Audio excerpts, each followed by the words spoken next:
That evening, a very interesting live stream was airing on one of the streaming channels. As usual, the young man was spending all his free time sitting at his computer. He was lonely and spent his leisure time in the virtual world. On top of that, his life had been full of stress lately, with problems constantly cropping up. But his younger relatives still saw him as a role model. The world was in the grip of a crisis and high unemployment, and he needed to find a way to make money quickly to make ends meet and take care of his brother and sister, since after their parents' death, all responsibility had fallen on him. He still had his grandmother, but he really didn't want to ask her for money to pay the rent. And the young man, now unemployed, tried to make money through streaming. Of course, no one wanted to listen to such whining. We all have our own problems, but that doesn't mean you have to dump them on others. Unexpectedly, a viewer named Riemann made a donation of 5 million won. The young man jumped to his feet in surprise. He tried to figure out who this person was. It must be some kind of typo. The young man thought that some rich YouTuber had decided to make content out of him, to give a poor guy with 0 subscribers a huge sum of money and film his reaction. But the young man immediately realized he wouldn't be able to return the money. It came at just the right time to buy his younger relatives some necessary clothes and pay the rent. The young man was very anxious. He tried to figure out who this person was, who had decided to play a prank on him, and where all this might lead. Riemann wrote that he didn't require the money to be returned, and then the unfortunate streamer offered to do a task for him, so that he could try to earn back this crazy donation. The young man was ready to publicly admit that he would do whatever this stranger wanted. And suddenly the question came, could the young man save Eden for him? Of course, the young man understood that he would have to play some kind of game, and he was ready to do so to work off the huge donation. And as soon as the guy confirmed he would carry out this task, a very strange figure appeared before him, saying that the contract between them was sealed. The entire room was flooded with bright light, and it began to seem as if space itself was trembling before the young man's eyes. He couldn't understand what was happening. The guy only heard the phrase, "You agreed to save Eden." He didn't understand what that meant. His hands were stained with blood, and it felt as though the young man was plunging his hands into something warm and sticky. Looking closely, it became clear that standing before him was a huge monster with its chest torn open. The young man was holding the monster's heart in his hands, which was still beating. The young man tried to wipe his face, looked at the slain monster, and thought that a single donation had completely turned his life upside down. Of course, he now realized he had been quite foolish, for the massive donation had turned out to be a trap, and now Kim Si-woo had been summoned to Eden and was forced to fight for his life, a mace in his hands. Riemann said she would grant the young man her power, and all he had to do was defeat the enemies that crossed his path. Si-woo believed the goddess had chosen the wrong guy.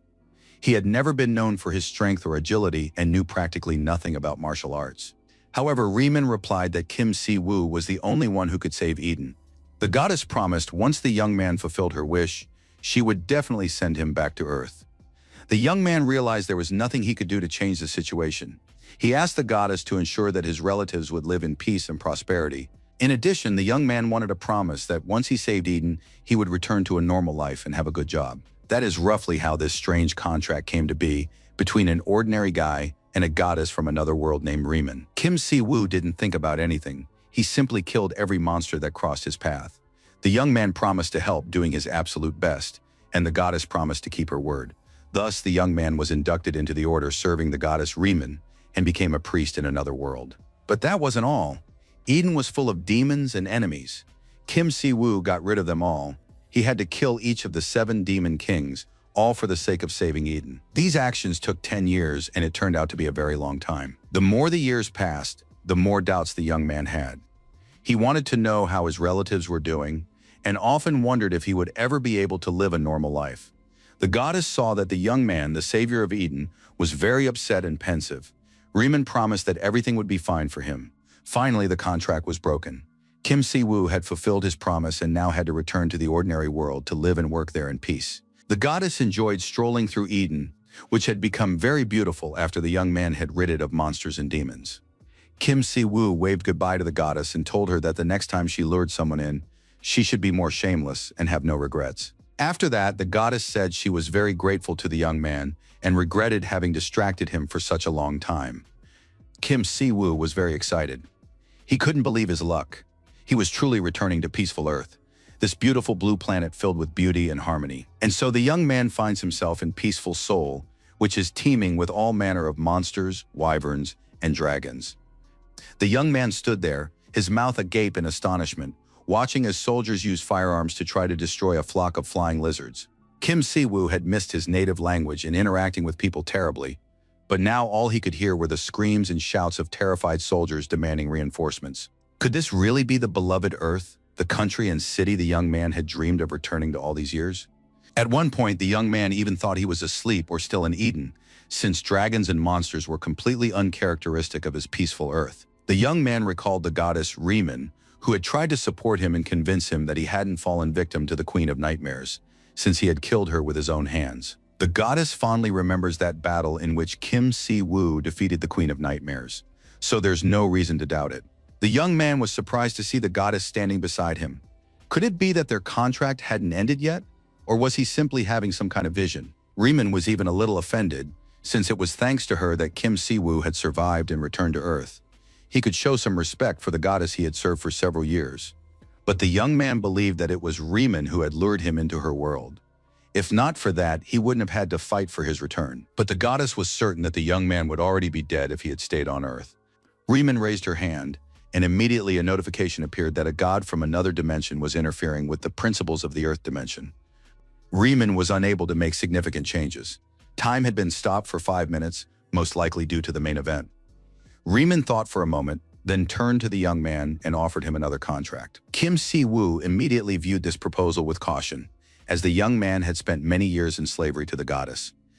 Riemann explained that this time everything would be different. If he didn't agree, she wouldn't insist, and according to the terms, the young man had to want to sign such a contract himself. If he signed a contract with the goddess, he could use the same divine powers he had in Eden, but he would have to fulfill several additional conditions. The fact is that moving between worlds results in a loss of power, and right now Kim Si-woo cannot be as strong as he was in Eden. Riemann didn't want to push the issue and actually thought that signing a new contract was going too far. After all, the young man had been through a lot in Eden. But Kim Si-woo wouldn't listen to any of it. He understood that in this new human world, he absolutely needed to possess divine power. Otherwise, he wouldn't be able to cope or survive. And so the contract was signed. The goddess Riemann of the Eden dimension would provide support to a man named Kim Si-woo. Since this was a contract from the Holy Land of another dimension, it would be reviewed by special committees to verify its validity. The review found no violations. Time would soon be restored, and the goddess began to say her goodbyes. For without support on Earth, she could not remain there long. Riemann understood that the young man wanted to ask many questions. But there was no time. Divine power was created through faith in another being. Without faith, there would be no power. So now, in order to preserve his power, the young man must convert people to faith in the goddess Riemann. He should have no trouble with this, since he was the head of her order. The flow of time was restored, the task was received, and the goddess vanished. Kim Si-woo must found the order of Riemann to preserve his power. There are no restrictions on the methods he uses. He must do this within the next 3 months. Kim Si-woo finally realized that he must become the leader of the cult of the goddess Riemann in Korea. That was the only thing he was missing. Suddenly, the young man sensed movement behind him. He spun around sharply and saw a huge wyvern approaching him. Kim Si-woo looked closely at the monster, and memories of what he had been doing in recent years flooded his mind. The young man's hand began to gather divine power. Soon, he had enough to launch an attack on the enormous lizard. The soldiers watched in astonishment, their mouths agape, unable to believe their eyes, for surely they couldn't all have been dreaming the same dream. The stranger tore the wyvern to pieces, and now he looked at the stunned soldiers and tried to figure out how to explain his actions to them. Kim Si-woo was wearing a cassock, albeit one splattered with blood. He addressed the soldiers and asked if they had time to talk to him about the goddess Riemann. The young man checked his profile. He needed to recruit 1,000 followers to complete the quest. Kim Si-woo now realized that he was completely and irrevocably in trouble. Slaying monsters and gathering followers for the goddess was no easy task. However, for the time being, his divine power was sufficient to kill the lizards, and the young man immediately made use of the divine power he possessed. The soldiers stood with their mouths agape, watching this strange battle in astonishment. They doubted they were really seeing what they were seeing, because it seemed unreal. The commander couldn't understand how a private could be so strong, and the detector wasn't picking up any magical energy. Usually the rank of returnees is determined by the amount of mana they possess, but an ordinary private is not capable of handling a wyvern so easily. Probably some other forces were at play here, but so far no one could even imagine what was going on. Meanwhile, the stranger continued to tear the monsters to pieces. The commander requested an immediate convening of the Intelligence Bureau due to the emergency, in accordance with protocol. This was because an incredibly powerful returner had appeared. He didn't show up on the magic sensors at all. Most likely, this person was beyond the norm. The commander wanted to speak with this man and was now requesting reinforcements. Kim Si-woo soon realized that not a single wyvern remained in the area. He looked around, wondering where everyone had gone.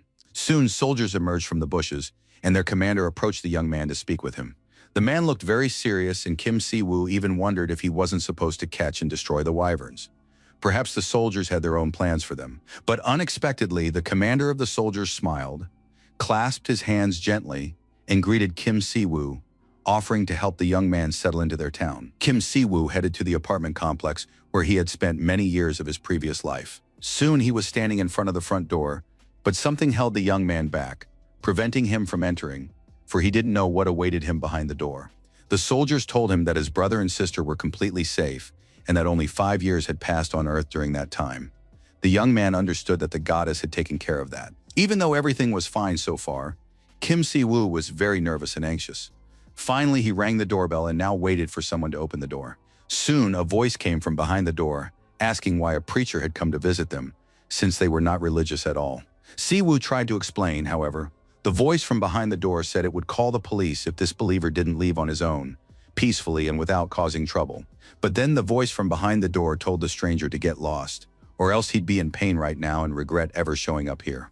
Kim Si-woo didn't want to listen to this conversation any longer, so he urgently demanded that the door be opened, or he would break it down in the next moment. Finally, the apartment door swung open, and a young man wearing glasses and holding a baseball bat shouted at the uninvited guest to get the hell out of there. Si-woo looked at the apartment's owner.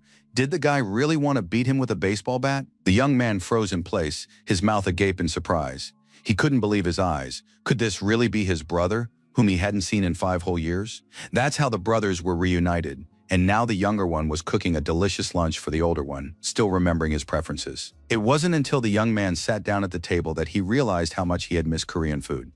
It was hard to believe how he had managed to live all these years without noodles and kimchi. Suddenly, the younger brother burst into tears. He couldn't believe that the nightmare of the past 5 years was over, and that the brother he had thought was dead was actually alive. On top of that, this brother had already eaten a full 5 servings of ramen and was dressed like some kind of religious fanatic. Kim Si-woo scolded his younger brother for his greed. Could it be that the boy was upset because he didn't get any food? The young man explained where he had been all these years and what he had been doing in Eden, but at least he had returned to his family safe and sound. His younger brother wanted to know how Si-woo had managed to come back. It was time to talk business, not beat around the bush.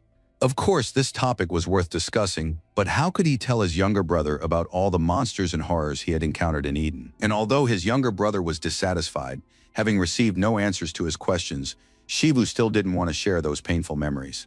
Like most sad stories, a world overrun by demons is a terrifying place, and the sheer amount of blood spilled by one's own hands is enough to shock and repel anyone. For many years, Si-woo literally bathed in blood in his quest to return to a peaceful Korea, only to find himself in a hell just as terrible, but this time on Earth.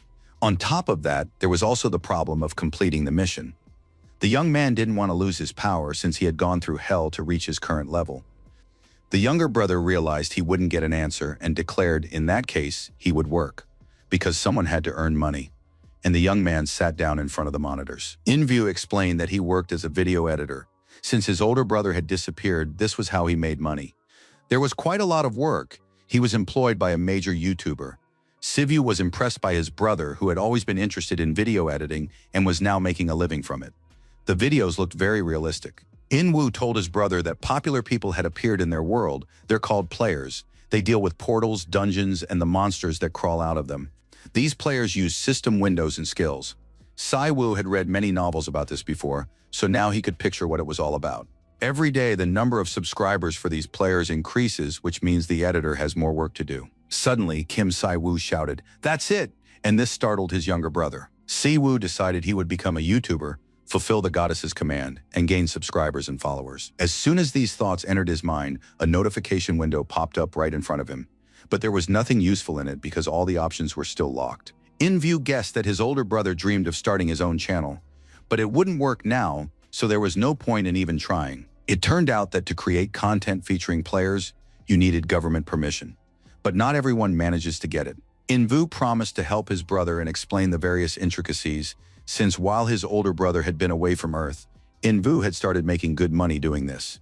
Sivu listened to the proposal and said that his younger brother shouldn't get too cocky because he actually didn't understand anything. Siwu recounted how, a few hours earlier, he had been brought to the family residence and thanked for his cooperation during the nighttime investigation. The commander asked what Kim Siwu now planned to do here.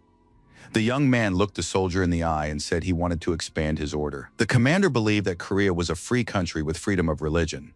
He hoped that Kim Siwoo's order did not conflict with social norms.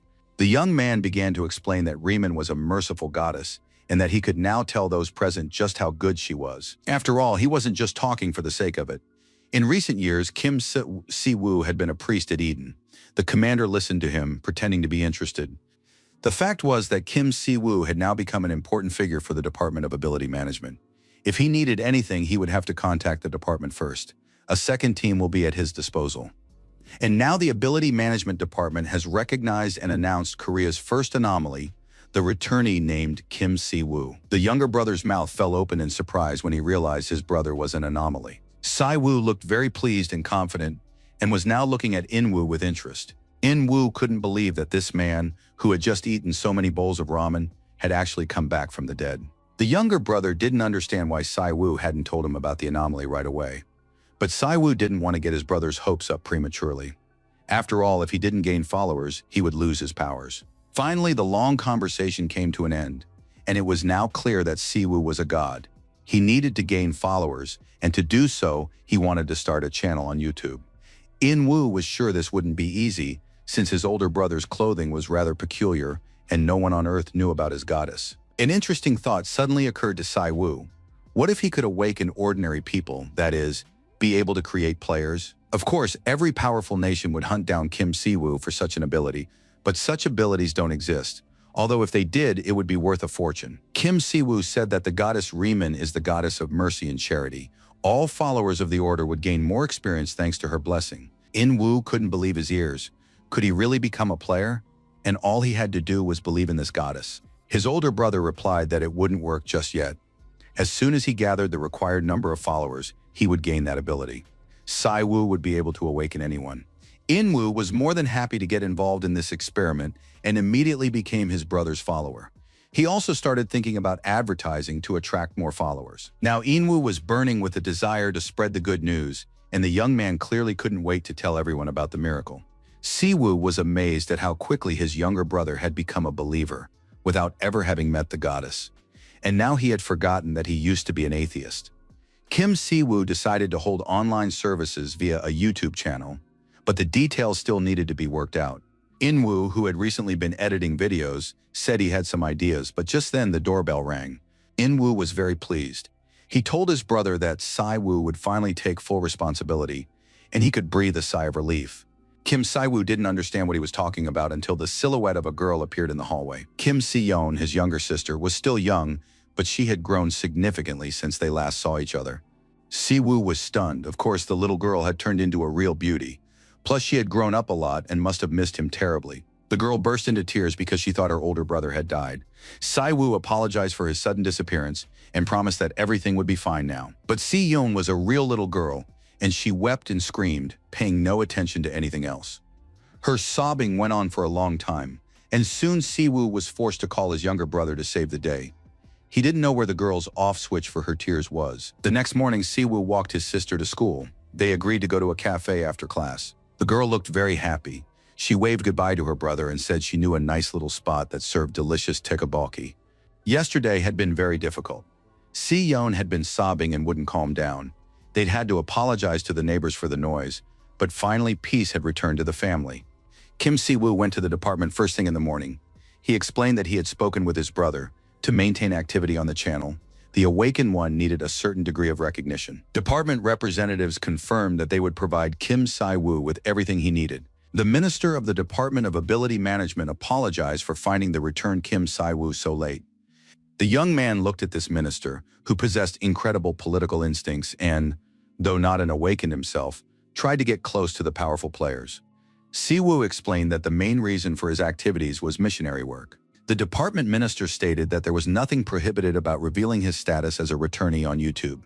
However, the department requested that the young man disclose his anomaly status at a press conference. Everyone present was shown a video of Kim Si-woo fighting wyverns on his first day back. Department representatives explained that they had tried to block the video but failed, and it had gone viral. Yoo Seong-ho understood that the young man would likely not appreciate this, but he planned to assign several agents who would remain nearby without causing Kim Si-woo any trouble. South Korea has never had its own anomaly returnee before, so the Department of Ability Management does not have many specialists. The minister apologized for this, however the young man didn't see any problem with it. Besides, it made perfect sense. Upon returning home, Kim Si-woo had to listen to his grandmother scold him for not contacting her immediately upon his return to the city. The woman praised her eldest grandson for returning alive. She would finish her trip, and Si-woo had to take care of his brother and sister. The young man knew he would return. In-woo confirmed this, saying that his grandmother had often seen her eldest grandson in her dreams. According to his brother, in her dreams, Grandma saw Shivu walking along an endless horizon and fighting winged monsters. You could say that was simply amazing. Grandma believed her grandson would return based on her feelings and dreams. In-woo, on the other hand, was certain that his older brother had died. It was strange to see his brother by his side again, especially knowing that he had become an anomaly. All the family members had a good relationship, especially in recent years after their parents died in a car accident. They survived thanks to their grandmother's upbringing. The younger brother, of course, had hoped that his older brother would return, but then he lost hope and took on the responsibility of caring for the family. In-woo explained that they had even held a funeral and planted a tree. They had originally planned to sign a 5-year contract, but ended up signing for 10. His younger sister Seong decorated the tree, but now they could try to give up the spot and get their money back. In-woo wasn't really keen on doing that. Besides, he was already thinking about how to promote Si-woo's YouTube channel. The young man showed a channel belonging to a gamer who had a large number of subscribers. He gave lessons to beginners and sold strategies for clearing dungeons. The video featured a rather handsome young man who explained that, of all the monsters in the dungeons, orcs were the most common, and he was now going to tell his viewers about their weak points. This player had a great outfit, a good-looking appearance, and a smooth way of speaking. Overall, he was quite attractive. Besides, this guy had a kind nature, didn't do anything forbidden, and paid well for services. Right now, they just had a channel. Usually, setting up a channel takes a couple of weeks. In-view had already made a test video about faith in the goddess Riemann. The easiest way to gain fame for those who have just started a channel is to secure the support of a large corporation. Right now, the Military Academy for Newcomers is holding an event that would also be worth participating in. Videos like these garnered a huge number of views. They looked exactly the same as in previous years. Min-soo created tutorial videos for newbies and attracted new subscribers as a result. Si-woo looked at his younger brother and said that, in reality, this Matuba star looked like a newbie himself. And that's when the younger brother revealed his main idea. He wanted to tell the story of a protagonist who hides his power. The newbie is actually a super powerful anomaly. In-woo showed his brother the script and said that this is exactly the direction their video would take, and that it was the perfect plan. In-woo admitted that he hadn't shared all the details with his employer yet. To start with, he suggested simply conducting an interview. The thing was, Min-soo really liked the idea, and he would gladly agree to the interview. Si-woo watched his younger brother and noted with satisfaction how enthusiastic and capable the young man had become. Soon the young men set off for the film set, even though it was quite a distance away. The location was near Mount Magam. The brothers arrived, but there was no one in sight. Si-woo suddenly sensed the presence of demonic energy, the kind possessed by monsters and demons. The young man grew wary but didn't want to admit his power to anyone. In-woo assumed that Min-soo was simply delayed by some filming. He's a famous actor and a very good person. But then his older brother said something terrifying. If he were just an ordinary returnee, they would already be dead here. And those words, spoken by his older brother, sounded very frightening. In-woo didn't want to believe it was true because his employer was a good person. Si-woo was sure that his younger brother was too trusting. If he kept this up, he'd get stabbed in the back before long. Kim Si-woo couldn't understand why he was getting so worked up. So the young man decided to take a deep breath and not get ahead of himself. In-woo explained that a few years ago, their grandmother had been hospitalized, and Min-soo had paid all the bills, thereby saving the family from ruin. Si-woo agreed that it was a very kind thing to do. Maybe he was wrong, and Min-soo was a good person. It's never easy to suspect someone who's willing to help. Si-woo wasn't even born back then, so maybe Min-soo really was a good person. Kim Si-woo told his younger brother to take a taxi and go home because this place was too dangerous. As for himself, he wasn't leaving just yet since his younger brother's plan hadn't worked.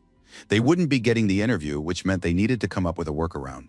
Kim Si-woo decided to work offline.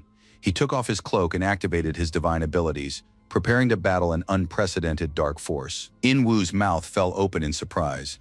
Now he sensed that his brother wasn't just an ordinary guy. Kim Si-woo was very strict.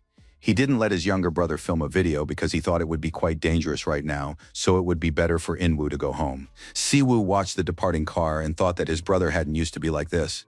He'd had a difficult childhood, and now the boy was dealing with the consequences. When Kim Si-woo was finally alone, he ventured deeper into the forest and soon entered the Abyss Zone, where the mission had been created. At first glance, it was a completely ordinary mountain, but given the amount of demonic energy around it, the Abyss Dungeon must be located inside the mountain. It was very quiet all around, and the quest required him to purify the land of corruption and wrest it from the clutches of evil, as well as rescue innocent lambs and lead them to safety. Kim Si-woo continued walking silently through the forest.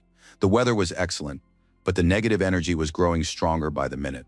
Soon the young man spotted a group of teenagers and asked what they were doing there. One of the strangers apologized to Kim Si-woo and explained that they were just filming for their channel. In turn, the stranger asked why the religious man had come here. There was a dungeon nearby and it was quite dangerous here. Kim Si-woo replied that he was supposed to meet Gu Min-soo here, and it turned out that the guys had heard he was back and would have met him at the entrance if he had called. Kim Si-woo replied that his phone wasn't working, which was very strange given the circumstances. The strangers checked their phones, and it turned out that everyone was indeed having connection issues. But at least the problem had now resolved itself. Everyone had met by a wonderful coincidence, and now the guys were ready to take Kim Si-woo to Min-soo. They explained that they had planned a huge event a long time ago, which they were going to film for Min-soo's channel. The guy was another cameraman who worked alongside In-woo because their employer had a lot of subscribers and they needed to shoot a lot of content. The young man asked why Kim Si-woo was wearing a cassock. It was probably part of his character's look. Si-woo replied that it was his uniform because he was a confessor. But the guy kept chattering, saying it was a great idea and it should work well to attract viewers. This guy was talking too much. It was starting to give the returnee a headache. He said he was seeing the returnee for the first time. Kim Si-woo noticed that the three guys walking with them were constantly silent. It seemed as if they had water in their mouths. But then the young man replied that he didn't understand what the priest was talking about, since those three were constantly talking among themselves. It looked more than just strange. It was now clear that something was wrong with these guys. Kim Si-woo asked the cameraman his name. The young man realized he would have to do something now. Si-woo put on his gloves and explained that Seol Seum-yeon was very lucky. Some people possess heightened resistance to demonic energy, even without being awakened. Kim Si-woo advised him to thank his parents for that. The boy still didn't understand what was going on, but Si-woo said if he survived today, he should definitely hug his parents. As he said this, Kim Si-woo directed divine energy at the three boys. Seum-yeon couldn't really see what was happening behind him. He could only feel the movement of energy, and he also noticed that his companion looked very strange. It turned out that the three guys were demons who began to disintegrate as soon as the divine energy touched their bodies. Seum-yeon couldn't believe his eyes. He immediately turned on the camera and began filming this inexplicable phenomenon. Kim Si-woo said that the others must be somewhere further away. This was already more or less safe territory, so it was better for the cameraman to stay right here. Seol Seum-yeon looked very frightened. He couldn't understand who this person in front of him was, why he was here, or what was going on at all. Kim Si-woo placed his hand over his heart and said that he was here to spread the word of his goddess. Leaving the terrified cameraman behind, Si-woo made his way to the entrance of the dungeon and stepped inside. It was the necromancer's laboratory dungeon. It was in the process of being swallowed by the abyss. As soon as the young man entered the dungeon, a warning immediately appeared. If the boss wasn't defeated, the entire land within a 5-kilometer radius would be corrupted by the abyss. Kim Si-woo now understood why the demonic energy felt stronger and stronger. It was due to the abyss's absorption. In addition, the magical energy of players could be felt inside the dungeon. It seemed that players had remained here, trying to resist the demonic energy. Si-woo advanced deeper into the dungeon, and soon he saw the silhouette of a person sitting motionless in one of the halls. Soon other people came into view. It seemed they were still alive, but they looked strange and were completely immobilized. For some reason, these people had no faces, and now it was clear exactly what kind of creatures Kim Si-woo had killed outside the dungeon. They were ordinary, typical mimics, strange monsters that stunned their victims and then took on their appearance. Mimics only stunned their victims because they couldn't transform into dead people, so they weren't allowed to kill. Since mimics are low-level monsters, they have no vocal cords and cannot speak. Furthermore, they are incapable of surviving on their own. Consequently, the mimic's boss is usually a doppelganger. It is this very monster that he must fight here. As expected, a notification immediately appeared before Kim Si-woo stating that he had correctly identified the dungeon boss. Monsters like mimics, which can transform into other people, are difficult to fight without prior knowledge because they can turn into your friends. Si-woo heard someone screaming. It was unclear who was making the noise, a survivor or a monster, but it didn't matter. The young man rushed toward the sound. Ahead was a very bright light, as well as monsters and people gathered on the set. Si-woo dashed forward and found himself surrounded by cameras and lighting equipment. Before the boy could figure out what was going on, a stranger lunged at him and started yelling at him for barging onto the set. Kim Si-woo couldn't understand what was happening. Could these really be survivors? And what were all these people doing in a dungeon like the Abyss? There were too many people. They probably weren't monsters. Besides, they were upset about the ruined takes they'd have to reshoot. A member of the film crew said they had booked this dungeon for filming. Outsiders had no business being here, and it was unclear who had let this religious guy in. Si-woo replied that he'd heard screams and acted without thinking. He apologized for interrupting and explained that he had a meeting here with Gu Min-soo. Kim Si-woo explained that they had a scheduled meeting. They were going to talk face to face. The stranger realized that the person standing before him was the one who had returned, the very person he was supposed to meet. Now it made sense why the guy was dressed so strangely. Kim Si-woo confirmed that it was indeed him. And then the man said that was exactly where they should have started, but they couldn't pass on the information because the walkie-talkie wasn't working. The young man asked one of the crew members to take this religious figure to Min-soo. It was the returnee In-woo's brother. The girl introduced herself and greeted Kim Si-woo. She immediately switched to the informal you and said she would take him to the boss right away. As he walked through the film crew, Si-woo noticed some people who were also faceless. But fortunately, not everyone on this set was affected by the demonic curse. They continued working and discussing plans for the day. And it was very strange because people didn't feel like they were interacting with empty shells.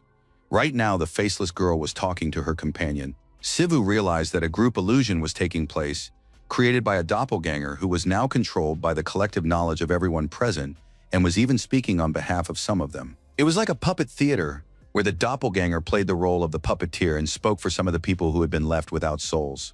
They are completely subservient to the boss, under his influence, and don't even realize it. If the doppelganger is using such a group illusion, it means he has accumulated a great deal of power. Most likely, this is precisely why demonic energy is seeping out of the dungeon. The young man who had been escorting Kim Si-woo said there was no need to worry about being in the dungeon. This place is under their control. Si-woo wanted to know what that meant, and then the young man explained that they had captured the dungeon boss. Of course, that sounded like complete nonsense. However, the young man said that they were really tough and didn't just film in dungeons, so they shouldn't be underestimated. If the boss were killed, the dungeon would collapse, but letting him roam free was too dangerous, so they had wounded him and bound him with chains.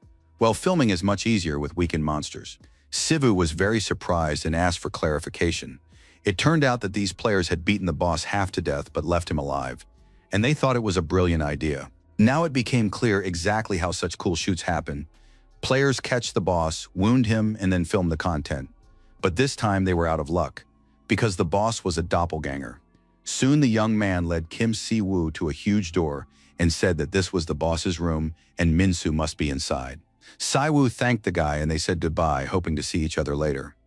However, Kim Si-woo realized that no one was following safety protocols here. The young man entered the room where the boss was located and now watched with interest all the people present there. A conversation was taking place among three people. The editor was explaining that he could edit the video differently, laying out his ideas to the player. Gu Min-soo, and it was indeed him, was confirming what worked for him and what he agreed with. Just at that moment, Kim Si-woo, who had arrived, called out to them. The young man introduced himself and said he was In-woo's older brother and that they had a meeting scheduled to talk. Gu Min-soo warmly greeted Mr. Kim and said he'd heard a lot about him and had been waiting for him to show up. He also noted that Si-woo was very handsome. The guy was simply fantastic. A pleasant voice, handsome, well-mannered, and intelligent. He invited Si-woo to sit down and rest after his journey. Min-soo finished his conversation with his cameramen and editors, saw them off, and said he needed to talk with the gentleman who had arrived. Minsu brought a cup of hot coffee and said he would have liked to offer something better than instant coffee, but unfortunately there was nothing else here. Siwoo thanked him for the coffee and the hospitality and also explained that he had been brought here by the film crew. There were no problems and there were a lot of people around. Minsu admitted that realism was very important in his videos, which is why he always invited anyone willing to help. These people were awakened but too weak to become independent hunters, but after all, not all players are the same, and here they earn decent money. Siwoo listened with interest to this business project. His younger brother also wanted to become a player. Now it's clear where he got his ideas from. Minsu asked where Inwoo was right now, since he was also planning to come to the dungeon. Could he really be waiting outside? Siwoo lamented that his younger brother had fallen ill, and unfortunately had stayed home and couldn't make it. Minsu confirmed that the young man was in poor health. We should send him some fruit. He's been working on video editing for a long time and gets sick often. The most effective way to strike up a conversation with a stranger is to find common ground. Minsu was quite sociable. I wonder if he's always been like this, or if he's acting this way to boost his image. Minsu suddenly felt as though his conversation partner had no face, and he looked at Siwoo in surprise. But then they started smiling as they discussed Inwoo and his health, and the atmosphere relaxed. Minsu was studying his companion with interest, but then Kim Si-woo asked permission to ask him a question. The young man admitted that he was a little worried since it was clear that the dungeon was a dangerous place to film. Minsu replied that he completely understood the young man's fears, as it was his first time filming in a dungeon. But now he would see and understand everything for himself. Minsu threw open the massive curtains, and behind them one could see a doppelganger bound in iron chains. Minsu explained that safety was their top priority.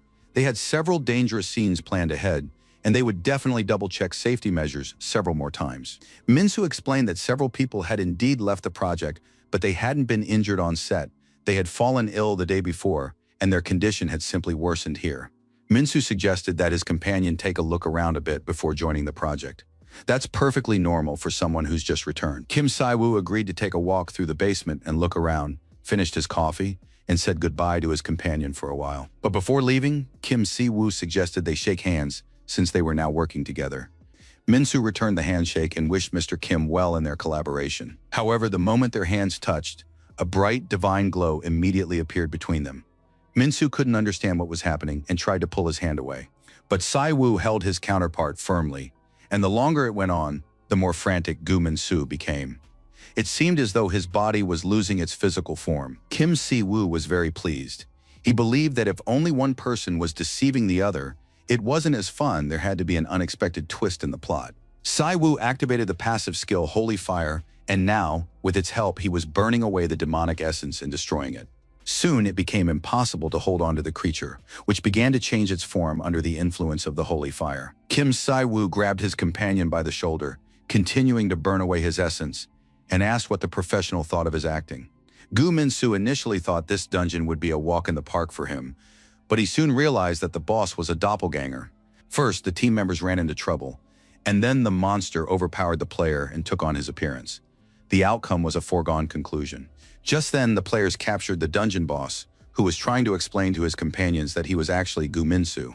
Soon, the young man realized that his friends couldn't hear or understand his cries, and that his appearance bore no resemblance to their handsome boss. The doppelganger had completely taken control of the team members' bodies, created mimics, and could now control everyone. He asked the player how Gu Minsu felt when all his friends and comrades looked at him as if he were a monster. The young man didn't understand why the doppelganger hadn't killed him right away and put an end to his suffering. He began to beg the monster and plead for it to release his comrades, to spare them and not kill them, since they weren't even players. But no matter how much the unfortunate man trapped inside the monster's body screamed and cried out for help, no one could hear him or save him. And now the divine light was burning the doppelganger, destroying his inner essence, while the monster screamed loudly and ferociously. Soon his entire body was engulfed in sacred fire. He continued to scream, but no one and nothing could save him. Gu Minsu, whose consciousness was trapped inside the monster's body, felt a warm, pleasant flame emanating from the stranger. It was like a dream or a warm mother's embrace, and suddenly the stranger greeted him, addressing the monster by name. Gu Minsu couldn't believe his ears. Could it really be that someone could see him, hear him, and even understand him? After all, the guy's appearance didn't suggest that at all, and he still looked like a monster. Kim Si-woo explained that he could see him thanks to his keen eyesight, and that explanation should have satisfied the player. Kim Si-woo introduced himself and said he was the brother of the cameraman In-woo. Min-soo told him that the guy was very hardworking. Although young, he did everything he could to provide for his sister and grandmother, and his brother, unfortunately, had disappeared 5 years ago. Kim Si-woo turned to the guy and said he would give him a choice. Of everyone who had ended up in the dungeon, Gu Min-soo had suffered the most, and now he was being offered 2 options to choose from. Gu Min-soo said he understood everything. When the monster took his form, he immediately realized it would be better for him to die, and now he begged to be killed, because dying at the hands of a human is far more noble than working as the dungeon boss. Kim Si-woo said his companion had a vivid imagination, but that he'd be better off listening carefully to what his companion had to say before suggesting such alternative solutions to the problem. Kim Si-woo asked what he should do with this body. He could smash the monster's head or burn it with the holy flame. Min-soo thought for a moment, and Kim Si-woo said that the second option was much more painful and that he personally favored it. This argument proved decisive. Gu Min-soo agreed to burn the monster with holy flame and make it suffer until its very last breath. Si-woo also believed there was nothing better than burning demons. He was now going to thoroughly roast this doppelganger, and so a new wave of holy fire was unleashed upon the monster, who writhed and screamed loudly, powerless to do anything in response. As the monster's strength faded, the chains binding Gu Min-soo's body began to crumble and snap, and soon he was free. A notification confirmed that the player had been saved by the holy flame. The hidden quest Redemption had been completed, and the goddess of the other world had answered his tears. Riemann approached the young man, cupped his face in her hands, and told him not to blame himself. It wasn't his fault. And the longer the goddess held the young man's head in her hands, the faster he recovered, filling with life energy and gaining strength. Min-soo had never believed in miracles, but he didn't know what else to call it if not a miracle. A notification reported that the Abyss dungeon had been cleared and would self-destruct in an hour. Divine points were received for completing the quests. Kim Si-woo tried to imagine what would have happened if he hadn't come. Things could have been worse. It seemed no one had suffered serious injuries, and everyone would wake up soon. Si-woo saw the goddess and was glad to meet her. Riemann had been very upset during their last parting. Kim had thought they wouldn't see each other for the next few years and hadn't expected to meet so soon. The goddess replied that it was all thanks to her beloved's hard work. She admitted that she too missed the young man very much and was glad to see him. Si-woo wanted to know how long she would be able to stay in his world this time. Unfortunately, it turned out to be only 5 minutes, and that was only thanks to the peculiarity of this place. There was a spatial rift here, through which the goddess sensed Kim Si-woo's presence and came here. A spatial rift is a strange place. It's all because this was the Abyss's dungeon. But in general, he needed to figure all this out properly. And while the young man was thinking hard, the goddess gazed at him lovingly. She thought the young man seemed unhappy to see her, but in reality he was very happy, so he shouldn't hold back his emotions. Si-woo wanted to know how the goddess had managed to heal Gu Min-soo, since she couldn't even appear in this world very often, and now she had exerted such a powerful divine influence that Min-soo had lost consciousness. The goddess admitted that she had decided, this guy is a good person. After all, a person who gets upset because his comrades have suffered cannot be bad. Moreover, he would be the one to help Kim Si-woo settle into the human world. The goddess had seen how hard Kim Si-woo had worked to gather followers in this world, so she decided to help the people who would in turn help Si-woo. And now the goddess wanted to know what Kim Si-woo thought of his home after returning after such a long time. Everything seemed very strange to the young man, and due to time constraints, the goddess was unable to tell Si-woo something important. The goddess reminded him that when they had made a contract on Earth, causality governed all dimensions and applied to the gods as well. Because of causality, Riemann cannot influence things from this world. Kim Si-woo now understood this. However, how could he wield divine power, since he considered himself a mere conduit? The goddess replied that this was precisely why Si-woo needed to be careful when taking any action. Causality is like a medical scale. The Earth had dissolved their contract, and there must be something heavy to balance the scales. Kim Si-woo understood that there must be some very serious aspect on the other side of the scale. The young man waited anxiously for the conversation to continue. However, the goddess remained silent. She couldn't answer that question, and so the young man decided not to waste his energy on idle thoughts. He needed to deal with the monsters. The goddess was very troubled. She didn't like to upset the young man and hoped he wasn't angry with her. Kim Si-woo couldn't understand why he should be angry at the goddess, since she had just helped him. Si-woo understood that what had happened to Earth wasn't the goddess's fault, so he had no reason to be angry. He wasn't such a bad player or person himself, and so he would manage to solve the problems. The goddess looked closely at her companion and simply giggled in response. Kim Siwoo was very bad at understanding women and didn't get what the laughter was about. But Riemann didn't offer any explanations. She turned around and began to quietly walk away. Siwoo watched her go, feeling a sense of longing and sadness. Could it be that he had grown attached to the goddess over these 10 years and now didn't want her to leave? The young man suggested that they take a photo together. Perhaps people would become Riemann's followers simply by seeing how beautiful she was. The girl turned around and said she was very pleased to receive the compliment and was grateful to Siwoo for it. Next time, perhaps, they would meet in a more pleasant place. The goddess told the young man that he knew perfectly well what he needed to do, and when Siwoo started saying he didn't understand what she was talking about, the goddess explained that he needed to build a temple for her so it would be easier for her to incarnate, as well as to gather more followers. As soon as the goddess disappeared, the unfortunate Gu Minsu woke up. He looked frightened and anxious. Minsu wanted to know where the goddess was and was very upset when he heard she had left. The young man was interested in only one question. Would he ever be able to see her again? Kim Siwoo immediately took advantage of this and began talking about religion. Finally, the young people left the dungeon and were now returning to the city. The number of followers had grown by a full 2 people. The situation with the doppelganger in the dungeon ended without any deaths, but with 12 people injured. None of them had any physical injuries, but due to the brainwashing by Mimika and the doppelganger, the victims suffered from severe migraines. Gu Minsu had to be hospitalized because of the doppelganger's curse. He wasn't seriously injured, but he needed time to recover from the effects. Inwoo already knew that the player would be discharged from the clinic in a few days, and now he wanted to know what would have happened to everyone if his brother hadn't arrived in time. Siwoo replied that absolutely everyone would be dead or missing. It seems that in this part of the world, Inwoo listened to his brother with interest. Demon gates are dungeons that summon demons of a higher rank than the gates of the abyss. The doppelganger is also called the proud shooter, and there is a specific reason for this.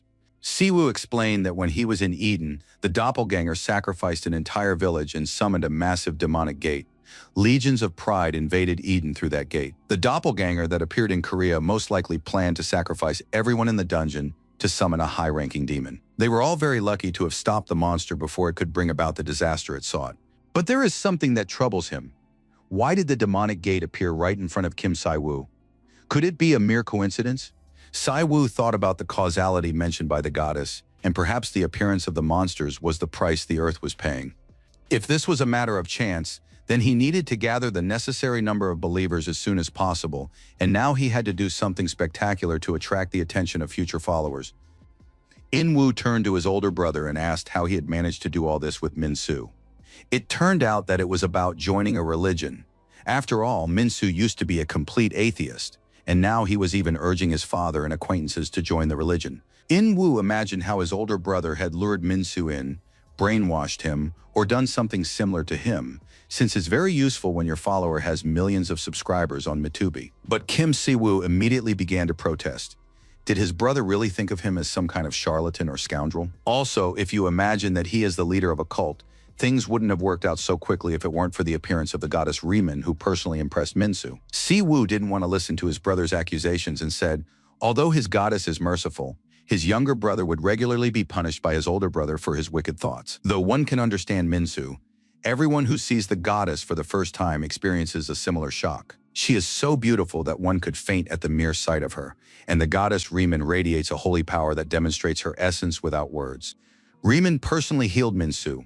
One can imagine how many people would follow the goddess after witnessing such a divine miracle. Siwoo agreed that the goddess was truly beautiful, but why would anyone think she was kind, since she had actually kidnapped Siwoo many years ago? But his younger brother was certain that the goddess had been looking after Siwoo all these years, and now anyone would want to talk to Riemann. At that moment, a notification came in that Minsu had uploaded a new video. He wanted to see what it was about. The video was titled, "I'm Sorry."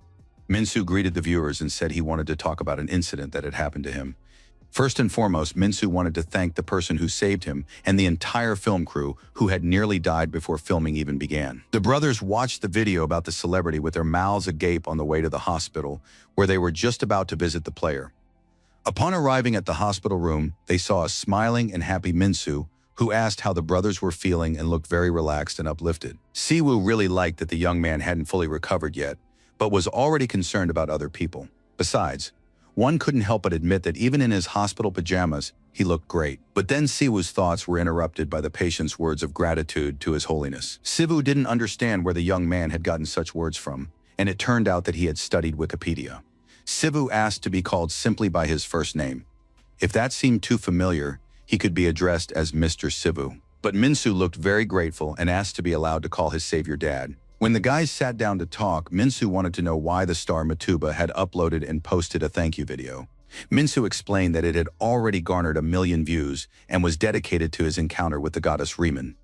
The player thanked his savior, though he didn't mention his name, and also said that the goddess whom the savior serves had personally healed him. Siwoo admitted that the video was very emotional, but he wanted something more dramatic when he told people about the Order of Riemann. Siwoo looked at the comments and found that there were a large number of negative viewers demanding that he post regular content.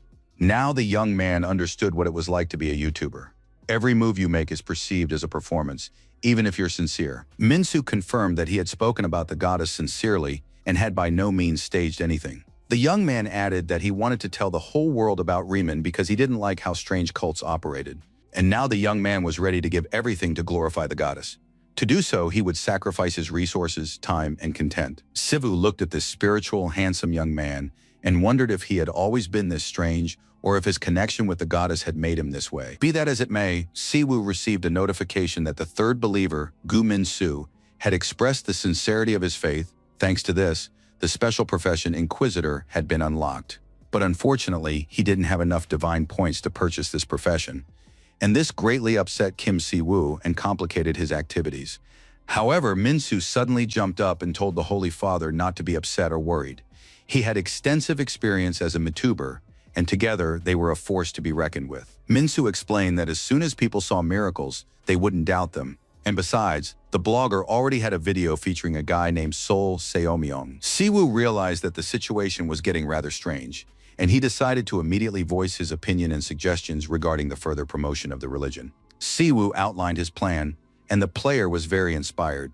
He hoped that the goddess wouldn't be upset that he had immediately been given a high position. What followed was a rather strange process once everyone who had joined gathered. The leader announced that having received the will of the great goddess, he was ordaining the followers as warriors. They would devote their hearts and souls to participating in the great plan for the higher will. They would also do everything in their power to save people and act as defenders of all humanity. They spent the entire next day on the carousel, riding various attractions and having a blast. My little sister said she really enjoyed the boat ride. It reminded her of the old days when they were together. Siv was surprised that the girl remembered anything at all, since she was just a toddler back then. But then his cell phone rang in his pocket, right in the middle of their day off. Seong was a very understanding girl. She immediately offered to answer the call for her brother, even though they were spending time together today. It was Kim Dong-sik, the head of the talent management department, who called. He had urgent news and they agreed to meet. Kim Si-woo drove his sister home and then immediately headed to the meeting at the talent management department. Kim Si-woo thanked the department representatives because thanks to them, he had been able to spend time with his sister. Kim Dong-sik said that the department was grateful to the young man for the work he had done in the Abyss dungeon.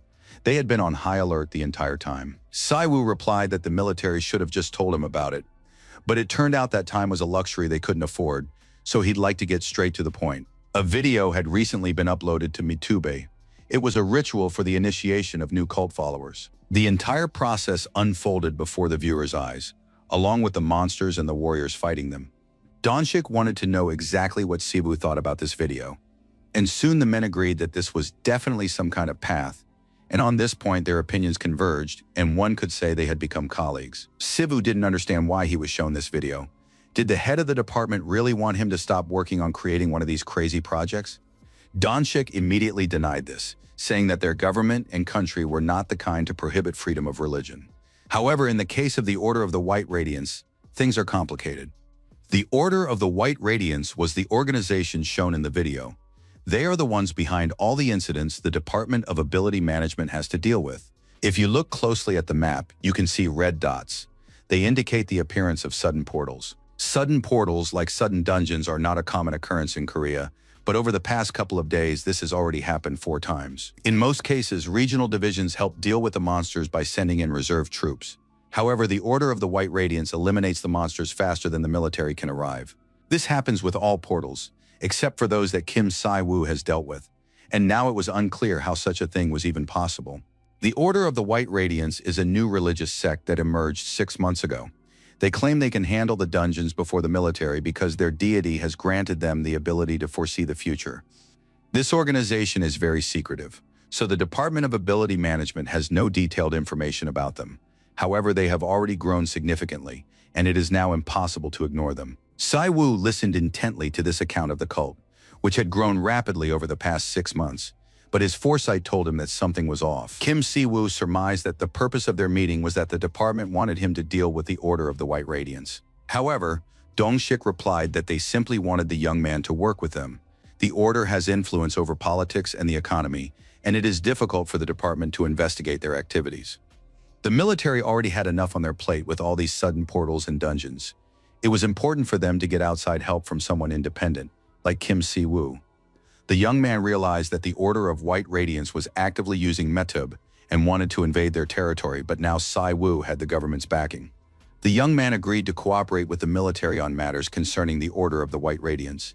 He agreed that the Order and the sudden dungeons might be connected in some way. Kim Dong-shik promised that if the young man helped them with the Order, they would support any of his endeavors.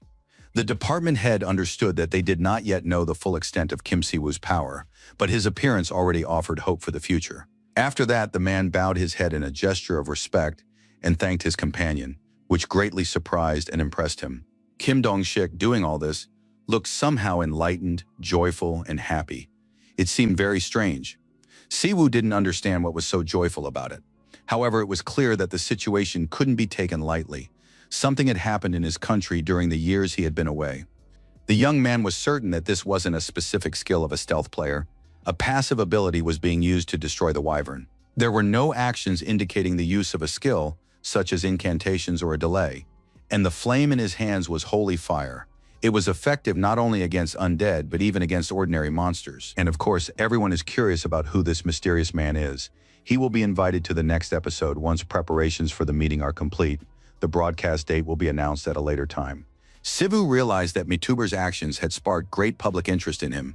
It's very convenient to have a star with a huge number of followers among your comrades. The plan was absolutely simple. Minsu would draw attention to the mysterious player, and the Department of Ability Management would hold a press conference to put the Order of Riemann on full display. By leveraging a massive following, they could expand the Order and recruit new followers. The plan was simple and perfect. It was even simpler than the protagonist hides his powers trope. Si-Woo realized he would complete the mission soon, and this lifted the young man's spirits. His younger brother wasn't so confident in a happy outcome. He thought the plan was rather stupid because it was ill-conceived and primitive. But then both brothers' phones rang and alerts came in, and now the boys looked alarmed and worried. Envy rushed to gather his younger sister because an alert had come in for an immediate evacuation. A medium-sized portal had suddenly appeared near the hospital. Si-Woo studied the message, since the hospital was where Minsu was currently being treated. All civilians were asked to evacuate to the shelter, and hunters were urged to respond and report for duty. Si-Woo thought that this was not a mere coincidence, but a consequence of his arrival on Earth. Now a young man, he clearly felt that the problems were his fault. Envu was composed and managed to put on a backpack with essential items, stock up on blankets, and wake his sister. He told his older brother that he would go with the girl to the shelter. The little girl was crying because she had been suddenly woken up, and Si-Woo had to go help the people. Envu understood that his older brother would definitely go, even if he begged him not to, because he possessed the powers to protect them. At that moment, the front door opened, and the soldiers introduced themselves, saying they were from the Department of Ability Management. They explained that they would take Si-Woo's family to the nearest department shelter, and that he himself should go to the head of the department, Kim Dong-shik, as soon as he was ready. The monsters that had appeared in the city were mostly undead, and the core of the gate had not yet been located. The department had restricted access to hunters of rank D and below. Several years had already passed since the Busan tragedy. Back then, a sudden gate had appeared right in the city, and a huge number of civilians had suffered. Kim Si-Woo walked through the streets, looking at the civilians who were terrified and in need of medical care and protection. Cries for help could be heard from all around. The players had been divided into rescue teams and were soon to enter the dungeon. Kim Si-Woo received a notification that a sinister energy had been detected near the gate. The atmosphere was terrifying and frightening. Si-Woo approached the gate and saw small groups of players waiting to be allowed in. In general, the players looked quite relaxed and confident. They grumbled about being torn away from their usual activities, but now they would quickly handle everything. Many were looking forward to the clear and hoped that they hadn't come here for nothing. Sivu realized that the atmosphere near the gate was fairly calm. No one was panicking or causing chaos, as had been the case among civilians. The players were likely part of a guild. Donchik explained that this was always their procedure. Until all zones were divided, the players wouldn't enter or begin clearing. This is especially true in situations involving the sudden appearance of gates or dungeons. For ordinary citizens, a gate means chaos and disaster, but for players, it's a way to make money. And right now, guild representatives are dividing the dungeon into zones of responsibility. Kim Siwoo thought this was simply disgusting. The world had truly changed in recent years, and he wasn't going to put up with it. Siwoo reminded his companion of the promise to provide full support if Siwoo helped with the order.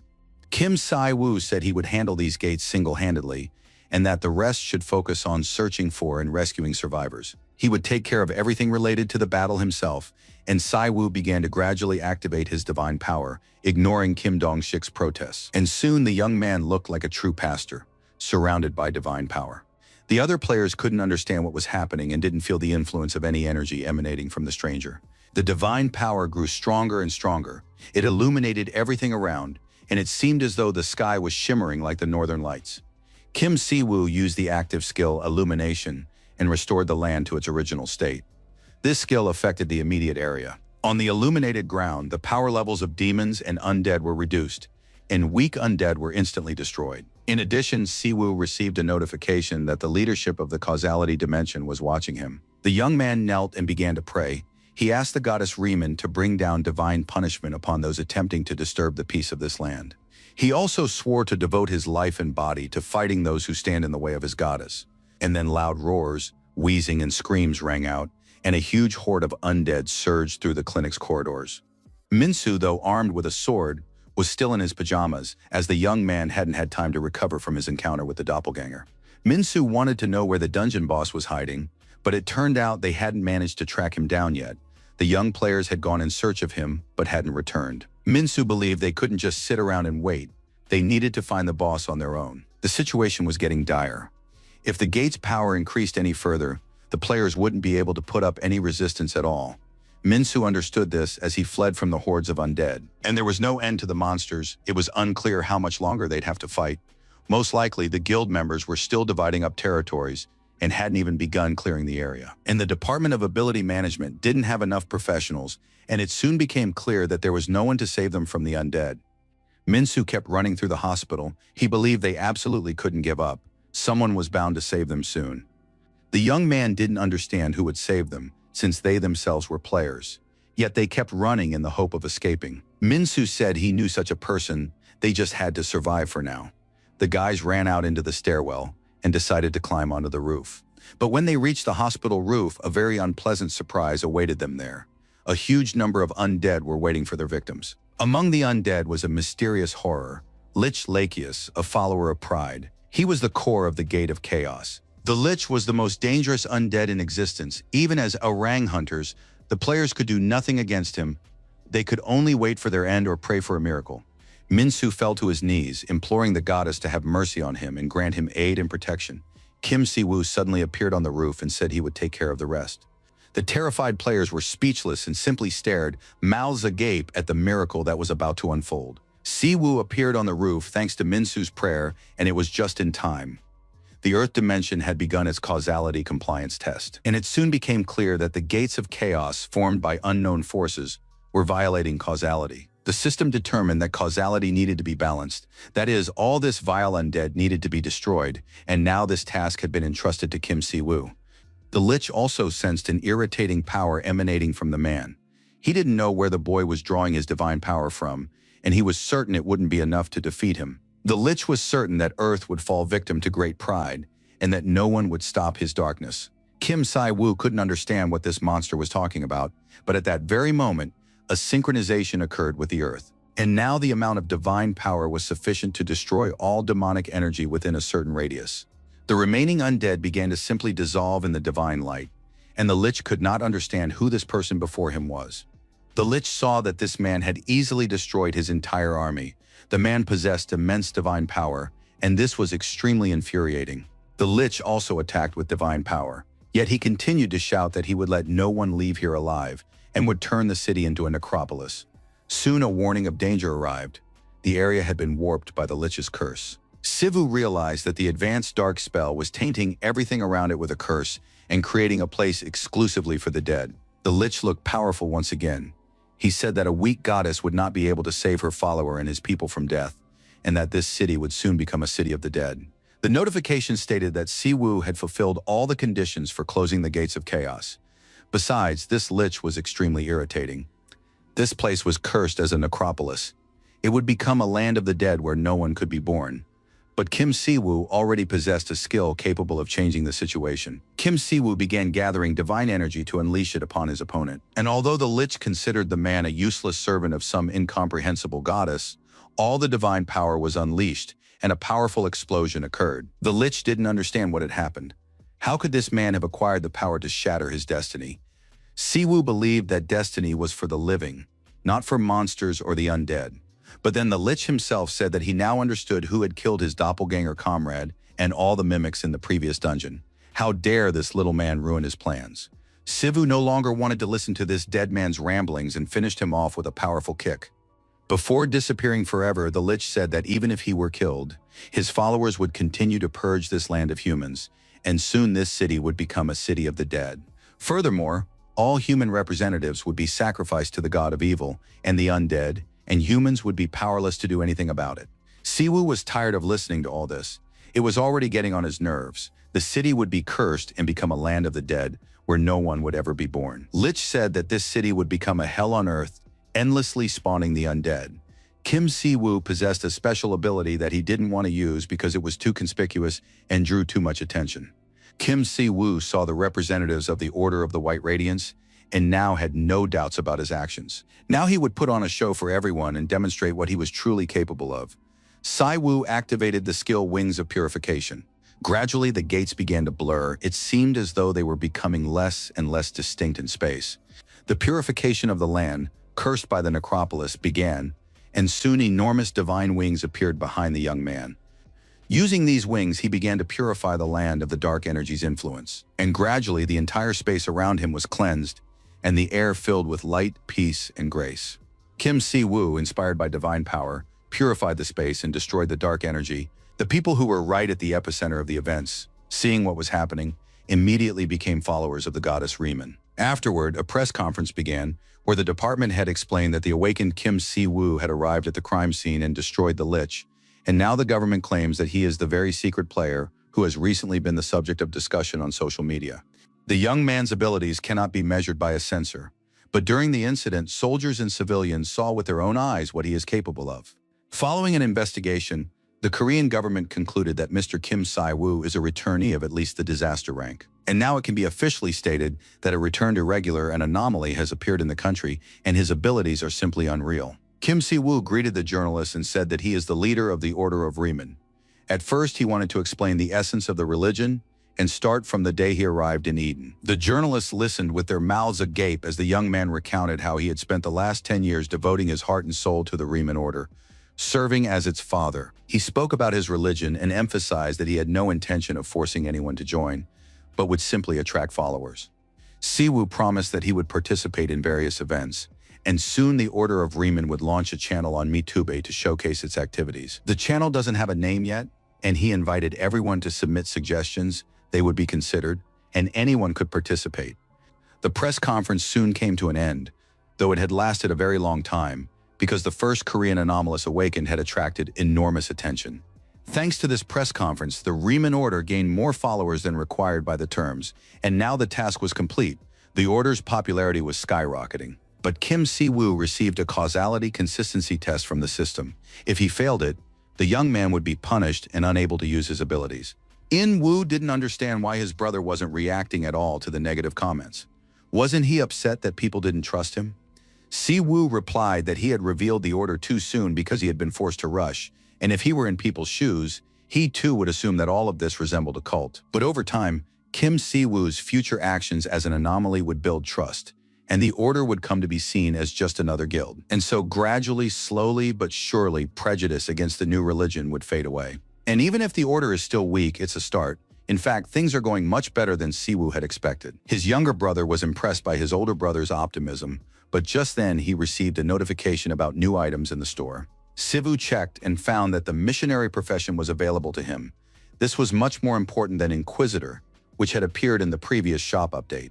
However, it turned out that to acquire this profession, one needed to have the understanding of the doctrine skill at level 10. Siwoo was very upset and didn't want to continue the conversation with his brother. He needed to figure out how to handle the situation. Doctrine is the foundation of any religion, and missionaries who spread the teachings play the most important role in expanding the community. It is precisely such people who are needed most. But the younger brother was more interested in the beautiful wings, and he wanted Siv to take them out again and flap them. The notification stated, due to the increase in the number of believers, the goddess's powers have expanded. She is incredibly happy and is granting an oracle. Riemann did not appear physically, but her voice could be heard, and she wanted to speak with Siwoo. This was very unexpected. Siwoo was shocked, and his younger brother thanked the goddess for taking care of his brother. Hearing these words, the goddess Riemann laughed and said that her chief follower had a very good family. Siwoo said that the goddess was mistaken. She hadn't seen how much his younger brother loved to make fun of him, but in any case, it didn't matter. The young man wanted to know why the goddess had appeared. Riemann explained that thanks to his deeds, she could now communicate with Siwoo. He had done an excellent job, and now the goddess could help with the Order's administration on Earth. Even when the young man first arrived in Eden, the goddess had promised that she would always help him. And now that he was on Earth, she had also found a way to do so. Kim Siwoo said that this was of course very kind and he was ready to hear what she had prepared for him. Riemann had made arrangements with causality and the dimension. She had passed the causality exam, and soon the young man would receive a system notification. It turned out that Kim Siwoo could summon a missionary from Eden, and it would look just like when the goddess took him to Eden back then. Riemann said that this wasn't about any kind of abduction. She had selected the candidates from among the volunteers. Kim Siwoo soon realized that it had already been decided who would go to Earth as a missionary. The goddess confirmed that he would arrive the next day through the Gate of Chaos. Siwoo didn't understand how a missionary could cross dimensions in such a short time, but decided not to delay and to purchase the profession right away. First thing in the morning, the young man went to the department, but it turned out that the gate he was interested in had already been assigned, and the department couldn't help him with that. The ability management department couldn't interfere in the affairs of various guilds and alliances, or else it would face a negative reaction. Kim Siwoo hoped everything would go smoothly. If the goddess had sent a missionary here, it should be easy to get him through. If it had been a small guild, there might have been options, but the gate the missionary needed to pass through was claimed by a large guild called the Goblin Guild. Since they are sponsored by the Yusuf Group, persuading them to give up the gate was very problematic. The guild uses it as a training ground. Dongsik wanted to know why the young man was so interested in this particular gate, and Siwoo decided to tell him the whole truth. To facilitate missionary work, the goddess sent a missionary from Eden, and this person will emerge through these gates. Kim Dongsik calmed down a bit, but said that this was a very complicated situation. When representatives of guilds and other worlds clash, problems always arise. All this time, the humanoid monsters that had appeared in Korea were very powerful, harbored a deep hatred for humans, and the reward for their destruction was great. Therefore, if he turned out to resemble a monster, the guild representatives would kill him immediately. Siwoo understood what the department head was worried about. If the Goblin Guild ran into the missionary, a war could break out. The young man thought it over and realized he had no choice. Siwoo asked the department head to arrange a meeting for him with the Goblin Guild. The necessary gate was located on the high school grounds. Kim Siwoo arrived at the meeting and watched as the players prepared. They checked their armor, potions, and the availability of all necessary tools. Siwoo noticed the purple sky signs of the Chaos Gate were already beginning to appear. The atmosphere was apocalyptic. Finally, the young man heard a voice thanking him for waiting. The man said he had to give a few orders to the new recruits. The man introduced himself. His name was Cho Seo-jin, and he was the leader of the Goblin Guild. Kim Siwoo was in shock. He could sense the enormous amount of mana this man possessed. He was the strongest of all the players the young man had ever met. Siwoo thanked the man for agreeing to meet on such short notice. Seojin replied that it was an honor for him to meet someone like Kim Siwoo, and added that it was a pleasure to meet the Black Priest. Siwoo kept smiling, but he could feel his companion's mana weighing down on him, and that pressure was growing stronger. Siwoo wondered if he was too humble a figure for such a greeting. The guildmaster's influence had no effect on the young man. Seojin replied that he was very interested in the Order of Riemann. He wanted to know if they were accepting new followers, since he had long wanted to embrace some kind of faith. Siwoo shook the man's hand and said they were always happy to welcome new followers, especially someone as famous as the head of the Goblin Guild. Seo-jin got straight to the point. He had already heard that Black Papa was interested in these gates, and now he would do everything he could to help Kim Si-woo. It didn't really matter, because the gate was only C rank. However, there must be something remarkable about this gate, since Kim Si-woo had come here in person. Mr. Cho said that it had annoyed him a little when he heard the news. The fact is, his guild is in 3rd place, and does Black Papa really think they'll give up the gate just because he asks them to? Kim Si-woo must think he's above everyone else and that he can do whatever he pleases, just because he was recognized as an anomalous awakened. Kim Dong-shik warned that the guildmaster is quite a hot-tempered man, and one must be wary of his sudden mood swings. Dong-shik said he would now share a little secret on how to get along with Cho. He had never told anyone this before, but he has been on excellent terms with the guildmaster for several years. Siwoo realized this was some kind of secret information from former government officials and folded his hands in a gesture of deep supplication and respect. Siwoo began asking for permission to watch the Earth players in the Great Goblin Guild fight so he could learn from their example, because he had heard stories about how skilled the guild members were. Choi Seo-jin was very pleased. He hadn't expected this from a priest, and soon they were already heading toward the gates. Sinister mana was beginning to fill the area. Choi was very pleased. He treated his guest to a cold drink and said he would gladly fight him right then and there. Si-woo was offended. This guy only treats those who seek revenge on him well, and that was excellent advice from the head of the Ability Management Department. Kim Si-woo calmly sipped his cold drink. He didn't care what happened next. The main thing was to get through the gate. There was no point in speculating ahead of time, since plans almost never work out. The young man watched the players preparing to fight the monsters, and wondered if they were truly ready for such a gate. Would he finally get to see how Earthlings fought in situations like this? These guys were the pride and joy of the Guildmaster, and even the newbies who showed up today, they were all amazing.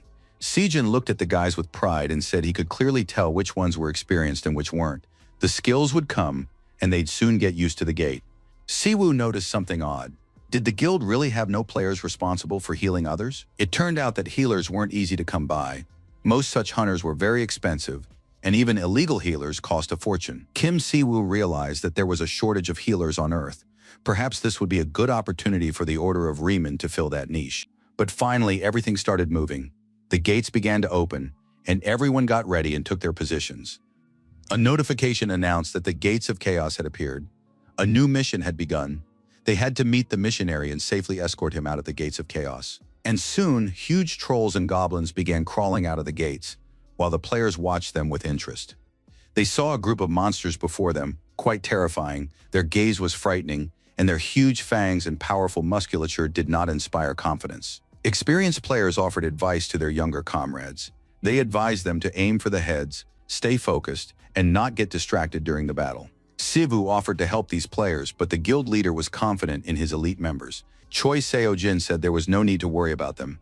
The newbies had joined the guild because they trusted them, and of course, the veteran warriors wouldn't let the guys die needlessly. Siwoo realized that the leader was loyal to his comrades. He would have made a fine knight of the order had he been born in Eden. It seemed he wasn't just worried about money, but also cared about people. But then the gates began to widen, and all the troops were ordered to move to Formation B. The players were supposed to be ready for battle, and now they watched what was happening in fear and horror. The fact was that crowds of goblins and trolls were rushing out of the gates. They were terrified, bleeding profusely, and it seemed as though someone was chasing them. The scene was simply terrifying. Huge monsters were trying to escape, realizing that a hostile reception from humans awaited them. One of the warriors ran up to the leader with a report and said that something was happening to the trolls. Someone was chasing them. Choi Seo-jin understood that this was exactly why Kim Si-woo had come here. And then, unexpectedly, the guild leader demonstrated his power. He said that when the Lich had arrived, Kim Si-woo had taken it on alone, but now he would deal with the incredible force moving toward them. Choi said there was no need to be upset with him, but whatever came this time would belong to the guild. Kim Si-woo knew it was absolutely pointless to argue, and although this guy wasn't his enemy, he was unlikely to heed Si-woo's advice. Suddenly, the severed head of a huge troll flew out of the dungeon, and it was already clear that there was indeed someone very powerful behind him. Soon a man with a monocle, dressed in the robes of a religious figure and holding a book, emerged from the portal. It was Leo Ruman, the leader of the Order's doctrinal study group, and a man who had become an archbishop at the age of 29. He was an incredibly straightforward and honest man, but his nickname, the order's mad dog, captured him best. It turned out that the man who would be enforcing his principles was the order's mad dog, and Siwoo couldn't understand why he, of all people, had been assigned to him as an assistant. Choi Seo-jin was already racing at full speed to deal with this powerful stranger, who was even taking down trolls and goblins. The guild master shouted that he wouldn't let anyone near the missionary, he would deal with him himself, and he tried to strike with all his might, but his arm was immediately seized and pinned by his opponent.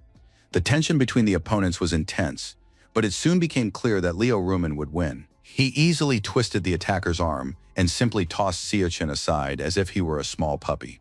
Kim Si-woo put on a practiced, friendly smile, but inwardly he thought he was in real trouble if he had to work with such a powerful missionary. The guild warriors froze in place, mouths agape, not knowing what to do. Their leader had been defeated, and only his 2 legs were sticking out of the asphalt. Whispers spread among the warriors that the stranger had taken down Cho Seo-jin. The hunter was most likely a nobleman, and now everyone was certain that was exactly the case. The players began passing instructions to one another. They wanted to urgently assess the boss's condition, surround him, and block him off, or else they were finished. But unexpectedly, Leo Rumen addressed the crowd. He called them brothers and suggested they stop this senseless battle. The man admitted that he didn't want to fight them because any battles between people deeply saddened the goddess Rumen. Kim Si-woo couldn't calm down. He called the missionary a true shameless man who had driven a C-rank warrior into the ground in front of all his followers. Si-woo was already thinking about how difficult his conversation with department head Kim would be. At that moment, Leo knelt and greeted His Eminence, saying that he was a faithful servant of the goddess and the head of the Society for the Study of Doctrines. He greeted him as His Holiness, the first apostle, the sole representative of the goddess Rumen on earth. Si-woo didn't understand when Leo had managed to learn Korean, but it turned out to be a blessing bestowed by the great goddess. The goddess had told the missionary that with the help of this beautiful language, he would be able to spread her wonderful word. The goddess believed she had done her part, and that Kim Si-woo would have to figure out the rest on his own. And now, looking at the legs sticking out of the ground, Kim Si-woo lunged at the missionary and began berating him for this insane incident. After all, they had to continue living in this world. How were they supposed to look the guild leader in the face now, and how would other people treat them if they started off on such a negative note? Si-woo continued to berate the missionary, but at that moment a powerful explosion rang out, and Cho Seo-jin found himself safe and sound before the crowd once again. An archbishop of a religious order must remain faithful to the doctrine, possess a noble character, and be ready to sacrifice himself for others. To become an archbishop, one must pass certain trials and be respected by others. However, Leo was an exception. He belonged to the branch of warrior priests. Si-woo began to push the missionary aside and apologized to the guild leader for the fact that his comrade had treated him rather harshly. Seo-jin was in a combative mood. He asked Kim Si-woo to step aside for a few minutes. He also ordered his warriors and guild members not to approach, since the fun was just beginning and Seo-jin didn't want to be interrupted. Si-woo tried to explain that this was Leo, the bishop of their order, and that there had been a misunderstanding. But the guild leader said that this monster-like cleric was no enemy. But this was a real man's dream to face off against a powerful opponent in battle. Kim Si-woo thought this man had gone mad because he wanted to fulfill some dream of his own that was more important to him than life itself. Leo said that if His Excellency would allow it, he would gladly demonstrate the power of the order of the great goddess Rumen to the mortal warrior. Seo-jin replied that they were no longer children, so they didn't need any permission to fight. Si-woo realized he had to let these children play their little war game, and then they could get back to work. Leo Rumen immediately grabbed his opponent by the clothes and pulled him toward him. It was clear that the guild master hadn't expected the fight to go this way. And then everything happened too quickly, and suddenly the priest brought both hands down, doing so very quickly and forcefully. When the smoke and dust cleared, everyone saw 2 sets of legs sticking out of the ground. Kim Si-woo towered over them. He wanted to know what the brawlers tasted like. They eventually turned their attention to fighting the monsters, and soon the gates of chaos were completely destroyed. Kim Si-woo safely met the missionary and received a reward from Leo Rumen. Kim Dong-sik covered his face with his hands when he surveyed the scene, because Kim Si-woo had simply intended to talk to Cho Seo-jin. The young man honestly replied that he had tried, but the conversation had gone a bit off track. But now everyone looked completely happy and satisfied. Dong-sik pretended none of this had happened, and that everything taken from the gate belonged to the Goblin Guild.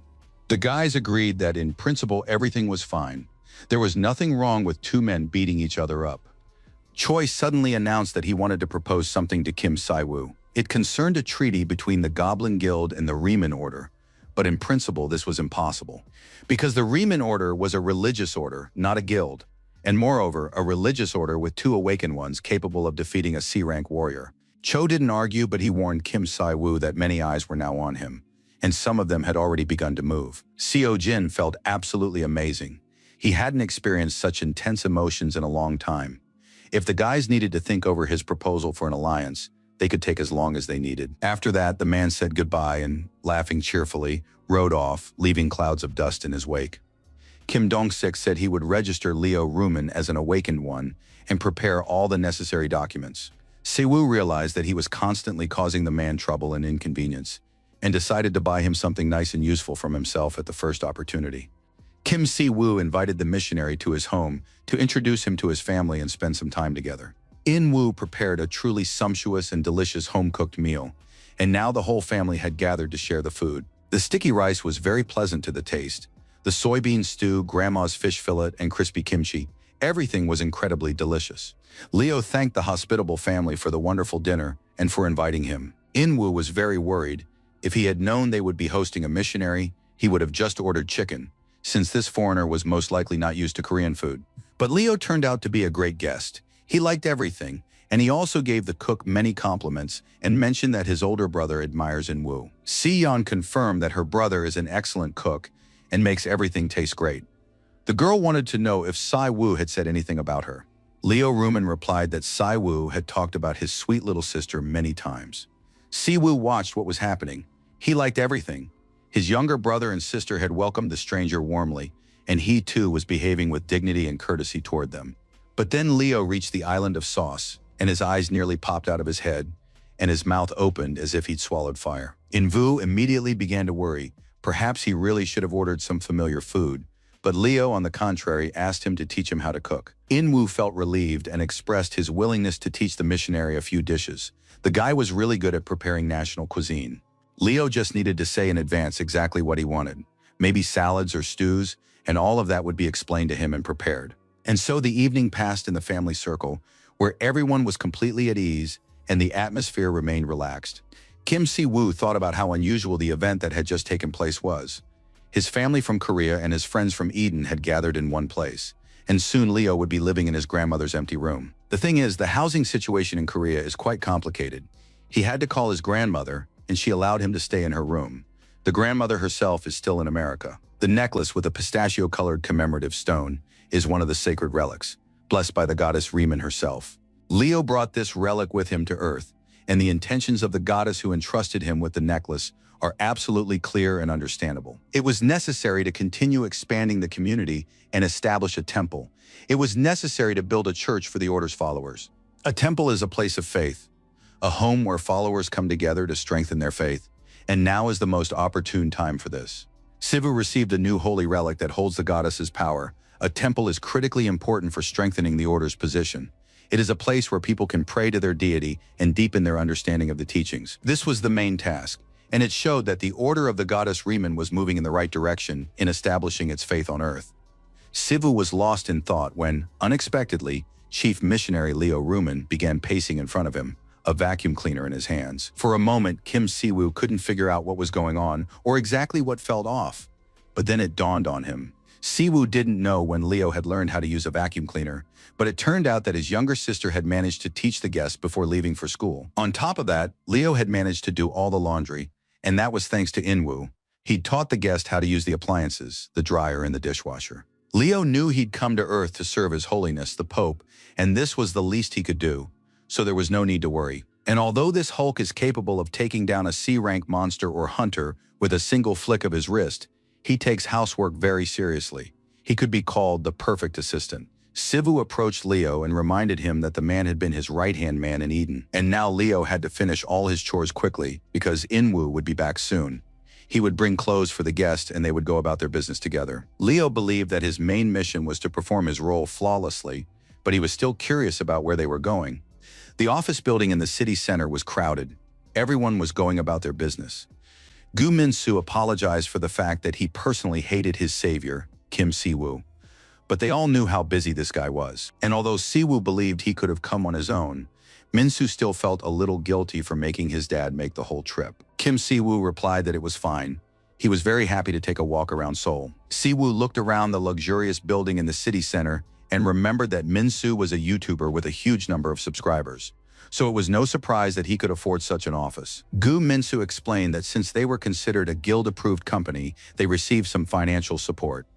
MeTube is their main line of work, but they also take on requests to clear dungeons and destroy portals. At the moment, Minsu earns even more from consulting with guilds than he does from his YouTube channel. Leo Ruman tried the coffee and said it broadened his taste perception. The guy was interested in learning new things about Earth's food. Leo Ruman has adapted very well to human life so far. Gu Minsu told him not to be shy and to speak up if he wanted seconds. Kim Si-woo introduced the man and said that this was the person he had been talking about, a missionary from Eden, sent to Earth to preach the teachings of the goddess Riemann. Minsu was very excited and jumped up in surprise when he realized that Leo Ruman was standing before him. Leo replied that he hadn't even thought or hoped to meet a brother in faith on Earth, and he was very grateful to the goddess for this opportunity. The men exchanged names, and it was immediately clear that they had established a good connection. The missionary looked closely at the young man and said that he saw the symbol of the goddess on his heart, which meant they had already met.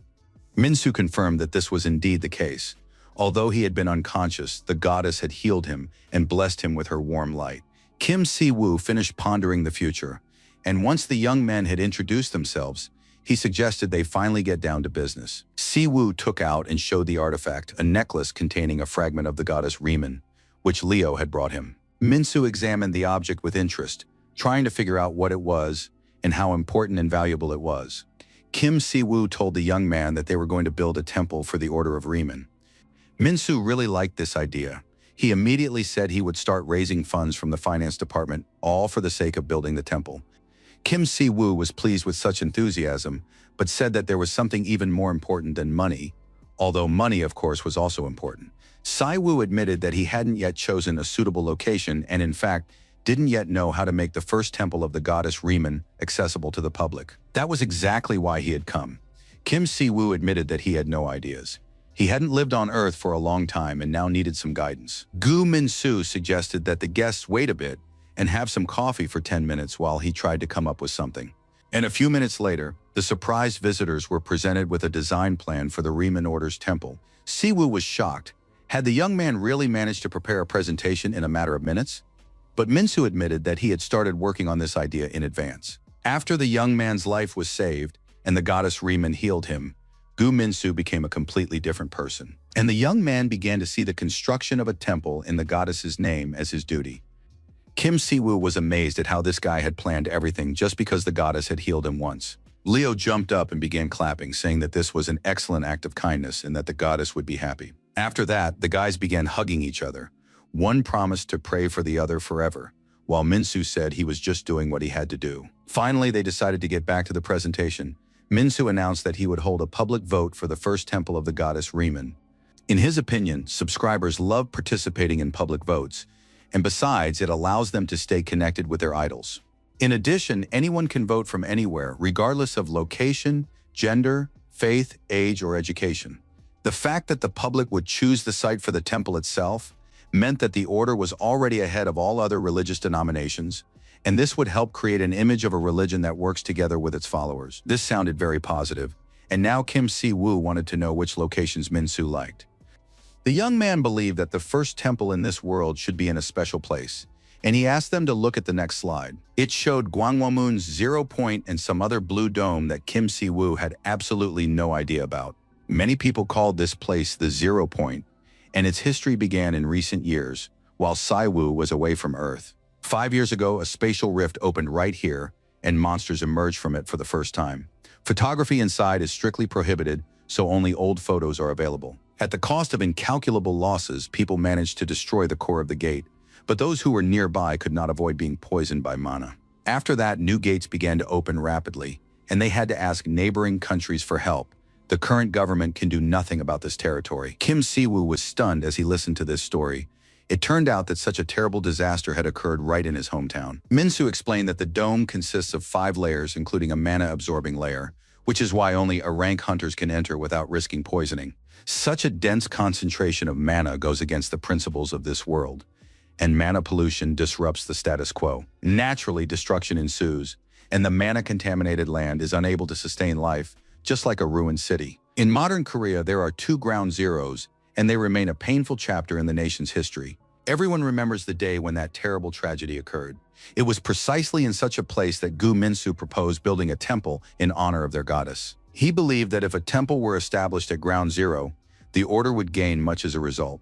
At the very least, it would represent salvation, hope, and comfort, and all of this would have a tangible symbol. Kim Si-woo wasn't at all sure if it was possible to build a temple on a distorted earth. First and foremost, the land would have to be cleansed. Minsu agreed since Si-woo had done the same thing after Lich cursed an entire city. We need to ask the goddess for help, and nothing is impossible. Liaruman was very pleased with this idea. He said he believed in his new friend, and that they would succeed. Si-woo said that he would certainly try, but the Lich's curse and mana contamination weren't exactly the same thing. Sure, it's cool to make a symbol of the goddess, but there are more important things to discuss. We're planning to build a temple at ground zero, so I'll post another proposal to hold a vote. How can we plan construction if we haven't decided on a location yet? But Minsu asked everyone not to worry or stress about it, because he'd already thought everything through. So the YouTuber turned to his subscribers, reminded them about the issue with the onion-flavored chocolate cereal, and asked them to choose between 2 locations for the future temple. Kim Si-woo read the comments and realized that Koreans are something else. They knew that even in America, nothing could be done about ground zero. On the other hand, everyone had chosen that very location. At the same time, Si-woo's main quest updated. Now he had to use the artifact and create a sanctuary at Seoul's ground zero. Many people dreamed of getting to that place. They hoped the quarantine would be lifted soon, since it was impossible to even enter the area to retrieve the bodies of the deceased. Some people hoped to soon bury their deceased relatives and lay their bodies to rest so they could find peace. Si-woo understood that a symbol of hope and salvation could be a huge problem. The head of the Ability Management Department stated outright that he did not want Kim Si-woo to go to ground zero. The men met in the park, and now a rather unpleasant conversation was taking place between them. Si-woo was seeing Mr. Kim in this state for the first time and did not understand why he was objecting so strongly from the very beginning. Kim Dong-shik said he didn't consider his stance an objection, he simply believed the plan was completely flawed. Before agreeing to anything, Kim Si-woo wanted to know the reason and was now waiting for Dong-shik to finally tell him the whole truth. It turned out that deep within Seoul's 0 point, there was a mine containing high-quality magic stones. Magic stones are formed from crystallized magical energy. You could say they are minerals composed of pure magical energy. They can be obtained from monsters, but the highest quality ones are found only in mines. The magic stone mine was created by a high concentration of magical energy when a spatial rift opened. As a result, the entire surrounding environment was contaminated. A year ago, after the mine was discovered, major guilds formed a team of professionals to mine these stones. Very few people know about this, and of course, Minsu is unaware. Kim Dong-shik admitted that recently, major guilds had been fighting over the magic stone mine. The management department is aware that battles took place between hunters of at least A rank. Si-woo believed it would have been better if the government had controlled the situation with these mines from the very beginning. Most of those capable of resisting mana contamination are members of major guilds. All the authorities can do is keep a list of those who have reached the 0 point. Kim Si-woo understood the main problem. It's not that the government doesn't want to, it's that they can't, because they lack strong members.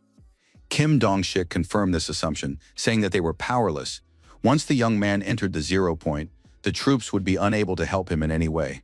Furthermore, Si-woo could be drawn into a war with the major guilds. Kim Si-woo understood how foolish and absurd all this sounded. The government was objecting to his plans simply because they were worried about him. It was now impossible to abandon the idea of building a temple at the 0 point. The audience's vote could not be ignored.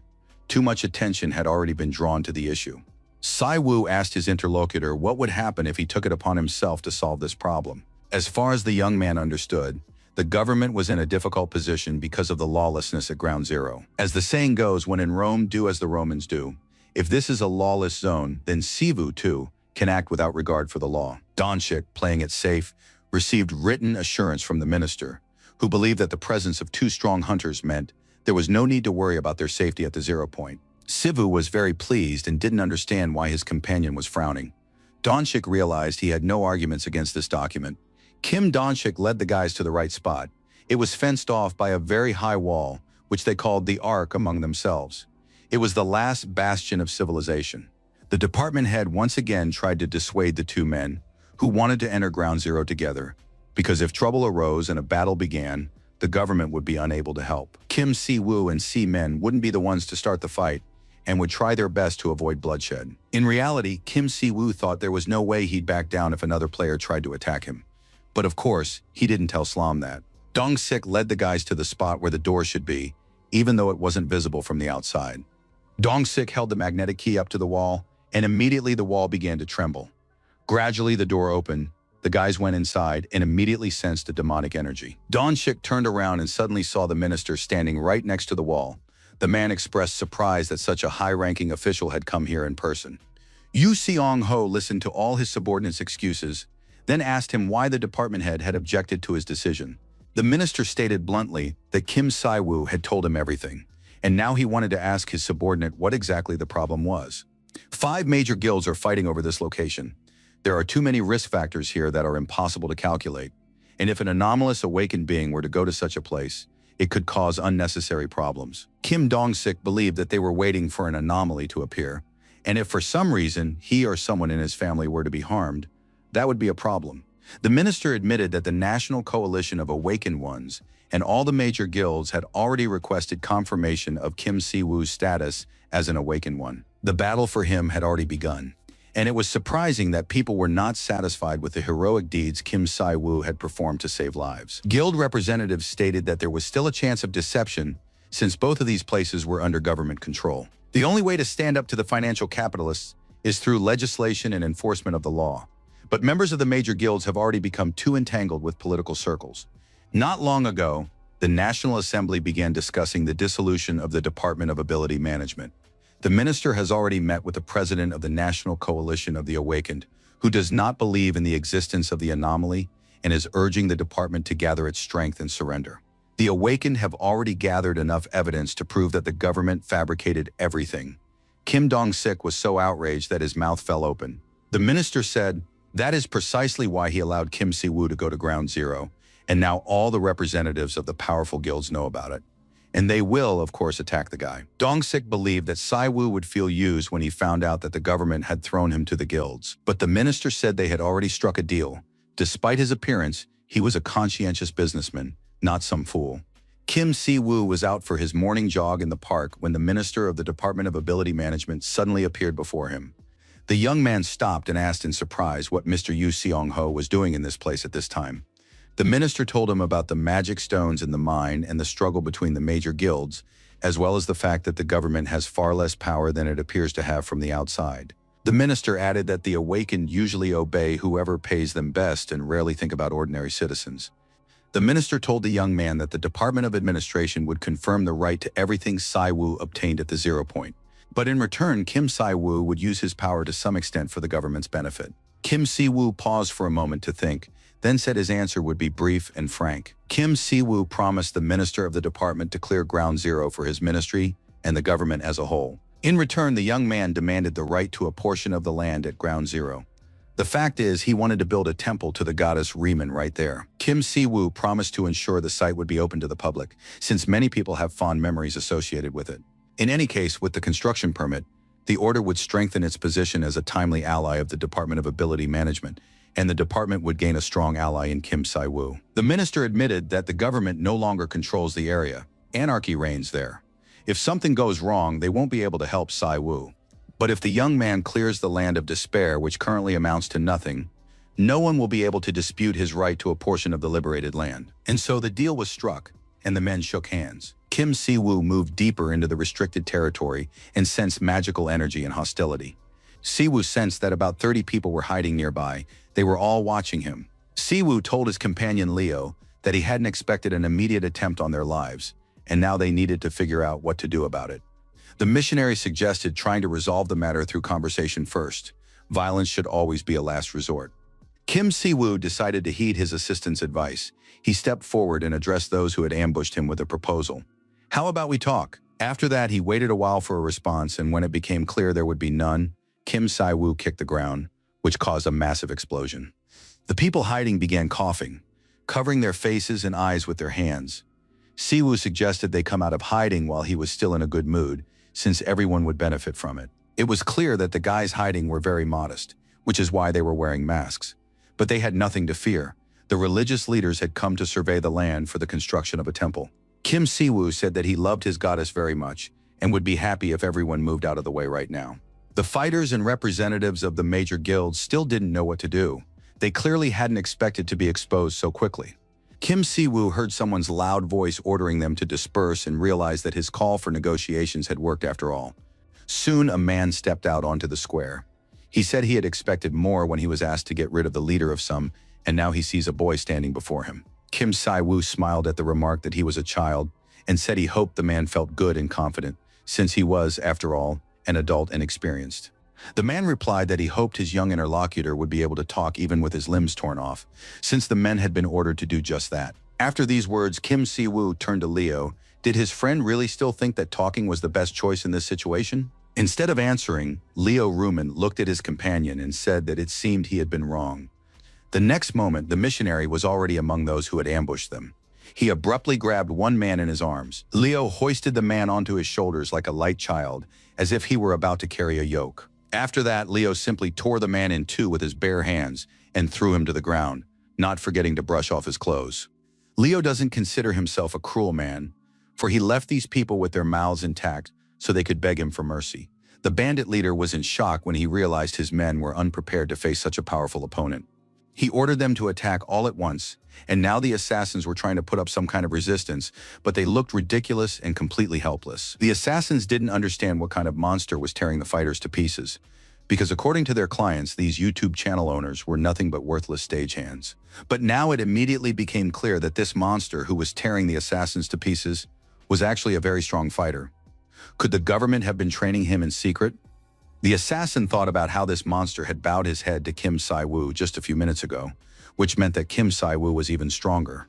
But on the other hand, if he managed to take this child hostage, he might somehow find a way out of this situation. Kim Si-woo saw the assassin approaching him at tremendous speed. Knife in hand, the situation was very serious. The assassin was already certain that his victim was trapped and couldn't escape, but suddenly divine fire pierced his body and blood spurted from his eyes. Kim Si-woo used a special skill called Will to Overcome Evil. He detected the hostile intent and eliminated the threat. Choi Se-pil was a wicked man who had committed murder, kidnapping, theft, and other sins. Yet now he lay on the ground begging for mercy. Kim Si-woo realized that the villain wanted a quick death, but that wouldn't happen. It would be unfair to allow it. It turns out that the skill Will to Defeat Evil activates on its own when it senses the presence of those who are true villains. Si-woo stepped on the villain's hand, and he immediately began screaming and confessing that he had been hired by the Chonggak Guild. They had paid him to kill the religious figure. Si-woo understood that this assassin had been sent simply to test him. If the guild representatives thought he had faked all his exploits, they wouldn't have sent one of the most notorious villains and bandits. Si-woo lifted the assassin's head. The man begged for mercy, pleaded not to be beaten, and expressed deep remorse. Kim Si-woo threw the man to the ground and said that forgiving this murderer was not his job, but he could send the bandit to the scales of justice before God. At that moment, a notification arrived that synchronization was complete, and he could now check his stats. The Earth dimension deemed Kim Si-woo chaotic and removed the causality restriction from him. The second update had begun. The young man examined his panel and realized that nothing had really changed there. Only items related to his stats had been added. However, the removal of causality was a very positive development. It meant he could take more risks in the future. However, the young man was concerned about the second update, which was supposed to improve the system in the near future. At that moment, Leo interrupted his thoughts to inform him that other awakened ones had arrived. Kim Si-woo warned his companion not to be so hostile. It didn't seem like these people wanted to fight. At that moment, one of the men asked in a stuttering voice why Kim Si-woo had come here and who had sent him. Kim Si-woo, looking around, saw a bright light and realized that the mine was right here, which meant he wouldn't have to search for it for long. There was a lot of magic there, roughly 7 tons by his estimates. A medium-sized magic tower uses about 700 kilograms of magic crystals per year, so 7 tons would be an excellent resource. Magic and demonic energy emanate from the mine. Magic stones are like pure water. They are clumps of the purest mana. For example, when combined with divine power, they turn into divine stones. Conversely, when combined with demonic energy, magic stones turn into demonic stones. Kim Si-woo sensed the same demonic energy as that which emanated from the Lich. This energy belongs to the King of Pride. Kim Si-woo asked the men if anyone had entered the mine recently. But the warriors were terrified and couldn't trust Kim Si-woo. They decided to say nothing and remain silent. Si-woo said he understood. All the guild representatives were busy fighting for power. But the man who had gone into the mine was very dangerous. Si-woo had been away and missed a lot of news, but he knew this was a lawless land. Now he would get rid of these people and take the mine for himself. Kim Si-woo continued to intimidate those present. He knew that this strong man most likely belonged to the Order of the White Shadows. Kim Si-woo took out his artifact and said he had no intention of fighting the warriors. He was interested in this lawless land. And right now, what interested him most was whether he could truly do whatever he wanted here. At that moment, the goddess's symbol began to react to the demonic energy. Kim Si-woo raised his hand along with the necklace and announced the creation of a sanctuary. The stone in the artifact changed color, and a notification of the sanctuary's creation appeared. People stood spellbound, turning their faces toward the divine light. Leo Ruman prayed to the goddess, and soon the land began to be covered in greenery and to heal as if undergoing a process of restoration. Kim Si-woo announced that he wished to dedicate this land to the goddess Ruman. She agreed to accept it as a gift. But Kim Si-woo himself, as a servant of the goddess, could not sit idly by. The surrounding area began to purify. With the help of the relic, a sanctuary had been created, and now the land was becoming suitable for human habitation. After this land was declared a sanctuary, the surrounding area was cleansed of demonic energy. It literally became easier for people to breathe, all thanks to the cleansing of demonic energy. The goddess spoke. She hadn't expected such inhospitable places to exist on Earth. Kim Si-woo turned around and saw Ruman in all her glory before him. She was beautiful as always. Kim Si-woo realized that he was the only one who could see the goddess here, judging by the fact that Leo was very calm and showed no reaction. The goddess also admitted that she could see everything here very poorly and vaguely. The fact is that the earth is saturated with human sorrow, and countless dreams lie buried beneath these ruins. The goddess thanked Si-woo for taking good care of the artifact she had entrusted to him through the child. Of course, it was hard to call this monster, who tore people apart with his bare hands, a child. However, the goddess said that Leo was truly a child to her. She had raised him and known him for a long time, and besides, he had been a very sweet boy in his childhood. Kim Si-woo refused to listen to anything about Leo, and the goddess admitted that she liked him, Kim Si-woo, much more. Si-woo asked her to stop this conversation and inquired why the goddess had come to Earth this time. Ruman admitted that she wanted to personally present a gift for a job well done. Besides, there were certain things she could only do while here. Si-woo didn't understand what gift she was talking about, and then gradually he felt as if divine pollen were showering down on his head, and it grew warmer and brighter. The goddess led the young man to a stone slab and asked if he could feel it. Kim Si-woo understood that he could not accept this as a mere gift. He sensed the love and sincerity of the goddess Ruman. The goddess hoped that the dream left here now had a good place to stay, and that the people who missed this place would perceive it as a miracle. Suddenly, the space behind the young man seemed to shake, and a huge building appeared. It was a real temple, erected on holy ground. This was the gift the goddess had bestowed. Kim Si-woo was absolutely thrilled. The temple was stunning, and everyone would surely love it. One can imagine how Leo would weep with happiness. The goddess Ruman knew her follower well and understood that Si-woo had already guessed the gift in advance.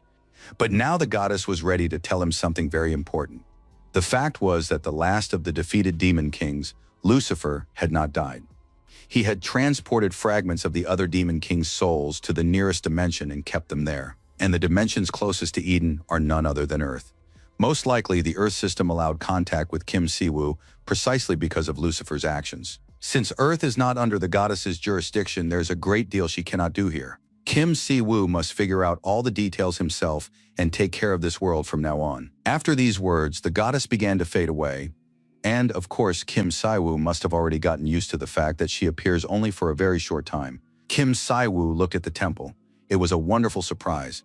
It seemed like he had now accomplished all his urgent goals, and he could breathe a little easier. Leo would translate the holy book. Now, there was also a temple where believers could gather and pray together. The system congratulated him on building the first temple, awarded bonus points, and marked the completion of the community expansion task. Kim Si-woo was pleased with himself. He felt that he was now doing something meaningful. Thanks to the interdimensional contract, it was now possible to purchase buildings with divine points. Gu Minsu stood in front of the camera and told his viewers that they had gathered at Ground Zero for a special event. The young man said it was a tremendous honor for him to be the first to show the renovated Ground Zero. Besides, everyone of course knows who else is participating in this report. Mr. Kim Si-woo, the Republic of Korea's first anomalous awakened leader of the Riemann Order. The young man said it was an honor for him to present his order's first temple, and that he now welcomes anyone wishing to join. But in the comments, the viewers' mood was very negative. People didn't believe that this was really the 0 point. They thought it was a setup. To many it seemed like just ordinary religious nonsense, and some were about to unfollow. Gu Min-soo showed the temple and said that this had become possible thanks to the active participation of the viewers. Even after the live broadcast ended, viewers continued to argue in the comments. No one believed that this was truly the 0 point, since it was poisoned by demonic energy. In their opinion, no life could exist there. Yet the frame was full of flowers and grass. Kim Si-woo did his best to remain calm in response to such commenters. He wanted to shut these self-righteous fools up. Kim Si-woo talked about the app. From now on, anyone can visit the Seoul City website to obtain permission to visit the 0 point. You can find out more on the Department of Ability Management's website or through Gu Min-soo's YouTube channel. And soon the tone of the viewers' comments began to change. People watched the drone footage with skepticism, and it soon became clear that this was indeed Ground Zero, which now looks like this. The Minister of the Department of Talent Management personally appeared in this area and examined the temple with interest. The man admitted that he had always wanted to return here, but never thought it would actually happen. And although he approved of Kim Si-woo's idea, he didn't believe in it himself. Yoo Seong-ho asked about the small headstone on the lawn. Kim Si-woo explained that it was a monument to everyone who sleeps here so they might rest in peace. It was erected by the same person who did everything else. This monument to the goddess is needed to dispel sadness without losing one's memories. The minister of the department laid a bouquet of beautiful flowers near the monument. It was a place where dreams lay. Yoo Seong-ho admitted that the young man had fulfilled his wish, and also thanked Kim Si-woo for making it possible. Kim Si-woo understood. Despite the abduction, he did not hate the goddess Riemann. And now the young man understands why this happened. He looked at what the goddess had done and felt gratitude. The goddess bestows charity and hope for a better future upon the people around her. The guys started reading the comments again. Public opinion was shifting, but there were still people who considered Kim Si-woo a real fraud. Gu Min-soo was already starting to lose patience. He didn't understand what else needed to be done for people to stop doubting and start believing. Kim Si-woo tried to calm his friend, whose reaction was literally scaring him.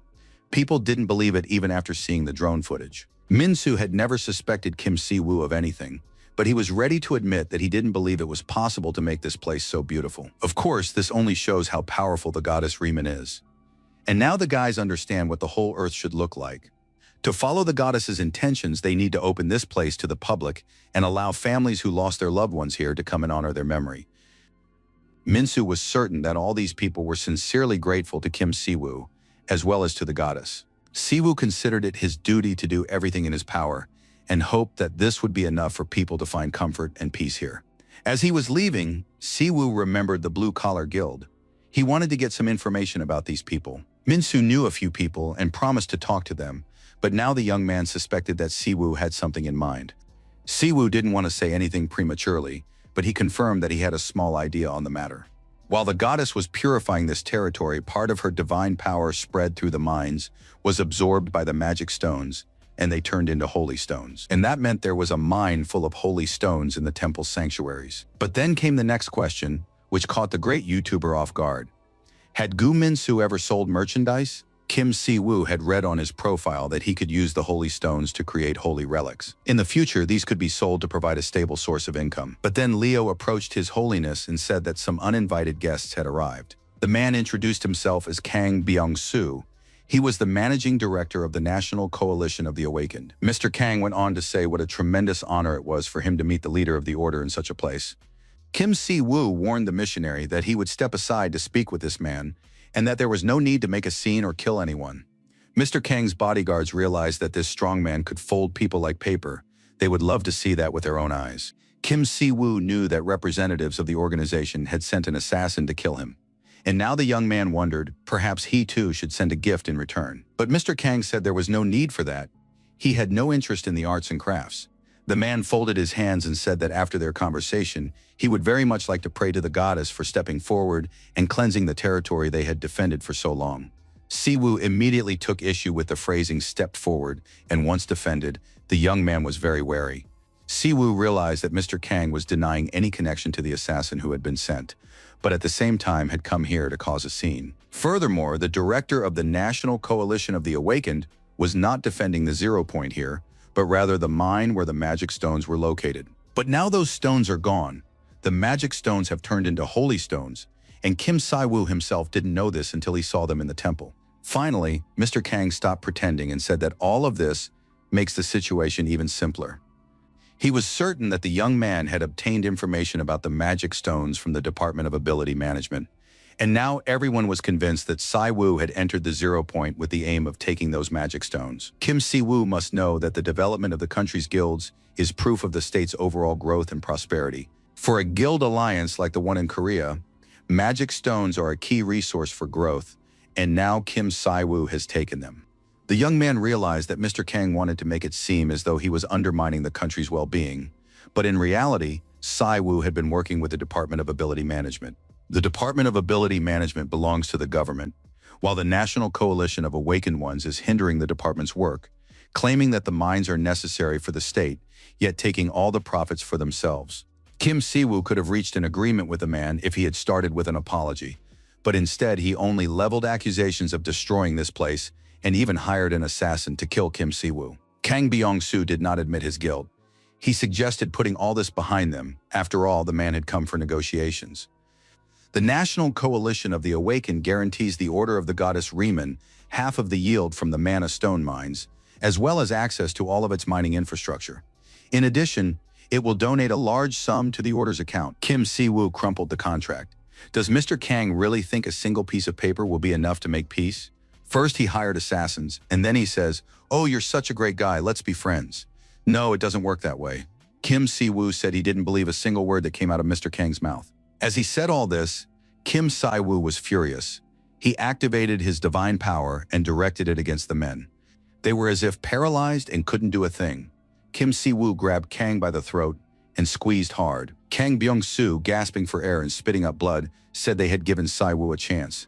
They have the strength to stand up to him, and when they unite, they'll succeed. Kim Siwoo threw the man to the ground and laughed, saying that he was very scared and literally terrified. Then the young man told the man to go back and tell the members of the National Coalition of the Awakened that they'd better come and apologize, or else he would come to them himself to demand an apology. The next news broadcast reported that the Coalition of the Awakened had formed an investigation team and officially submitted a request to confirm the status of the 0 point. At the same time, it is worth noting that the Order of Riemann attracted widespread attention after its leader, Kim Siwoo, managed to purify the 0 point. His younger brother looked like a real zombie with huge dark circles under his eyes. In-woo admitted that the launch of the Riemann Order's channel was scheduled for the next day and he had to work overtime. Little Si-yeon watched the news broadcast with her brothers.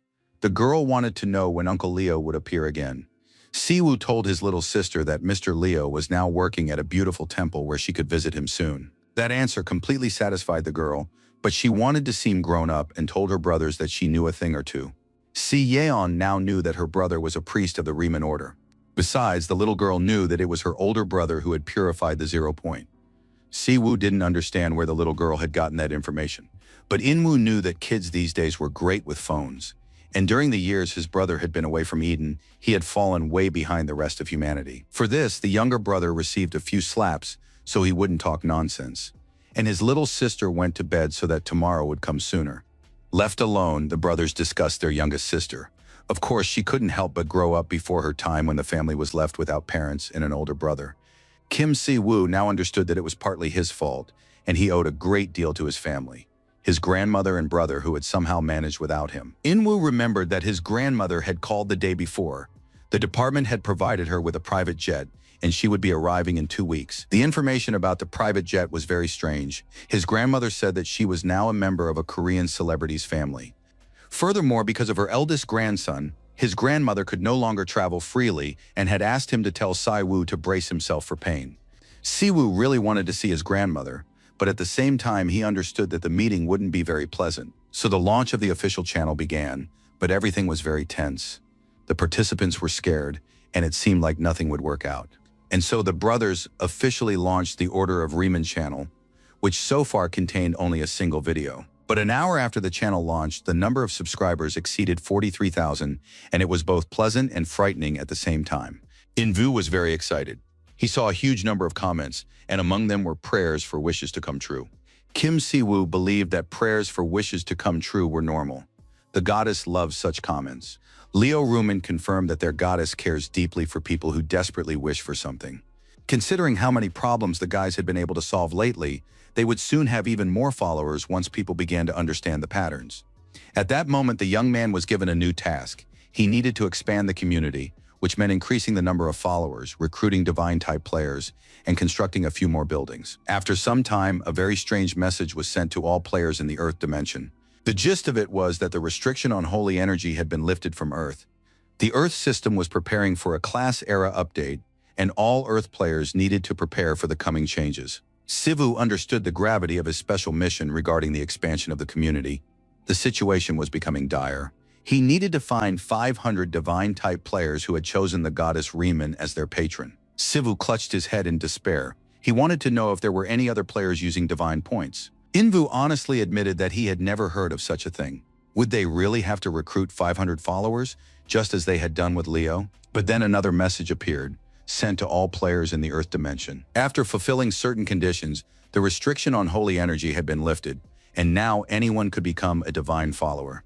The upcoming changes to the class system could bring all new players and participants to the forefront, and no one could predict in advance who would come out on top. It was reported that a new cataclysm had emerged on Earth.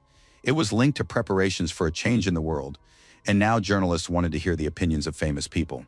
They invited a professor from Korea University, various awakened individuals, and a bishop of the Order of White Radiance, who claimed that many of his believers had awakened thanks to the blessing of their deity. Now that divine powers will become accessible, religion will occupy a more important place in everyone's life. If the state recognizes the Riemann order in these strange times, then they will likely have to recognize the religion of the Order of the White Radiance as well and designate it as an official faith. The journalists were interested in how the Order of the White Radiance's awakening works. The bishop said there was nothing special about their methods. The most important thing is sincere faith in their deity, who will save people from weakness. Kim Si-woo was deep in thought. It turned out that the divine players from the Order of the White Radiance did not use demonic powers. Members of the Order of the White Radiance uploaded videos of their battles with demons and never claimed to be on the same side. Siwoo tried to analyze the situation. He didn't recall sensing any demonic energy from the followers of the White Radiance. It turns out there are other organizations unrelated to the White Radiance, but connected to demonic forces. Unexpectedly, as always, the goddess Riemann appeared. She noted that Siwoo was troubled by something, and the young man apologized for distracting her over trivial matters. Riemann knew that Siwoo had worked very hard the day before, that many people had listened to him, and that divinity was now no longer banned on Earth. The entire country was now in chaos. Apparently, some players had now acquired the divine type. Siwoo knew nothing about this, and the goddess began to explain. Divinity is not only a power that Riemann can use, but also a power that enables the creation of miracles. The stronger the faith, the stronger the deity becomes. The stronger the deity, the greater the power with which it can bless its followers. Just as the player's will directly influences their magical abilities, divinity is closely linked to the strength of the faith of the deity's followers, but the awakened can use this power to perform miracles. A deity's power depends on the level of faith it can inspire in its followers. A deity without believers will simply vanish. The Age of Order refers to the gods, but why there had been no divine powers on Earth before, the young man did not yet understand. The goddess explained that the situation was the same as with his mother. On Earth, the system had imposed restrictions on people's potential. Kim Si-woo believed that all restrictions should have simply been lifted immediately, and then such a situation would not have arisen, but the goddess could no longer explain anything. Causality came into play again. The goddess blessed her follower, and all his stats increased by 1 point. Riemann couldn't say much, but at least she could help her chief representative in this way, and he was very pleased. Goddess Riemann in turn turned to the young man and asked him to make her stronger. Kim Si-woo said that he would preach even more to gather more followers for his goddess. The young man wanted to know if it was still possible to send people from Eden to Earth because the major guilds were already trying to monopolize divine-type players. The goddess said it was unlikely, but she would see what could be done. However, Siwoo wasn't upset. He hoped to continue exploiting the missionary. Siwoo was unconcerned about Leo, believing that the guy would sleep it off in the afterlife, and that now they needed to be ready for the Age of Order. If a similar message had been sent to all players on Earth, then the Earth dimension was in for major changes. Kim Si-woo understood that there was nothing he could do in this situation. He simply had to manage the temple with dignity and continue his sermons. The young man was trying to figure out where to go next, when suddenly his phone rang and he received an urgent message from the department about a huge number of orc tribes that had unexpectedly appeared. 5 years ago, when the young man disappeared, North Korea ceased to exist as a nation due to interdimensional rifts. According to his brother's stories, the northern part of the Korean peninsula is a land of monsters. Choi Seo-jin was furious. Had those damn pigs all gone mad at once and were now marching toward their country? The man found this highly amusing and wanted to know what His Holiness, Papa Kim, thought about it. Representatives from major guilds and departments gathered at the negotiating table. They needed to develop a joint plan of action. Si-woo turned to his neighbor and asked why the Goblin Guild, the largest guild, wasn't sitting nearby with the National Corporation of the Awakened. Seo-jin, taking a bite of a pastry, said that it wasn't his style to cooperate with thugs. He wasn't affiliated with the National Coalition of the Awakened. Kim Si-woo watched this massive man, whose plate of appetizers had vanished in the blink of an eye. Seo-jin said that after this meeting he wanted to go for coffee with Kim Si-woo. He had many questions regarding divine powers. The young man remembered how he'd been knocked out by the divine power Si-woo had used against him. Kang Byung-soo was very nervous. He asked everyone to stop talking and keep their mouths shut because the situation was very serious. Seo-jin hugged the young man and said he was just talking to a friend. There was no need to pick on him. Everyone could sense the dark energy emanating from Mr. Kang. Kang Byung-soo suddenly began accusing the Goblin Guild of having no respect for social norms and of constantly causing trouble with other players. After listening to the accusations, Seo-jin folded his arms across his chest and said they didn't care. Whatever they could do to him, they could shove their complaints somewhere far away. After that, the head of the Goblin Guild asked his opponent, was he really going on a date since he was wearing such cool glasses? But that was understandable. Mr. Kang was still trying to look young. They needed to wrap up this meeting quickly because the girls were getting impatient and wouldn't want to hang out with Mr. Kang afterward. Finally, the door opened and another participant in the negotiations entered. It was the Minister of the Department of Ability Management, Mr. Yu Seong-ho. Apparently, everyone present had been waiting for him. The men exchanged greetings and mutual compliments, preparing to recommend certain mood-boosting supplements and diet drinks to one another. The minister got straight to the point because everyone here was busy and there was no time to waste. The main topic of this meeting concerned the advancing orc horde. They needed to discuss plans for confronting and destroying them. Orcs are nocturnal creatures that operate in tribes. They are very strong, physically powerful, and brutal. Also, orcs from different clans are usually hostile toward one another. But this time, for some reason, 7 tribes have united into a single horde. This is the first time this has happened since monsters first appeared on Earth. According to intelligence reports, something is forcing the orcs to stick together. Kim Si-woo learned that nothing like this had ever happened on Earth before, but he had encountered such orcs in Eden. It was an orc born with the power to subdue other orcs, a monster capable of channeling the orcs' unbridled rage into a single force.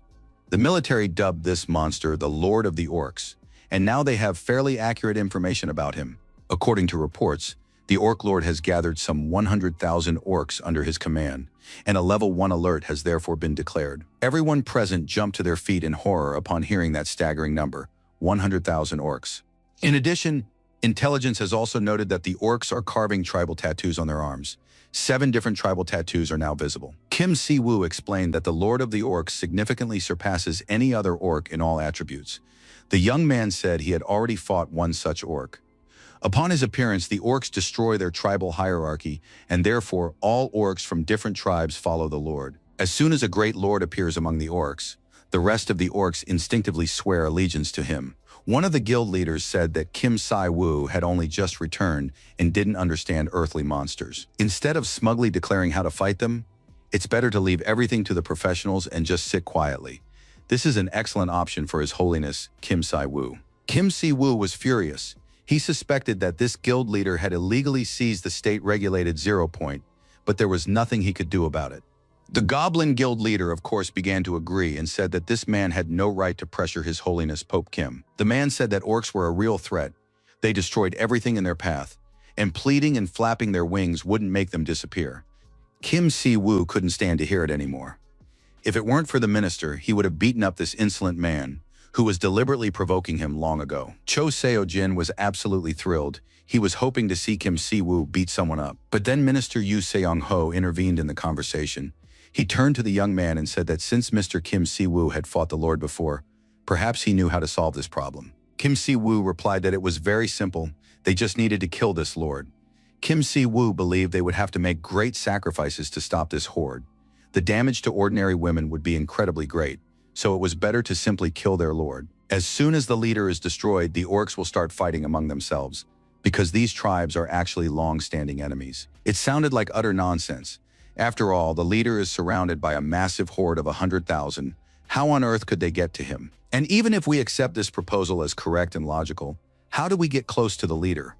The army would be forced to fight its way through this massive horde. Kim Si-woo said that this would indeed be the case if they relied on ground forces, but they could use air power. Fighters and helicopters hadn't exactly disappeared. They could organize an airstrike and simply bomb the orcs. There were no guarantees that killing the overlord would stop the horde. The military officer wanted to know whether he should send out a hunter without any certainty of success. To the military officer, it sounded as if Kim Si-woo wanted to sacrifice the lives of soldiers for the sake of civilians and livestock. Kim Si-woo said that if the military had no proposals or solutions, and they were just ready to voice unnecessary opinions, then they'd better shut up. He hadn't said that hunters should be sent out. Kim Si-woo said he would go on this mission alone, and it grew quiet around him. You could even hear a fly buzzing by. Kim Si-woo added that some media outlets were exaggerating and overstating his strength, and he was ready to use this opportunity to unequivocally refute those claims. If anyone had objections, let them voice them right now. If not, he wanted a helicopter prepared for him. Kim Si-woo had long known and tested time and again that the best defense is a good offense. And soon enough, a helicopter was indeed ready. However, people couldn't believe until the very last moment that the young man was ready to go alone. But Kim Si-woo asked them not to worry. The situation would be resolved before they could even blink. Si-woo said he was in a great mood because high in the sky, he would be able to breathe in some fresh air for the first time in a while. He used to fly on a griffin. The pilots were very surprised to hear about the griffin. Si-woo said it wasn't very comfortable, and helicopters were much better and more comfortable. The pilot admitted, in fact, he was very concerned that Kim Si-woo had refused to use the large anti-aircraft gun. Kim Si-woo tried to calm the guys down and said he had a plan and a couple of interesting skills. After that, the young priest walked up to the helicopter and touched it. He needed to activate certain skills for a moment. He used the House of Light skill. A powerful blessing was cast upon the object. Kim Si-woo believed the effect would be quite good. Even monsters wouldn't want to run toward their deaths. Sol Seo-myung was working as a cameraman today. He had been involved in the doppelganger incident last time and was now ready to film. At Ground Zero, filming was impossible due to mana contamination, so Kim Si-woo hadn't used a cameraman's help back then to record a stream for himself. But in the Lost Lands north of the ceasefire line, there would be no problems with filming. Given the fierce competition, it was important to rack up views with a live stream. Si-woo gave the video a title like, "Fought 100,000 orcs alone," or "I flew into the Lost Lands by helicopter." He couldn't get by without that kind of clickbait. Kim Si-woo looked at his cameraman and tried to calm him down, saying that it would all be over soon. Seo-myung was literally shaking with fear. He said he knew the safest place to stay close to Kim's dad. It was simply that the young man considered it a tremendous honor to fulfill this duty. He thanked Mr. Kim Si-woo from the bottom of his heart for this opportunity and was now ready to risk his life for the goddess Riemann. Kim Si-woo was beginning to realize that there were far more fanatics on Earth. They were ready to believe in anything and throw themselves into their faith with heart and soul. Be that as it may, the helicopter finally took off and headed for the Lost Lands. Many wyverns were flying in the sky. But very little time had passed, and the helicopter was already flying in complete solitude. No one could believe in a miracle, but they had managed to avoid a collision with the flying lizards. Soon the pilots announced that they would reach their destination in 5 minutes. Seo-mon was very focused and ready for work. Just as the awakened Kim Si-woo had warned, the flying monsters didn't even try to approach the helicopter, and the orcs moved toward the border without being distracted by anything. The minister of the Department of Ability Management was watching this flight live. In the end, the minister admitted that he hadn't expected to see a live broadcast of an airstrike on Matuba and was now prepared to issue a written apology. Kim Si-woo said he was ready to stop the broadcast at any moment if the minister was that concerned. Of course, everyone understood that the young man had agreed to and insisted on the broadcast to prove his skills, and now, perhaps, it was best to simply trust him and not interfere. Kim Dong-sik agreed with his boss. Up until now, The anomalous awakened had been a great help to their department. But if he failed this mission, the responsibility would fall on the minister. And if that happened, the reputation of the Department of Ability Management would be severely tarnished. Yu Seong-ho remained completely calm. After all, if this genius couldn't handle it, they wouldn't be able to do anything about the horde of monsters anyway, and who would care about reputation then? Whether Kim Si-woo broadcasts it or not, it doesn't matter. If he fails the mission, the result will be the same. So why shouldn't they raise the stakes now? Many years have passed since the awakened of large private guilds surpassed the government's awakened in power. The country lacks the resources to keep the national coalition of awakened under control, and it certainly lacks the strength to avoid the coalition's influence. Kim Si-woo is not an employee of the Department of Ability Management, nor is he a member of the Awakened Corporation. First and foremost, one should consider why each side independently classifies the returnees, especially those with a catastrophe rank. After all, they could simply be called S-rank players.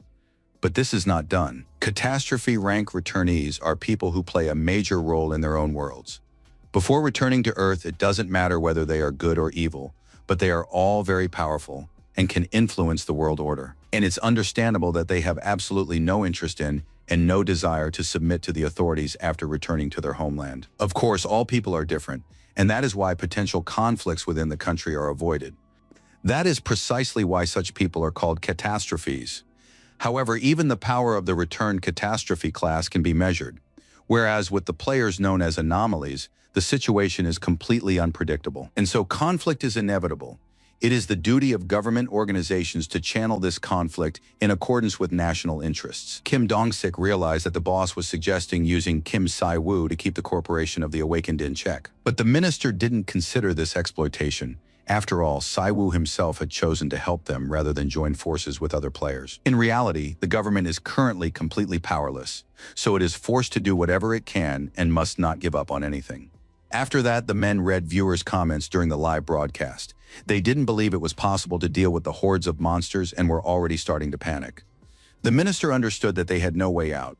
They simply had to humbly accept the outcome, whatever it might be, and hope that Kim Si-woo would succeed in his mission. Meanwhile, the helicopter arrived at the operation zone, and soon a unique orc, the Great Lord, was spotted. Kim Si-woo showed the Great Lord to the viewers and said that this monster was very dangerous and significantly different from ordinary orcs. Standing in the helicopter, Kim Si-woo told the viewers that he would now descend and show them the orc up close. The young man also promoted the official channel of the Riemann Order, encouraging viewers to comment, like, and hit the bell icon. And then, without putting on a parachute, Kim Si-woo jumped out of the helicopter and now looked like a shooting star. Who among us didn't recall the little prince from the fairy tale? The smoke cleared, and the savior walked the earth safe and sound. The young man felt that his knees were no longer what they had been in his early youth, and decided to pay attention to this in the future. Si-woo looked at the enormous orc, who turned out to be even taller than he had previously assumed. However, the young man noted that this Lord of the Orcs looked very familiar. At that moment, the Lord of the Orcs himself spoke. He didn't understand what was happening. In the future foretold to him, there had been no mention of a war involving someone like Kim Si-woo. And now he sees a player radiating a repulsive energy hostile to all orcs. Kim Si-woo had heard something like this before. He realized that lords like this don't appear on their own. They are created by an alien demonic energy. First there was the Wyvern, then the Lich and the Doppelganger. Now it could be said with certainty that this was Lucifer's demonic energy. He had been the king of pride last time, but now he was the king of the demons of wrath. The Lord of the Orcs did not wish to answer the question of why the kings of the demons were trying to come to Earth. Everything was happening to fulfill a chosen destiny. And now the Lord of the Orcs was about to kill the warrior right here and now. That too was his destiny. He swung a massive axe that split the ground into pieces like a bar of chocolate. However, Kim Si-woo managed to jump out of the way and was unharmed. The young man noted that the destructive power of demonic energy, combined with physical prowess, was formidable and would have to be reckoned with. The demon lord raised his axe again, preparing to attack his opponent once more. At that moment, Kim Si-woo unleashed his divine power upon the monster, who was shielding himself with the axe. It was clear the orc was struggling. Kim Si-woo leaped backward. He noted that his opponent was much better at blocking blows than he had previously thought. In Eden, this Lord of the Orcs would be considered one of the strongest. At that moment, the monster declared that their war had already begun and that they had already started a war against humanity. And no human army would stand in the way of destiny or be able to stop the demonic army. The Lord of the Orcs called on his brave warriors to follow him and pay no heed to anything else. Kim Si-woo calmly watched the monsters. He knew that demonic energy was linked to despair, and now he could use that to his advantage. Si-woo realized how he could get rid of the orcs before they became even more dangerous. Kim Si-woo couldn't stop thinking about his subscribers. He really wanted to rack up 10 million views, so he decided to take a quick photo for the preview. The Lord of the Orcs addressed the young man and called him over. Finally, the monster had met a worthy opponent who wasn't afraid to stand in his way, and now the Lord of the Orcs would personally destroy this man. Kim Si-woo asked him not to rush, because he was filming a video here. He likes long, spectacular scenes, but today and on this set, he wanted to film different orcs for his subscribers. But looking at the orcs' dumb faces, Kim Si-woo realized that this backdrop was only ruining the impression. They were too ugly. Actually, Si-woo had nothing against cowardice. After all, he wasn't a warrior, and fear is natural not only to humans, but also to animals and monsters. The young man gathered divine energy, and its power grew stronger and stronger. Using the skill defied causality, so it had been modified to avoid breaking the rules. And now the Tomb of the Holy Spear skill was activated by the player. This powerful divine spear crashed down on everyone present, illuminating everything around with a bright light, and it was unclear if anyone could survive such an impact. Space shook so violently that the temple's arch seemed to collapse, unable to withstand the strain. The divine light struck like a multitude of blades, piercing through everything in its path. Kim In-woo sat with his mouth agape in front of the computer screen. The young man was watching the live stream and was stunned as he observed his older brother's duel. Viewers in the comments couldn't even find the words. They didn't know if it was magic or just interference on the screen. Is it really possible to do something like that? Watching the broadcast, viewers must realize that everyone is equal in the face of overwhelming power. Kim Si-woo suggested that his younger brother make a soybean stew for dinner, but In-woo replied that he was missing some ingredients. Si-woo threw some money at his younger brother so he could buy everything he needed, and in doing so, even turned his younger brother against him. But just a couple of hours later, this man, Kim Si-woo, was displaying simply incredible strength, and it became clear that he was unlike anyone else. In-woo had never doubted it and had always believed that Si-woo was very strong. But now it was clear that not even the strongest hero in Korea could stand up to him. It was a true miracle revealed to all the spectators, as well as a demonstration of unprecedented divine power. In-woo was deep in thought as he watched his brother. He was convinced once again, and now no one would accuse Si-woo of cheating. And soon the spectators saw the orc's hand tremble, and everyone was horrified when they realized that the Lord had survived such an ordeal and was still alive. In-woo's mouth fell open in surprise as well. The young man noticed the monster's movement and now wanted to see what his brother would do next. Kim Si-woo approached the Lord of the Orcs and with a single stroke of divine light, sliced the monster in half. Kim Si-woo was a little annoyed that the enemy hadn't died from the first blow. However, now this enormous monster lay destroyed at his feet. At the temple of the goddess Riemann, there had been an uproar since early morning.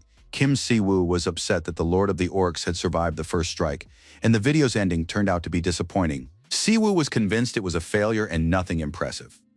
But everyone else was absolutely thrilled. They thought his performance was magnificent, and that he even showed viewers his human side. Everyone understands that nobody is perfect. However, Kim Si-woo believed it would have been better if the first strike had been a complete success. It seems the religious figure thinks only about looking cool. Gu Min-soo said that after the Orc Lord's death, the remaining orcs began fighting among themselves, and soon the orc horde fell apart, and it seems everything is fine now. The Department of Ability Management, on behalf of the state, thanks Kim Si-woo. The National Corporation of the Awakened, however, has remained silent so far. However, all the media outlets wrote only about the true leader of Greater Korea. But it turned out that just a few minutes earlier, a new massive gate had opened in Busan, and now everyone is wondering when Korea's chief savior will join the mission. Kim Si-woo, of course, would not have minded stepping forward right away. But the fact is that after using a massive amount of divine power, he received a warning that his limit had been exhausted and blocked for the next 24 hours.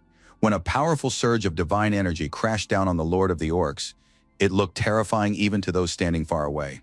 The military personnel watching the battle stood with their mouths agape, unable to believe their eyes. Kim Dong-sik was also staring intently at the screen, unable to comprehend what it was. Now, even the Minister of the Department of Ability Management understood why the abilities of anomalous awakened ones were compared to nuclear weapons.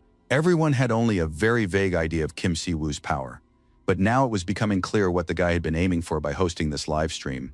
Most likely, all the viewers were feeling the same way. Kim Si-woo was still addressing his subscribers from the computer screen, urging them to subscribe, comment, and like the post.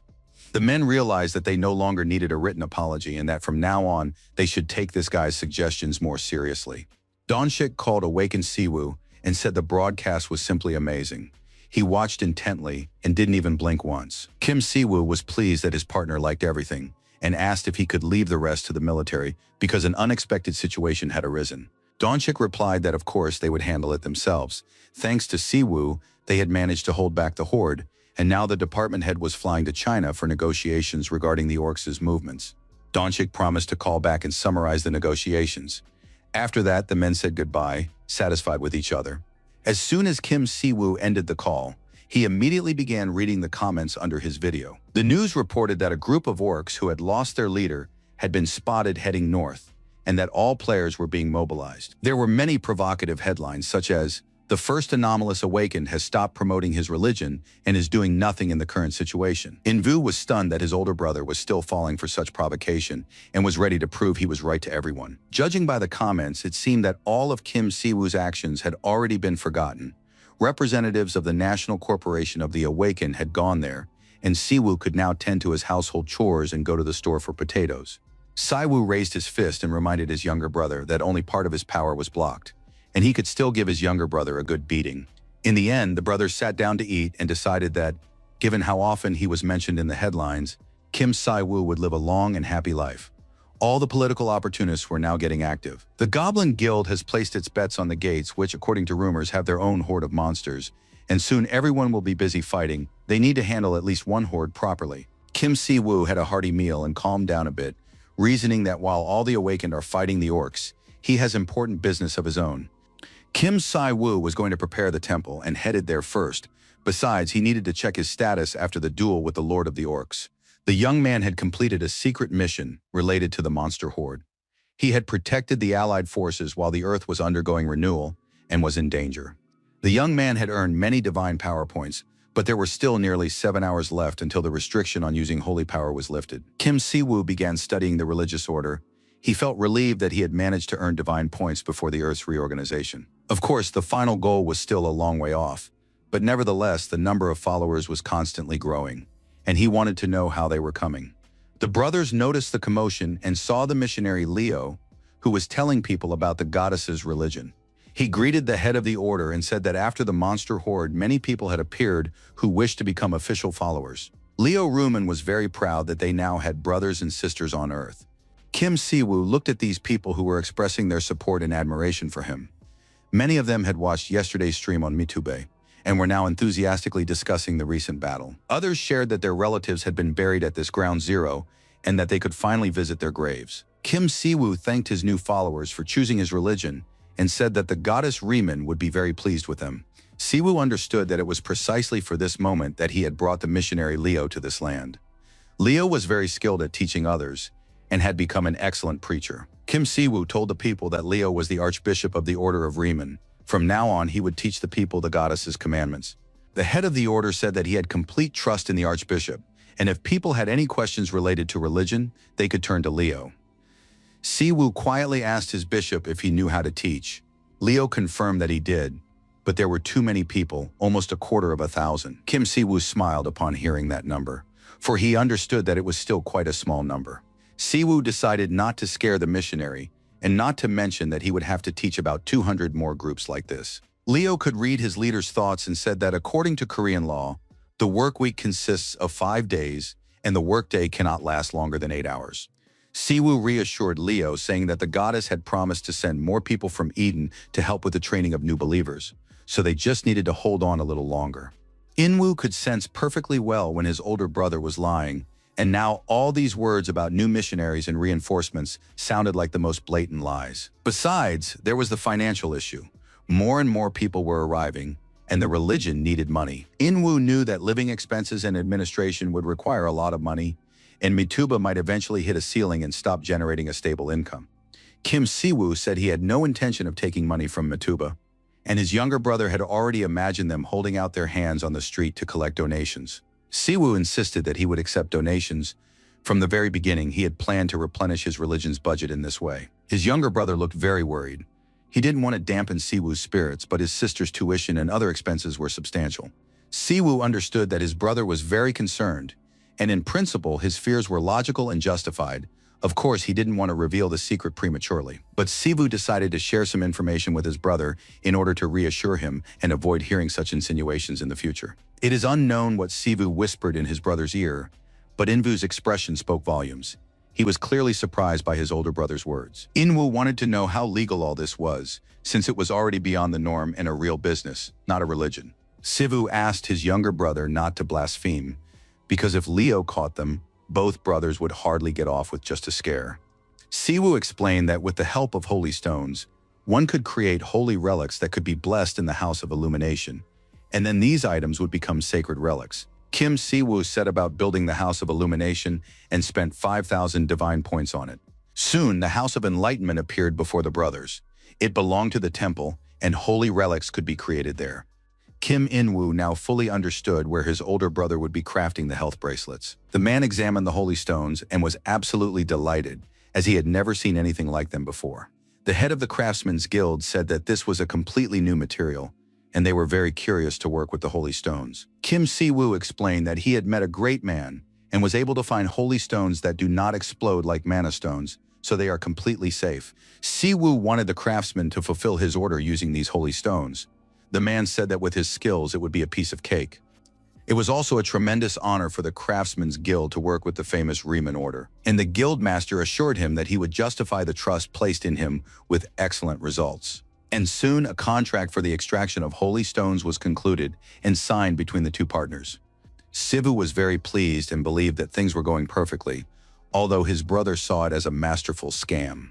Soon the Order of Riemann's greatest creation was ready, a bracelet with a sacred stone that enhanced the wearer's natural recovery. With such an item on the market, there was no longer any need to worry about money. The bracelet helped relieve fatigue, improved blood circulation, and alleviated pain. Siwoo could agree that this item resembled the pseudo-scientific bracelets that regularly became popular and were sold in various countries. Inwoo continued to look at his older brother, realizing that he was completely hopeless because he was a terrible PR person. The younger brother suspected that the new religion selling health bracelets might look like some kind of fraudulent pyramid scheme to outsiders. Siwoo was certain that wasn't the case because his bracelet actually worked. It was imbued with a blessing that reduced fatigue and performed other functions, but it was crucial that the bracelet be blessed by a priest. Now they could send their younger sister to any school or academy she wanted.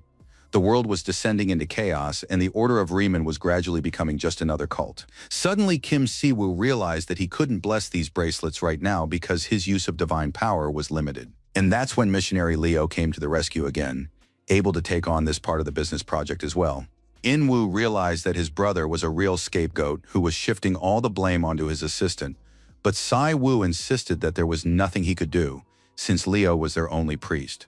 At that moment, a notification appeared stating that the goddess had sent an oracle. As soon as the goddess connected, Inwoo started shouting that his brother was going to kill the missionary Leo through overwork, forcing him to work practically without rest. The goddess Riemann announced that she had arrived just in time.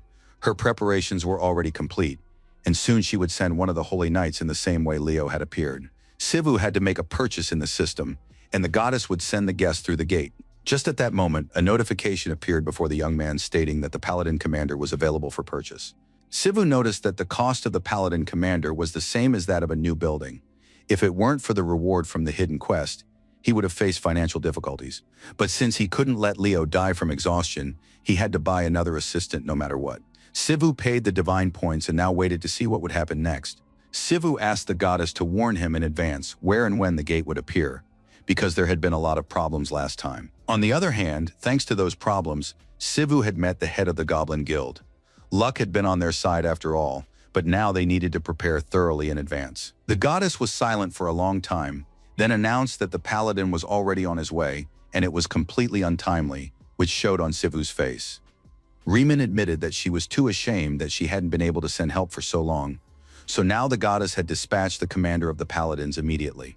Siwoo agreed that this made sense. The world was already plunged into chaos because of the strange gate and the dungeon phenomenon. But just then a frightened Inwoo ran up to him. He showed a video of a girl fighting monsters, and it seemed she was from Riemann's order. The beauty had easily killed several monsters and was now standing over the body of one of them. One of the warriors was simply furious. He ran up to the stranger and declared her an enemy, demanding she identify herself and state her name. And now the girl found herself surrounded. Armed warriors were pointing their weapons at her from all sides, ready to attack. The stranger didn't react for a long time, and then simply parried the attack, doing so sharply, quickly, and powerfully. She leaped high into the air to prepare for the next attack. And now she was absolutely confident those players had attacked her first, which meant it was her turn to strike back. Her powerful new blow stunned everyone present. Stones flew in all directions, and everyone demanded an explanation, unable to figure out who she was. Kim Si-woo was also watching this live broadcast closely and wanted to figure out who this girl was. Besides, it was unclear why the beauty was winking at the other players before striking them with tremendous force and sending them flying. Si-woo wanted some answers from the goddess, but she said that her authority ended there. She needed to return to Eden, since she had a lot of work to do there. At that, the connection with the oracle was severed, and Kim Si-woo stood there stunned, not knowing how to react to all this or what to do about it. But then finally, the girl reached the camera and introduced herself. Her name was Luna Leventon, and she was the commander of the Paladins of the Order of Riemann. After that, the girl addressed the warriors she had been fighting and said that if they hadn't decided to surrender yet, she strongly recommended that they do so. The Kim brothers realized they were in big trouble. Luna Leventon was the third in command of the Paladins and one of the Order's strongest fighters. Some call the missionary Leo a mad dog, so Luna has a nickname. She is the Bloody Saint because on the battlefield she is always covered in the blood of her enemies. Luna is highly skilled with any weapon, but the mace is her favorite. She takes great pleasure in cracking skulls and invites everyone to try it so they can experience it for themselves. The girl has also repeatedly tried to get closer to Kim Si-woo, inviting him to spend their free time together and have a drink. In addition to her combat skills, Luna Leventon boasts influence within the Order. She is not only a saint and a paladin, but also possesses striking looks and draws people to her. To put it in modern terms, Luna Leventon is an idol in an era when social media is of great importance. It's wonderful to have someone like Luna among your friends. Kim Si-woo was already furious. He didn't understand why Luna had started fighting with the warriors. Come to think of it, Leo had started out that way too. The missionary couldn't even give a coherent answer right now. It seemed he had no other choice at that moment. The fact was that the guild representatives had attacked first, so they had to fight back. Leo said that he and Luna had acted according to the protocols they'd been taught, and now Kim Si-woo wanted to know who had trained the priest to do that. Leo Ruman looked intently at His Excellency and said nothing. Kim Si-woo tried to ask the same question again, but Leo responded with silence, merely whistling some silly tune. The gates of Inshin looked simply gigantic. They radiated negative energy, and it was clear that powerful monsters lay beyond them. Government officials tried to keep journalists away from the scene.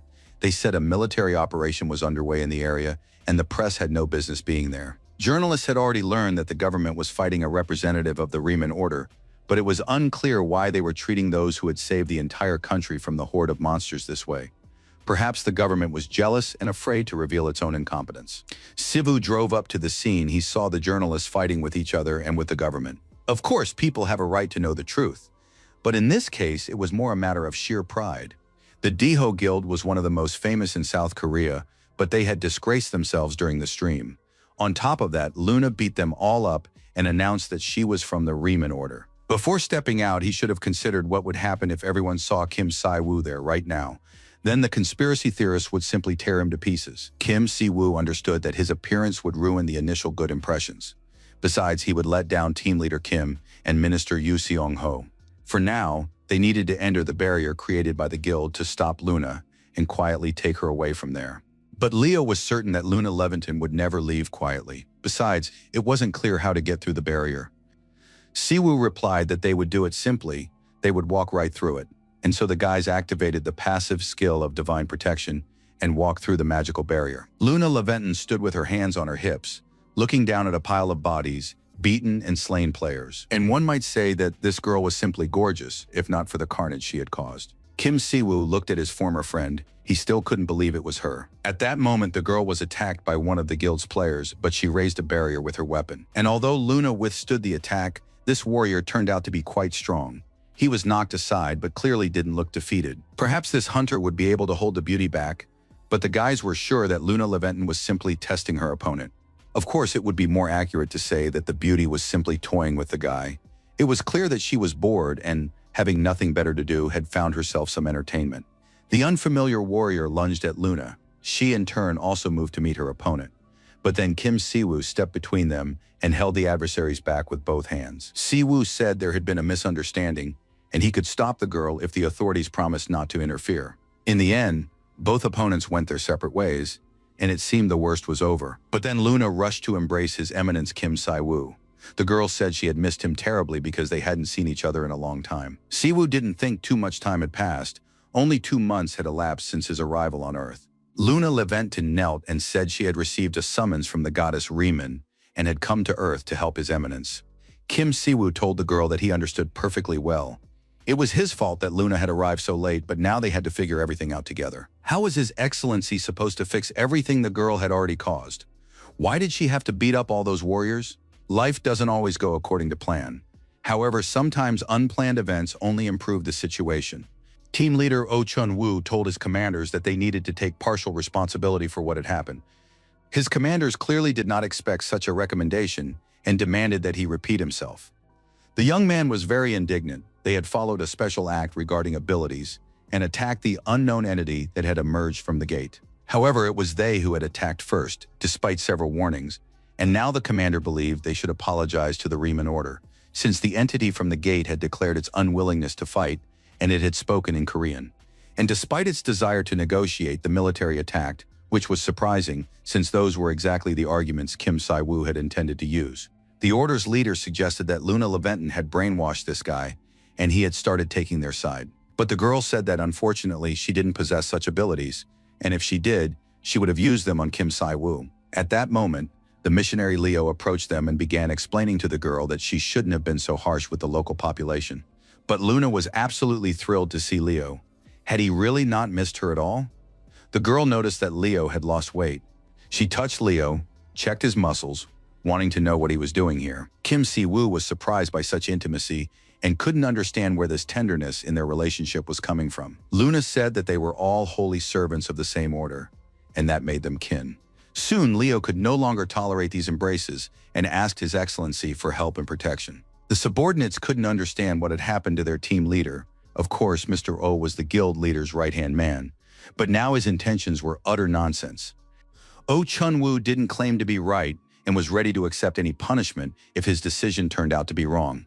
But he believed they needed to apologize. The commander looked at the beautiful girl, walked up to her, and addressed her with a rather unusual speech. Oh Chun-woo apologized for the fact that he and his subordinates had greeted the girl so aggressively and thanked her for the lesson they had learned. After that, the squad commander asked if Luna Leventon would mind meeting with him sometime after work to discuss everything again. Luna was very pleased. She said that the guy was much better than he seemed, and if he corrected a couple of mistakes in his fencing, he would be even cooler. Oh Chun-woo was very embarrassed and couldn't take his flushed face off Luna. Kim Si-woo told the young man if he was so interested in further collaboration, he could visit them at the temple. Luna Leventon would be happy to teach the young man. Hearing these words, the warrior began to thank him for the invitation with a trembling voice. As soon as Oh Chun-woo heard that he would have a great time with Luna, he immediately promised that he would definitely visit their temple. Kim Si-woo was already calculating if he played his cards right, they would have one more S-rank follower. Luna commented on His Eminence's words, saying that, as always, he had devious plans. And the missionary Leo stated that the leader of the order was already starting to scare him, and that it reminded him of the past. After that, everyone decided it was time to go home, because the main purpose of the trip had already been accomplished. They had met the goddess's messenger. But the next day, the news was full of reports about the conflict between the girl and the guilds. The official channel on Mitube was flooded with questions about Luna Leventon, and even in the comments under the news articles, people wanted to know everything about the new member of the Riemann Order. Her undeniable beauty and her ability to fight even against the strongest warriors from the guild immediately made the girl a media personality on par with an idol. Mitube was still the primary means of advertising, and therefore someone as attention-grabbing as Luna was a huge advantage for the entire order. However, there was still one problem that could not be ignored. Kim Si-woo entered the room where the red-haired beauty was lying on the sofa. The girl was absolutely thrilled with Earth and was now upset that she hadn't come here sooner. Kim Si-woo realized that Luna's temperament could cause them problems. The girl was watching her videos again and had already concluded that next time she needed to pose better, pay attention to her appearance, and smile regularly at the viewers. Luna Leventon said that every time she lived in Eden and Kim Si-woo rejected her, she believed that Earth had different standards of beauty. But now, seeing the public's reaction, the beauty realized that it wasn't about her at all. Si-woo noticed that Luna was wasting her time. He had no idea when she had learned to use a phone. It turned out that all of this was made possible by Riemann's blessing, which allowed her to learn how to use various gadgets and devices. And indeed, if you studied the passive skill blessing closely, the blessed person could use anything. Tools, weapons, devices, their possibilities were limitless. Even while still in Eden, Siv understood that this skill would be too aggressive, but now it turned out that it even taught how to use a phone on Earth. This skill had become even stronger. Luna wanted to know if His Eminence was pleased that she had appeared on Earth, since he had wanted to meet her. Sivu was ready to admit that seeing the beauty again had indeed been a pleasant moment. But if he tried to dodge the question, she would keep wasting his time until she got an answer. Sivu suggested, why not go to a military base when the opportunity arose to find out if the blessing worked on helicopters and airplanes. At that moment, Leo entered the room with a mop and a rag. He had seen the pair chatting amiably and felt out of place. Leo in turn asked if there had been any problems in the Holy Land lately, and it turned out that things were indeed not peaceful in Eden. After His Eminence's return to Earth, demonic beasts had begun to reappear, hiding in the northern part of the continent, and someone had even spotted the Demon King in the southern archipelago. Kim Si-woo was very upset, as he had believed he had completely destroyed all the demonic beasts. Now it was clear why the goddess had been so busy. He asked if the situation was so turbulent, wouldn't it have been better for Luna to stay? But the girl believed that helping His Eminence was her duty. It was he who had saved Eden, and there was no need to feel guilty now. Kim Si-woo was sincerely grateful for such kind words coming from the beauty. After that, Luna suggested everyone have a drink. She was curious to try earthly alcohol. She immediately explained that any saint must know how to drink in order to keep an eye on those who don't. And she unambiguously pointed at Leo, who was the weakest of the heavenly knights when it came to drinking. At that moment, the voice of the younger sister rang out. She was delighted by the incredibly beautiful girl who had appeared in the apartment. Invu was also very embarrassed and amazed. He began scolding his older brother for not warning him about such a lovely guest. Luna immediately realized that she was facing His Excellency's younger brother, who moreover was talented, and said she had heard a lot about him. Si-woo immediately demanded that she not call his younger brother a heartthrob, and now the girl noted that His Excellency was very cute when he was jealous. Of course, Luna immediately declared that she didn't want to be the cause of a conflict between the two brothers, and hid behind her younger sister. Kim Si-woo felt like he was starting to go crazy over this girl. The last thing he needed was for them to start arguing here. Si-woo looked furious, but his brother, on the contrary, thought that Luna was not only beautiful, but also sweet and funny. She was already smiling at the whole family and formally introduced herself. She said her name was Luna Leventon, that they could call her sister, and that she wanted to get to know everyone better. To her stunned and surprised younger brother, the beauty said not to be shy, since she'd heard constantly in Eden about what a wonderful and talented video editor he was. The last shreds of common sense told the young man that they didn't shoot videos in Eden. But at that moment, Luna asked if Invu would mind if she stayed with them for a short while. Seong had also relaxed by then and asked if she could call the beautiful woman her sister, to which she was immediately given permission. Although Leo felt that Luna was more of an aunt than a sister to the girl, Leo didn't understand why in that case he had become an uncle, while Kim Si-woo surveyed the entire group. This was the moment when his family from Earth met their closest relatives from Eden. In such a peaceful and pleasant atmosphere, the young people spent the entire evening. And of course, everyone wanted this harmony to last as long as possible. But at that very moment, representatives of the demonic circles demanded to be accepted, to be served, and to be obeyed. The warriors tried to fight against this monster, but it soon became clear that the forces were unequal, and they had to flee. There was one warrior who continued the battle no matter what, Mr. Cho Seo-jin, the head of the Goblin Guild. His subordinates believed they should retreat. They were certain that no attack could get past this monster. But the guild leader believed that if this continued, their guild would be destroyed. He would take on the monster himself and let the men escape. However, the man asked his subordinates that, once they were safe, they should ask the head of the Riemann Order, Kim Si-woo, for help. The warriors fled at tremendous speed away from the monster. The best thing they could do now was to bring Kim Si-woo. Choi Seo-jin understood that Earth's primary scenario had been updated, and now divine light was coming to the forefront. No one could have predicted this before, so all the warriors had been building up their physical strength without paying attention to the divine aspect. Now, the main scenario on Earth is the Age of the Awakened. Given the amount of mana, many considered the emergence of holy power to be an incredibly late development. However, Christianity, Buddhism, and other existing religions, even those no one had heard of before, such as the Order of the White Radiance, began reporting on players capable of using holy power. After Luna Leventon's arrival, a large number of new players joined the Order, and one cause for concern was alleviated. Sivu noticed that a hierarchy was beginning to emerge within their order, a sign of good coordinated work. Luna addressed the people and said that, although they had not been on Earth for long, they were grateful to those who had decided to join the Order of the Goddess Riemann. Kim Si-woo was looking over the new members when a child suddenly caught his attention. The boy was standing in a group of people, his hands clasped in prayer, and he seemed very absorbed in the moment. Leo explained that the boy's name was Son-woo. He had recently joined the Order along with his father and expressed gratitude that Kim Si-woo had dealt with the gates.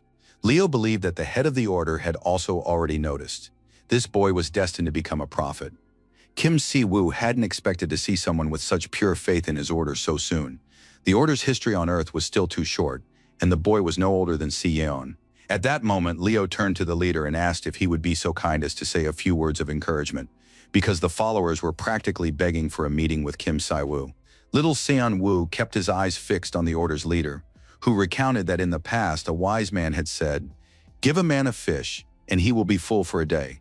Teach him to fish, and he will be full for a lifetime." Kim Si-woo said he would not make false promises, like other orders and religions do, just to raise money. Instead, they would teach the followers how to properly use and develop the holy power. Kim Si-woo was not here to perform miracles for the flock, but to show them how they themselves could one day perform miracles. Kim Si-woo believed that his order would never disappoint people. They must believe in the goddess and in themselves. Luna and Leo were very pleased with these words spoken to the congregation, and their leader's expression was deeply spiritual. Suddenly, a cry rang out, and a stranger burst into the temple. Ignoring the warnings, he continued to push his way toward the leader, Kim Si-woo. Si-woo looked at the warrior and immediately realized that standing before him was one of the Goblin Guild's men. The stranger fell to his knees and began begging for help. The young man spoke very incoherently, but it soon became clear that something terrible had happened. He explained that the leader, Cho Seo-jin, was in grave danger. He was currently at the 0 point in Busan, but was most likely already dead. The young man begged Kim Si-woo to drop everything and save the guild leader. There were 3 0 points on Korean territory. The 0 point in Seoul, where the goddess's temple was currently located, had been cleared by Kim Si-woo and his followers. The next 0 points were located in Daejeon and Busan. Of course, everyone knows about the gate breach in Busan 3 years ago, and the 0 point in Busan is a consequence of that breach. Although the mana contamination in Busan wasn't as severe as in Seoul, this place is very dangerous because it's located in a major city. During the gate breach, it was the Goblin Guild that made the greatest contribution. After they discovered that the 0 point was connected to dungeons located in other worlds, several more gates appeared in Busan. As a reward, the Goblin Guild was allowed to be the first to choose which gates they would explore. The gate breach incident granted them numerous privileges, and of course, the guild decided to take advantage of them. Kim Si-woo understood that this was how the ability management department would regulate internal relations between different players. However, after the announcement of the Earth scenario update, gates began opening all over the world.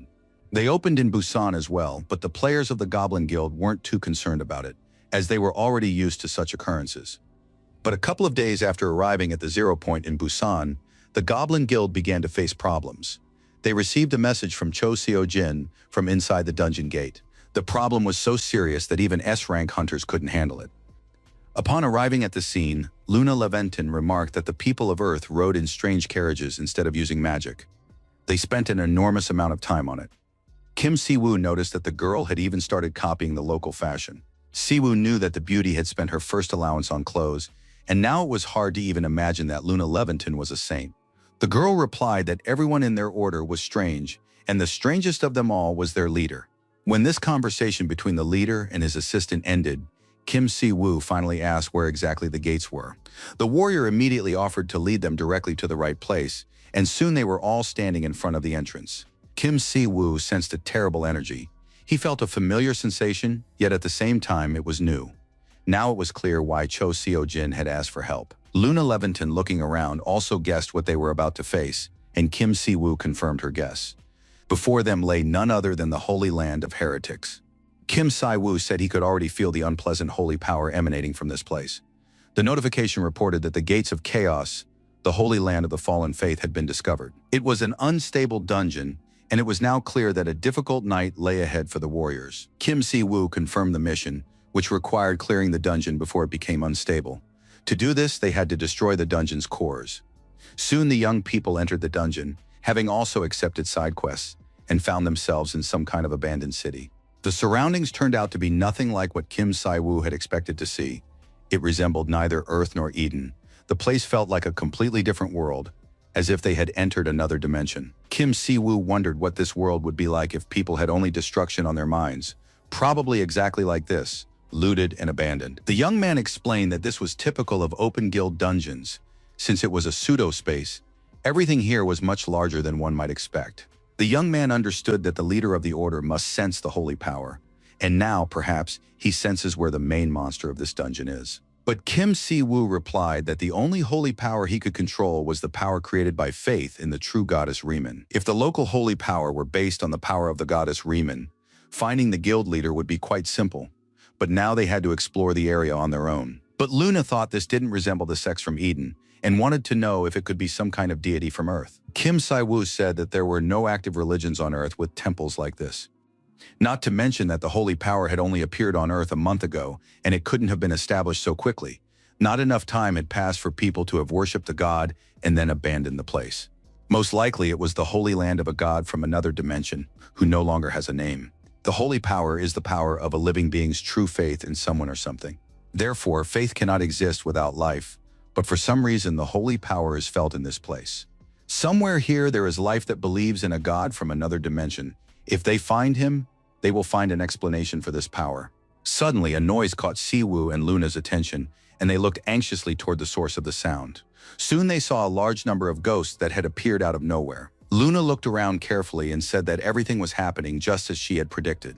Now there were a great many ghosts, and they stood literally in every doorway of these strange buildings. It turned out that the most undesirable events were unfolding right around Kim Si-woo. A rather interesting situation arose 3 years after Kim Si-woo's arrival in Eden, when endless battles, homesickness, and the desire to return to his family began to weigh heavily on the young man. It was very hard for him. The young man asked if a being like a god could die. The goddess asked if the young man really wanted to kill her. Riemann didn't want to believe that the young man was still upset because the goddess had forced him to sign the contract. And then the goddess explained that gods like her could only exist thanks to people's faith in them, but would vanish as soon as people forgot about them. Kim Si-woo wanted to know what would happen if people forgot about the gods. Riemann explained, only then can one become a true god. It's hard to understand now, but someday, Si-woo would realize what the goddess meant. 7 whole years had passed since then, and the young man still didn't understand the end of divinity. However, as the goddess Riemann had once explained to him, the young man now understood that these ghosts had failed their divine completion. Luna began swearing to the leader that she had never seen such suspicious creatures. The fact that they looked so terrifying, yet possessed holy power, was driving the girl crazy. Kim Si-woo advised the beauty not to judge a book by its cover. Luna didn't understand what was wrong with her behavior, since the leader of the order himself had just called these ghosts freaks. Kim Si-woo was certain, if their goddess saw these ghosts, she might get angry, but she would still feel pity for them and would not condemn them. This temple had been here so long that it had already fallen into ruins. However, those who should have long since departed for the afterlife are still here. They are held in place by threads of holy energy woven by their god. And now it's unclear how this thing can mock the people who believe in it. This has nothing to do with holiness anymore. Can this energy even be called holy power? Luna found it simply repulsive. It was obvious what would happen if such an abomination broke through to Earth, and the girl prepared to attack. Luna Leventon leapt high into the sky and raised her favorite mace above her head.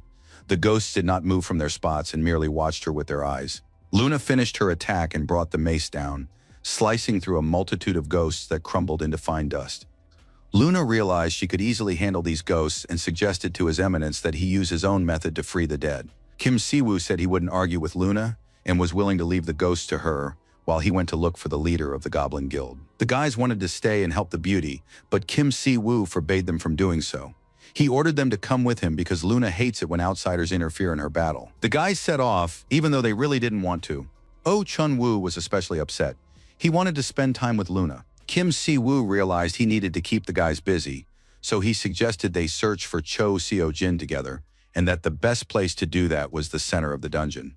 Soon they reached the middle of the dungeon, but something was clearly wrong there. First, there was absolutely no one there, and second, there wasn't a single trace of the leader beyond that point. There was a huge crater on the ground, left behind by an explosion. The guys could sense the leader's mana emanating from this crater. Judging by the size of the crater, the battle had been very fierce, but the trail ended right here. And Kim Si-woo found this very suspicious. Si-woo sensed the presence of divine power with his hand and told the guys that he would go on alone, although the young men insisted that they would continue searching for their leader. Kim Si-woo was grateful to these warriors, but the best thing they could do right now was to stay where they were. Ordinary hunters would quickly have their minds washed in the place he was heading. Kim Si-woo activated the passive skill Divine Protection and neutralized the Holy Barrier. It soon became clear that a spatial barrier had been created in this place, concealing another space within the dungeon. The warriors didn't know how to deal with this place or what to do next. They looked around in surprise. Kim Si-woo told them not to worry, he would handle everything and bring their leader back. After that, His Eminence plunged into the subspace. At first, it seemed as though he were descending there via an invisible staircase, and then it looked as if Kim Si-woo had dived into deep waters. The young man passed through the holy barrier and saw groups of people armed with swords. Kim Si-woo sensed that the guildmaster was here and most likely still alive. The young man landed abruptly in the middle of a strange space. Soon he heard laughter and a voice that informed him that Papa Kim wasn't exactly in a hurry to save him. Choi Seo-jin was still alive. Some tubes were attached to his body. The young man said he had already begun to fear that Papa Kim wouldn't show up at all. And now he was pleased to note that Papa Kim had landed with great flair, only he could pull that off. And it was now clear that he hadn't called him for nothing. Kim Si-woo looked at the man and couldn't understand how he could even smile given the state Cho was in. Kim Si-woo understood perfectly well. If he had delayed even a little longer, the guild leader would already be dead. Besides, Cho Seo-jin seemed to have trained his comrades poorly. The fact was that the group of players, also bound by mysterious restraints, looked as if they wanted to kill their leader. The guild leader said that for some of these guys, this was their first dungeon. He couldn't harm them, but he couldn't leave them here either, lest they become followers of some obscure dead god. Kim Si-woo realized that Seo-jin simply had an incredibly strong spirit. Everyone else had already been brainwashed, but he was still holding on. If the leader had been alone in the dungeon, he would have been able to escape from here long ago. Kim Si-woo decided first and foremost to find out who they were up against. Cho replied that he had only heard its voice. The creature had said something like, "Accept me, serve me, obey me." The guild leader himself hadn't listened to it, but the others hadn't been able to ignore it. Kim Si-woo realized that Cho had summoned him to rescue these guys, and obviously he would have to pay him well for such a job. Choi Seo-jin was very serious. He looked Kim Si-woo in the eyes and said he would give him his life. The guildmaster was too serious and it sounded like he was going overboard. Kim Si-woo said that if they needed a hunting dog, he would be one, though he preferred cats. After hearing this, Mr. Cho bowed his head before the young man and began begging him to save his people. Kim Si-woo thought that personally, he had nothing against people like Cho Seo-jin. Si-woo said they would discuss compensation later, and then he began gathering the ropes that bound all the people. After gathering them into a large bundle, he addressed the deity hiding within the distorted space, using it as a shield. It immediately became clear that this creature had already lost its divine name and had plunged into evil instead of holiness. And now the master of this perverted temple appeared. He had been forcibly summoned and was the dungeon boss. Kim Si-woo continued to gather the divine energy that had been channeled into this room by the mysterious creature. The young man unleashed divine power against the boss, who looked like a giant octopus and demanded submission and worship. The creature claimed that it was the only true God, the only one worthy of prayer, the only savior. After that, it repeated again that people must serve it, that they must accept it, and all that sort of thing. Kim Si-woo couldn't stand listening to this nonsense any longer and demanded that it shut up. Kim Si-woo said that the creature was brainwashing people and forcing them to trust it. But in reality, it wanted to turn people into heretics who would serve it to preserve its divinity. But the creature insisted that it was a god, and although it was on the verge of oblivion, it was still a god for now. The people of Earth had never encountered holy energy before and had nothing with which to oppose the creature. Choi Seo-jin asked not to kill this vile octopus just yet, but to first find out if his people could return to normal if the creature were killed. Kim Si-woo noted once again just how admirable this Goblin Guild leader really was. He cared about his people and wanted them to stay alive. Kim Si-woo was confident that restoring these people would not be particularly difficult. But for now, with the help of holy power and light, he continued to destroy the creature. He had to use an overwhelming amount of holy power to erase the existence of this incomprehensible deity and all its followers. Kim Si-woo felt he had expended too much divine power. The process was progressing, but too slowly and was energy-intensive. There was just a little bit left. The divine power was incinerating the creature, and it soon became clear that the end was near. Kim Si-woo had finally found the symbol of divinity, the holy artifact, and grabbed it with his hand. This object turned out to be a tainted birthstone, and the longer Kim Si-woo clenched it in his hand, the louder the creature screamed and thrashed. This holy artifact contained within it the birth of a certain god, and once it held the desperate hopes of the people, but those hopes are no more.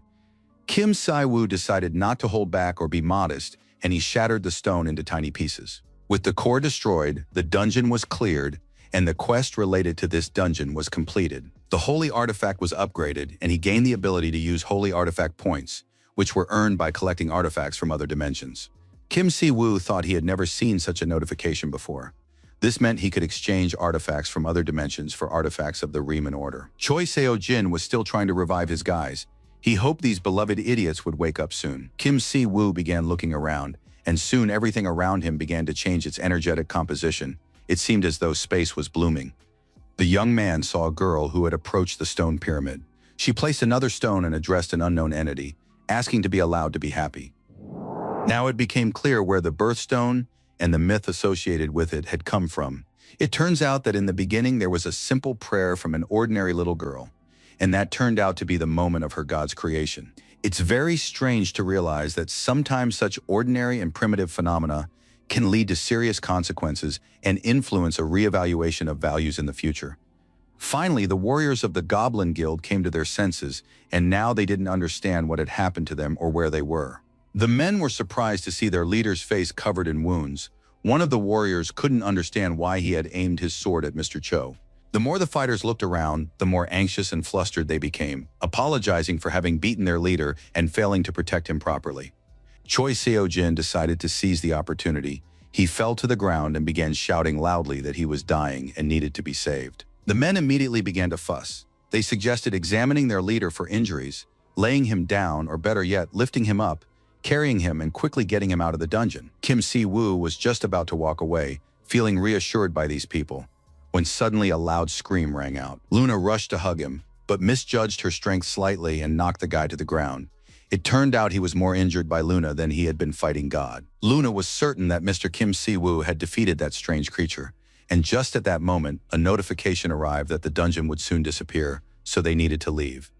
Kim Si-woo wasn't interested in how the god of another dimension had come to be. The young man was more intrigued by the fact that this place had once been holy ground. Countless people had lived here full of hope and dreams, and now all those dreams had met such a cruel end. That same evening, the whole group gathered in the tents to spend the night. Choi Seo-jin raised his glass. He believed there was no better drink than the one you have after fighting for your life. Luna praised the man's taste, saying it was just the right drink, and emptied her glass as well. The group leader sent his men to fetch another case of drinks, while Kim Si-woo thought about how they were drinking in the middle of the park after the battle, just like model citizens. Si-woo felt it was essential to celebrate the fact that all his men had managed to leave the dungeon alive. And of course, Kim Si-woo deserved immense credit for that. Kim Si-woo replied that he was simply doing his job, freeing people from the clutches of the cult god. But the only person who had truly been on the brink of death was the guildmaster, and now Choi Seo-jin looked genuinely frightened. Well, if you consider the amount of alcohol consumed, most people would have died after drinking that much while wounded. But Seo-jin asked not to make a fuss about the alcohol. He had simply used it to sterilize the wounds from the inside. The man was on the verge of tears as he described how painful it was to see his comrades looking like puppets. So now they needed to heal the pain in the wounds. Kim Si-woo didn't want to hear any of it, while Luna believed this was a form of disinfecting the wounds of the mind. Luna agreed with the head of the Goblin Guild, saying that many drink because of mental exhaustion. But Kim Si-woo didn't understand why the girl wasn't supporting him. Luna and Seo-jin giggled more and more as they poured drinks for each other, and thought that it wouldn't hurt for him to have a drink and relax during the consecration. Kim Si-woo watched this pair chatting casually. He noted that both guests from Eden got along perfectly with Cho. Kim Si-woo continued to sit there sober and angry, but soon saw a new quest appear in his status window and realized that now was not the time to get drunk. The Age of Orders had begun. Many deities would soon arrive on Earth, and while some would show favor toward humanity, not all would. The mythical powers they possessed would serve their purpose by strengthening the order. We must absorb their power and expand the order's influence. We must be prepared to encounter many deities. It is clear that among them will be deities with impure intentions. Those who harm people are called evil gods. The main difference from demon lords is that even in their fallen state, they retain holy power. Holy energy and demonic energy cannot be combined. It was surprising and strange to hear that the demon king had arrived on Earth, but believing that other deities would soon follow him is even harder. It's terrifying to imagine what will happen to Earth. At that moment, the tent flew open, and a flustered Oh Chung-woo rushed in, saying that everyone needed to come out and see for themselves. The warrior explained that people from the Order of the White Radiance had arrived. The guys from the Goblin Guild wanted to know why another guild was violating their borders without warning. The unexpected guests replied that they would explain everything as soon as they saw the leader, and they asked for permission to meet with Cho Seo-jin. Furthermore, the representatives of the Order of White Radiance did not believe that the Goblin Guild had cleared this dungeon. If they attempted to attack, the Order of White Radiance would respond with force as well. Just then, guild leader Cho appeared. He wanted to know what had brought the Holy Order to these dark back alleys at such an hour. A representative of the Order of the White Radiance greeted the guild leader, introduced himself, and said his name was Shim Jin-yu. He was the vicar of the Kusong branch of the Order of the White Radiance. The man then apologized for coming uninvited, but explained that they felt it necessary to prevent a catastrophe, and it would be wonderful if the Goblin Guild would tone down its hostility. Leader Cho said that first they had barged into someone else's territory, and now they were asking to tone down their hostility.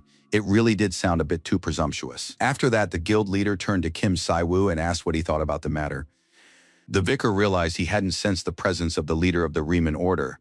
The man had greeted Kim Si-woo, and now it was clear to him who had helped the Goblin Guild. Luna Leventon also joined the conversation.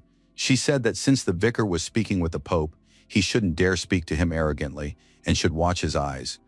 Kim Si-woo turned to his assistant and asked her to calm down immediately.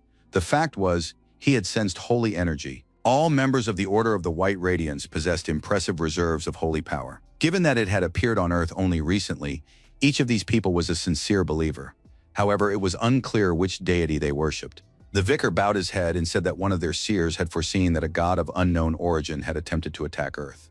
That was precisely why the diocese had ordered them to come here, as it always did in such situations. The vicar felt an overwhelming holy power emanating from him. If the representatives of the Order of the White Radiance had guessed where the gate would open and seen a strange god, then it seemed that these seers were incredibly powerful people. The man replied that this was no mere guess. Holy revelation always speaks the truth. Their God does not wish for the suffering of innocent people, which is why he has bestowed upon them the gift of foresight. But Cho Seo-jin wasn't reassured. He thought it was rude to bring so many members of the Order of the White Radiance here, and that it would be best for them to stop imposing their point of view and get out of here. The vicar replied that he could see perfectly well looking at the guild leader. If the Pope of the Order of Riemann hadn't arrived in time, Cho would have met an unimaginable end. And the Order of the White Radiance was merely organizing troops in case of a new breach. Kim Si-woo understood that the unexpected guests had come here ostensibly out of concern, but there was no need to bring so many skilled users of holy power. If it weren't for Kim Si-woo and Luna, the Goblin Guild and its leader would have perished in that dungeon. In that case, what would these heretics have done to a god from another dimension? Choi Seo-jin was already thoroughly enraged. He told the vicar that only invited guests were allowed to enter the operational area, and the Order of the White Radiance was not invited. But it seemed that the vicar and his subordinates were pretending not to understand, since they were currently breaking the law. Do they really think that the obscure scheme to seize the dungeon after the Goblin Guild's defeat isn't obvious? But now the clergy are convinced that the Abyss dungeon has been cleared, so they'd better get a move on and head back the way they came. The vicar agreed that now was not the right time for a conversation and announced that the representatives of the Order of the White Radiance were leaving. After that, the man said that his superiors were very interested in Kim Si-woo's identity. But Kim Si-woo replied rather bluntly that he didn't need unsolicited attention, especially from heretics. The vicar said that they were all faithful servants of the deities and actually had a lot in common. After that, the man bowed and repeated once more that his diocese would like to meet with the head of the Riemann Order as soon as possible. The next day, sitting in the temple, the head of the order read an article about the popular coalition between the Awakened and the Order of the White Radiance. Kim Si-woo immediately began to wonder what the national coalition of the Awakened would do in the face of the growing need for holy power. But he had not expected an alliance with the Order of the White Radiance. Kim Si-woo did not approve of their actions, and the fact of this collaboration made him even more uneasy. The head of the Goblin Guild had said that since they were all in the same boat, they should work together. The young man had no intention of wasting time recovering from his injuries. He claimed that all he needed was some food and sleep, and he'd be as good as new. Furthermore, Cho decided that he and his men would serve as the temple's watchdogs. And to do that, he needed to get to know the place better so he could guard the temple effectively. The night before, when everyone was returning from Busan, Leader Cho announced that he would arrive at the Riemann Order's temple first thing the next morning. Kim Si-woo didn't understand why this was necessary. They'd already spent enough time together. Leader Cho explained that they needed to discuss an alliance between the Riemann Order and his Goblin Guild. Kim Si-woo didn't understand what he was talking about. He had no intention of joining forces with anyone, but the young man said that from now on, he would guard and protect the Riemann Temple. Kim Si-woo honestly admitted to his comrade Min-soo that he was surprised when the latter proposed forming a coalition with the Goblin Guild. Gu Min-soo whispered that he had found out in advance that they could sell a large number of bracelets with holy stones through the Goblin Guild. Because in fact, the Goblin Guild, but the young man didn't get to finish his sentence, because Cho Seo-jin said he would explain everything himself. Of course, everyone knows the Yuzhin Group. It's the largest conglomerate, and many prefer their electronics. Indeed, this group is famous for its high-quality electronics. So Cho Seo-jin's grandfather still runs their electronics division, and thanks to his business acumen, Cho's younger brother is the head of the logistics department. So if anyone needs to sell something, provided it isn't illegal, the Yuzhin Group can help with that. Kim Si-woo was very surprised when he realized that this scatterbrain's own brother was the head of logistics at Yuzhin. But then Kim Si-woo had another thought. After all, if he understood correctly, Yuzhin was one of the 5 largest conglomerates in the country. And if he followed that line of thought to its conclusion, it turned out that this muscular brute, Cho Seo-jin, was a member of the Yuzhin family. Now, it made sense why the Goblin Guild continued to thrive while remaining independent. Luna reported that their new friend was the most likely member of the conglomerate to have committed the murder. Choi didn't deny receiving help from his relatives, but he had still built the Goblin Guild from the ground up with his own men, rather than simply buying his way into the leadership. Kim Si-woo had no intention of thinking along those lines. He had recently seen firsthand how the leader worried about his men. Kim Si-woo extended his hand to this hulking man and said they would work together. Whether Seo-jin wanted to be a watchdog or a friend, they would be on good terms. Kim Si-woo believed it was very beneficial to have wealthy people in his circle, and now he would interact normally with this Hulk. Kim Si-woo summoned Missionary Leo, and now that everyone was present, they needed to develop and approve a plan. Kim Si-woo looked at his closest aides. Just a short while ago, he had been completely alone and didn't know where to start. Now, however, it was time to announce the start of the first official meeting. Kim Si-woo said that, as the Pope of the Order of Riemann, he planned to declare the Order of White Radiance their enemy, and it was very strange to hear. Heretics are those whose beliefs run counter to our own. There were many gods, and the Order of the Goddess Riemann was allied with some of them. Since they shared a common enemy, the Demon King, the goddess had always maintained that faith is born not of pressure or fear, but solely of loyalty. Kim Si-woo didn't want his loved ones to go through that.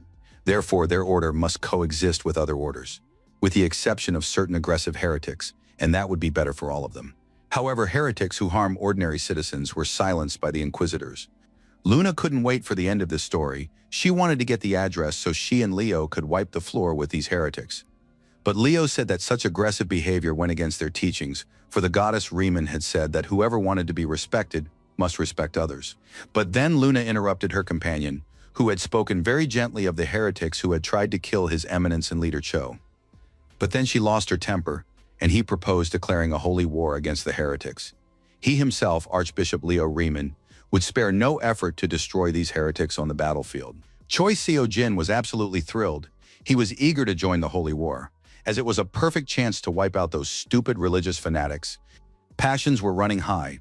Gu Min-soo wanted to host a joint stream between the Riemann Order and the Goblin Guild. Kim Si-woo was very pleased with the commotion he had managed to stir up among the members of his coalition.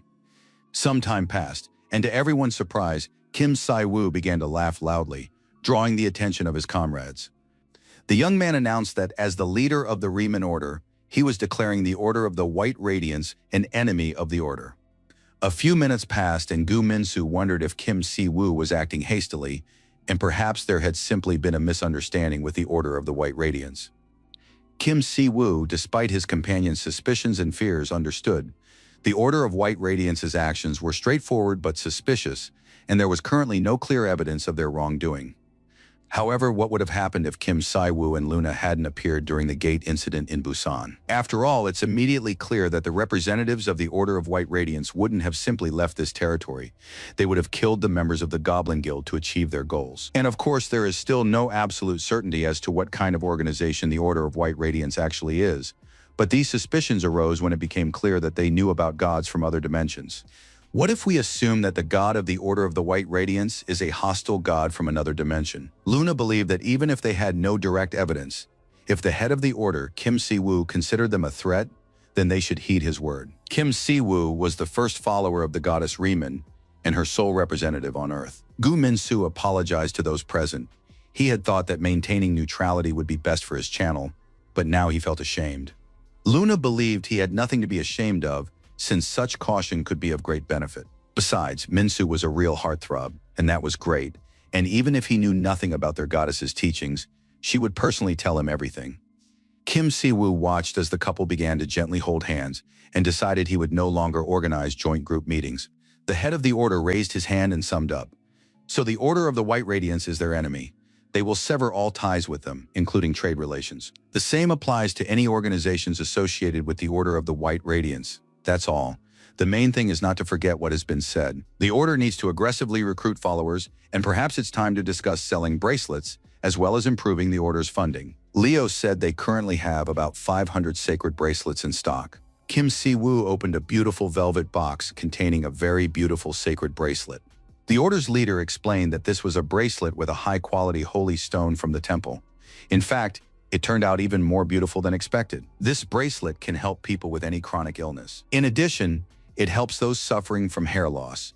The sacred bracelet solves many health problems. Sejin listened carefully, then asked if he could try the bracelet out. The young man took out his knife and made a deep cut on his forearm. Blood flowed immediately. After that, Sejin put on the bracelet, and the wound closed up right before his eyes. It turned out to be even cooler than the potions of those damned alchemists.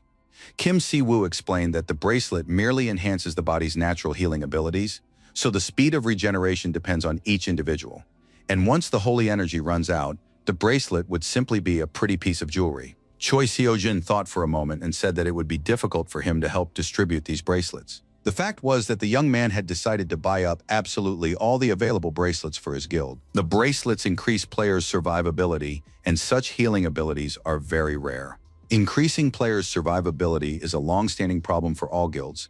Even a player with excellent potential can simply die on their very first quest. Furthermore, aside from healing abilities which are very rare, it's difficult to recruit a sufficient number of users. Kim Si-woo asked exactly how many bracelets his new companion needed, but the guild leader didn't want to take them for free.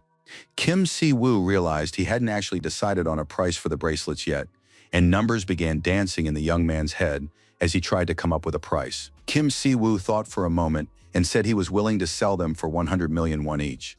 The response was stunning. Cho said he would pay 100 million won for each bracelet and buy up the entire stock.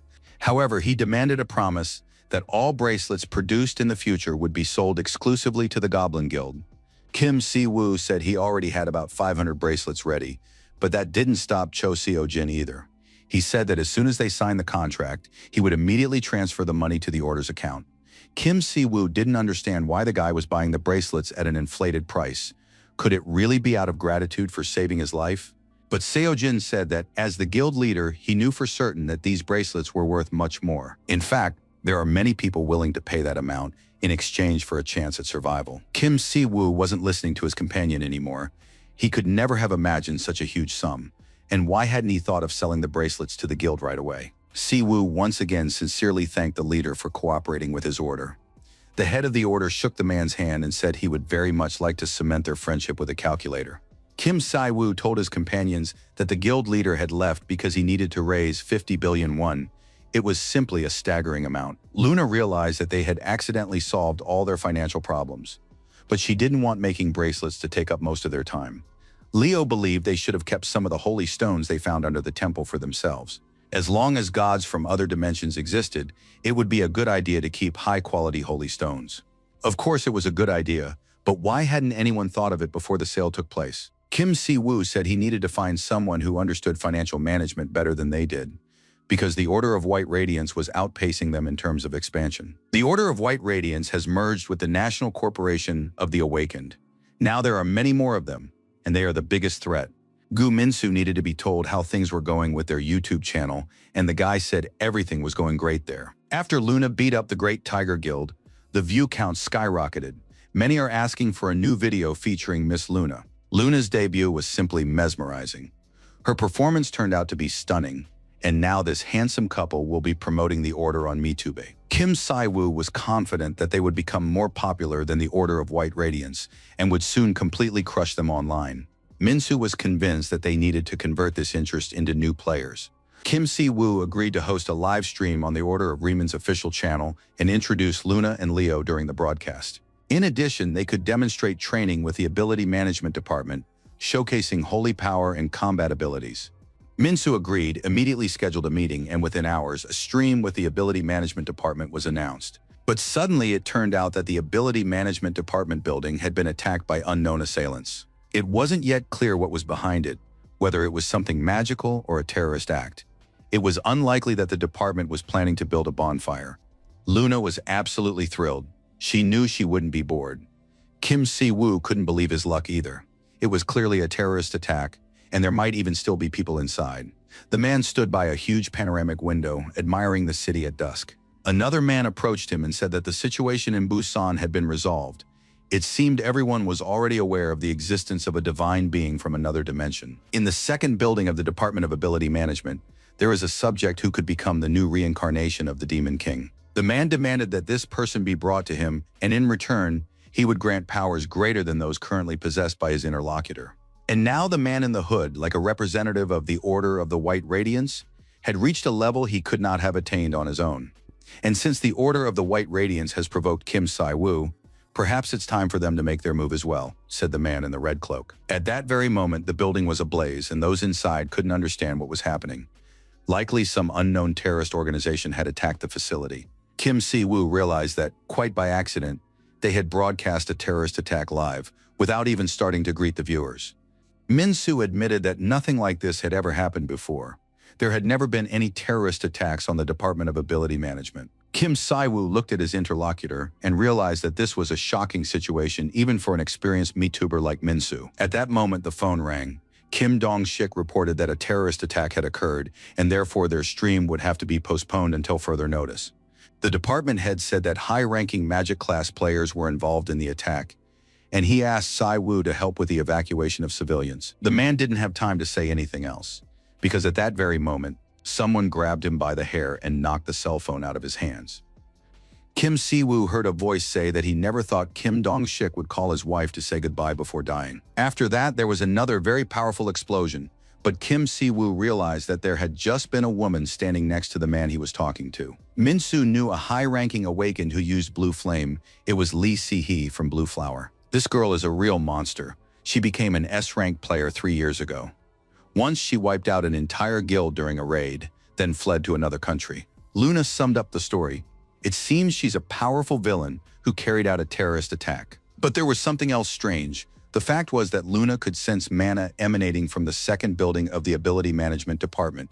Kim Si-woo confirmed these sensations. Although they were faint, they were distinctly perceptible. Kim Si-woo initially thought the Order of the White Radiance was behind it, but they emitted holy energy, and it was now clear that another organization was involved in the terrorist attack. Luna and Leo offered to clear the way for His Eminence together.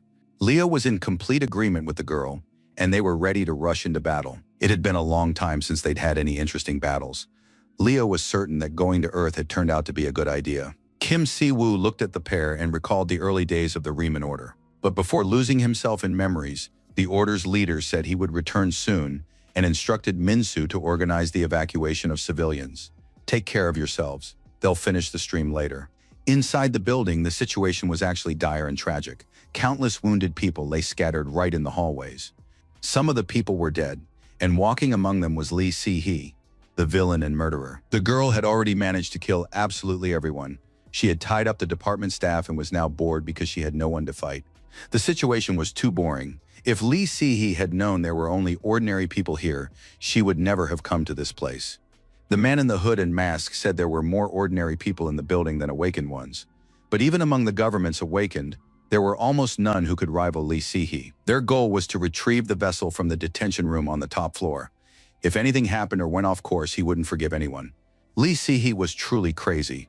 She said that since it was boring anyway, perhaps killing one of her companion's friends would cheer the girl up. In the end, she was even ready to fight her companion, because she didn't think madness was a bad thing after all. It's better to be crazy than weak.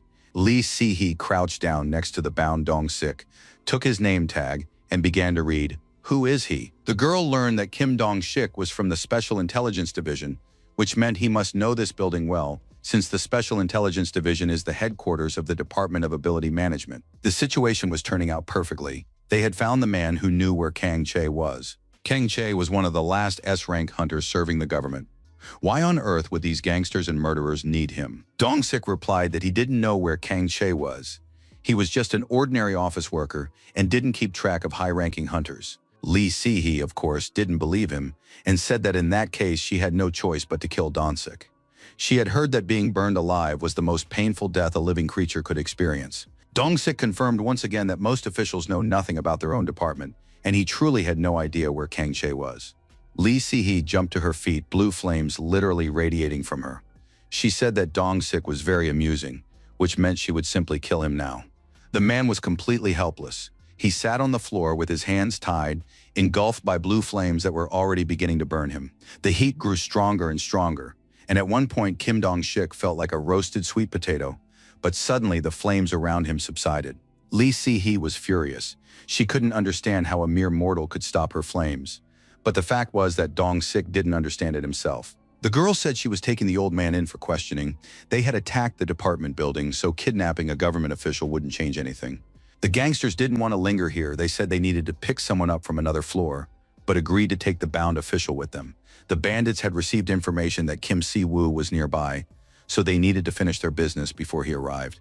Lee Si-hee realized they were talking about that same badass guy who had stopped the horde of monsters, and she wanted to take the chance to fight him.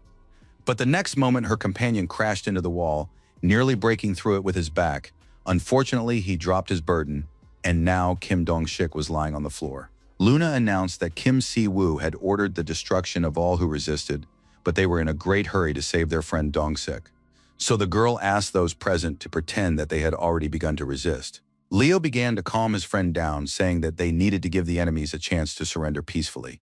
However, Luna reminded Leo Riemann of how he had crumpled up those who surrendered like paper the very first time he appeared before people. Lee Si-hee was very surprised to see the uninvited guests, because she knew they had left their people on every floor, which meant this pair had already dealt with everyone. The girl had been warned that these two were Kim Si-woo's friends and were very experienced, but this only made Lee Si-hee even happier. She was getting more and more excited, as this presented an excellent opportunity to test her new powers. The girl immediately began to activate her blue flame, and the heat was so intense that it could melt even steel beams. Lee Si-hee was absolutely thrilled with her power. She found it all delightful and was grateful to him for such an enhancement. After that, the girl unleashed her flame on her opponents and declared that she loved hearing the screams of people burning alive. Luna and Leo didn't even put up a fight. They stood calmly as the blue flame raged around them. Lee Si-hee felt truly disappointed. She had expected more, but these weaklings couldn't even scream. Soon, a bright white star ignited at the very epicenter of the blue flames, its light scattering the flames in all directions. This white light shone ever brighter, and it soon became clear that Luna Leventon had gathered it above her head and was holding it there.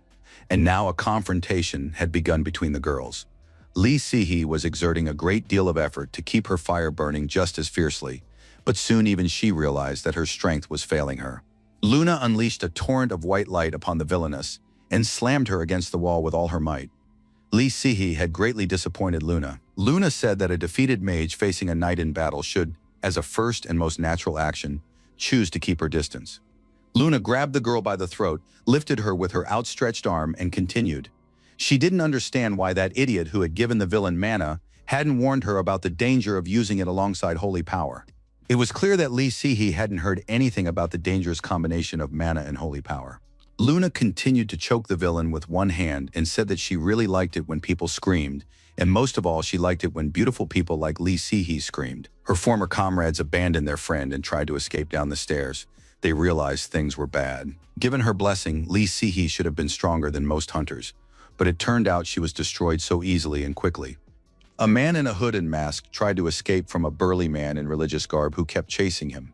The man hoped his people would be able to detain this clergyman. Soon he reached the right floor and a special cell in the second building of the Department of Ability Management. Before sending detained awakened ones to a special prison, the Department of Ability Management holds them in this cell for special investigation.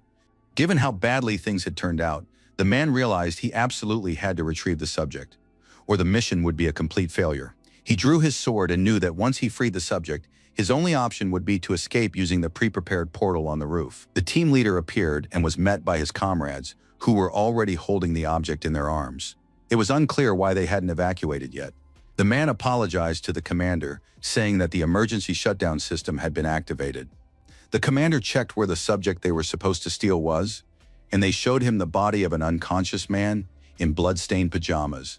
The soldiers explained that as soon as they freed Kang Che, he tried to kill them, so they had to knock him out. However, he managed to kill 2 of them before he was neutralized. The commander understood that such a reaction was perfectly normal for the target. His intense malice could be felt from a distance, and now they could use the teleportation scroll to deliver the target to the leader. One of the warriors asked if they shouldn't regroup with that explosive girl who controls the blue flame. But the commander was forced to say that everyone needed to rush to the roof immediately. A magic circle would be waiting for them there. One of the warriors was carrying the same lifeless man's body on his back. The gang leader thought that he needed just 3 minutes, which his comrades had managed to buy for him. As soon as they reached the roof, the magic circle would activate its self-destruct mechanism, and a massive explosion would follow immediately. All participants in this operation, except for him and Lee Si-hee, were considered acceptable losses. But it seemed that even Lee Si-hee had been unable to stop Kim Si-woo's henchmen and had also perished. But if he could escape now, he could deal with everything else later, and the man held a teleportation scroll in his hands. Of course, the Riemann order still stood in his way, and he would have to stop them by any means necessary. But that was for later. But then a voice rang out, saying that sending his comrades to buy time for his escape with their lives was too primitive, even for a villain. Kim Si-woo stood right in front of the man who was trying to carry the stolen Kang Che away on his back. Kim Si-woo finally realized what had happened. The guy on the villain's back was the Demon King's vessel, and they hoped to use him to summon the Demon King into this world. But Kim Si-woo believed the man had to be very careful when carrying such a dangerous vessel. And before the thug could figure out what was going on, Kang Che woke up and, opening his mouth, which looked like a vampire's, lunged at the man. What followed was a rather bloodthirsty scene of bloodletting, in which Kang Che satisfied his hunger and killed the villain at the same time. The Demon King's vessels usually gain their power by devouring their own kind. Kim Si-woo thought he was unlucky that his live broadcast coincided with the attack on the Ability Management Department, but it seems things aren't so bad after all. Quite the opposite, in fact. It's pure luck. If the villain had managed to escape with this man, nothing good would have happened in the near future. It's just unclear why such a dangerous subject was being held in the Ability Management Department building in the first place. At that moment, the vampire lunged at Kim Si-woo, but the cleric grabbed his bloodied arm and squeezed it tightly. Kim Si-woo tore the man's arm off, and now blood was spurting and flowing in all directions. For the Demon King to be reincarnated, a mortal being close to demons and under the Demon King's influence is required. Through such vessels, the Demon King travels to other worlds, and to begin the process of becoming, the vessel must start showing signs of losing its humanity. One such sign is cannibalism. As the vessel commits evil deeds, it grows stronger. And it was precisely this process that could be observed right now, looking at this man who was missing an arm but continued to live perfectly well. Moreover, a few moments later, his arm began to regrow like a lizard's tail. It was clawed and covered in hideous warts. Kim Si-woo calmly observed this process. Of course, the man hadn't fully awakened yet, but it was already clear that he possessed exceptional regenerative abilities. The vampire once again lunged at the priest, but Kim Si-woo placed his hand on the man's head and said that, fortunately, the man hadn't yet killed enough people to become a full-fledged demon. Moreover, it soon became clear that this was the first time the man had behaved this way. He hadn't even learned to control his powers yet. Using his abilities, Kim Si-woo identified this target as evil. He had been accused of assaults, murders, and cannibalism. This man had been a scoundrel since early childhood. Most likely he was facing life imprisonment, or perhaps he was the child of some bigwig in the department. Kim Si-woo placed his hand bearing the holy fire on the young man's head, and the latter looked very frightened and cornered. Kim Si-woo realized that a glimmer of sanity and consciousness still lingered in this man's mind. He understood that the holy power was affecting him more strongly than the power of evil. And of course, this monster should have fled when he had the chance. But now there was no way out. Kim Si-woo intensified the holy fire's effect on the young man, who continued to resist, consumed by evil energy. In the end, Kim Si-woo was forced to activate his abilities. He channeled his power and prepared for a powerful attack. For a while, the vessel was still able to put up a fight, but soon it began to falter, though it did not perish. He managed to leap aside and was now preparing to attack.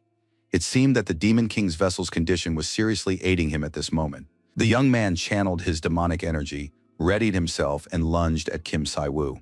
The leader of the Riemann Order erected a holy barrier around himself, and the vampire's claws couldn't even scratch it. The longer the vampire clung to the holy barrier, the more pain he felt because holy energy was the complete opposite of mana. Moreover, the difference between the opponents was significant, and finally, Kim Si-woo grabbed the villain by the throat and was about to teach him a lesson. Kim Si-woo held the vampire at arm's length, preparing to purify him with holy energy. However, demonic power suddenly began to surge in from all sides. Si-woo realized that the demon was trying to take the talents of its vessel in order to later transfer them to the next host. Kim Si-woo believed that the Demon King should have chosen an opponent he could handle. Had he really learned nothing after being beaten in Eden? The Demon King continued to destroy his own follower, even though that wasn't his job. Kim Si-woo decided, since that was the case and he didn't need to deal with this vampire, he would end it all right here and now. And the young man activated his passive skill, Holy Fire. And now his holy fire had destroyed the demonic forces that were trying to strip the vessel of its talents. In the end, the demon was still too weak in this world. He could no longer resist, and now the department building was bathed in divine light. Soon the mana began to dissipate, and this was noticeable to everyone who possessed and sensed it. Kim Si-woo was certain. All who cause evil eventually become the cause of their own downfall. Just at that moment, Leo Riemann appeared. He reported that they had managed to stop the villains who were heading for the roof, and they had also succeeded in deactivating the dark magic circles. The magic circle used a human body to trigger a powerful explosion. If they hadn't managed to stop the people, the explosion would have destroyed the entire building. Kim Si-woo thanked Leo and said that the man had saved a huge number of lives today, and Leo wanted to know who that person was, who had literally vanished before his eyes. Leo, of course, remembered Satan, the Demon King of Wrath who had been in Eden. He could not forget the battle with the Demon King in his home world. Kim Si-woo pointed to the ashes and said that they contained a fragment of the reincarnation of the Demon King of Wrath. It was a way to summon Satan into this world. The second building of the Department of Ability Management had been attacked precisely because of this, because of the reincarnation of the Demon King. Leo was afraid to even say aloud what the appearance of the Demon King's reincarnation meant. Kim Si-woo confirmed his hunch and said, "It means there are many followers of demons on Earth. The reincarnation acts much like a prophet of a religious order. There are 7 demon kings in total, and Satan is just one of them. First, the Order of the White Radiance. Now the followers of demons in any case. They need to track them all down." And now came a very important and critical moment. Kim Si-woo wanted Leo to be honest with him. The head of the order wanted to know if even one of the attackers had survived, so they could interrogate him. Leo was embarrassed and caught off guard by this question. He said he had managed to capture 70% of the attackers. The rest had met their deaths due to the fragility of their bodies.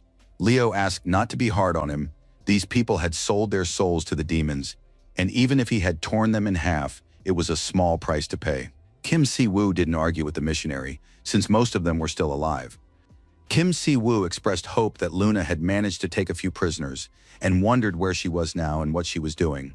At that moment, a perfectly happy and energetic Luna appeared on the floor, carrying Lee Si-hee's body on her shoulder. She announced that she had come with a gift for His Excellency. After all, he had always been looking for something like her, and the girl tossed the villainess onto the floor as if she were an object. Kim Si-woo confirmed that he had indeed been looking for someone to talk to, and now he stared in surprise at the mage Lee Si-hee, astonished that Luna hadn't killed her. The fact was that Luna had once lost her parents because of a mage's actions, and now she still destroys all mages. Apparently, Lee Si-hee was too weak an opponent, and she didn't want to kill her. But Luna said she took pity on the girl because she was very pretty. But that didn't really matter.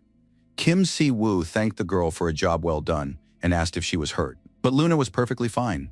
And besides, she was very pleased that the head of the order was concerned about her. She was glad to hear his words of care. Soon, department head Kim Dong-shik appeared in the hallway. He had almost fully recovered, even though he had previously been attacked by Lee Si-hee's fire. The man didn't understand it himself, but somehow he was completely unharmed.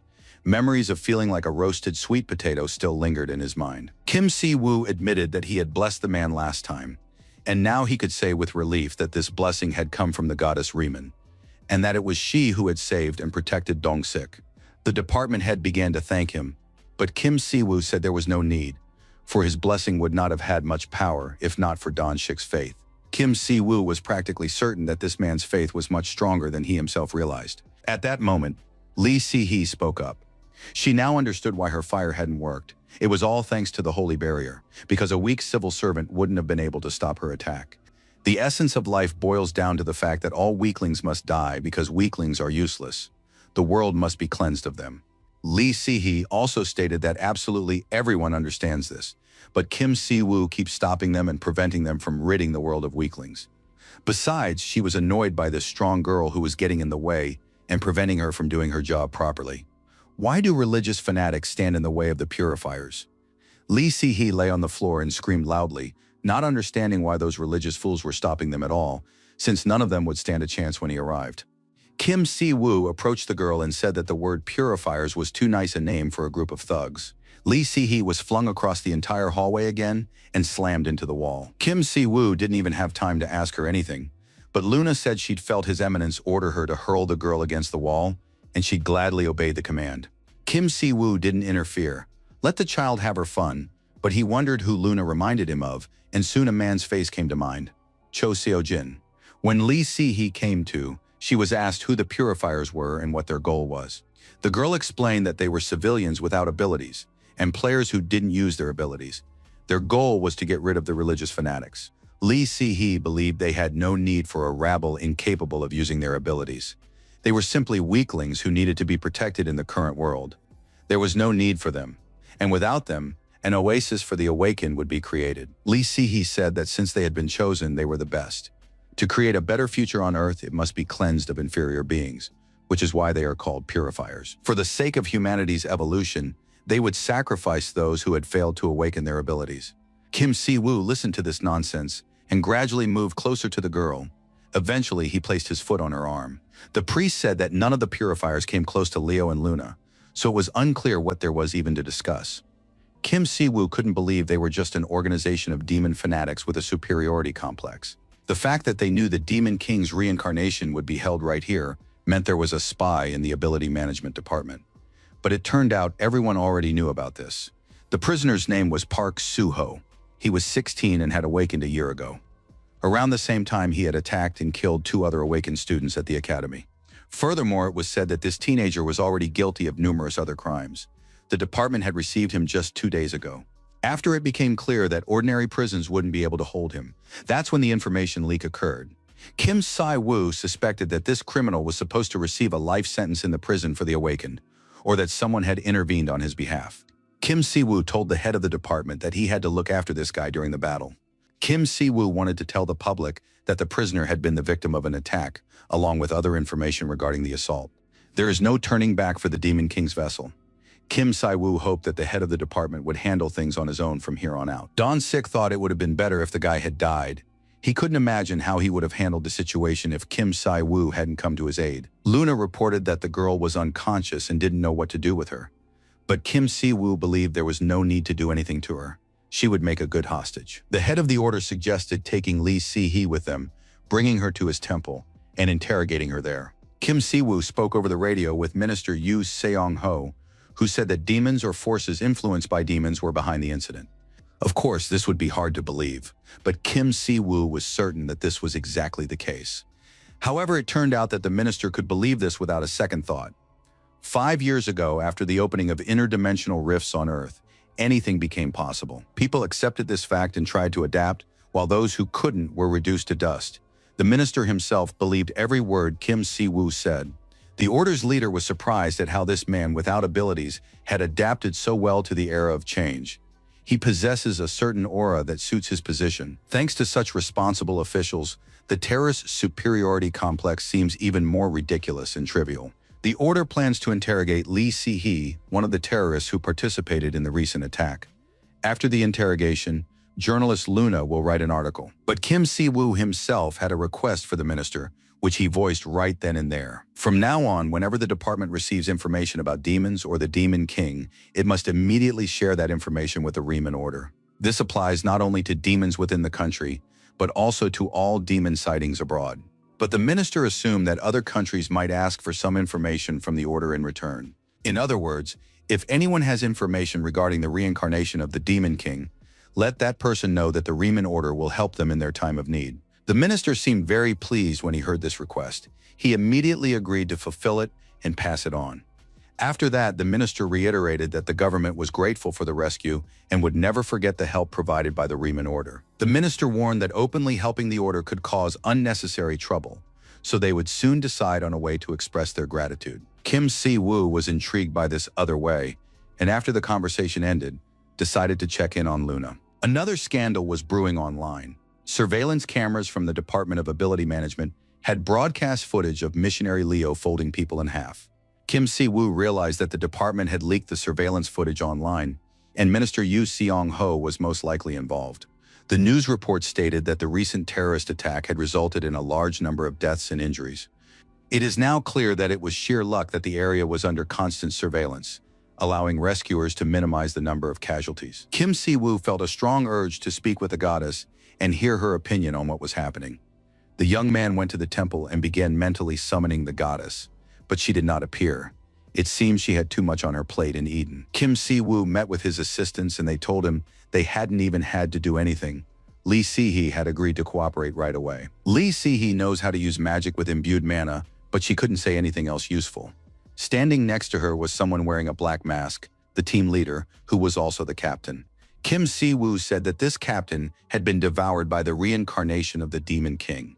The only thing they found out was that the girl had gained her abilities through gifted mana and that it had happened abroad. Lee Si-hee explained that it had taken place in Shanghai, China.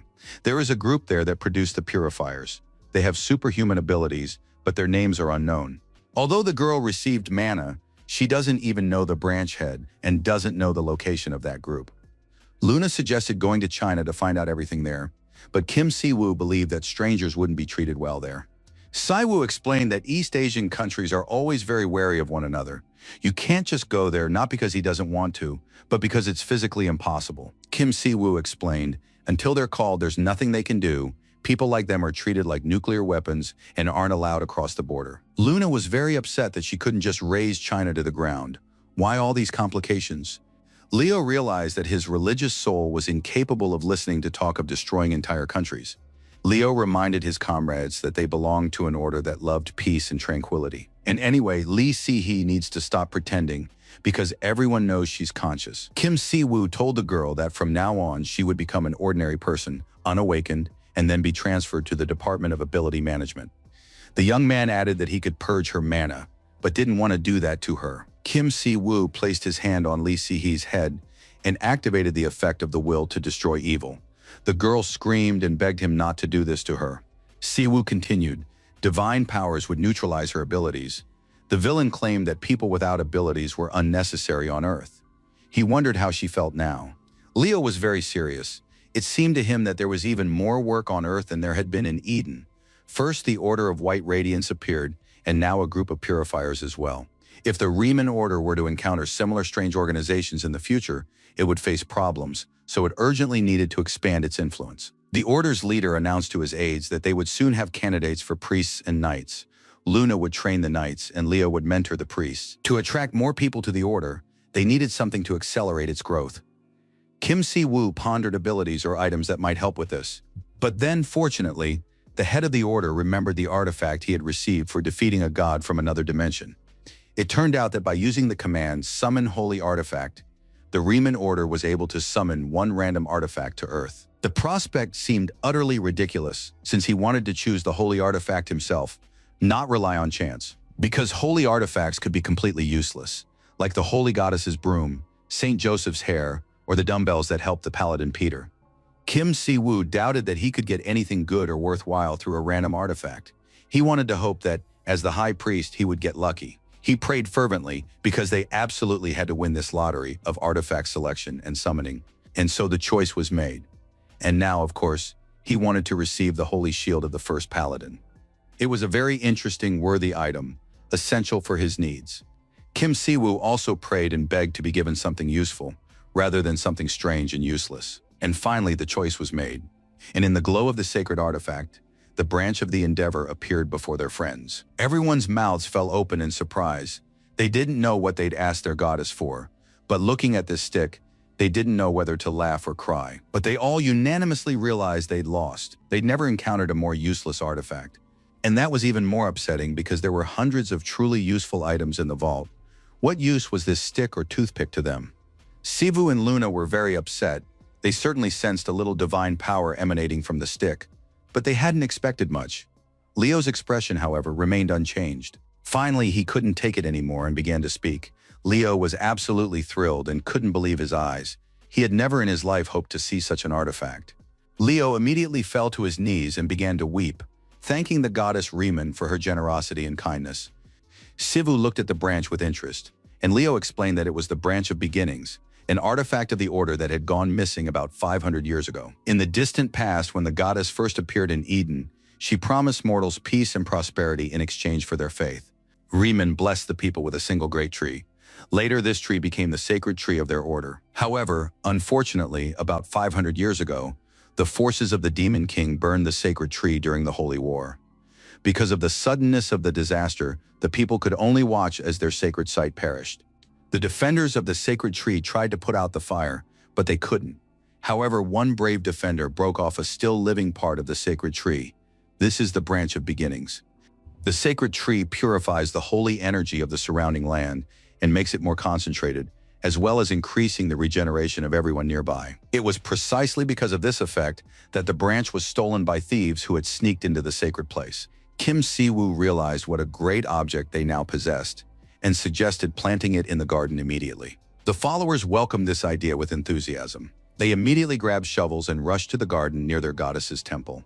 Soon a spot was chosen to plant the branch, which was destined to grow into a sapling of the sacred tree and saturate the earth with holy power. Kim Si-woo admitted that he had often wondered what to do with all that empty land, and now it turned out that a sacred tree could grow there. Since the goddess Riemann possesses the gift of foresight, perhaps she knew this would happen. Si-woo planted the branch and firmly packed down the soil. Immediately, a pillar of sacred light appeared around the planted branch. It was very strong and powerful. A few moments later, a sapling of the sacred tree appeared before the astonished people, not some strange stick.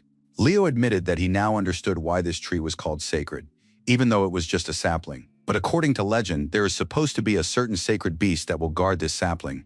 He wondered where it was, and suddenly a bright flash lit up the sky. And soon a white cat materialized near the tree, meowed, and moved toward the people. Luna gazed with delight at the cute little cat, which apparently was this sacred beast. Sivu admitted that he liked dogs better, but it was no big deal if the sacred beast was a cat. As the sacred beast grows older, it will grant the order more and more benefits.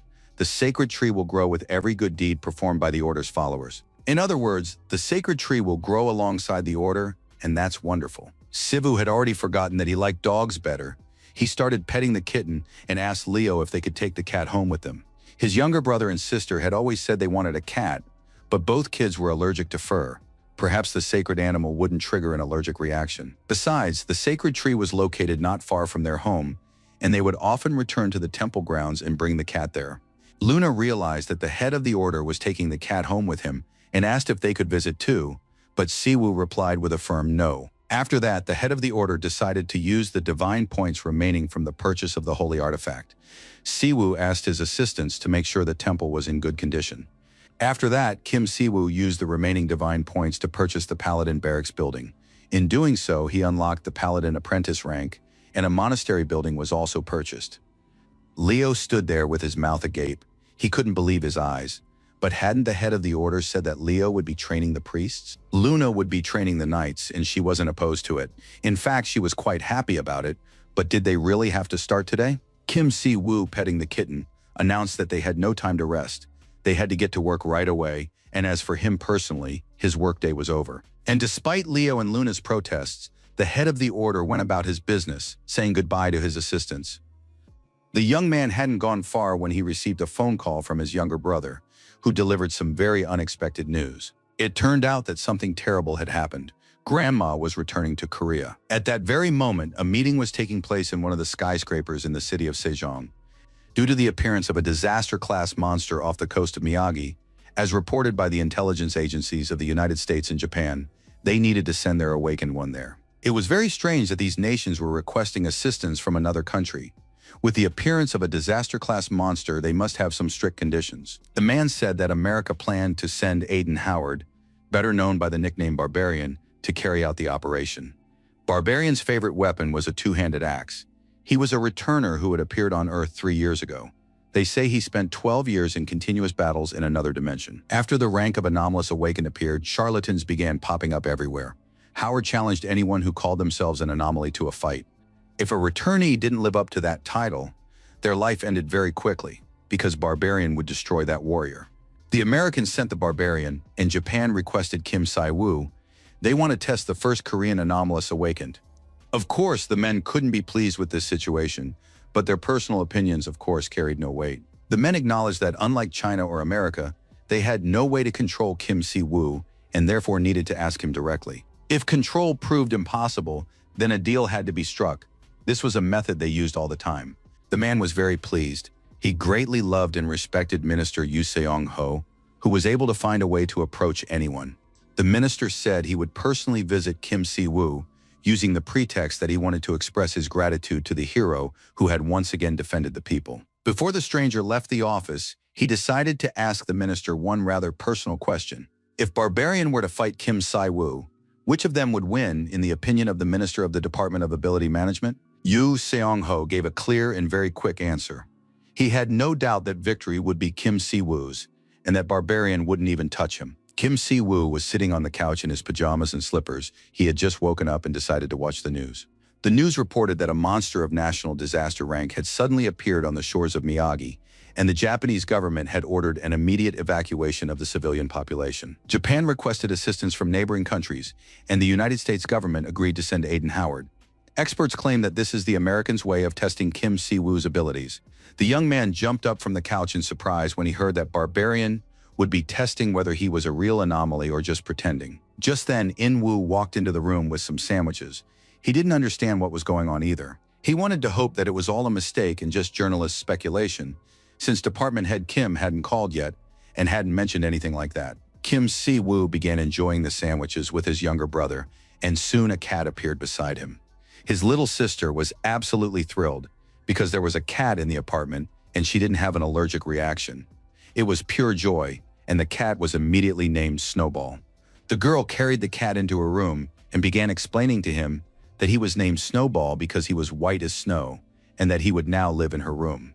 The girl enthusiastically told him about and showed him her toys, while Kim Si-woo thought about how the holy beast had gotten his funny name, Snowball. In-woo was also very happy to have a pet.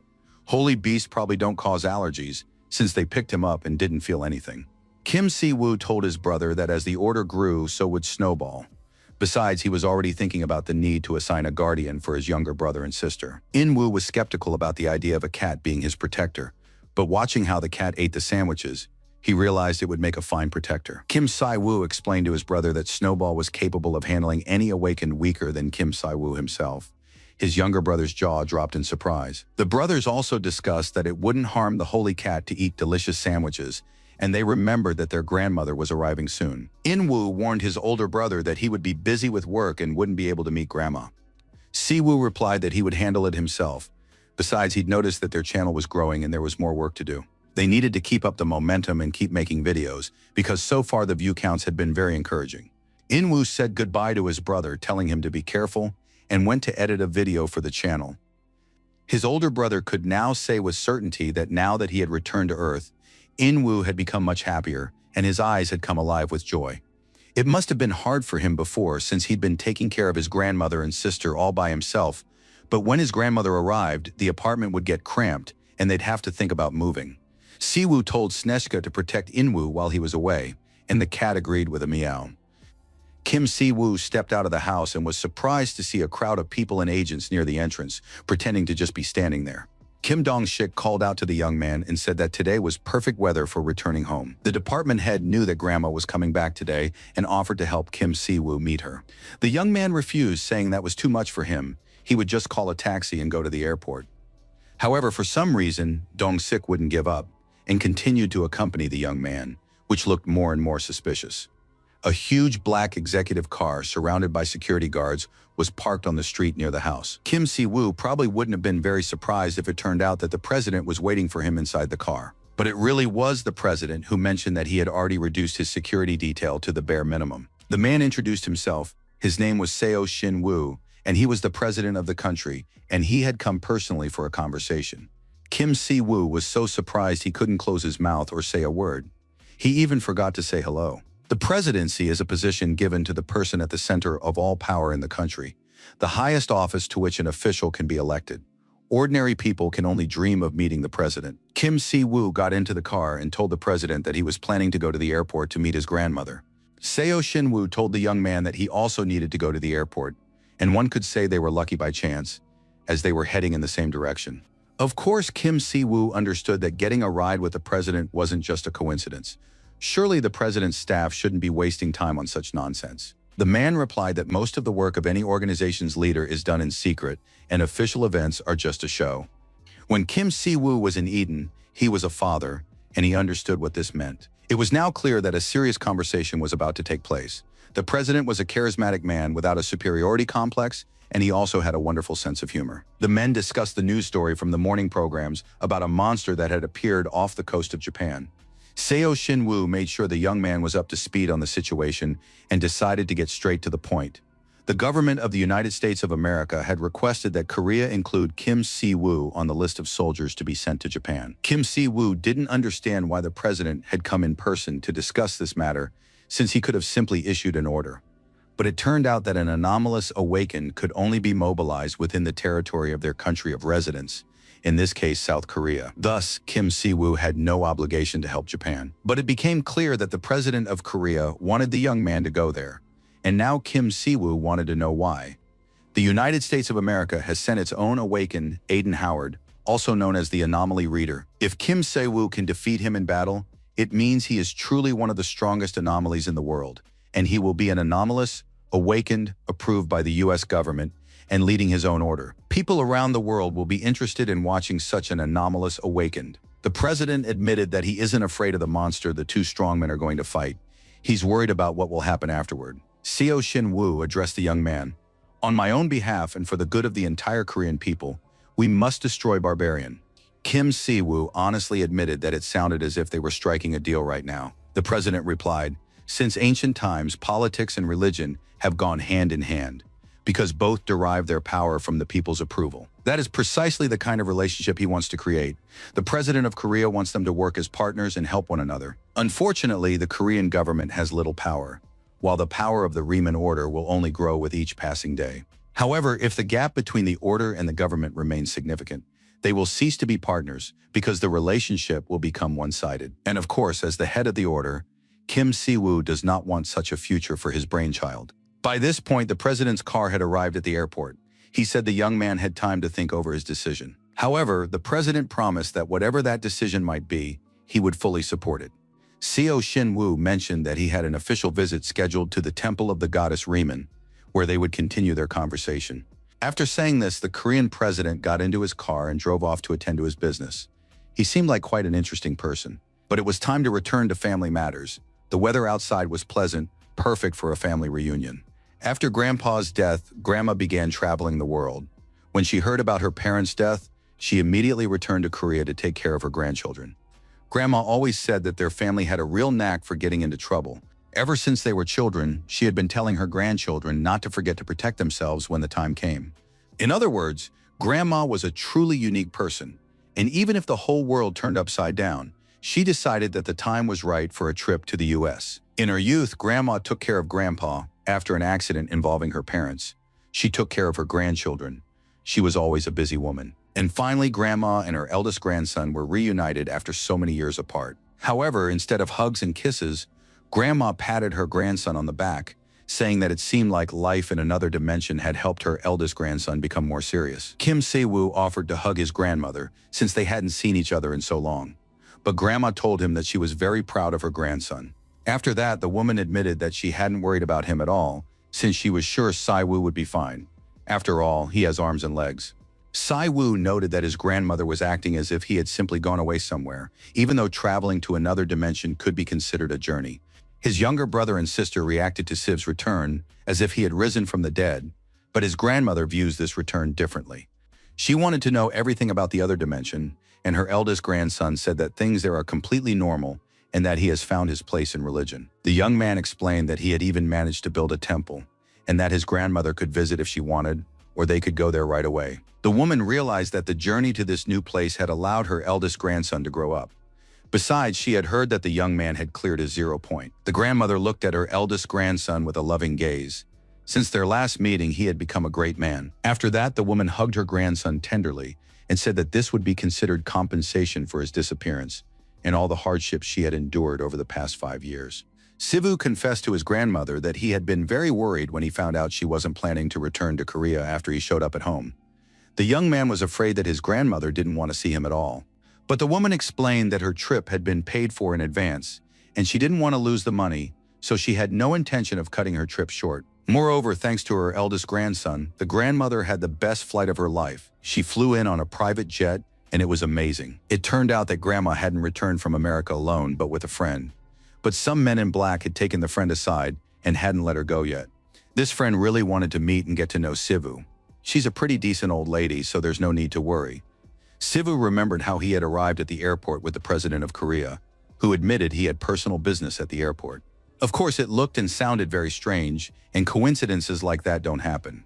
But it seems Grandma brought along some relative of the president. The first thing they did after leaving the airport was head to the temple of the goddess Riemann. The woman thanked Luna and Leo for taking care of her grandson in another dimension. But the young people placed their hands over their hearts and said that it was Kim Sai-woo who had taken care of everyone, and that was why they had reciprocated his kindness. Luna cheerfully complimented the grandmother, saying she looked beautiful and young, and the girl even thought that the woman wasn't a grandmother, but Kim Si-woo's aunt. As it turned out, Luna was excellent at getting along with absolutely everyone. She said she was His Eminence's trusted advisor, and in essence, Kim Si-woo's grandmother was their grandmother too. The woman was very pleased to hear such words, and she was happy to have a grandson and granddaughter she could rely on. Kim Si-woo could no longer listen calmly to this sweet talk. He reminded her about his friend who had flown in from America and was supposed to have already arrived at the temple. Grandmother said she wasn't very tired, and besides, she wanted to meet his friends, and his friend was indeed due to arrive here soon. Besides, grandmother was very eager to meet the goddess her grandson believed in right away. The woman examined the statue closely and realized it had no face. Most likely, the statue's lack of a face had a specific meaning. Riemann believed that sometimes what you cannot see is more significant. For some, this figure is a praying mother. For others, an image of a father. Since the faces of everyone we consider close and dear to us are different, a faceless statue becomes universal for everyone. The grandmother asked if she could pray in this temple. Kim Si-woo replied that his goddess loved everyone more than anyone else. She would love the grandmother. The woman admitted that she had never liked going to church since childhood and had never thought things would turn out this way. The woman turned to the goddess and thanked her for taking care of her grandson and bringing him back. The grandmother prayed for her grandson, who still had much to learn in order to overcome all the trials the world had in store for him. And now she asked the goddess to help him on this path. Leo turned to the leader of the order and said that the priest must give the woman his blessing. Kim Si-woo even forgot that this was his primary duty, and he immediately activated his sacred power. After that, the young man knelt beside the grandmother, already dressed in his sacred robes, and gave her the goddess's blessing. After that, the young man helped the old woman to her feet, and she said that the gardens near the entrance were magnificent, and she would like to look around. To her grandson's surprise, the old woman declared that she wanted to take a walk with Luna and Leo. She had many questions for the two of them. Smiling, the woman hinted that a great leader should give his subordinates the opportunity to discuss him freely. In short, it became clear to the grandson that his grandmother wanted to gossip about him with his subordinates. He had to meet his grandmother's friend, keep her company, and talk. Kim Si-woo didn't quite understand what was going on. His grandmother, who hadn't seen him in years, had left with his friends, and he was supposed to meet some mysterious woman. But suddenly Kim Si-woo tensed up because he sensed manna in the distance, quite pure and delicate. Kim Dong-shik told the young man that his grandmother was traveling with a figure of great importance to the country, and now it became clear that his grandmother's friend and the guest whom the president of Korea had gone to meet were one and the same person.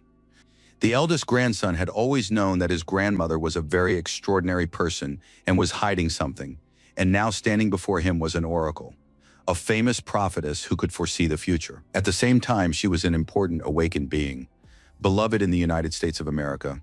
The president had personally asked Kim Si-woo to take care of Madam Emma Miller. The woman greeted the young man and said that he looked very much like his grandmother. No wonder she had been talking about him all the time. Kim Si-woo also greeted Madam Miller and said he was very happy to meet her. It turned out that Madame Miller spoke Korean perfectly. She admitted that she had picked it up thanks to Go Yeon-young, the young man's grandmother. Kim Si-woo was replaying his conversation with Dong Shik in his head when the man had advised him to be very attentive and careful with this woman.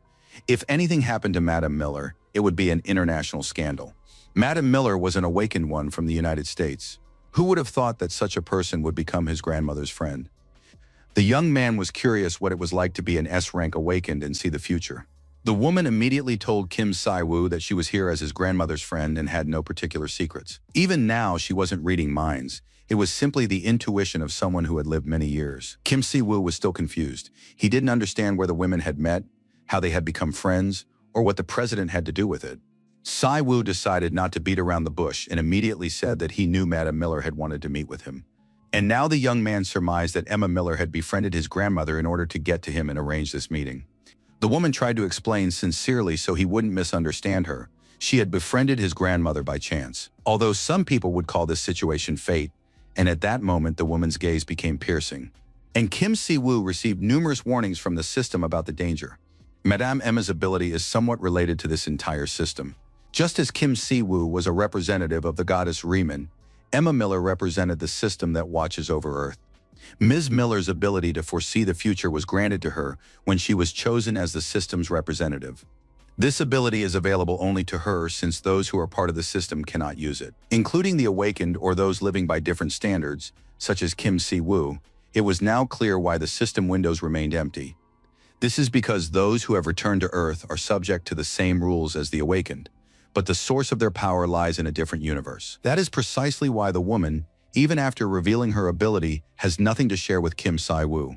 She would be better described as an observer rather than a prophet. Madame Miller worked on behalf of the system to read the flow of events in this world and share her observations.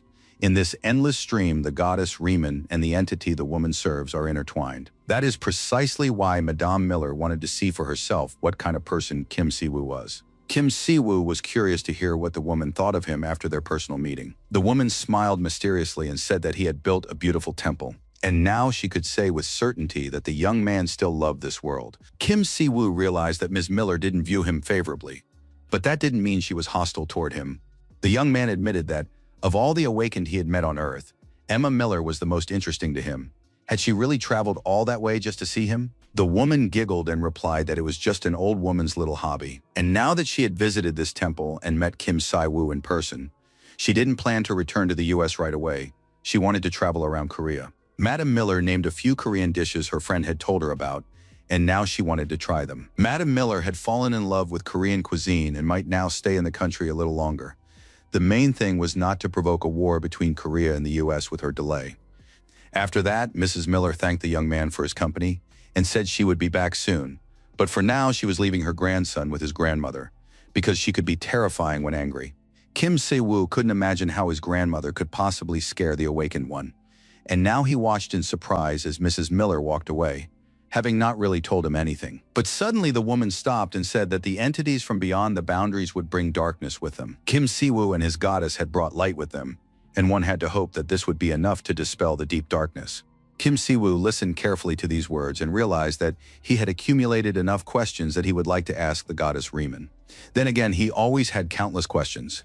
Si-woo wanted to know what his goddess was up to right now. Si-woo told his younger brother and sister that he'd had a wonderful time with Grandma and that she'd be coming to visit them tomorrow. For now, Grandma had returned from America with a friend, and they'd gone out for a walk and to enjoy some Korean cuisine. Si-woo asked his little sister if she wanted to see Grandma sooner, so she could spend some time with the ladies. But the girl replied in all seriousness that there was nothing she could do about it. After all, the desire to hang out with friends isn't just for kids. Adults feel it too. Besides, Grandma had promised to spend some time with her granddaughter, so everything was fine. They just had to wait for her. After that, the girl finished folding her clothes and went to her room with Snowball to play with the kitten. Sivu was shocked by his younger sister's maturity. It seemed as though this little girl had grown up a decade while he was away. Sivu turned his attention to his younger brother and asked if the boy knew who their grandmother's friend was. After that, the young man explained that she was an oracle and seer from America, Emma Miller. View had often read about Emma Miller in various magazines, but now it turned out that this woman was indeed their grandmother's friend. Inwoo looked at his older brother with disbelief and advised him not to joke about such things, since their grandmother wasn't an awakened one, and an oracle was the most important person in the U.S. The wealthiest people in the world begged Ms. Miller to spend even a little time with them, but they are turned down every time.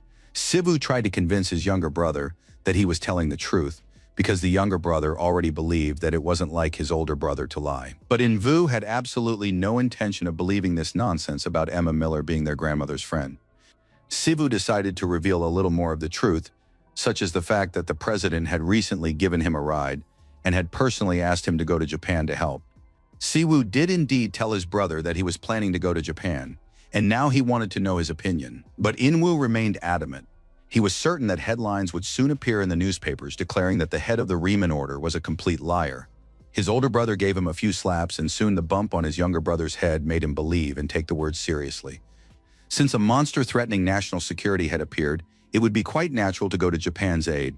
Of course, inviting an anomalous, awakened one wasn't the wisest choice. However, Korea's political influence has weakened recently, so if Kim Si-woo goes to Japan, the country will be able to make its presence felt again. In-woo was confident that the number of people watching the channel on MeTube would increase. All these viewers would feel national pride when they realized that their idol had saved humanity. Early the next morning, Kim Si-woo headed to the Department of Talent Management. The young man confirmed to Minister Yoo Seong-ho that he planned to join the team traveling to Japan. The minister was very pleased. He said the president would be delighted to hear of this decision. After Kim Si-woo agreed to join the team, the government issued an official statement announcing the news. A support team was formed, and among those assigned to travel to Japan was Kang Chae, also known as the greatest of all government-awakened individuals. The team flew to Japan that same evening. The news reported that the Japanese government was thanking Korea, that relations between the U.S. and Korea were strengthening, and that everyone was eagerly awaiting the meeting between Barbarian and Papa. Kim Si-woo was browsing forums, and although he was flying on a private jet provided by the Japanese government, everyone was only discussing his anticipated battle with Barbar. After landing, the entire team headed to the operation zone under the guidance of officials from the Japanese Department of Ability Management. Dong-sik once again offered a lot of advice and recommendations and suddenly realized that Kim Si-woo wasn't listening to him. The young man confirmed that he was paying full attention. Kim Si-woo went on this trip alone without bringing his companions. Leo and Luna decided to stay at the temple and begin training new followers. In addition, they were working on making bracelets. Dong-sik admitted that he too dreamed of having such a bracelet, since, judging by the conversations, it was supposed to help with baldness. Kim Si-woo promised to give one bracelet to a man who hoped it would help him regain his beauty and confidence. Meanwhile, Si-woo was thinking about his assistants, how Luna was managing on her own, but he was still confident that Minsu would be able to take care of them. Kim Si-woo had no intention of leaving alone, but everyone at the temple was thrilled about his departure, believing they would get a great chance to look after the new followers without their leader. Luna believed they should visit Japan if such an opportunity arose, and they would use the chance to train their first followers. Si-woo understood if this couple caused any trouble while he was abroad, unfortunately there was nothing he could do to help them. But then the young man's thoughts were interrupted by a girl who approached and greeted the awakened Kim Si-woo. She introduced herself as Kang Chae, a member of the Awakened Corps under the direct jurisdiction of the Ministry of Defense. As captain of the reinforcement squad, Chae decided to greet Kim Si-woo before the mission began. The order's leader stood up and in turn greeted the girl. Kim Si-woo thought of Lee Si-hee and realized that this terrorist felt inferior to the girl. There was a great deal of mana surrounding Kang Chae. It was simply incomparable to that of the terrorists. At that moment, the girl raised her hand and saluted, and also thanked Si-woo for fighting the terrorists and protecting the country. It felt very strange for the young man to hear such praise, because Kang Chae is one of Korea's greatest awakened, yet she is very modest and thanks him for his actions. Kang Chae is modest and strong, confident in herself. It is thanks to her that the Department of Ability Management has endured all these years. The girl said that during the mission in Japan, she would do her utmost to provide support in battle. Kim Si-woo thanked her and thought that Kang Chae was more like a soldier than an awakened. Kim Se-woo decided to get closer to the girl and admitted that although he had been to another world, he had never been to other countries. Kang Chae replied that it was an honor for her to be with him on his first trip abroad. A few hours later, the plane landed in Japan, but a far from welcoming reception awaited them there. People were shouting for the Korean representatives to get lost. One of the government representatives tried to explain to the people that reinforcements had arrived from Korea and they needed to clear the way since the plane had been sent by the Japanese government. But the people refused to leave. They believed that Japan could defeat the Japanese monster on its own, and there was no need to invite Koreans or Americans to do so. Kim Si-woo was very surprised. He hadn't expected the Japanese to be so strongly opposed to foreign intervention. Kang Chae hadn't expected such a reception either. She could see that these people were absolutely certain they could handle the situation on their own. Kim Dong-sik decided that some kind of mistake had occurred and went to speak with the protesters. Dong-sik introduced himself, saying he was the head of the Department of Ability Management and wanted to speak with a representative of Japan's Awakened. But in the very next moment, Kim Dong-sik was flying through the airport building, hurled by some incredible force. Si-woo and Chae caught the man before he could fall and suffer serious injury. One of the Japanese Awakens said he hadn't intended to harm anyone, but had simply reacted to a man who had suddenly rushed toward him. At the same time, however, the Japanese Awakened were confident they could handle the situation on their own, even though people had already been injured by the monster. And now it's unclear why the Awakened reacted this way. Maybe it's related to their background, or perhaps they're so afraid that their pride will be hurt. Kim Si-woo recalled that a similar situation had occurred near the hospital when guild representatives were busy dividing up territory instead of saving people. Kim Si-woo was very angry at this representative from Japan because a man had approached him to talk peacefully, yet he dared to use his abilities against a human. Usually Kim Si-woo used his skill against heretics and unbelievers who wouldn't listen to him, but now he decided that his teaching skill could suppress this man's power. Dong-sik really didn't want an international scandal to break out, and he tried to hold the guy back. But at that moment, a voice rang out, apologizing for the rudeness. A stranger stepped out of the crowd and said that it was their mistake. Their extreme nationalism had blinded them, preventing them from seeing the true intentions of the visiting guests. The man introduced himself. His name was Ryu In-young, and he was from the Japanese Department of Ability Management. Mr. Ryu asked how Dong-sik was feeling, and Si-woo was surprised at how fluent this Japanese representative's Korean was. After that, Ryu In-young reported that the awakened ones from the US had already arrived at the camp, and now they would all travel there together. On the way to the camp in the car, Mr. Kim and Ryu greeted each other. It turned out they had known each other for quite some time. Ryu In-young once again personally apologized to Mr. Kim Si-woo for the mistake. Si-woo said it wasn't necessary, everything was fine now, and also noted that this man was acquainted with the team leader. Si-woo recalled that he had recently read an article stating that Mr. Ryu, as a Japanese citizen, was willing to come to Korea and defend the people. After that, he had been called a liar and a traitor. However, now, looking at this sincere man, Kim Si-woo didn't feel that he seemed irresponsible. Kang Chae took advantage of the situation and asked Ryu how his mother was doing. It turned out that after arriving in Japan, the woman had stayed on Dema Island, saying she could see the coast of Busan in the distance. Kim Si-woo realized that these two had known each other for a long time and were close enough to discuss families and relatives. But then flowers appeared all around. Birds began to chirp and the air filled with melodramatic vibes. It seemed there had once been something between these two. Most likely, Ryu In-young had no other option but to move to Japan. He would need to find out all the details from Dong-sik later. The awakened camp was set up in a local school. Residents of the surrounding areas had already been evacuated, so they could use the empty building. Ryu escorted his Korean guests inside and said that the discussion of the plan would begin shortly. For this mission, the Korean and American teams would be combined. Ryu remained outside the building, saying that this meeting was exclusively for the reinforcement forces. If he was needed, he could always be invited in. Kim Si-woo and Kang Chae entered the room and were greeted with phrases like, "You're finally here." In the gym, right behind the ping pong table, sat a group of people they would be working with going forward. There was no need for unnecessary introductions. It was immediately clear who among those present was Barbar. Kim Si-woo immediately felt an unknown force bearing down on him. It was not mana, not magic, and not holy power, but a force generated by will. Only one person on Earth could radiate this power. An interpreter was sitting next to him, but it turned out that his services were not needed. Kim Si-woo activated his gift of tongues and could now converse comfortably in English. Aiden Howard was very intrigued. He heard his companion speaking Korean, yet at the same time understood the words in English. Siwoo admitted that this was one of the blessings the goddess had bestowed upon him. The young man thought that Barbar looked and sounded as if he had just stepped out of the Middle Ages. Barbar approached Siwoo and said that it seemed his goddess was very kind and generous.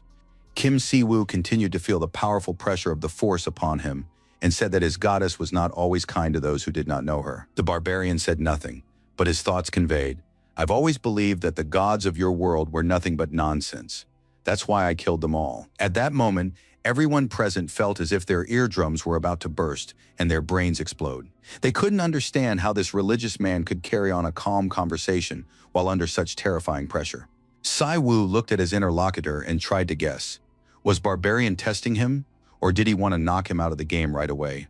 At that moment, Barbarian stated that it seemed he and Kim Siwoo would be more than enough to complete this task.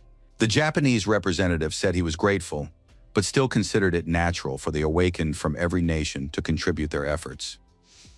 Varvar thought this was foolish. Why risk the lives of others when there was enough strength to defeat the enemy?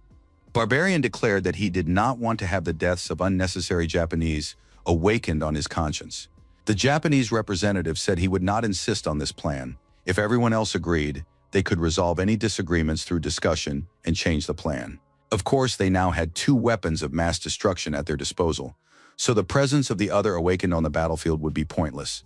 After that, the meeting continued. Kim Siwoo noted that the barbarian had spoken on his behalf as well.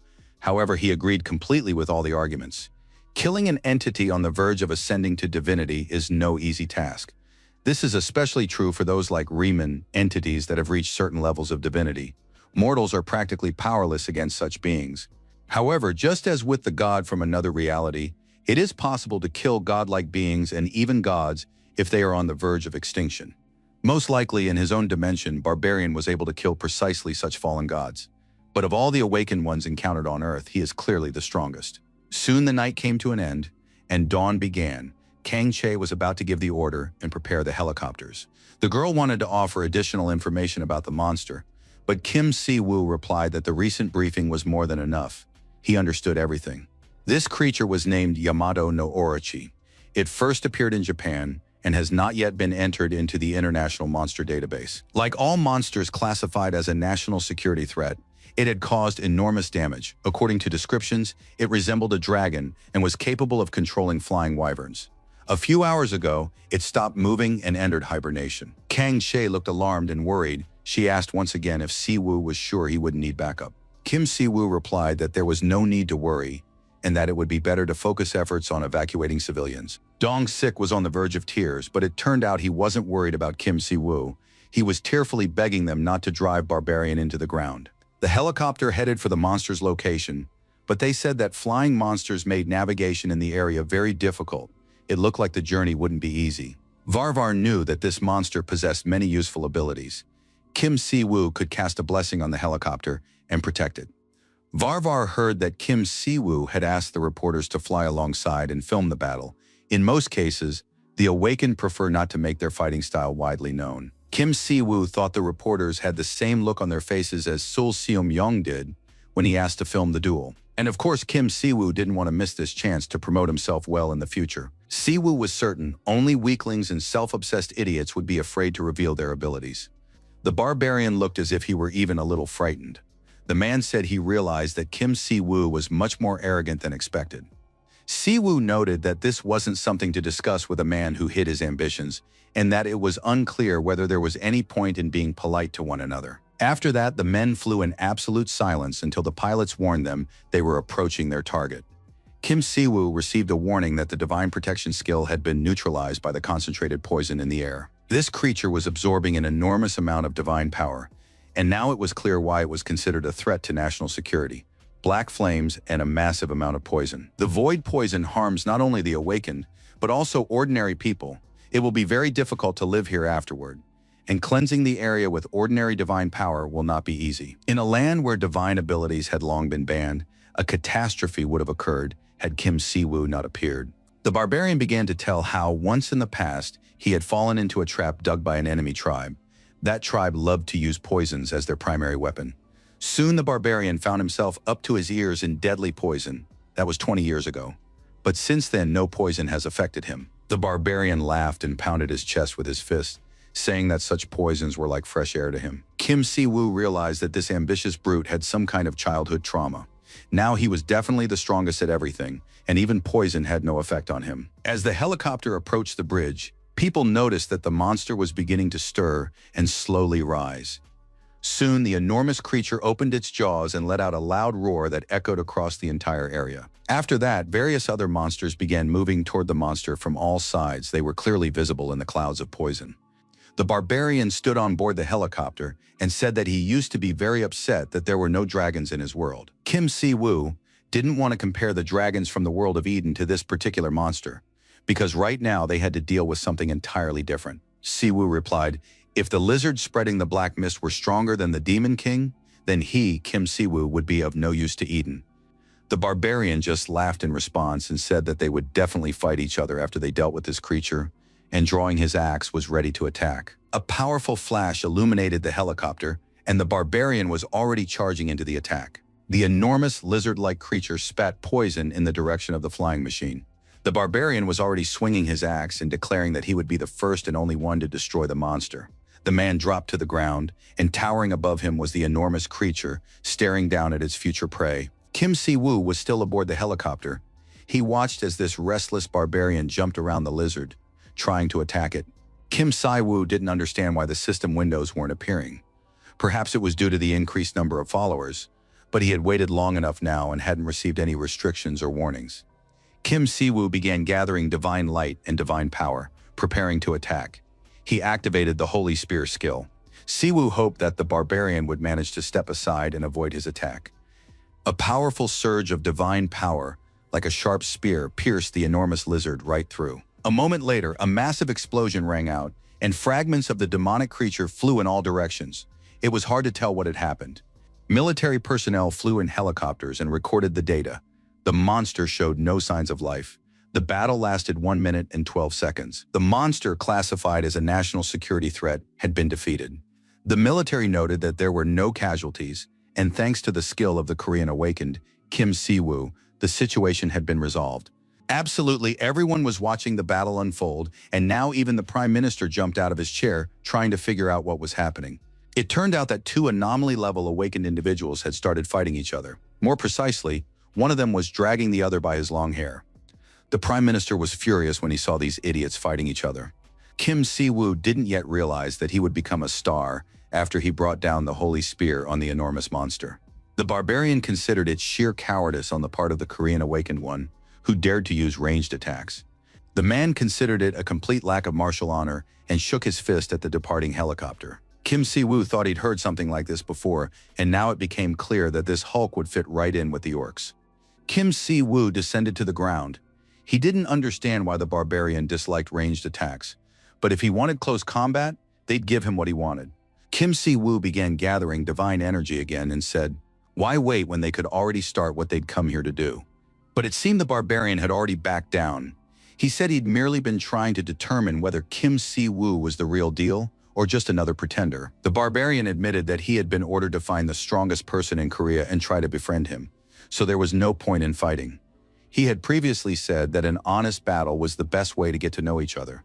The gods in barbarian's world were pitiful, but now he can say that Kim Si-woo serves an incredible being and asks permission to show respect to the goddess Riemann. Barbarian spoke, "I, Aiden Howard, an anomalous awakened of the United States of America, acknowledge Kim Si-woo as the strongest awakened in South Korea. From now on, we will be great friends." After that, Barbar suggested that Si-woo put down that divine spear and join him for a traditional visit to the bathhouse. Kim Si-woo agreed that he was ready to befriend this huge and strong man on one condition. Barbarian must withstand his attack and survive their friendly duel. After that, Kim Si-woo rushed after Barbarian, who was running away at full speed with his mouth wide open. Kim Si-woo told his new friend not to be afraid, and soon everything was bathed in a sacred light. The soldiers in the helicopters watched as the two awakened ones fought each other, but it soon became clear to them that one was beating the other. Now everyone was certain that these guys were complete idiots. Even those who wanted to use Japan as a testing ground for someone so powerful and strong were idiots. And now it turned out that a single man was able to destroy a giant monster that all of Japan's awakened had failed to defeat. Thus, Kim Si-woo achieved a true triumph, and it was seen live not only by Japan but by the whole world. The Japanese Prime Minister assumed that the South Korean president knew this would happen, which is why he suggested broadcasting it live. And now no one has any doubts. The South Korean anomaly is significantly stronger than the American one. At the very least, everyone saw what this man is capable of. The Japanese Prime Minister decided to act quickly and immediately ordered a connection with the Korean president. A huge audience watched the broadcast of the fight between Kim Si-woo and Barbarian. In the comments, they couldn't believe their eyes that Papa was beating up the American. Viewers jokingly asked Papa Kim not to hurt the American Barbarian. They never thought they'd have to worry about this Hulk's health. Gradually, the poisonous cloud began to dissipate, for it was pierced by divine light. Soon, enormous angelic wings formed in the air, capable of covering the entire area and protecting it from the poison's effects. The American anomalous awakened being, his mouth agape, watched what was happening. He had never seen anything like it. Now everyone understood that Kim Si-woo had spread his wings to purify the contaminated area. The journalist wanted to know what this ability was called. The journalist didn't understand why Kim Si-woo had started cleansing the area, since he'd simply been asked to help destroy the monster. Everyone wanted to know what agreement existed between Kim Si-woo and the Japanese government. Taking advantage of the opportune moment in the presence of journalists, Barbar said that he and Kim Si-woo had decided to become best friends from now on. And now all of Kim Si-woo's enemies are Barbar's personal enemies. He also plans to visit his friend in Korea to build trust. Kim Si-woo thought that Barbar had become a leader thanks to his brute strength, but it turned out that he had climbed to the top through politics. Journalists wanted to know how relations between Korea, America, and Japan would develop, and whether this meant a strengthening of relations between Korea and America. Kim Si-woo promised to answer all these questions at an upcoming press conference. But right now, this is more important than any personal circumstances or international relations. Because of the monster's appearance, many have lost their homes and lives. And now everyone needs to pray and hope for the best for these people and their families. Kim Si-woo didn't want people to forget about the unfortunate victims because of his fame. After that, the head of the order called on everyone present to pray together. He hoped that the goddess would lead all people to a cozy place where they would be safe and at peace. That is how the incident with this terrible monster ended. For a time, it had terrified the entire Japanese and global communities. Si-woo received a notification that he had expended too much divine power in clearing the area. Dong-sik wept tears of joy and thanked the great Kim Si-woo for completing this mission, and moreover for not tormenting the barbarian too much. Kang Chae was still in awe. The girl now fully understood why Kim Si-woo hadn't needed her help. By the end of all these events, Korea had greatly increased its international power and influence. Chae was very happy that such a moment had occurred in her country's history. She realized that Kim Si-woo needed some rest. He must be very tired, so she went to her room, ready to come out at a moment's notice. Si-woo thanked her for everything and told her to rest as well. But whenever he was with Chae, he couldn't shake the feeling that she was a soldier. Dong-sik mentioned that Ryu and Young would be coming to visit him soon with some people. But for now, they could have some coffee and just chat. Si-woo kept thinking about the Department of Ability Management. He wanted to ask a lot of questions and find out details about Ryu and Chae. Si-woo asked his companion if Ryu had been a member of the Korean office and why he was now working for the Japanese government. The news reported that Ryu had once intended to defend Korea but then defected to Japan. Yet he didn't seem like the type of person who was irresponsible or quick to change his stance. Dong-sik explained that Ryu In-young had never once renounced his homeland, South Korea. Ryu was a mage who had returned from another dimension. The young man had spent 15 years in the Magic Tower, mastered all forms of magic, and then returned to Earth. After his return, he reflected and stated in interviews that friends and family were waiting for him in Korea, and before he could reach them, Ryu underwent numerous trials. Traveling between dimensions was not accessible to mere mortals, which meant his teacher was someone who had attained divinity in his own dimension. Si-woo understood this perfectly well, because he too was only able to return home thanks to the goddess Riemann. Immediately after his return, Ryu began working as a government-affiliated awakened. He even trained some of them, such as Kang Chae. Even compared to the department head or Kang Chae, Ryu was an unrivaled mage, and thanks to him, many awakened began working for the government. At that time, Ryu was considered a true hero. When new gates opened in Korea, mages joined the troops, and they operated as a unified system. It was the golden age of government-affiliated awakened ones. But soon Ryu In-young had to move to Japan, and this happened against his will. Sometime in the mid-2000s, a massive gate opened in the city of Busan, and the government decided to concentrate all its forces there. However, 2 hours after all forces had been pulled into Busan, An even larger gate opened in Daejeon. These were gateways to another dimension, similar in scale. In other words, two gates of chaos opened almost simultaneously. The 0 points of Busan and Daejeon serve as evidence of what happened then. Kim Si-woo understood. While he was in Eden, the Korean nation had found itself on the brink of annihilation. The government had already mobilized all the best awakened in Busan, and so they had to strike a deal with the National Corporation of the Awakened. It was less a deal than a threat. In exchange for assistance in the area of the Daejeon Gate, the government promised to expel Ryu In-yeon from Korea. It was simply a terrible and shameful deal. As a result, Ryu settled in neighboring Japan, and only a handful of people know the truth. The Awakened Corporation's main objective was to eliminate the government's strongest awakened. After that, the government was significantly weakened and has never recovered, remaining in the background compared to other guilds. There was simply no other choice at the time. Ryu insisted that what had happened be kept secret and pretended to be leaving the country for his own reasons. The goal of the National Corporation of Awakened Ones was to create new forces, a new order, and a leader. They are crazy enough to do anything for profit. Kim Si-woo understood that these people had always been this way, and now they were doing the same to him, while the government was forced to merely watch. Kim Si-woo was able to resist these people, but unfortunately, Ryu In-young had fallen victim to them in his time. Si-woo believed that the government needed to cooperate better with the media. But Dong-sik believed that the truth meant nothing in the face of overwhelming control, and now he had told the truth solely because of his own desire. It was more like a confession, but now the men began discussing a new plan, and Dong-sik realized he wasn't exactly talking to a religious man. He would never have thought that Kim Si-woo was ready to play his part when it came to an unsolvable problem. But the conversation between the men was interrupted by guests who soon appeared at the hotel entrance. The door swung open and Ryu appeared, accompanied by a man in a hat, who greeted the Korean Awakened One and apologized for the late visit. The man introduced himself. His name was Sosaki Hirota, and he was the Prime Minister of Japan. Kim Si-woo was a little shocked again. The young man still wasn't used to the fact that he now had high-ranking representatives from various countries among his friends. The young man politely greeted the Prime Minister of Japan, introduced himself, and said that he was the head of the Riemann Order. Si-woo also explained to the Prime Minister that he spoke Japanese fluently, so they could get right down to business. The Prime Minister was very impressed by this ability and said that he had come personally to thank the young man for saving his country. The Prime Minister had brought Ryu In-yeon along to assist with the conversation, but he was certain that he himself would also like to speak with Kim. Ryu was a little embarrassed. He said they had discussed the matter in private, and now they were having a business meeting. But the Prime Minister believed they must be very close because they shared the same goals, and one could say this was a private meeting between good friends. Kim Si-woo watched the Prime Minister. It seemed as if he was addressing Ryu as a son and looking at him with affection. Si-woo expressed his opinion. He was very pleased to see that the Prime Minister had befriended the Korean Awakened One. The Japanese Prime Minister apologized, saying that he had gotten carried away talking with Ryu, but was now ready to join Si-woo and talk together. Ryu apologized once more for the interruption.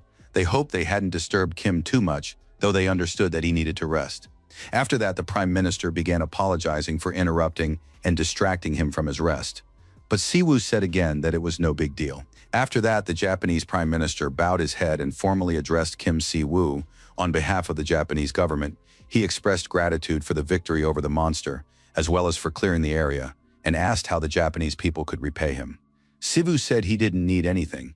He couldn't allow ordinary people to suffer for no reason, and it didn't matter to him whether they were Korean or Japanese. But now he wanted to echo the words of his president, Seo Shin-woo. To be a leader of the people means to do all that is important in secret. And now the young man wanted to know what the Prime Minister planned to propose to him, having appeared in his room late at night. The Prime Minister was forced to admit that his interlocutor was very perceptive. First and foremost, he would like to apologize for the incident at the airport. Kim Si-woo agreed that the situation had been alarming, and although no one had been hurt, it could have ended tragically.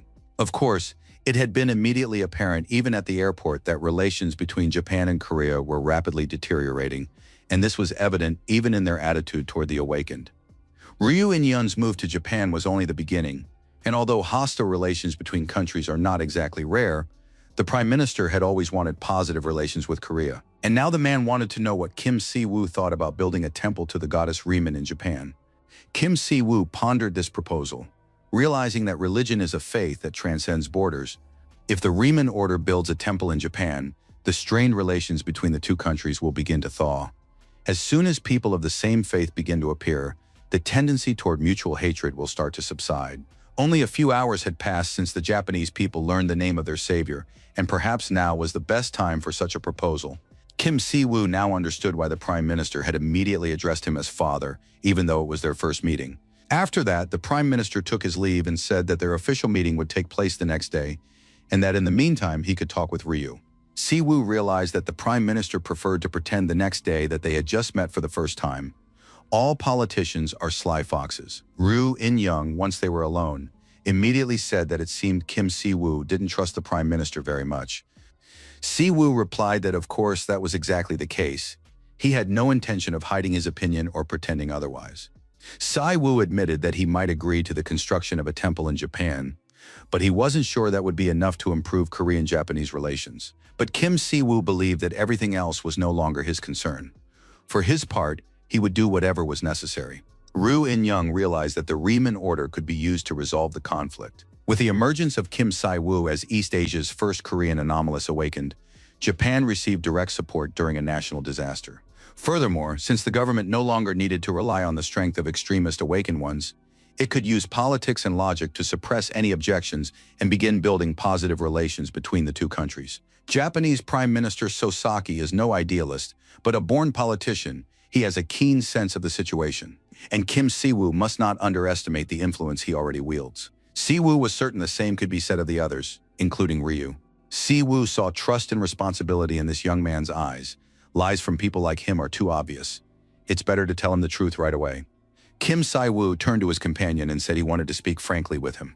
Team leader Kim Dong-shik had already explained the reasons for Ryu's move to Japan. Furthermore, Kim Si-woo admitted that he too was at odds with the Awakened Corporation. And now he wanted to hear the answer to this question. If Kim Si-woo settled things with the Awakened Corporation, would Ryu In-young return to Korea? There was no need to fear public opinion. Kim Si-woo was confident that everyone would understand once they learned the truth. Ryu told his interlocutor that for 2 years now, every Monday, a little Japanese girl has been writing him a letter in which she thanks Ryu for saving her family and says she wants to be like him. At first, the young man couldn't understand what she was writing, but over time it became easier. There is also the Prime Minister of Japan, who treats Ryu like his own son. There are people in Japan who will try to stop Ryu In-young if he attempts to leave. Besides, Korea now has its own hero and savior, Kim Si-woo, who knows the whole truth, and that is enough. Si-woo looked at the young man with admiration. His firm stance would have greatly pleased Luna. Si-woo asked how old Ryu was, and it turned out he was 31. Kim Si-woo was 27. They could have become good friends. The next day, news outlets around the world were reporting on Japan's savior, as well as how grateful Japanese citizens were to Kim Si-woo. Si-woo was certain that the goddess Riemann would be very pleased with the improved relations between Korea and Japan. She had always advocated for peace and would be delighted. The goddess used to appear from time to time to check on things on Earth, but lately she hasn't been visiting Kim Si-woo very often. Soon, Kang Chae came to the young man and told him it was time to board. The girl and the department head stayed in Japan for a while to prepare the conditions for negotiations between the departments. They also intend to help with reconstruction efforts and consultations. The night before, after drinking a fair amount of cognac, Ryu In-young said that he and Chae had shared true love, but they were unable to stay together. Kang Chae became a symbol of the Korean awakened and remained in her homeland. And since the young people loved each other deeply and understood one another well, they could not help but respect each other's choices. Kim Si-woo called out to the girl and said that he had been drinking with In-young the night before. That was why he had been constantly checking his phone. Besides, Ryu hadn't started dating anyone since moving to Japan, and Kim Si-woo got the impression that he was waiting for someone to call him. Kim Si-woo hadn't known this guy for very long, so he couldn't even imagine whose call he was so eagerly awaiting. Kang Chae turned around and said she had urgent business to attend to, and that Kim Si-woo would find his way to the plane on his own. Si-woo said he would certainly manage, and said goodbye to the girl until they met again. Kang Chae thanked her dad for telling her everything, and admitted that she too was really looking forward to that call. Kim Si-woo was very pleased with how things had turned out, wished the two of them all the best, and flew back home. At the Seoul airport, a completely different reception awaited him. Crowds of citizens had gathered to greet their beloved father, the savior, and to thank the goddess Riemann. The man asked Varvar for his opinion. Would Kim Si-woo be useful to them in the future? And the answer was yes. The purifiers were behind the terrorist attack on the Korean department, and a conflict had already arisen between them. Kim Si-woo knows everything about demonic energy. Varvar was certain that Kim Si-woo wasn't just a cult leader, he was incredibly tough and powerful. It turned out that China had now deployed a massive number of soldiers near the Yahello River. The lost territories might contain valuable resources, and it was quite likely that the Koreans would begin fortifying their northern borders. Now that Korea has a superpower on its side, the government would never give up the territory. The barbarian didn't understand what this had to do with him, but his interlocutor replied that Aiden was heading to Korea in the near future. Until he received his orders, Aiden was to establish friendly relations with Kim Si-woo, as well as with other influential figures in Korea. The guy didn't really like the idea working as a spy and building relationships with the Riemann Order. After all, he worked for the US government, and any of his actions could be perceived as direct policy of the United States of America. However, his interlocutor urged him to be diplomatic and to pursue his goal with determination. In other words, Aiden understood that everyone associated with the Riemann Order, including its leader, had drawn the close attention of all the major powers on the planet. The man still felt fear at the mere thought of Kim Si-woo, who was worthy of attention and respect. On the other hand, it was clear that like attracts like, and now Aiden was certain they would become friends. Luna and Leo personally came to the airport to meet their leader, Kim Si-woo. A large number of followers were at the airport. They bowed their heads and greeted their leader, as well as congratulated him on his safe return. Kim Si-woo couldn't believe his eyes. This didn't really look like Korea. It seemed as though he had landed in Eden, and soon people would start calling him Sir. Only one person could have orchestrated this with all the parishioners, and that, of course, was Luna's doing. The girl said that upon joining the order, serving His Highness, the goddess's representative on Earth, becomes a natural thing, and this is a common duty in any religious community. Luna explained that during his absence, she and Leo had been teaching the new followers the sacred doctrine. The girl wanted to know how much fun Kim Si-woo had had in Japan without her, and whether he had managed to spread the goddess's word in that country. Si-woo had hoped that Leo would be able to stop Luna in his absence, but Leo said he was powerless to do so, and that it was actually a good thing things hadn't gone any further, because it was impossible to hold Luna back. Kim Si-woo was shocked to learn that Luna had rented a bus to bring all those followers to the airport. It was completely baffling how she'd managed to arrange the rental. Si-woo wanted to get home as quickly as possible, he was feeling tired, and Luna could have told him that one of the followers was the bus driver. However, he couldn't rush home, because the president of Korea was greeting Kim Si-woo, the hero of South Korea, with a gorgeous bouquet of flowers. There were many journalists near the airport. A banner with congratulatory messages was hung, and the president was waiting for the hero with a bouquet of flowers. This was followed by a photo session, during which many journalists asked the president and the young man to look at the camera. Of course, politicians have to play to the public, but doing so every time is very tiring. The president thanked Kim Si-woo for agreeing to pose. Kim Si-woo told the president that he was happy to have done his duty. It was a job that didn't even need to be asked. Seo Shin-woo understood that the young man believed he had done the right thing, but in reality, not every awakened person would have acted exactly the same way. The president continued to shake Kim Si-woo's hand and said that thanks to the awakened, Korea could make new political decisions, and the young man's actions would now change everything. In turn, the president also promised Kim Si-woo that he would do everything not to disappoint him. No one knows what the future holds, but time will tell if the president keeps his word. The president asked what Kim Si-woo would do next. He would probably go home to rest. But the young man said he had some urgent work to do, so he would head straight to the temple. The president thanked him once more and wished the young man all the best, adding that they would see each other again soon.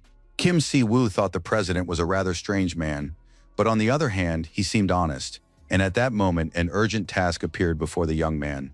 He needed to spread the faith in Japan. Kim Si-woo finally made it to his temple, but immediately ran into a group of followers who bowed their heads, greeting their master. Kim Si-woo didn't understand what they were doing, but Luna explained that they were expressing love and compassion, the most essential qualities in the order. Kim Si-woo didn't want to scold these people, whom Luna had already teased, so he simply let them go. After that, Luna immediately set about providing a brief report on the new followers. A total of 142 people were currently being trained at the temple, and all of them were required to study the rights and duties of the awakened. They also now understood the order's ideal thanks to the sacred scriptures that had been presented. 142 people wasn't that many, but it wasn't few either. It was an excellent start, and the number of followers would grow. At the moment, the Order of White Radiance had 190 awakened. Considering that the growth of the Riemann Order was spurred by its leader with Kim Si-woo's help, the followers had grown stronger, and now Luna wanted to know exactly what he would be teaching them. Kim Si-woo was very pleased with the latest update. The status window was now more informative, and he immediately decided to teach the followers combat. Choosing a sermon made no sense. However, Kim Si-woo immediately began to wonder, didn't that mean the order would consist solely of paladins? Leo asked him not to worry about it, since even priests could learn to fight well, and he himself was a prime example. There was some truth to that. Priests remained bookworms, yet were also excellent fighters. Leo wasn't the least bit offended by that remark. Better to be like that than stubborn warriors who don't know Riemann's words. Then a spat broke out between Leo and Luna, because their order's leader was a priest and yet counted himself among the holy knights.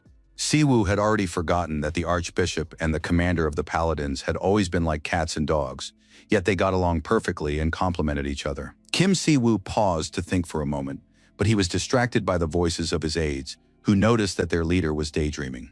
Kim Si-woo was about to head home, but Luna stopped him, saying there was one unfinished matter. The girl knew the order needed money, and although they had struck a deal with Cho Seo-jin, they still had to pay for training and maintain the school for disciples. And since the number of followers would grow, they would need to invest even more money into all of this. But Kim Si-woo reassured the girl, saying that he had already struck a deal with Japan. There was nothing better for cleansing demonic energy and poisons than holy stones. The Japanese are ready to buy up any remaining stock, and Cho's representative is already considering purchasing even more bracelets. Leo Ruman reported that he and his followers had begun crafting low-grade bracelets. So it turned out that finances were in order. Funds would come in regularly, and for now, there was no need to worry about that. Finally, everyone began exchanging wishes for a good rest after the trip and all the past events.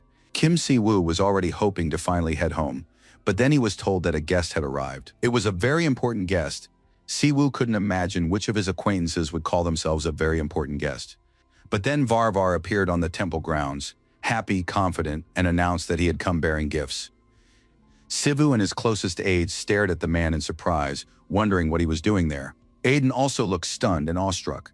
He stood there with his mouth agape, unable to look away. The barbarian couldn't even imagine that he would find such a beautiful lady here, and he wondered why Kim Si-woo hadn't warned him. Then he would have definitely dressed up. Aiden was certain that this beautiful rose, of course, had thorns, but a hero would never let a beautiful lady go, and now he had finally found the purpose of his stay in Korea. By this point, Luna was already furious. She drew her divine sword and demanded he repeat what he had just said. Kim Si-woo was very pleased and smiled sweetly. He asked Luna not to kill their American guest. But beating him up was allowed, which is exactly what the girls set about doing before Aiden had a chance to react. A few moments later, Leo was pulling Luna away from the battered man, and he couldn't help but wonder if all members of the Riemann order had a habit of beating people up on their first meeting. Si-woo was even impressed. This Hulk had withstood a full 5 blows from Luna. He really was tough, just as one would expect from a super strong man from America. At that moment, Aiden raised his hand and said he had come with a gift. Besides, he was here as a representative of America and was now demanding diplomatic immunity. Sivu asked Luna to wait a moment and see what kind of gift he had brought.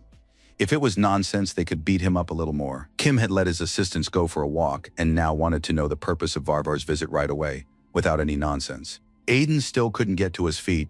He already understood that the Riemann Order was some kind of Korean criminal organization. Si-woo didn't want to listen to this nonsense anymore. He placed a hand on the guy, signaling that it was time to get down to business. As a gift, Varvar brought information about the Purifiers. It was the organization responsible for the terrorist attack. After a passage to other dimensions opened on Earth, demons and gods began to use it. After that, Earth entered an era unlike any before, and now America is paying close attention to the great changes taking place. These changes concern organizations and groups that behave suspiciously or as if they know something. Among them, the Order of the White Light stands out. Special attention is also being paid to a group called the Purifiers, and recently, the Order of Riemann has drawn widespread attention. Kim Si-woo was an anomaly who was taken to another world. After that, the young man saved this world from demons and returned with immense power.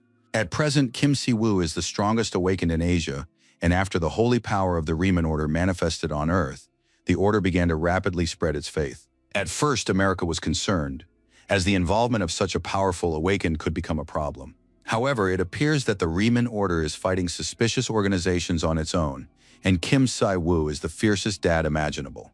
Aiden admitted that he had already submitted a report regarding the Riemann Order, and the United States government no longer suspects him. America believed that Korea could not handle all sorts of suspicious organizations on its own. That was before Korea got its own hero, Kim Si-woo, and now he is receiving a gift from the American government.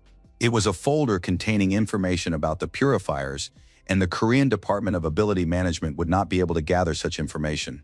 Of course, this was a blow to Siwoo's national pride, but the information from America largely coincided with what was already known, which serves as confirmation of its veracity. The Order of the White Radiance and the Purifiers, just like the National Corporation of the Awakened, have suspicious ties to all of this. And now it's clear that the Order of the White Radiance is connected to gods from another dimension. They are hostile toward demons passing through the interdimensional rift.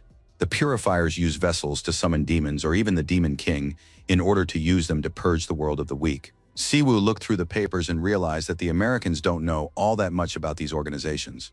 There are some influential figures in their country associated with the Purifiers. It seems they want Kim Si-woo to uncover them on his own. Siwoo had initially thought the Americans wanted to manipulate this information for their own gain, but now it became clear that made no sense. Kim Si-woo thanked him for the papers, but after that, Aiden didn't understand where they would put him up for the night as a guest, or what kind of hospitality this was when guests weren't welcome. It was already late in the evening when Siwoo finally made it home. He flung open the door and told his brother that he was finally back home. In-woo greeted him with party poppers and confetti, and now it was unclear which of the brothers had lost their mind. In-woo said he'd seen photos of his older brother with the country's president, which meant they were now world famous. Besides, a crowd of reporters was stationed outside the house.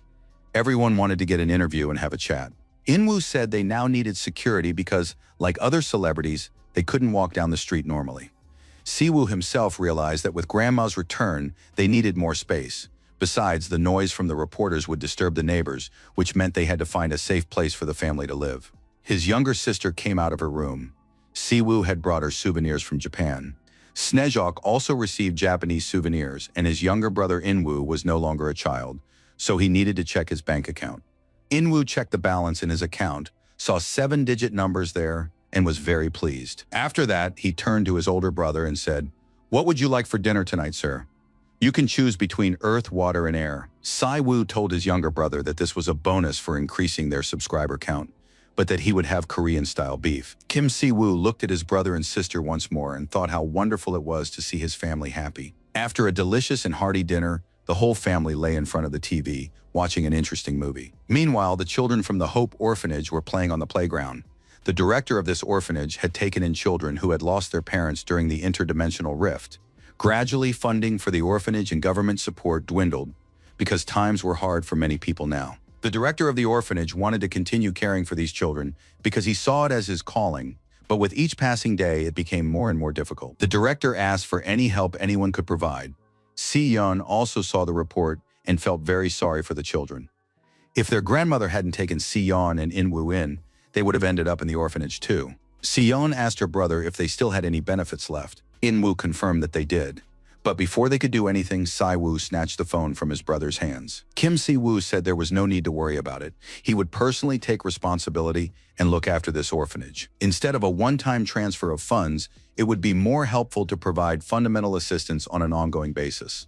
The next day, the head of the order told his aides everything, and they supported the idea of helping the children. It would be strange not to help orphanages, because the goddess is always kind to children. Kim Si-woo was very pleased that he wouldn't have to convince anyone, and his closest aides agreed with the initiative. Kim Si-woo asked if Gu Min-soo was free tonight. Luna and Leo didn't understand why they were staying home again. Min-soo confirmed that his filming was finished, so he would have time in the evening. Kim Si-woo suggested that the guy go to the Incheon waterfront tonight. "I don't know what you might have thought, but there was a black market on the Incheon waterfront where all sorts of things were sold. Here, you could buy cheap medicines and drugs, dragon claws of various sizes, protective gear, and magic stones." Min-soo admitted that he hadn't been to this black market in a long time, while Kim Si-woo had never been there at all, and had imagined it a little differently. An old woman approached Kim Si-woo and said she could get him anything he wanted. He just had to tell her what he was looking for. Si-woo admitted that, surprisingly, this black market was well lit, crowded with people everywhere, and turned out to be much safer than he had expected. Min-soo confirmed that this place is traditionally called the black market. Nowadays, it's one of the main ways for the awakened to get the things they need. Min-soo pointed to a couple of awakened with bracelets on their wrists. They were members of the Deho Guild and were responsible for guarding the market. Such a market, geared toward the awakened, is essential for portal attacks. The market used to be run by the government, but 3 years ago, control over this place passed to the coalition. Siwoo realized that this was the time when Ryu had been forced to move to Japan. Since then, the market had been controlled by the National Coalition of Awakened. But it would be more accurate to say that it is run by the Deho Guild, which is part of the National Coalition of Awakened. Of course, all of this is very strange because the black market is on Korean territory, but the country's government has no authority here, and this is an indication of how much the government's role has diminished. The National Corporation of the Awakened conducts regular raids and arrests criminals in hiding. More precisely, it doesn't arrest all the criminals here, but only those who refuse to cooperate or aren't particularly useful. In short, the black market was a place beyond government control through which a large flow of money passed. It was the perfect place for all sorts of rats. Furthermore, a powerful demonic energy was distinctly palpable in the market. According to Aiden's information, the United States had detected the movement of people associated with the purifiers in this market, and it seemed this was no false alarm. The demonic energy currently being felt was quite powerful, and the fact that the Americans didn't warn the Korean government only suggests that the US considers Korea useless. Mansi soon turned to his high priest and said that dangerous territory lay ahead, a place where even the Daeho Guild doesn't send its patrols. Of course, Mansi understood that Kim Si-woo was strong and had already gone far, but he still had to consider whether it was worth going any further. Si-woo left the young man near the entrance so he could alert them if anything happened outside. He himself went deeper into the market under Minsu's frightened gaze. Kim Si-woo walked through the market, realizing that the purifiers had hidden themselves well, but this time he needed to find out what they were planning. Si-woo sensed that the atmosphere and surroundings in this part of the market were completely different from where they had just been. Suddenly, a figure appeared before Si-woo. The stranger said that Si-woo looked like a normal guy, had come alone. Had he gotten lost? This was said by a rather scary man, half of whose face was disfigured by a horrific burn. He wanted to know who had sent this handsome guy here, or maybe the handsome stranger had come on his own, and if he needed any goods, they could talk about it all without hesitation. Sivu realized that business was running quite smoothly in this market, and now he asked what these guys could offer him that was out of the ordinary. The scarred freak realized that the young man wasn't scared or lost. If he'd come here, it meant he wasn't a greenhorn and he needed a specific product. The scarred man declared that he could satisfy any taste. All he had to do was say what he was looking for. Meanwhile, Kim Si-woo used the skill Will to purge evil and already had a rough idea of what crimes this villain had committed. Si-woo gradually activated his abilities and soon removed the mask from his face.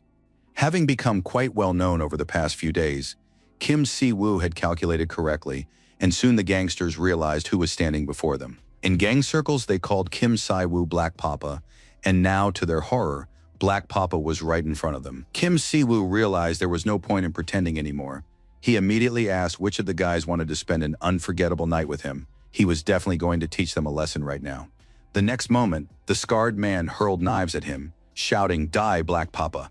Si-woo easily caught all the knives flying at him and now held them by the blade between each finger. Si-woo turned the knives into dust that scattered to the ground and said that such enthusiasm on a first meeting held great promise.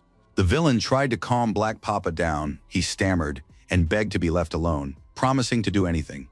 Sivu had already begun using his divine power against the thug and said that he had a pretty silly nickname, Two-Faced. Maybe it really was worth sawing him in half. The villain was terrified and begged for forgiveness, promising to reform and asking for mercy. Kim Si-woo said that he doesn't usually kill people for no reason. His religion is very peaceful. After that, he asked the villain to take him to a store that sells the best merchandise. And so, after some time, the two-faced gangster led the customer to a special store. Behind the counter stood a woman who said she had never seen this customer before. But Two-Face confirmed that he was a good acquaintance of his, while Kim Si-woo held a finger imbued with divine power against the villain's back. That recommendation proved sufficient, and the saleswoman wanted to know exactly what this customer was looking for. Si-woo ordered the very best, and the woman was pleased, saying that something special had recently arrived. The woman pointed to a child, a boy of about 7. This young product was completely healthy, had no parents, and was free of any illnesses. Kim Si-woo couldn't contain himself, realizing what they were offering him to buy. Have these bastards completely lost their minds? Si-woo immediately activated his holy power to unleash it against these scoundrels. The saleswoman instantly realized that a dark priest stood before her and rushed to attack him, though Si-woo knew there was nothing he could do. Si-woo gathered divine energy, and he could see that his opponent was using dark magic and demonic energy, just like Lee Si-hee. As soon as the villainess approached the black priest, he delivered a powerful blow to her body, and that was enough to knock her out. The saleswoman lay on the floor in a pool of her own blood, and there was still a bit of demonic energy lingering around her. Kim Si-woo approached the woman and delivered a final punch to stop any attempts she might make to recover. The two-faced thug, the boy, and his uncle watched the scene unfold and saw blood spilling in all directions. This villainess had hoped to grow stronger by harnessing demonic energy, but it was sheer folly.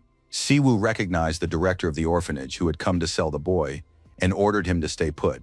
If he tried to run away, Si-woo would do to him something far worse than he could ever imagine. Kim Si-woo soon realized that he needed to go down into the basement because the source of the demonic energy spreading through the black market was somewhere down there. The deeper the young man descended into the basement, the louder he heard the voices of people, pleading for help, screams, and moans. Kim Si-woo reached the bottom of the basement and soon saw an unusual glow in the depths of the darkness. For the moment, it was unclear to whom it belonged, but soon a huge, toothy maw and sharp claws emerged from the darkness. They belonged to some incomprehensible creature. Si-woo used his divine power to create a protective barrier around himself. First and foremost, the young man wanted to figure out who was in front of him. Kim Si-woo realized that these purifiers had already managed to summon magical beasts, and now he needed to figure out exactly what these damn creatures were up to underground. When Aiden gave him the papers about the purifiers, he of course knew about this organization too, and had told him a few things. It turns out that under the command of the purifiers, there are various organizations called altars. For example, the group that attacked the Department of Ability Management was from one of these altars. The Americans don't know how many altars are currently active in Korea. Perhaps Kim Si-woo will be able to find that out. And now the young man was looking around. He saw cages where people were locked up, begging to be saved. In the center of the room was a magic circle, and there lay the bodies of people who had been killed earlier. It turned out that this was literally an altar, a place for performing sacrifices. Deep in the basement stood a demon with a glowing gaze, dressed in white, and several lizards were near him. Si-woo realized that the demons were responsible for creating this altar. Could it be that someone was planning to summon the Demon King using human sacrifices? Kim Si-woo couldn't believe that such a thing was happening in his hometown. A group of demonic beasts tried to approach and attack Kim Si-woo. The demon had set them on the unexpected guest. Si-woo was completely calm and confident in his abilities. He used divine energy to cut these monsters to pieces. After that, the demon spoke. He said he had already heard about the Awakened One who had destroyed the altar, the one seeking a vessel for incarnation. The Demon King's vessel is the best way to preserve him after summoning, and this was a very unfortunate loss. But the locals are already on the demon's side, and the demons are completely at ease, because the high priest from another world, Kim Si-woo, was late. Si-woo understood that in Eden he was called the high priest, which meant that the demon had also made its way here from Eden. The demon said that ever since Si-woo's arrival in Eden, his position there had been significantly weakened. And if he hadn't brought them here, they would already have been destroyed. But upon arriving here on Earth, the demon realized that this place was the priest's homeland. This world is full of chaos, evil, and suffering, but in the demon's eyes, it is a beautiful world. Even in times when they should unite, these people point their weapons at one another. And as soon as you feed their greed, they willingly make generous sacrifices. Si-woo quickly analyzed what he had heard and found no demons from Eden on Earth. Could some misfortune have befallen Eden again? Si-woo turned to the demon and asked where the villain was whom he spoke of with such enthusiasm. Si-woo demanded that the demon confess to him before he killed him, but all he heard in response was laughter. The demon said that his mission ends here in any case, and although they had lost in Eden, this world is doomed and will serve as their revenge. These foolish humans fight each other for profit, and even the cursed goddess Riemann won't be able to help this time. Kim Si-woo realized that the demon knew communication between him and the goddess had been severed. Si-woo grabbed the demon by the throat and demanded an explanation for why he was so confident and what else he knew. The demon said that this place was different from Eden. Here, the priest was merely defending himself against demons, and now they knew the future. No matter how fiercely the priest fought, he would not be able to stop what was to come. And of course, it was very foolish to think that the goddess did not know the future that awaited Earth. And after that, the demon left this world of his own accord, before Si-woo had a chance to ask him a multitude of questions. Suddenly, the young man noticed that he was standing in the center of a magic circle, and demonic energy was beginning to circulate around him, growing stronger with every passing moment. The space around the demonic circle seemed to be teeming with all manner of monsters. Kim Si-woo could only look around, but there was nothing he could do about it. But soon all that demonic energy dissolved into the void. It was a voluntary self-sacrifice. Although Kim Si-woo had destroyed most of the magical beasts, a peaceful approach to this problem was no longer possible. Suddenly, Si-woo was snapped out of his thoughts and realized that there were still survivors in the basement. The young man realized that his duty was, first and foremost, to save these people, and Si-woo clasped his hands to summon divine power. And soon the magic circle, which until very recently had been used as an altar for sacrifices, was consecrated by a sacred light. As the light spread, Si-woo realized that there were 13 living people in these cellars. About half of them were small children. Most likely, they had been brought here from somewhere to be sold, just like that boy from the orphanage. Kim Si-woo felt sick to his stomach looking at these children. He apologized to them for being late and promised to get them out of there right away. Of course, it was clear that these children were not well, for they had witnessed people being sacrificed right before their eyes. Who could remain sane after something like that? Si-woo continued to actively purify the children with holy light, promising that everything would be fine now and that the children were safe. After a while, the door to the basement swung open and a group of people rushed in. The man in the suit addressed the person standing in the center of the basement and demanded that he introduce himself and state his name. Kim Si-woo replied that the men had arrived rather quickly. It had taken them about 10 minutes, and that they were most likely all from the Red Lotus. The men confirmed that they were from the Red Lotus, and that the stranger had entered their territory without permission, and he wouldn't get away with it. Kim Si-woo told the men that, of course, in that case he was indeed in big trouble, but the Red Lotus would have to take responsibility. At that moment, a masked man appeared among the crowd. He was the team captain and ordered everyone to step aside. After that, the squad commander began apologizing to Kim Si-woo. He said his comrades were on edge because of the yellow alert and asked for forgiveness for their inappropriate behavior. The commander turned and addressed the stranger by name, Kim Si-woo, and then all his subordinates realized in horror who was standing before them. Si-woo turned to the masked man and said he was glad that at least someone had understood the situation correctly, and that he had actually been waiting for a long time for the man to visit the temple. In fact, Kim Si-woo was disappointed that this hadn't happened. Si-woo knew that Oh Chun-woo was hiding behind the mask, and the squad leader removed it. Oh Chun-woo apologized once again for his comrade's inappropriate behavior. Kim Si-woo again expressed regret that the young man had never shown up at their temple, even though he should have. The young man hadn't expected Papa Kim to remember him, but Si-woo never forgot those who had once helped him. Oh Chun-woo was the awakened one from the Deho Guild whom he had met near the gate, through which Luna had emerged onto the ground. Back then, the young man had looked lost and seemed to have fallen in love with Luna at first sight. But now his behavior was different. One of the guild members reminded the commander of the yellow alert level. The man began to say that, on orders from their superiors, they were required to eliminate all survivors. But at that moment, Oh Chun-woo grabbed him by the throat. The young man shoved his colleague aside and apologized once more to the leader of the Riemann Order. The young man said that the new member of his team lacked experience, and he would be grateful if Kim Si-woo would show mercy and forgive him. Oh Chun-woo admitted that he wasn't a strict boss. On the contrary, he had just saved his subordinate's life. It was all quite amusing and even sweet, but Kim Si-woo still wanted an explanation regarding the order to eliminate all survivors. Oh Chun-woo explained that yellow indicated a lethal contamination. It was usually declared in the event of a viral or chemical terrorist attack. To prevent the infection from developing into a worst-case scenario, the fighters are required to completely clear the area. Kim Si-woo understood that the young man didn't want to ask direct questions and was pretending to believe these explanations. It would have been better if Oh Chun-woo had asked what had actually happened in that basement. But perhaps the reason was that the boy already knew everything perfectly well and was therefore turning a blind eye. After all, this place was actually Daeho territory, and they couldn't possibly be unaware that murders and sacrifices were taking place here. Kim Si-woo studied the young man closely and soon realized that this warrior, who wasn't entirely corrupted yet, truly knew nothing. Si-woo advised the young man to leave immediately and return home. He had already summoned the Department of Ability Management, which would restore order here. Kim Si-woo understood that at this stage, the young man was not yet guilty. The situation had simply cast him in a bad light. Si-woo detected nothing suspicious using his source of evil ability, and besides, Luna also took a favorable view of the young man, sensing his humanity. Seeing the young man's concern, Kim Si-woo turned to him and said he could offer him some good advice. Si-woo reaffirmed his offer, which still stood, and advised Oh Chun-woo to visit the temple in his free time. Whenever Oh Chun-woo started to feel anxious, they would talk again. Kim Si-woo knew that destruction begins with a small crack, and now he watched the young man walk away, unsure if he would follow the path he hoped to see. It was terrifying to think that a nightmare involving human sacrifices had occurred in the capital region. Representatives from the Department of Ability Management were clearing the area, hauling away the bodies of the living and the dead, and everyone was in shock. Most likely, in addition to the people discovered today, there were many more victims.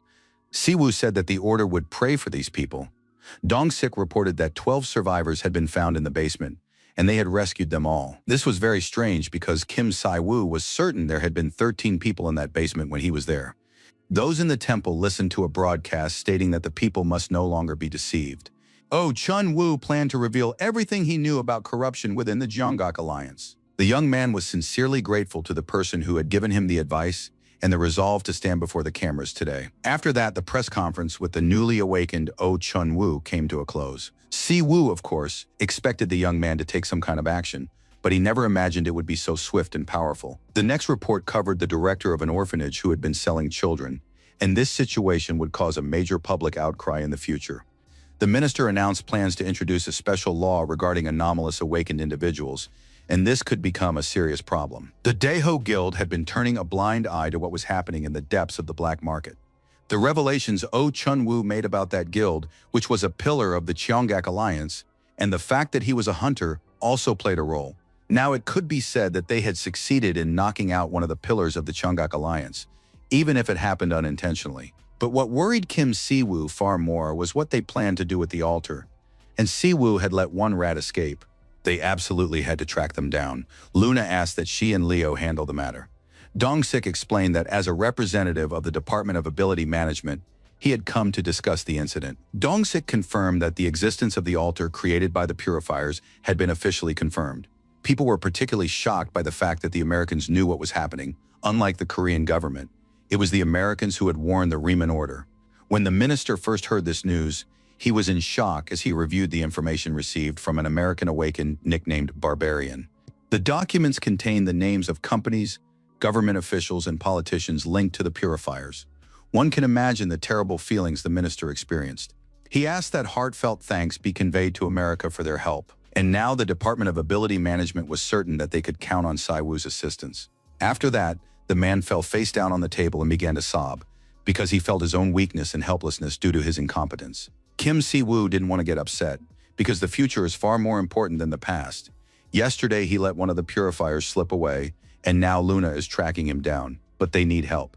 By providing the government with sacred artifacts capable of detecting magical energy, Kim Si-woo asked for help in tracking down the purifiers and for information to be shared as soon as it became available. Simply by having the Department of Ability Management take control of the black market, they had already significantly altered the situation. Things will be different now, as the balance of power in South Korea has shifted. Because of this incident, the public is demanding a special law for people like Si-woo. More and more people are calling for Kim Si-woo to play a greater role. Kim Si-woo realized that the president had decided to strengthen his power and influence in the country.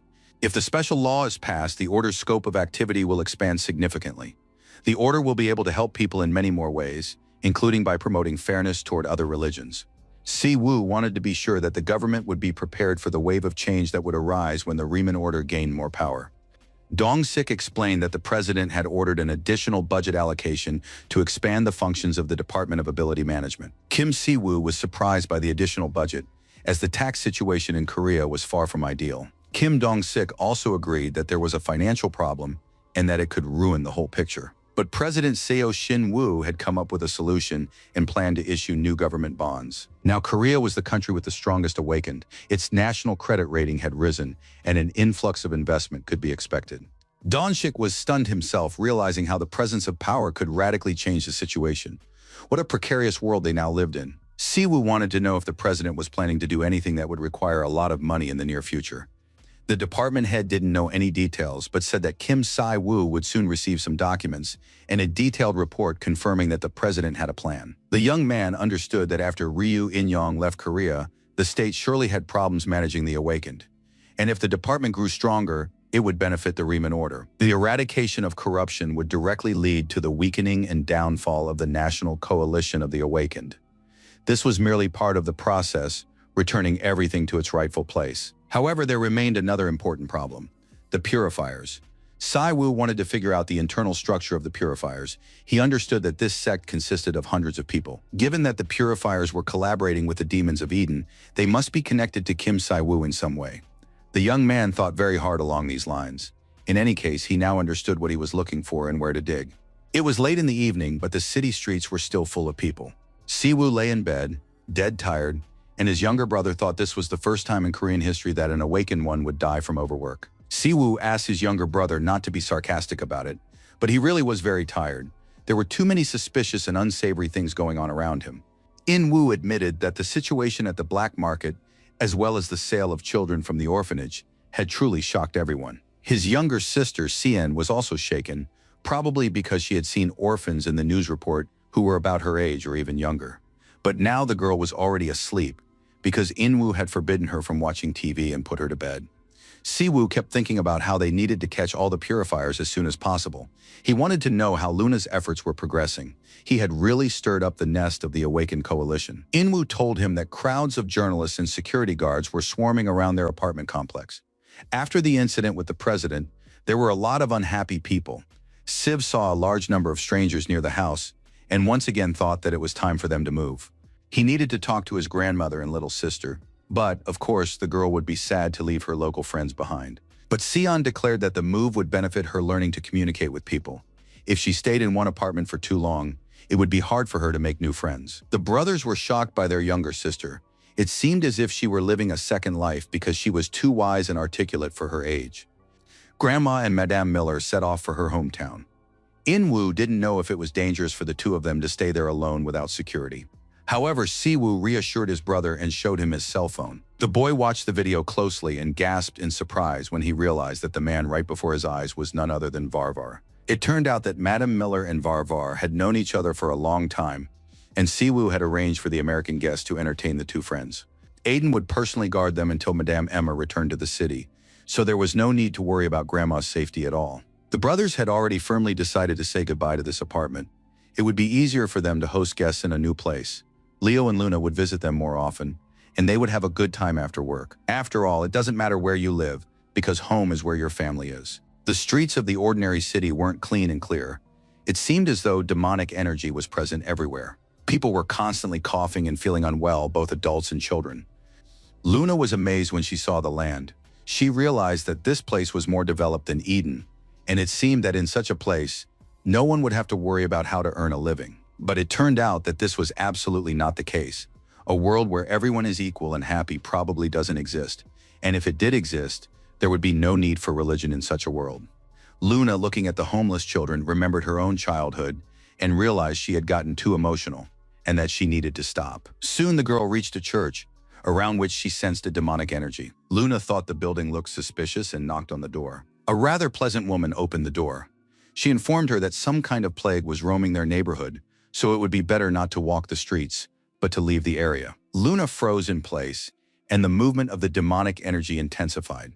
The girl said she had spent 3 days finding this place, since the villains had clearly caused a lot of trouble in a very short time. In the main building of the Department of Ability Management that night, everyone was also working, paying no attention to the time. A man with a completely frenzied look, spittle flying, tried to break out of his cage, growling and lunging at the iron bars. Kim Dong-shik explained that this recording was made in the north of Daehan, in the temporary quarantine zone. Just recently, these people were fine, but the disease began to spread 4 days ago, and now the zone is under control. But the situation is quite strange. The people there look like the undead, and we probably need to call in the Order of Riemann. An utterly incomprehensible, terrifying demonic creature looked as if its entire back were covered in hands. When it opened its hideous, toothy maw, wyverns and bats flew out of it. The demon was annoyed that Lee had died. Things weren't going according to plan, and he was very angry. The ritual was complete, but now there was no altar, and a new one had to be made urgently. Si-Wu was given a mission. He had to save people from an epidemic of an unknown disease. The moans of the afflicted could be heard everywhere, and many had lost hope for the future. Kim Si-Wu, along with his assistants and the department head, set off for the northern part of Daehan, where the unknown disease had spread. The initial symptoms resemble a common cold, but as the disease worsens, it destroys the mind and body. The eyes of the afflicted fill with blood, and their skin turns black as if burned. This phenomenon cannot be explained by conventional medicine. Most likely it is linked to some otherworldly influence. Siwoo thanked Luna for finding traces of the purifiers. She had done so faster than the government, and now it was clear why they had been assigned to investigate the epidemic. Luna felt she should have discovered what was happening even earlier. This place is nothing like the rest of Seoul. The children there are thin, and the adults look as if they're barely scraping by. Dong-sik confirmed that patient zero had been discovered in the very place Luna had found, and now they were heading straight for what remained of that settlement. To be precise, it was a refugee camp that had sprung up after the gates opened in Daeheon. Living conditions and medical care there were in terrible shape. Luna now understood why the atmosphere in that village was so heavy. Mr. Kim confirmed that there were far too many victims, and that reconstruction efforts and compensation payments were not yet complete. As a government official, the man felt ashamed of this. Donchik explained that the local pastor who was caring for refugees and children could use holy power. He had requested government assistance due to the effects of the holy power. Missionary Leo listened intently to the conversation. He knew that there was only one type of magical energy capable of causing such an epidemic, the magical energy of hunger. A disease resembling a curse and spreading through magical power causes the infected to lose their minds and attack people in a thirst for their flesh and blood. The disease is highly contagious. If it isn't stopped, the infected will become low-ranking demons known as disease demons, who will spread the spores. Most likely, such people will be marked as sacrifices for summoning the Demon King in Eden. They had caused a great deal of trouble. Kim Si-woo added that such infected people are later used as sacrifices. The young man also remembered how terribly it all happened in Eden. Back then, they had to quarantine an entire city to stop the infection, but the victims turned into undead. And after that came a truly terrible time when they fought the Demon King of Hunger. Holy energy is almost the only thing that works against the disease. Kim Si-woo believed that first they needed to find the demon of disease, who marks and infects people. Most likely he's hiding well and pretending to be an ordinary person. But then Luna suddenly realized that she might have already met this person when she visited this settlement. The car had already entered the settlement, and Kim Si-woo asked to stop at the village entrance. Si-woo said that he and his assistants would go in first, and only after that would the mop-up team from the Department of Ability Management arrive. The religious figures stepped out onto the street and began looking around. It was quite quiet and peaceful near the church. Si-woo even began to doubt himself. Maybe Luna had gotten it wrong and hadn't actually encountered anyone suspicious here. But at that moment, a woman appeared in the hallway. She was armed with a poker and lunged at the uninvited guests, trying to drive them away. Leo grabbed her by the clothes and lifted her into the air. It turned out to be a child, some girl with a poker. The girl was crying. She was convinced that black demons had come to infect them. Si-woo said it was pretty insulting to be called demons when you're actually a minister. And Luna replied that she had red hair and couldn't possibly be a black demon. Kim Si-woo told the girl that they had come to help because this place was quite dangerous, especially for children. At that moment, a man entered the room. He didn't understand what kind of strangers had appeared inside the church or where they had come from. Kim Si-woo assumed that the man was the pastor who cared for people infected with the magical disease. The pastor turned to the child and said he didn't understand what the little boy had been thinking when he rushed at the strangers with a poker. Leo let go of the boy and he clung to the pastor in fear, then began to apologize and say that he thought bad people had come. Si-woo noticed that the child felt at ease in such a contaminated place, filled with magical energy. This was because holy energy lay dormant within him. But this seed belonged to a different religion.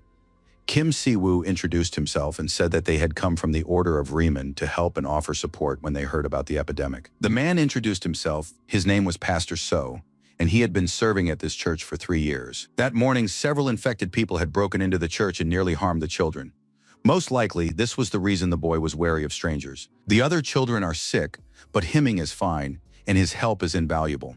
Si-woo asked permission to look around the premises. Of course, this sounded very strange, but So didn't object and led the guests inside. There were beds in the church with sick people lying on them.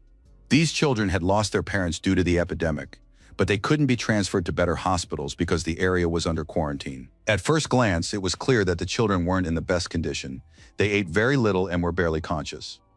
Kim Si-woo immediately sensed a powerful magical energy emanating from these children. Si-woo asked the pastor who was helping him care for these patients constantly, around the clock. Pastor So replied that volunteers sometimes came by. There was also a deacon. He had been living at the church for a long time, and together with the pastor looked after the refugee camp. The deacon doesn't get sick either. Just like Himin, it seems she has immunity. But the pastor knows there is a reason why God has given them this trial. At the same time, however, The pastor periodically feels indignant, and he wants to do more than he is currently able to. Kim Si-woo reassured the pastor and said that the man had done everything in his power. He simply wasn't able to solve this particular problem. Si-woo asked if anyone had visited the church recently or if the children had gone outside. The pastor replied that a young man had recently come to volunteer, but he hadn't even interacted with the children and had left shortly after. Kim Si-woo approached the crib of one of the sick children, placed his hand imbued with divine power on the child, and began to draw the demonic energy out of him. Soon, all the black energy had gathered in Kim Si-woo's hand, and he examined it with interest. The curse, the mark of hunger, had been lifted, and now the child looked like a perfectly healthy person. Pastor So was shocked by what he saw. The man realized that the children had been healed and immediately fell to his knees before Kim Si-woo. Pastor So began to thank him for his help. He was surprised and happy that the illness had been so easily overcome. Soon a woman entered the church building. It was the deaconess. She said she had brought some fever-reducing medicine from home. The woman looked around and recognized Luna, who had recently been attending their church. Pastor So told the woman that the children's condition had improved significantly, but he still didn't know how it had happened. However, he was certain that their guests had helped. The deacon was overjoyed. She began thanking God for the wonderful news and the healing, and also offered to change the children's clothes, which had become damp with sweat during their illness. The woman reached out to one of the little ones, intending to wake him up and change his clothes. But suddenly Luna grabbed her hand, and the two women stared at each other in silence. Then Luna activated the divine power in her palm and asked if the deacon wanted to say something. But Luna didn't wait for any words. She simply punched the deacon in the face with all her might. The woman flew across the room, offering no resistance. Luna looked very serious and combative. She asked how this woman dared to touch the children. After all, she was actually a real brazen demon. Si-woo thought that perhaps his assistant was being overly harsh, but Luna was certain she hadn't started it. At that moment, the pastor rushed toward the deacon, trying to support her. The man was certain she urgently needed to go to a clinic or hospital and didn't understand why these strange people had treated her that way. But in the next instant, Pastor So received a powerful blow that sent him flying across the entire building and crashing into the wall, where he lost consciousness. And the deacon finally took on her true form. Various arms emerged from her back, and it was now clear that she was a demon. In the end, Luna called Pastor So a complete idiot. Did this creature really look like his acquaintance? The pastor couldn't believe his eyes. After all, the woman had worked with him for 3 years, and the pastor couldn't believe his eyes. After all, they explained to the pastor that the deacon had long since died and been devoured, and that her body was something halfway between a human organism and a demon of disease. At that moment, the deacon spoke up and said that she hadn't been saved by the God she believed in. Fortunately, she had already realized this, and soon everyone else would understand as well. Kim Si-woo was surprised that the woman had so easily rejected her faith. Was she really just a traitor? The demon was simply furious. She lunged at these people who had ruined everything here. All the sacrifices she had gathered to dedicate to her god were now lost. Luna, seeing what was happening, pulled out her favorite mace and prepared for battle. Besides, the girl quickly put on her armor and now looked simply stunning. And so the two girls faced off. Each defended her faith and did so sincerely and with total dedication. Luna swung her mace just a couple of times, and the effect was simply stunning. The divine light worked its magic and destroyed the demonic magic. Soon the incomprehensible creature lay crushed, still growling and wheezing. Deacon began to apologize and beg for forgiveness for failing to gather offerings for her master. Luna brought the mace down on the deacon's head a couple more times, and Kim Si-woo asked the girl not to make a noise because there were children sleeping here. Whoever this creature was, the deacon was simply the perfect figure for selecting victims. They spread the spores of the demonic plague, infecting people with the disease, and then chose the purest souls from among the infected.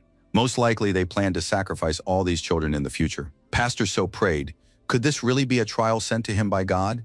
Until now, he had overcome difficulties without a doubt, but this time he couldn't manage it. But Luna was certain that the pastor was helping the children with holy power and doing everything possible to save them. But now, instead of complaining to God, it was better to finish treating the children. Si-woo thought Luna had spoken a bit harshly, but there were reasons for that. Usually the girl was very kind-hearted.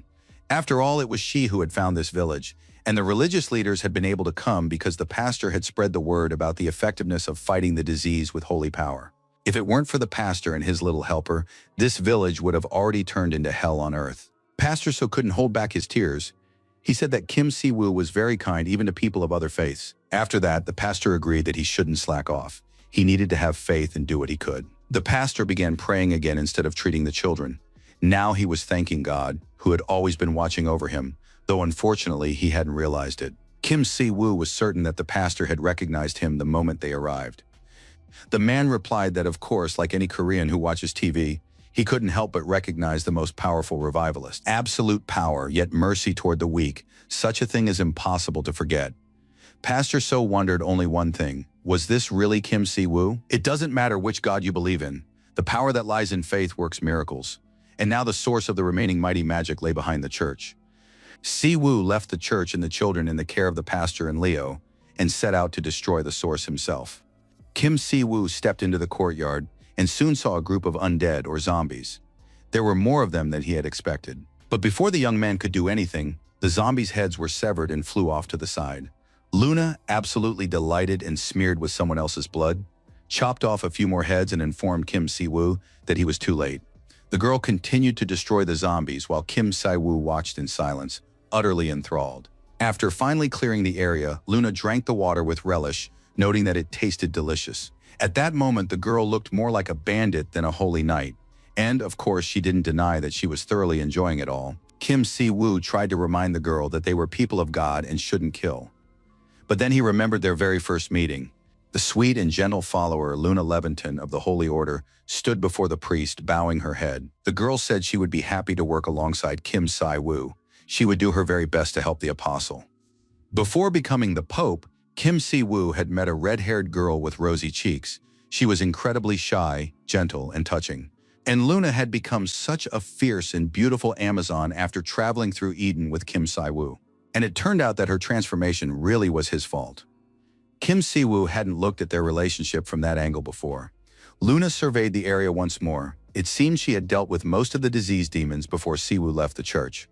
But soon the ground split open and a huge eye appeared from within. In the center of this giant eye's pupil, something resembling demonic plants began to sprout. Now Luna was completely focused. She said she had seen something like this in Eden before, and now knew for certain that this was it. Once upon a time in Eden, an identical demon consisting of a huge eye and a multitude of tentacles devoured people's souls. Who would have thought that Luna would encounter the servant of hunger again? And although she had already exacted her revenge, she could not allow him to run rampant on Earth. Luna turned to His Eminence and asked if she could go first. Kim Si-woo was very surprised to learn that Luna had seen something similar in Eden. It was Baal's lowest form, a spore colony. It spread spores created from magical energy, an airborne agent of infection. Before devouring people, Baal creates spore colonies to spread the source of the magical plague. The fact that the spore colony appeared in just 4 days underscores the terrifying speed at which the plague was spreading in the area. With such a concentration, the infection could have already spread beyond the settlement, but Kim Si-woo wasn't sure if it was definitely Baal. But Luna knew exactly what was going on and wanted to take the lead in the first battle this time, having already activated her sacred power. Kim Si-woo could see that the girl was very angry and was approaching this problem emotionally rather than staying composed for the important battle. Unlike other demons, spore colonies serve as carriers of microorganisms, so there aren't many ways to destroy them. Fortunately for everyone present, Kim Si-woo could use holy fire. Si-woo activated the ring of holy fire and unleashed it against the demon colony. Gradually, the demon began sending out some kind of signals. The fact was, it had no mouth to speak with. Luna now realized that her opponent was almost immobilized and said she would take care of the problem herself from here on out. The girl struck with her holy sword, and soon the eye began to crumble. Luna cut through the spores and said she had thought she was facing the real Baal, but it turned out that wasn't the case. Now she understood this perfectly well. And why shouldn't the demon take on its true hideous form? And soon a terrible, loathsome creature appeared before them, with a vast number of eyes and arms protruding from its back. The demon was outraged that these people had dared to invade his territory and desecrate it. Had the killings really given them such confidence? The demon remembered how much trouble this Papa of the Riemann Order had caused him when he was exterminating his subordinates in Eden. Kim Si-woo didn't recognize this creature. He hadn't seen it before and wanted to know if perhaps Luna knew who they were facing. Luna didn't recognize it either. Perhaps it was some newcomer pretending to be Baal. It is now known that a lich named Dreno was killed in the black market. But Kim Si-woo, and why would he have to deal with a lich again in such a baffling situation? If the demon before them had no name, it meant his status was very low even among demons. Most likely, he was some errand boy for respectable demons. The monster could no longer calmly listen to such provocative accusations against him and immediately lunged at Kim Si-woo. The monster intended to present him with the holy man's corpse and claim the name Baal for himself. But then Luna stepped into the spotlight. The demon turned out to be a real dimwit and didn't realize that she was the one fighting here first. The girl activated the sacred energy around her weapon once more and prepared to strike. The enormous monster opened its jaws wide and screamed loudly when it took the first blow of sacred light. Luna looked simply stunning. She wasn't intimidated by this demon, and she worked her mace without stopping. Several of the monster's eyes were already out of commission, and then it said it remembered a red-haired woman. Baal had devoured her relatives in order to capture the girl born with the holy power of Riemann. Back then, the girl was a nobody, a frightened child, and her life depended on them. But now Luna didn't want to listen to what the monster was trying to tell her. She drew the sacred light into her mace and raised it high above her head. After that, she unleashed all that sacred power upon the monster, which was still writhing but clearly could no longer speak. In Eden, this monster was an insignificant, nameless demon. He lived a rather mediocre demonic life and was one of many. But one day he discovered an interdimensional rift and became interested in it. Suddenly he heard a voice that was addressed to him, to the demon who had neither a name nor a home. The unfamiliar voice asked if he could lend him his power. After that, the demon heard a promise: if he followed these words, he would one day become the king of the demons of gluttony. And now, before dying, the nameless demon said that his name was Baal after all, or at least that was what he wished. He was neither a human nor an avatar, but an ordinary nameless demon who wanted to serve his master and become the king of demons, but in the end remained a nobody. Many years ago, the priest Kim Si-woo killed Baal, the king of gluttony demons, sealed him within a holy barrier, and burned him alive for 4 days. And he burned for all those days. Almost the entire elven forest was consumed by fire back then in order to destroy that demonic abomination. And this weakling who appeared on earth has neither a name nor greed, yet he wants to call himself Baal. Soon, government troops and representatives from the Department of Ability Management arrived on the scene. Kim Dong-sik reported that they had confirmed only completely dead bodies turn into zombies, and about 500 such bodies have already been found in this village. There are still patients on the verge of turning into zombies, but with the help of holy power, they will soon recover. The government has requested assistance from other holy awakened ones. They will arrive soon, but until then, the Riemann Order's help is needed. We also need to ask them to take care of the patients after their purification. Kim Si-woo promised that they would continue to help the infected people. Besides, they have a pastor and his young assistant who will also be helping. Missionary Leo wanted to know how Luna managed to kill such a large number of zombies, but the girl said she is capable of identifying and destroying them, even in chaotic conditions. Kim Si-woo confirmed that Luna had been simply magnificent today and had done an excellent job this time. The girl asked for a bonus as compensation so she could buy herself some girly goodies. But first and foremost, of course, they needed to focus on the cleanup, so Luna spent her bonuses on special supplies. Leo tried to tell the girl she shouldn't be blackmailing their leader for money, but Luna insisted she wasn't threatening him. She was just showing how small and defenseless she was. Kim Si-woo surveyed the area which had gone through hard times, and now he couldn't just walk past these suffering people. The goddess certainly wouldn't want that. After the purification, efforts would need to be made toward restoration. The people would be able to rebuild their village themselves if they helped one another. Kim Si-woo used his active skill, Wings of Purification, and spread them over the entire village to drive out the magical energy completely. Luna once again recalled herself as a young girl who had gone through exactly the same process. Back then, a priest of the goddess Riemann appeared beside her. He protected her from the demon king and spread his angelic wings. Kim Si-woo was satisfied with the process, but didn't realize that the purification would soon be over. However, warning windows suddenly popped up. Kim Si-woo had interfered in the lives of hundreds of people, and this action carried a high probability of disrupting the system. Causality manifested itself, as always, at the most unexpected moment. Kim Si-woo hoped that his actions would be justified in any case, but then the status window changed color, which was unusual. The system determined that direct interference in the lives of mortals had exceeded the permitted threshold. Causality blocked Kim Si-woo's actions for 168 hours, and that was terrible. The status window appeared every time he interacted with the world of Earth, but this time the violation turned out to be quite serious. Kim Si-woo considered this completely unfair, since he had once cleansed Japan, and that hadn't been a violation. Why then was he now under a ban? Si-woo had already been stripped of his powers for several hours on multiple occasions, but now he had become an ordinary human, and this would last for quite some time. At that moment, Leo Ruman reported that the situation had improved somewhat. The Order's new recruits were helping patients with transportation and treatment. They already possessed sufficient knowledge to handle this, and now it was gratifying to see the followers earning their keep. Luna noticed that Kim Si-woo didn't look quite right. On top of that, he had suddenly changed his clothes. Kim Si-woo decided not to hide this from his assistants and told Luna and Leo that he was now a completely ordinary person. Si-woo explained, operating in other dimensions was difficult, and now he had lost his powers. Leo realized that his holiness was now weaker than he or Luna, and the girl realized that this was their only chance to stage a rebellion. But Kim Si-woo immediately warned that he would kill her as soon as he regained his powers.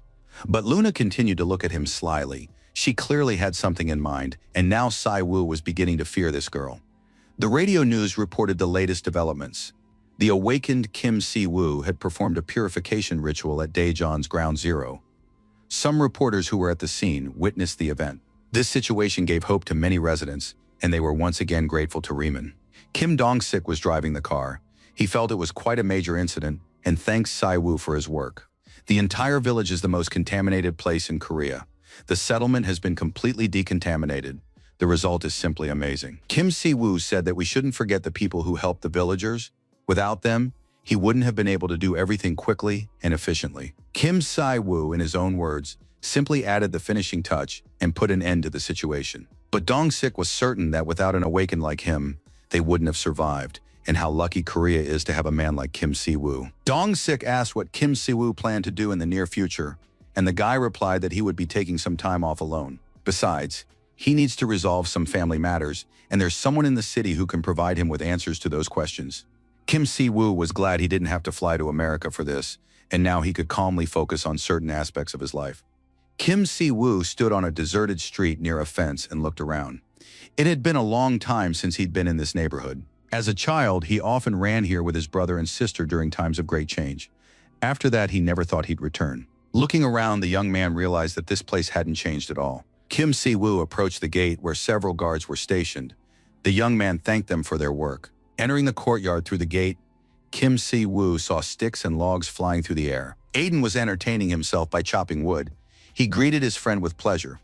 Kim Si-woo looked at this strongest awakened one from America, who had become a servant. He was chopping wood and talking admiringly about the delicious rice. Soon Si-woo heard words to the effect that he had been called a good-for-nothing boy who hadn't announced his arrival beforehand. Grandma and Mrs. Miller looked at the young man and scolded him for showing up unexpectedly. Soon both women set a beautiful, delicious table. They treated the young men, served them seconds, and generally took care of these strong men. Grandma kept grumbling that she usually didn't see her grandson for months, and now he'd just shown up. He must have some business to attend to. In the end, Grandma admitted that if she'd known Siv was coming, she would have run to the stores and cooked up something tasty.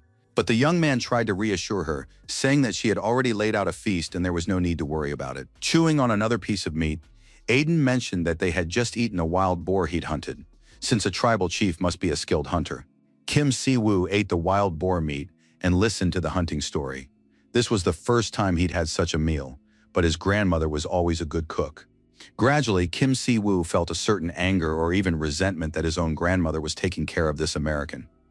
Why was he the one eating and living in someone else's house? Grandma explained that Aiden chased away wild boars, chopped wood, and helped around the house. He was a very kind and likable guy. And Kim Si-woo, her real grandson, wasn't doing a thing. He just sat there feeling jealous. Aiden Howard was very pleased. He started saying that his friend's grandmother was his grandmother.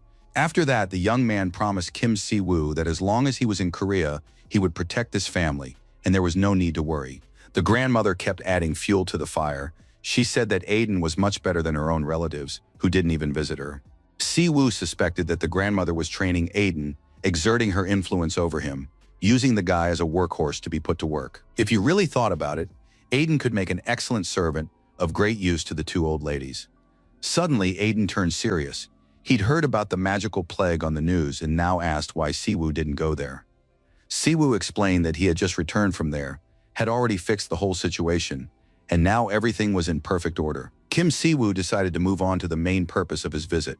He said that Madam Miller, of course, should have been informed of his arrival in advance. Mrs. Miller replied that she couldn't predict the future, but simply thought that Si-woo might have accumulated a lot of questions by now. Siwoo caught himself feeling that every time he spoke with her, it was as if he were solving riddles. At that moment, a powerful blow to the back snapped the young man out of his thoughts.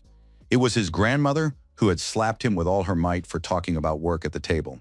When lunch was finally over and his grandmother went for a walk with Aiden, Siwoo had the opportunity to talk with Mrs. Miller.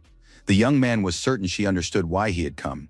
Siwoo wanted to learn more about the reasons, or rather about the vague standards for assessing compliance with causality. A world where anything can happen at any time, and yet Kim Siwoo cannot use his powers to their full extent. Causality didn't issue a penalty when Siwoo used purification at the hospital or in Japan. If one were to compare the scale, the wings of purification he used in Japan were much stronger, but Siwoo only received a restriction this time, and now he wanted to know what determined it. Emma Miller stood up and said she really hoped Siwoo would figure all this out beforehand. The woman said that unfortunately, she couldn't fully explain causality's evaluation system. Ms. Miller began performing certain actions to illustrate the situation, and soon a huge set of scales appeared between them, which could be used to understand the standards of causality. Miller said that the restriction had been imposed this time because Kim Siwoo had directly interfered with the fates of numerous people. Siwoo was certain that in Japan he had used the wings of purification even more intensely than he had in Daejeon. Ms. Miller said that intervening before something happened and intervening after it had already happened were two completely different things. Siwoo was already getting very nervous. He asked the woman not to beat around the bush, but to simply explain everything in plain words. The woman suggested looking at those Siwoo had saved last time. Without his intervention, most of the children and adults would have died of the plague. In other words, their fate was sealed the moment they contracted the disease. But after that, Siwoo changed their fate by directly saving countless lives. He performed a miracle, a feat difficult even for an absolute being. Causality cannot simply ignore such an absolute external force, for its task is to maintain the balance of the world. But if all these people had come to believe in the goddess Riemann on their own, then the creation of the miracle might not have caused a deviation from causality. Divine power places the faith of mortals on one side of the scales, and the miracles of the god receiving that faith on the other. When there is enough faith, the balance is maintained. But this time, Siwoo had changed the fates of too many people, so the miracles tipped the scales. Siwoo realized that the system would not turn a blind eye to him saving everyone in sight, but it still seemed that the system was overly interested in him. But Ms. Miller said that this meant the system simply knows about Siv, since Siv is a very significant person. Siv understood that the problem with the purifiers was not yet resolved, and now causality was tormenting him as well. These problems needed to be resolved as soon as possible. The purifiers are connected to the entities that arrive from Eden.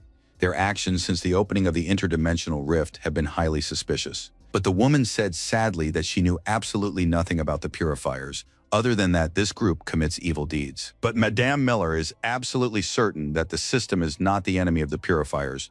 The woman could add nothing more. Mrs. Miller was certain that as the influence of the Order of Riemann causality spread, it would become increasingly lenient. And when that happened, they would meet again, and the woman would be able to provide more information. Mrs. Miller suddenly remembered a problem because of the restriction that had been imposed. Someone might take advantage of the situation and attack Kim Siwoo. But the young man replied that he had holy artifacts that could protect him from attacks by someone like Aiden for about 50 hours. Siwoo believed that this villain would first have to face Luna, and it was unlikely he would defeat her. But even if a powerful enemy were to appear, Miss Miller would be able to warn him in advance. The woman simply replied that Siwoo seemed to live for the moment and wasn't afraid of the future. Perhaps that was the reason why the system and the goddess Riemann had chosen Kim Siwoo. After that, the lady said that the young man was hearing this now, but soon he would face it personally. The woman said that such was the fate of people like Siwoo, and he would inevitably have to live through it. Mims Miller believed this was a unique trait that Siwoo possessed. The young man didn't understand much, but he thanked her for the advice. The woman warned that she would be staying in Korea for a while longer, and if the young man had any questions, he could ask her. One day, while strolling along the seashore, Ms. Miller met someone similar to herself, who soon became her friend. Drawn by her intuition, Emma Miller flew to Korea and discovered that her friend's grandson was an awakened one with absolute power. Could such a series of incredible coincidences really have occurred without the system's intervention? Every day, countless coincidences and connections are intertwined. We call such phenomena fate. In the endless flow of the world, the goddess whom Kim Siwoo serves and the one whom Emma Miller serves are also connected. At that moment, Aiden entered the courtyard. He said that Mrs. Go Yeon Young had immediately gone to the kitchen to prepare a meal for her beloved grandson.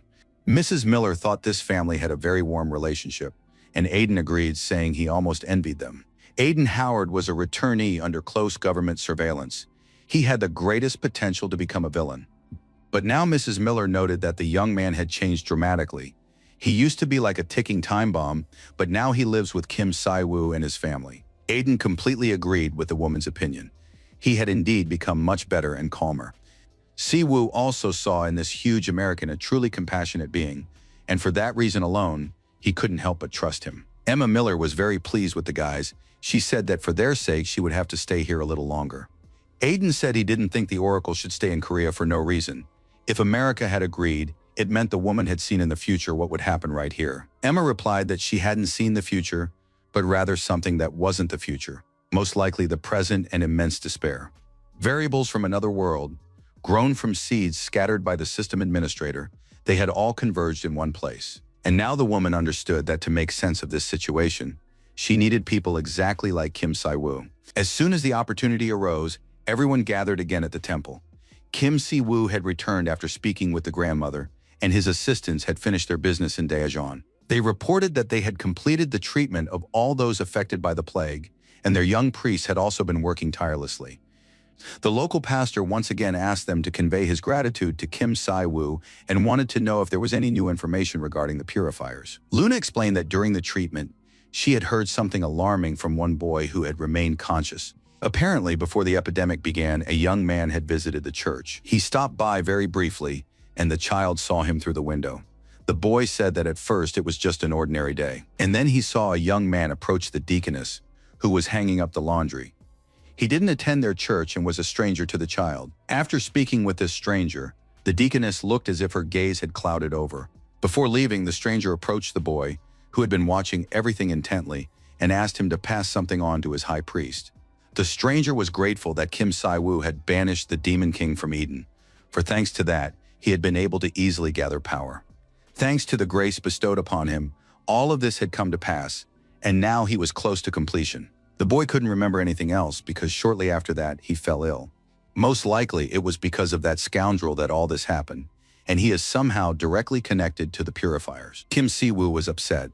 He didn't like what he had heard from that stranger. Clearly, a man who sacrifices children to summon demons is clearly out of his mind. Si-woo realized that thanks to the information Aiden had given him, they had managed to stop the purifiers before they could fully summon the Demon King. It was unclear how that would have ended, but there were plenty of problems now as well, since the restriction caused by causality wouldn't be lifted anytime soon. The power was blocked, and the incidents continued. Kim Si-woo decided to take his mind off these problems and turned his attention to the priests. Were they really training? Leo and Luna were training with them with all their might, and soon the priests would be sufficiently prepared to begin their practice in the dungeons. At that moment, a man appeared in the temple, another guest. Luna began to smile sweetly. It was immediately clear who was coming. Oh Chun-woo had joined the Riemann order in order to teach the priests how to fight monsters. The young man thanked Kim Si-woo for inviting him to his temple, and also honestly admitted that after being exposed in the Deho Guild, he could no longer stay there. Luna added that they were indeed short-handed, and she was very grateful to the hunter Chun-woo for joining them. The young man immediately blushed and promised Lady Luna that he would work as hard as he could. Si-woo tasked the girl with training this new recruit, because he could be very useful to them for now. Leo hoped that in time, he would be able to cut back on his overtime once someone came along who could replace him. Kim Si-woo understood that the National Corporation of the Awakened had lost a great deal when Oh Chun-woo left. The young man replied that he had wanted to do this for a long time, ever since Ryu In-young was forced to leave for Japan. But in any case, Chun-woo now felt only relief. After all, he could finally tell himself and others that he had returned to the path he had wanted to follow. It just turned out that the people he trusted had actually been leading him in the opposite direction. The man was simply furious and slammed his fist down on the table so hard that cracks spread across the surface. He hated that upstart Kim Si-woo, who had already ruined a huge number of plans. Everyone else seemed completely useless because they hadn't been able to recruit a single person. Kim Si-woo was the strongest in Korea, and his inner circle was close to S rank. Recruiting him or striking a deal with him proved impossible.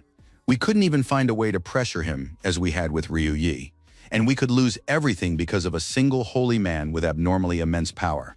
If they lost power now, they wouldn't be able to recover. The man couldn't fathom how they could overcome such a massive disparity in strength. A man in a red cloak stood slightly apart from the others. He said that everyone understood the situation perfectly and was drawing the right conclusions. According to this unknown man, Kim Si-woo was close to the limits of a mortal being. Even the American barbarian was no match for him. And compared to him, ordinary awakened ones weren't even insects. And it would remain that way until these people accepted power from the man in the cloak. He grabbed one of the people present by the face. After that, he exerted some pressure on him and asked if the man would now serve him and do as he was told. After that, the stranger in the red cloak took out a small sphere, resembling a pill or a capsule.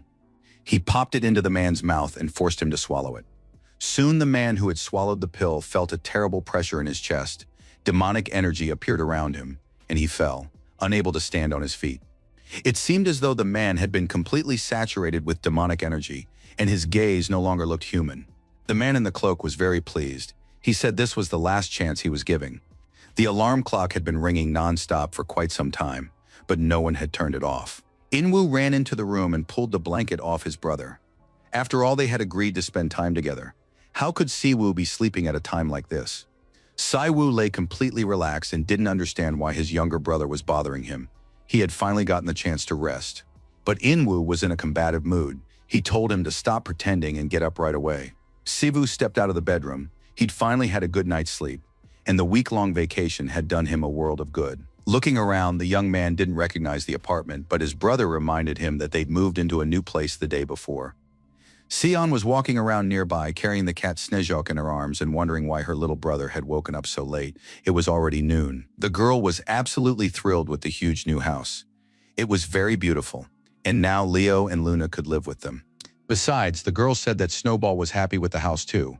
Judging by the looks of it, it was time to put Snowball on a diet. The brothers looked around and thought their parents would be happy if they knew they'd managed to buy a house in Seoul. Its only drawback was that you couldn't see the river. But on the other hand, their parents would really like that the house was set apart from everyone else and even had its own separate plot of land. Si-woo smiled as he looked at his younger sister and brother. He liked that they now had their own real big house. Just then, the National Assembly passed a law regarding the planet's most powerful awakened. It listed the benefits such people would receive under the legislation. Si-woo was pleased that the president had proven to be a man of his word and honor, keeping his promise even though very little time had passed. In-woo complained that their fridge was almost empty. They hadn't bought any groceries, but had already eaten everything their grandmother had sent them. In-woo didn't want to hear anything about his older brother resting. He handed him some money and asked him to go buy some fruit for the family. The thing was, Luna had blabbed about Si-woo's temporary weakness, and now his younger brother had decided he could take advantage of it. But Si-woo still had enough strength to give his younger brother a good thrashing. In the end, Si-woo was forced to take off his pajamas, get himself together, and head to the store, borrowing his sister's cat, Snezhka. The boy walked along looking around. He wanted to explore the neighborhood, and so far he liked everything.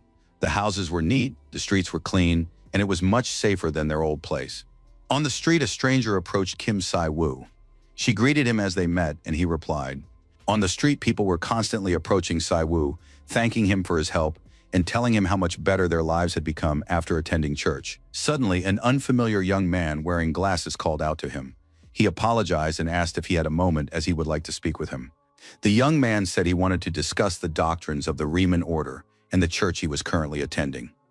Kim Si-woo didn't want to have any conversations, so he told the young man he was very busy, while wondering to himself why the security detail wasn't doing anything.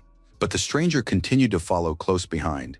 He explained that he himself was a believer, and that a believer's duty was to guide those who had strayed. The stranger still wanted to talk to Kim Si-woo for a moment, but a knife appeared in his hands, and he was completely enveloped in demonic energy. Soon the stranger called out to Kim Si-woo in a loud voice, and the young man froze in place, realizing that a major problem was unfolding. Kim Si-woo turned around and saw several knives flying toward him, yet he was still powerless to do anything about it. And just as the knives were about to reach Kim Si-woo, the cat Snezhok appeared between him and the weapons, using divine power to deflect the attack. The knives crashed to the ground with a loud clatter, and the stranger realized his attack had failed. Kim Si-woo was completely helpless in this situation. He was unable to even react or simply hide, and found himself completely at the villain's mercy. But fortunately, the divine cat Snowball was with him and saved his master. The man was furious when he realized that Kim Si-woo could summon minions. He didn't understand why no one had reported this to him. The man was certain that all he had to do was get close to Kim Si-woo, and he would easily be able to kill him. Unfortunately, the stranger realized that this was his last chance to deliver the decisive blow, so he would have to take the blame for why everything fell apart. But now the man couldn't even handle this white, fluffy cat, which turned out to be a very strong defender. The man shouted, realizing he had lost.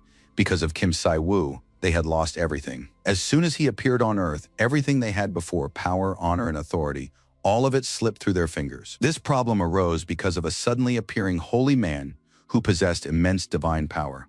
Kim Si-woo was genuinely frightened and alarmed. If he hadn't brought Snowball with him today, he would have been in serious trouble. No one must know that he is helpless right now. Kim Si-woo turned to the man and said that, by all accounts, this man was the head of Daeho, though they hadn't met in person yet. The young man spoke loudly to the man on purpose to attract the attention of the neighborhood residents, and they immediately reported the matter to the Department of Ability Management. Kim Si-woo had to stall for time with conversation, so he began asking the man how they planned to deal with the consequences of having expelled Ryu to Japan, threatened the department, and exploited the black market. But the guild leader was furious. He began gathering his power again because he didn't want to listen to any words or accusations from this sanctimonious hypocrite. Kim Si-woo said that if the man wanted to preserve his honor, he shouldn't have allied himself with the forces of evil. After that, Si-woo pointed at the guild leader and ordered Snow to attack him. It wasn't for nothing that the cat had been eating canned food at Kim Si-woo's house lately. He had become strong and powerful and landed several serious blows on the guild leader. Now Kim Si-woo was almost at ease. Snowball had dealt with the danger. Besides, the guild leader turned out to be weaker than one of his own men. Oh Chun-woo, for example. Si-woo deeply regretted that he was currently unable to land a few blows on this scoundrel himself, but Snowball had already activated his skill, and now divine chains had appeared around the man. These chains tightly bound and shackled the man's arms and legs. Si-woo said he would now contact Department Head Kim Dong-shik, since everyone knows that fighting in the city among civilians is strictly prohibited. As soon as the department head arrived with his team, they would send the guild leader to a detention center, and as the investigation progressed, the man would end up in a prison deep in the mountains. Thus, the national coalition of the awakened would come to an end. Kim Si-woo turned his attention to his savior, who turned out to be a very powerful cat, even though he hadn't played the role of a divine beast in a long time. In reality, they had gone to the store for fruit, but now it was better for them to wait for Kim's team leader. However, the guild leader had no intention of giving up, and it seemed he had received a new surge of demonic energy.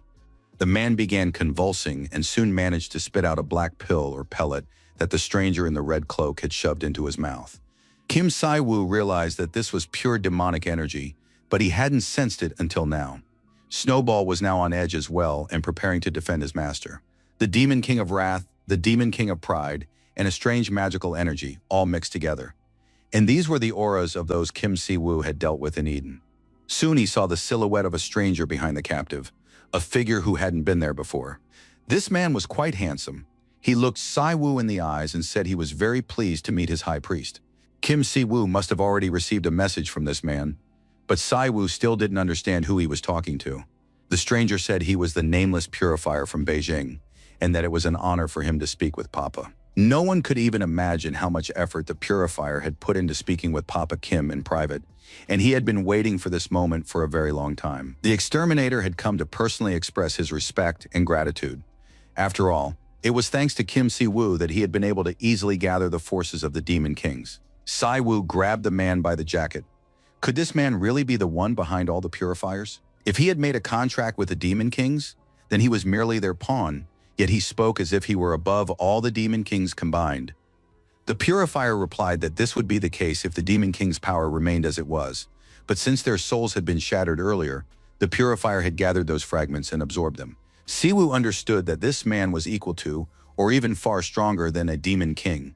He needed to keep stalling with conversation. The purifier said that the role of the People's Coalition of the Awakened ended there. They had fulfilled their purpose, granting him the chance to speak directly with his high priesthood. Si-woo understood that this man had used the Coalition of the Awakened, which ruled Korea, to speak with him, and was now simply getting rid of all his aides. The purifier proposed joining forces. If they worked together, he promised to reveal information about the Banyang Order. This was yet another group of heretics operating on their soil. After that, the purifier would leave Korea. If Kim Si-woo refuses to cooperate, however, the Riemann Order will face certain difficulties in spreading its teachings. Kim Si-woo tried not only to listen to his interlocutor, but also to analyze the situation. He sensed absolutely no magical energy until the man spat out the black thing. In other words, the purifier was now demonstrating that he could launch a terrorist attack at any moment. Now his interlocutor wanted him to turn a blind eye to the atrocities the purifiers would commit abroad. And if Kim Si-woo refused, they would not leave Korea alone. The purifier didn't think he was threatening Kim Si-woo because the enemy of his enemy was his friend, and the Banyong order was far more dangerous than it seemed. Kim Si-woo laughed. He said that a friend is a friend and an enemy is an enemy. Si-woo asked his interlocutor not to worry. After all, not only the purifier, but also this Banyong order would soon be completely crushed by Kim Si-woo. The purifier couldn't believe that his interlocutor wasn't even interested in exactly who was in the Banyong order. Kim Si-woo was very interested in this, but his order had a doctrine: no compromises with those who walk the path of evil. And at that moment, the system lifted the restrictions on Kim Si-woo. Now at full strength, he could defend himself and use the divine light to destroy his companion. The holy flame skill was activated, and the purifier began to scream and revel in it, for he had been waiting and hoping for Kim Si-woo to start fighting him. After that, the purifier said that he would visit Kim Si-woo again very soon. With those words, the demon fled. Kim Si-woo was very annoyed when he realized that the exorcist had vanished, and he was powerless to catch up to him. At that very moment, a new side quest appeared. It was called The Door That Won't Close. The hidden quest appears as soon as the penalties end. Kim Si-woo had already noticed this pattern. Perhaps causality was hinting at something. She wanted to say that she had nothing against Kim Si-woo and was willing to give him a chance to earn points. The young man stayed on the street with his cat, Snowball, to wait for the Department of Ability Management to arrive. Less than half an hour later, cars and rescue workers arrived, ready to protect civilians. That evening, all TV channels aired a report stating that Daeho, the guild leader, had caused a disturbance in a residential area. Thanks to Kim Si-woo's quick and decisive actions, no casualties were reported. The incident shows that the introduction of a special law can have positive consequences. When an awakened one participates in the apprehension of a criminal, they are exempt from legal liability. Thanks to the special law, Kim Si-woo can now use his abilities in civilian areas, and that was actually quite nice. Si-woo thought about how he had spent his week of vacation moving, when all he really wanted was to just live peacefully. But since returning to Earth, he hasn't been able to get any rest at all. Leo Ruman heard his leader's words and said that the presence of the Riemann sanctuary on Earth was no reason to relax, since they still had far too much work to do. Leo reminded them that Kim Si-woo had recently mentioned a certain dungeon, and now they needed to clarify whether they should buy it or not. Kim Si-woo confirmed that they were interested in this dungeon. It would be perfect for training newbies. Si-woo said he had already reached an agreement with team leader Kim.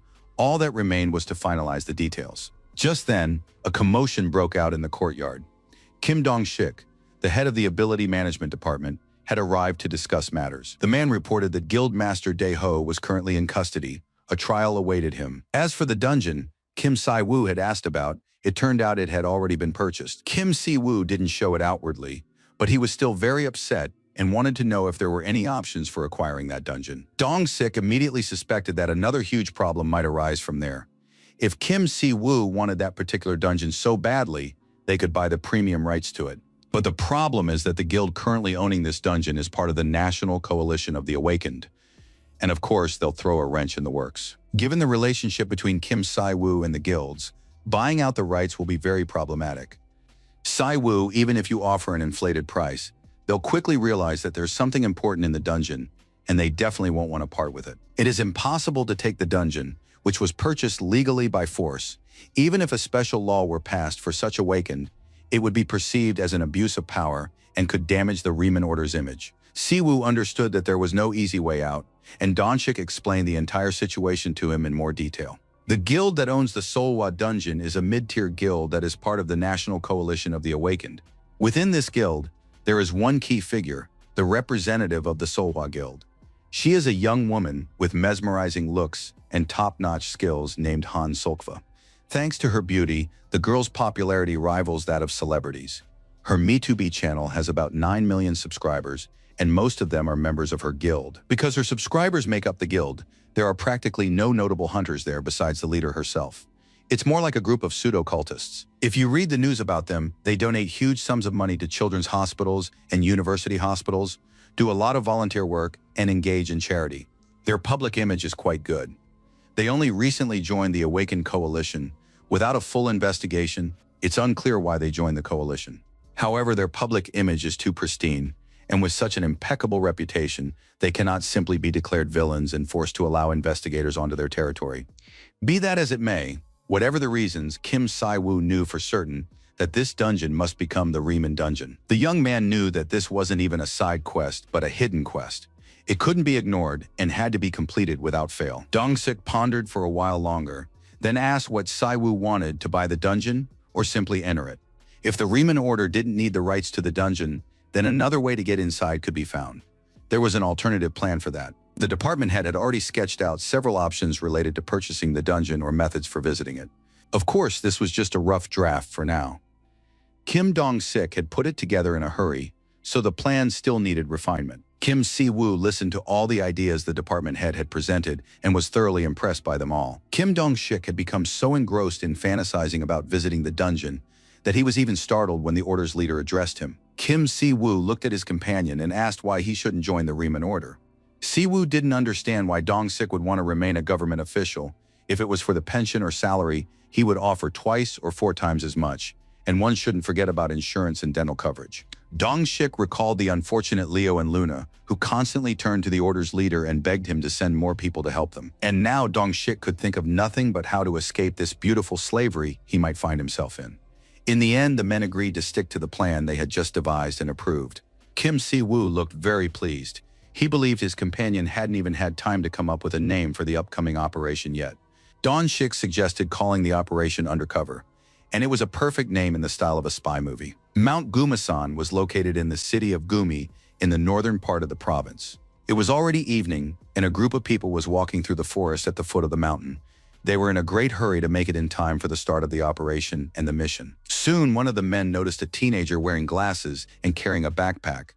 The boy said he was a porter. He'd been told to come here for work, but it seemed he'd gotten lost. The man looked at him very suspiciously and stopped the boy to check the newcomer's papers. After that, the man told him where the porters were gathering and that once the check was complete, he should go there and wait until someone told him exactly what to do. Dong-sik gave the boy an amulet enchanted with an illusion. With its help, the wearer's identity could be concealed with minimal mana expenditure. This method is used by spies when infiltrating various groups, and Kim Si-woo put on this amulet. Dong-sik praised the guy and said he looked good. He really did look great, but now it was Kim In-woo, at least on the outside. An hour earlier, a car with tinted windows had pulled up to Mount Gumasan. Si-woo had arrived in the car with Dong-sik, who had driven him to the entrance of the dungeon. According to the plan for Operation Undercover, they had to use an illusion spell to change their appearance. After that, they had to arrive at the dungeon posing as a porter and, under the guise of work, infiltrate the Mud Golem dungeon, where they were to carry out the mission. Si-woo was very grateful for his collaboration with Dong-sik, because without him, he wouldn't have known about the illusion amulet and wouldn't have been able to come up with such a brilliant plan. Dong-sik advised him to be wary of the awakened of the Solkva Guild while in disguise. They could sense even a small amount of mana in the amulet. To ensure no one suspected anything, he needed to take on the appearance of an ordinary person. With no connection to the awakened, his younger brother came in handy for this. Si-woo was pleased to have In-woo's appearance at his disposal. Perhaps he wouldn't sue him, since that would be a real crime. Dong-sik had also warned that the treatment of hired workers, especially porters, was even worse than one could imagine. Si-woo already understood that working conditions hadn't changed since the rift to another dimension had opened. Often porters are players with weak combat abilities or ordinary people who desperately need money. Rude treatment and constant swearing are the norm for them. At one time, there were even reports that the Solkva Guild treated hired workers very poorly. But over time, this was forgotten. Although now, as soon as Si-woo applied for the job, he was immediately hired, and so he said goodbye to team leader Kim and set off to complete the task. And now one of the guild representatives asked the new porter his name. The young man stammered that his name was Kim In-woo. It was clear that this kid wanted to earn enough for a pair of roller skates or a bicycle. The check went smoothly, and the man pointed out where to go and wait for someone to approach and give In-woo his assignment. In-woo went to the spot the guild member had indicated, and there were several other men and young guys there who were also waiting for someone to give them work. And they were all staring at each other very intently. It seemed as though the porters didn't trust one another and were constantly expecting a trick. Soon, a guild representative approached them. He was disappointed that only 7 guys had shown up, even though more had signed up initially. The man said that he would be in charge of the porters today. First, he would measure their magical energy, so they had to approach one at a time. This was done to identify spies, so it was best not to do anything stupid. The measurements showed that the group consisted of 3 ordinary people, including Siva, 3 more F-rank awakened ones, and 1 D-rank awakened one. The first zone would be cleared in 10 minutes, so all the loaders would head there. The porters need to remember, if they don't meet the quota, the shortfall will be deducted from their daily pay, so they need to work quickly and efficiently. The porters were very unhappy since the guild representatives hadn't mentioned anything about a pay cut beforehand. The atmosphere was far more hostile than one could have imagined. Sivu decided to act kind because he was using the appearance of his kind younger brother. One of the porters approached him. He realized that this boy was a newcomer from among ordinary people. Sivu confirmed that this was indeed the case. He was an ordinary person and wanted to know what the man wanted from him. Sivu realized he couldn't play the naive one, and the man had already started berating him, believing that this newcomer was being disrespectful to him. After all, he was a D-rank awakened one. This awakened one had already raised his fist to punish the rookie and teach him to respect his elders. The man smacked Sivu on the forehead and told the little shit to understand what he'd get for showing off in front of serious guys. After that, the man turned around and decided that this little newbie had had enough training for now and that he'd better go to Mr. Pack, who would tell him what to do. The man also said that the rookie would carry all their gear once they entered the dungeon, and he'd better learn this lesson right away. Sivu looked at these men. He knew that a person's weakness didn't mean they were a good person, just as strength didn't mean they were bad. People aren't simple creatures who can be divided into strong villains and weak do-gooders, and it's best not to view the world through a pessimistic lens. At that moment, Siwu's philosophical musings were interrupted by a man who asked how the young man was doing, if he was okay. The man handed him a bottle of water and offered him a drink, figuring he must have felt sick from the climb up the hill. The stranger advised him not to worry. After all, everyone gets nervous before entering a dungeon, and not to take that guy's words to heart. Besides, this was a D-rank dungeon, so there wouldn't be much loot today, and there was no need to worry. After that, the man extended his hand and said his name was Baek Chun Soo. Siwu introduced himself as well, saying his name was Kim In Woo. The men shook hands, and that's when true magic happened. Siwu sensed this man's faith in the goddess Riemann, and of course, it was fate. Not a coincidence. Kim Siwu greeted the man and said he was very pleased to meet him. And finally, the portal entrance appeared and opened wide enough. As soon as Siwu entered the dungeon, his quest was complete. He had entered the Cave of Mud Golem's dungeon. After that, a very strange and suspicious window appeared before the young man. The quest description stated that it would update as he progressed. It looked especially suspicious after his conversation with Ms. Emma. It seemed the system had a specific reason for bringing Siwu to this exact place. But at the same time, he didn't sense anything unusual. He needs to keep pretending to be a porter and then escape at the first opportunity. Trespassing into someone else's dungeon without permission could cause a commotion and unnecessary trouble. Meanwhile, the guild representative began clapping his hands, keeping up the pace so the porters would move faster. The first sweep had already been completed. The porter's task was to collect the cores of mud golems and low-quality magic stones. If the porters pocketed anything, they had no idea what would happen to them for it. The golem cores were quite heavy. A single core the size of a fist weighed about 10 kilograms. For ordinary people, this kind of work is very hard, and indeed, the porters were experiencing immense fatigue and strain. After a while, the weaker porters could barely stay on their feet from exhaustion. Sivu realized he couldn't draw attention to himself, so he started carrying a golem core too. Suddenly, someone turned to him and asked if it was hard for him to carry it. It was Baek Chun Soo. He told the young man that the cores were very heavy, and he needed to take care of his back. If he filled a sack completely, it would be impossible to lift. So it was better to make several trips than to haul everything in one go. The man advised him to take care of his back, not to be greedy, and to think about his health. The man promised that once he had carried his own sack, he would come back and definitely help In Woo, since the boy was a newcomer. This man was very kind. Sivu looked at the man and silently blessed him. Seeing such kind people made his faith in humanity grow. But suddenly, right in front of the young man, the awakened one appeared. He didn't understand why this newcomer was loafing around here. The man decided to teach the newcomer a lesson and ordered him to pick up his backpack and carry it behind him. Just at that moment, Chun-Soo returned. He tried to tell the guy that today was the newcomer's first day on the job, and he didn't know much yet. The awakened one said that he would now take charge of training this newbie, and that it would be best not to get involved so as not to get into trouble. Of course, they've known each other for a very long time, but Chun-Soo still needs to know his place and show respect. Hearing the commotion of this argument, One of the guild representatives approached. He wanted to know what was going on here. The awakened one immediately started smiling at the boss and explaining that nothing serious had happened. The newbie just didn't know any better, and he was showing him the ropes. Siwoo watched this coward who was speaking so sweetly to the boss, and of course he wanted to beat the hell out of that scoundrel. The guild representative said that he would turn a blind eye this time, but there was no need to make a fuss anymore, since there were already so few porters. They didn't want to discourage others from coming to work. The guy said he understood everything and would do his best, since this was his 7th time here, and he knew the ropes. After that, the awakened one told Lee Combe that he was close to the bosses, so it was better not to provoke him, and that everyone should do their job, or else they'd end up getting their pay cut. After that, the awakened one turned to the new guy and told him to come over. Chun's was very worried and concerned for this young, bespectacled guy, but Siwoo winked at him and said everything would be fine. He'd take the chance to learn more about the job. Siwoo approached the awakened one and offered to help carry the bag, and the young man slung the bag full of goblin cores over his shoulder.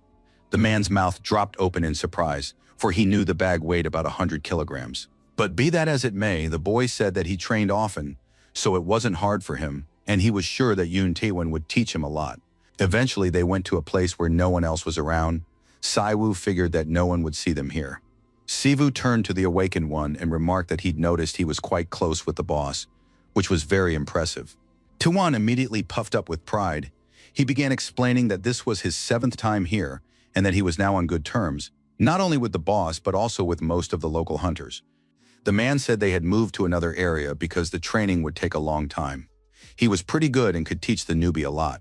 Siwoo thanked his senior comrade. After all, it's always nice to hear and feel help and support, but it was immediately clear that the senior himself was one to slack off. Taewon didn't understand where the novice was going with this, but he didn't deny the fact that he didn't like to work.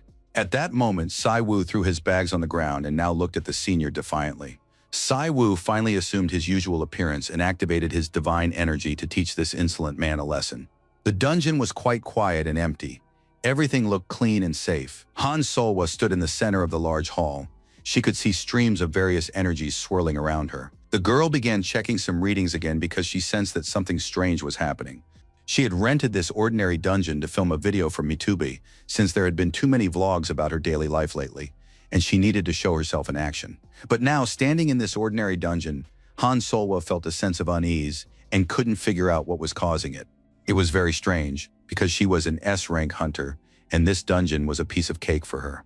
On top of that, the scouting party still hadn't returned. The scouts weren't responding, and it didn't seem to be a communication issue. It looked like the scouts themselves had run into some serious trouble. Han Solwa was now definitely alarmed. It wasn't for nothing that she'd felt a sense of unease. The girl was very tense and immediately fired a blast of ice at the spot from which she sensed the threat. Soon the entire area was frozen, but the feeling didn't go away. The sense of unease remained. Something was wrong with this dungeon. Some kind of substance was absorbing the magic. The girl ordered her assistant to contact the Order of the White Radiance. They were handling all the strange occurrences that had taken place recently. Eugene tried to say that it was just a simple dungeon. However, her leader was furious and demanded that she follow orders, not voice her opinion. Eugene immediately headed to the surface to carry out the order, but suddenly her leader called her back. And as soon as the girl stopped, Han Solwa unleashed an ice attack on her and activated the ice prison skill. Eugene didn't understand what was happening. She called out to her mentor, but for some reason found herself trapped in an ice prison. Trying to stop Solwa, she screamed from within the ice until she had no strength left. But gradually the cold and the ice took their toll, and now the last drops of life had left this young body, which was completely frozen. After that, a powerful stream spurted from the girl's mouth. It seemed as though she wanted to melt the ice with it. And soon the icy prison was completely covered in black energy from the inside.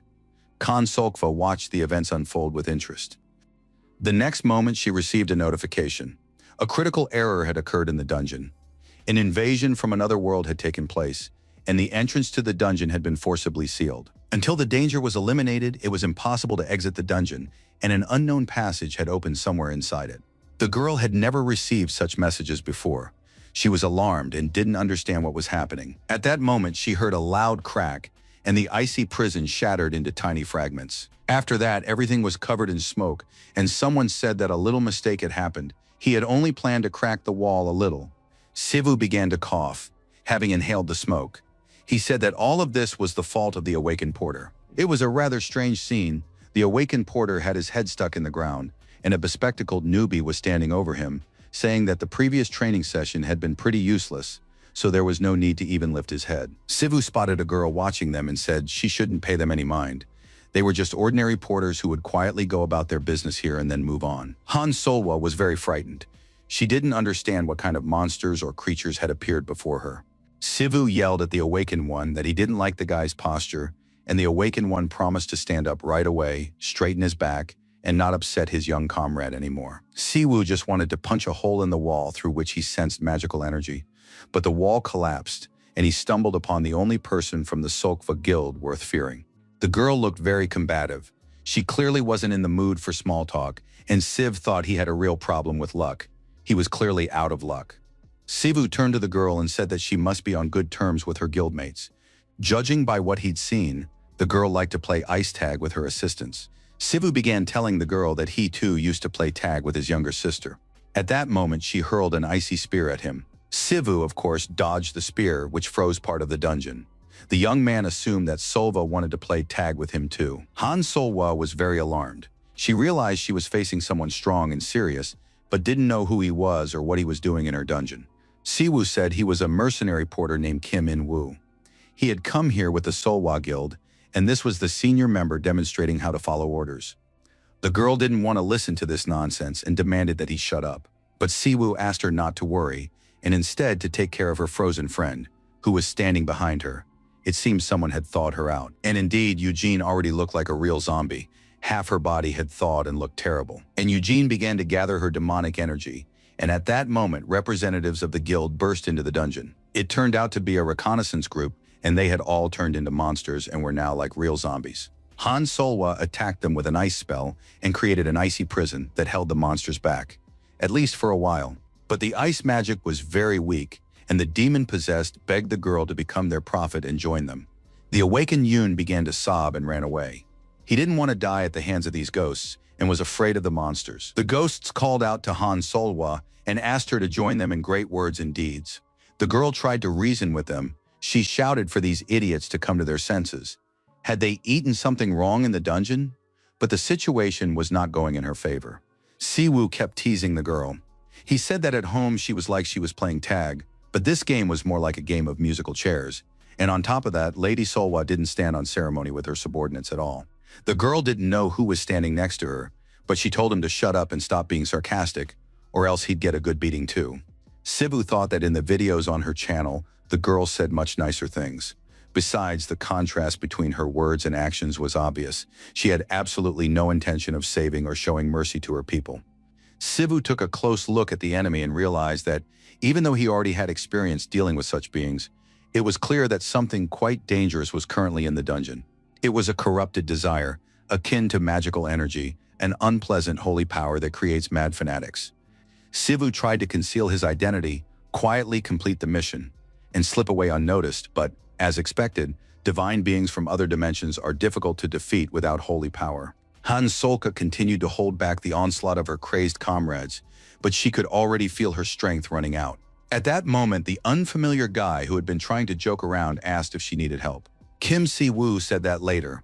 Han Solhwa would tell her viewers that they had agreed to cooperate beforehand, and he would be able to help her get out of the dungeon. The girl was furious. She realized that this scoundrel had known from the very beginning that there would be some strange creatures in this dungeon. Kim Si-woo said that he actually knew nothing, but had simply come to complete a mission, and it just so happened that the mission took place in a dungeon that had been purchased by the Solwa Guild, so he had simply slipped inside. But since the situation had turned out this way, he understood that without his help, the girl wouldn't be able to get out of this dungeon. Han Solwa asked him to help her with these mysterious ghosts, and ultimately to remove this ridiculous disguise from her. The girl said she had figured him out long ago. After all, he was the only one of his kind in the entire country. Besides, he was the only one in the whole world capable of using holy power. And only the absolute dumbest idiots didn't know or understand that. Siwoo was very pleased that he didn't have to die of disappointment.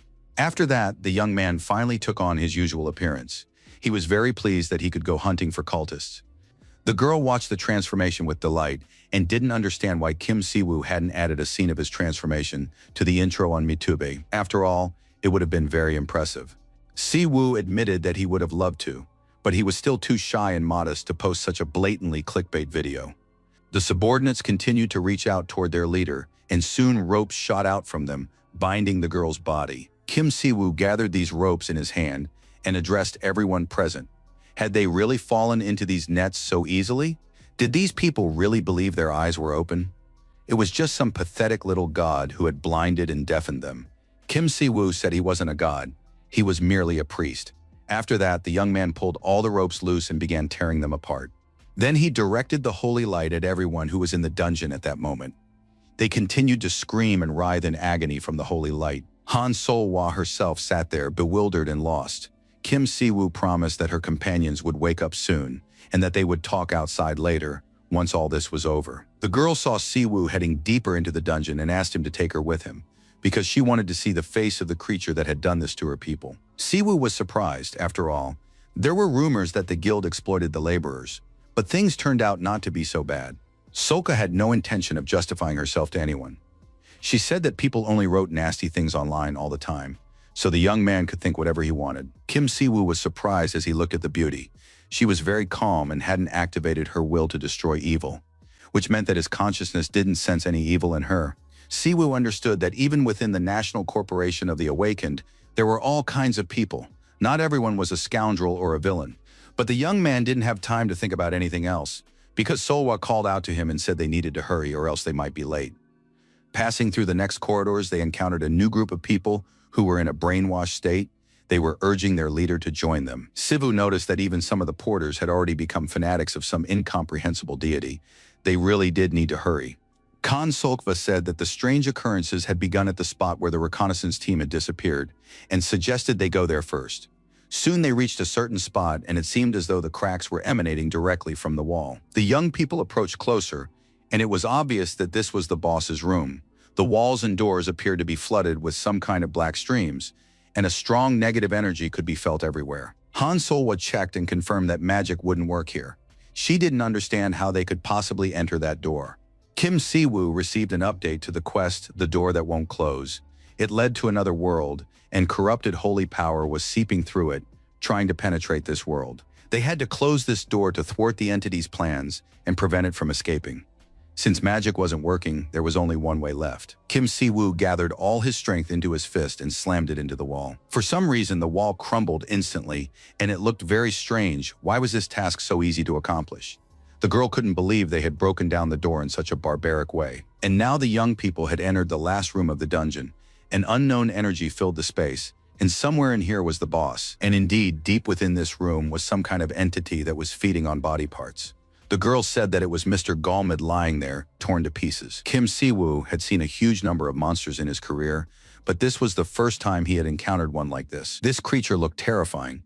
It was hard to imagine that this monster could contain holy power. Kim Siwoo thought that perhaps this was the very door that cannot be closed, and sure enough, a notification appeared immediately, providing additional information. Kim Siwoo had discovered a door leading to another world. Corrupted holy power was trying to devour everything around it. He had to close it to thwart the entity's plans. And now the young people seemed to find themselves in some kind of vacuum. They began to hear talk of erosion, control, and domination. Han Solwa didn't understand what kind of voice was speaking inside her head. Siwoo was worried about the girl and said that was exactly why he didn't want her to come with him. But the beauty said that now was not the time for lectures. It seemed to her that someone in her mind was speaking to her from within. Siwoo surmised that it was an entity calling itself a god, sending the girl some sort of divine revelation. Siwoo explained to his friend that it was a corrupted holy power belonging to a deity from another reality, but it was unclear why all these foreign forces had set their sights on Earth. Siwoo didn't understand why the gods he encountered during battles were all so hideous. It bothered him, and he felt insulted on behalf of his beautiful goddess. Riemann always tried to make the world just a little bit better, warmer, happier, and kinder. The energy seeping from the mysterious deity began to leak through the hole Kim Siwoo had made. The girl noticed this in time and immediately began freezing the entrance to prevent the energy from seeping out. Soon the entrance to the room was covered in ice, and it became clear that no force could easily break through it. Siwoo was impressed by the girl's abilities and said that he really liked everything she did. Soka finally understood her role. Ice magic was meant for defense. She couldn't let those repulsive creatures escape to Earth, and she would do everything in her power to keep them here. And while the girl defended the exit from this room, Sivu had to deal with the door to stop the flow. Sivu understood that the system had brought him to this dungeon for a reason, and now he headed straight for the door. The young man stepped inside, and it seemed as though he had become the center of some kind of magic circle, with everything around him focused precisely on him. Solka felt a strange sensation. It was a distorted power, not magical energy. The girl felt that she was barely managing to maintain the ice wall without falling, while Kim Siwoo looked completely unperturbed, standing at the epicenter. It was impossible to even imagine how strong this young man was. Siwoo continued to approach these gates connected to other dimensions, this door that nothing could close. Siwoo realized that this door was the true boss. It turned out that the causality of the current location had been severely distorted due to the erosion of another world. The system became more lenient when it came to other worlds and requested a correction to the causality of this location. And soon the system reported that this door was a holy relic. It cannot close and someone is watching from the other side. This door serves only as an observation point. It was very strange that it was originally the Earth dimension. Restrictions on the use of holy power had only recently been lifted on Earth, but the system never lies.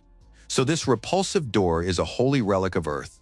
There's just no end to what you find in this strange world. And soon the young man, looking closely, noticed something strange on the other side. At first, it was just a crack that suddenly burst open, and now it was clear that it was an eye. Kim Si-woo's enormous eye. A voice said that it must return to the place where it belongs. Kim Si-woo was very alarmed. He didn't understand what was happening. Some kind of dark force was stirring around him. The young man found himself enveloped in mysterious threads, and the eye seemed to be trying to force its way into our world. Si-woo tried to figure out what this eye was looking at, and why it was even trying to peer into this world. Si-woo was already tired of this staring. It was completely unfair when someone spied on another. The young man grabbed the edges of this enormous door, and although he had activated his defensive abilities, he felt terrible pain as he began to gradually pull the door shut, trying to close it.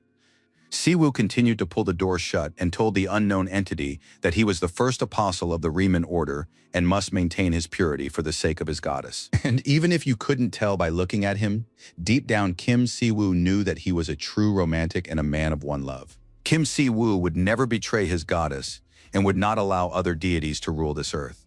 A voice also appeared in the young man's head, saying that it remembered him and had recognized him. But at that moment, he completed the task, and a notification confirmed that the door that cannot close had closed. The mission's conditions had been met, and as a reward, he received a writhing peace. Furthermore, Kim Si-woo had completed the mission without disrupting causality, and for this he was granted an additional bonus, namely a few minutes of communication with his goddess. Han Solwa was still freezing the exit from this room, but now she saw the goddess Riemann and wanted to know who she was. A very pleasant light appeared in the room, and soon a special warmth spread around. The goddess Riemann began to descend toward her priest, who looked at her with delight and admiration. They hadn't seen each other in so long and had missed each other. Si-woo wanted to know how the goddess was doing. Riemann lowered her eyes and saw the young man's wounded hands. It had been so long since she'd seen her priest injured, but he said it wasn't worth paying attention to. Riemann touched the young man's hands, and immediately the wounds vanished completely and healed. Kim Si-woo rubbed his hands and said that he could have healed himself, since he had long since grown accustomed to his wounds and learned to cope with them. Riemann admitted that she had come here because she was worried about her apostle. Si-woo was very pleased to hear that the goddess was concerned about him. But if she was so worried, she could have shown up more often, though that was said more as a reproach. Kim Si-woo remembered that he shouldn't spoil the girl's mood. He knew she hadn't been able to contact him because she was busy. The goddess confirmed that she really did have a lot on her plate, matters that couldn't be resolved without her direct intervention. Just a few minutes ago, Si-woo had closed the interdimensional door through which a deity from another world had been trying to enter. In some parts of Eden, spatial erosion is also occurring, leading to attempts by other deities to penetrate Eden. Usually this doesn't happen in Eden because it is a closed dimension. Perhaps they were able to secretly slip through the dimensional passage she created when she took Si-woo into her world. Unfortunately, it's impossible to completely seal the passage. If she did that, they would definitely be unable to communicate and would never see each other again. But it seems that incidents like this will continue to occur. That disgusting mirror that Kim Si-woo destroyed was left behind by one of the ancient deities. They are all very powerful, and Kim Si-woo hasn't reached that level yet. Riemann unfortunately can't help him with everything, but at least now he knows who his enemy is. Their meeting was already coming to an end, and they hadn't even really had a chance to talk properly, but that was all they had. Siwoo was happy that the goddess had appeared here and that the system had allowed them to be together, even if only briefly. Riemann promised that she would always watch over the young man. After that, they said goodbye, and the goddess vanished. Today, the young man learned a lot. Riemann is not the chief deity of Earth. Her power is limited to Eden. The young man understood that the goddess had gone to great lengths for him, simply to allow him to use his abilities on Earth. But for now, it was enough that he understood much more about the ancient gods. He would have to figure out the rest on his own. Kim Si-woo saw a shiny object where the door had been just moments ago. He pulled a small bottle out of the sticky substance, inside which was a writhing creature. Si-woo approached the girl who was lying there almost without strength. She had been through a lot today and had faced creatures of a different rank without understanding why. But Kim Si-woo decided he would think about that later. For now, he needed to get out of this dungeon. The young man hoisted the girl onto his back and carried her. Soon he realized that Han Solwa's muscle mass was much greater than it seemed at first glance. Outside, the guild members were feeling awful, as if they'd suffered severe food poisoning. Their heads ached and they were nauseous and vomiting. Finally, Kim Si-woo emerged onto the surface with the girl in his arms. He laid her down near the followers, and they immediately began to treat her and restore her strength. The young man explained that she was suffering from magical exhaustion. She needed a mana potion. Chun-Su rushed to meet the porter he had recently worked with. He had lost sight of him and was very worried. Kim Si-woo was glad that Mr. Chun-Su was all right, and now the order's leader felt a sense of relief. Kim Si-woo said that he had been in the boss's room and broken the porter's record, and had also carried the guildmaster out of the dungeon. And before the man could recover, Kim Si-woo added that he had lied. His name was not Kim In-woo, but Kim Si-woo. Chun-Su bowed to his high priest, and Kim Si-woo invited the man to visit his temple. Suddenly, voices rang out, and everyone turned their heads toward the new arrivals. Representatives of the Order of the White Radiance stood there in their white hoods. A beautiful girl stood on the balcony of a luxurious house. The wind blew her long hair, and a voice called her a beautiful and respectful child. That voice addressed the girl and wanted to know what she was thinking. The girl confessed that she was thinking of Kim Si-woo. The voice said that Kim Si-woo was a deceiver. There was no need to pay him too much attention. When they returned to the place that rightfully belonged to them, Kim Si-woo would burn like a fly caught in a fire. The girl wanted to know when the hunt would end, and the voice replied that they would simply devour Kim Si-woo because he was merely one who cut off his own kind. But now he had grown too big to be eaten just like that. Besides, he was getting closer to the truth. After the full moon, the moon wanes, so we just need to wait. Everything is going according to plan. There's no need to rush. And the girl said she would follow her god's word. Kim Si-woo addressed these people and said that they appear wherever something suspicious is happening.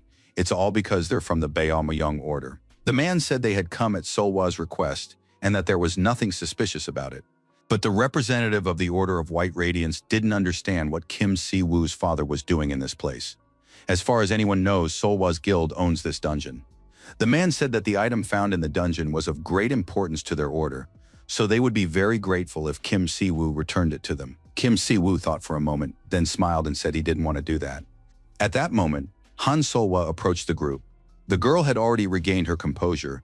She said she had asked the Order of the White Radiance for help, but Kim Si-woo had resolved all the issues, and the Order of the White Radiance had no authority over this dungeon. A representative of the Order of White Radiance began to say that she had summoned them herself, but the girl replied that it wasn't her fault because they had arrived too late. The man began to say that Han Solwa's words could seriously undermine the trust between him and the Awakened Corporation. Solwa was furious at being threatened and said that in that case, they would withdraw from all alliances altogether. Si-woo tried to calm the girl down, saying she was a bit impulsive, but Solwa declared that it was always better to sever ties sooner rather than later. At that moment, someone noticed that this couple, Si-woo and Solwa, seemed to get along perfectly well.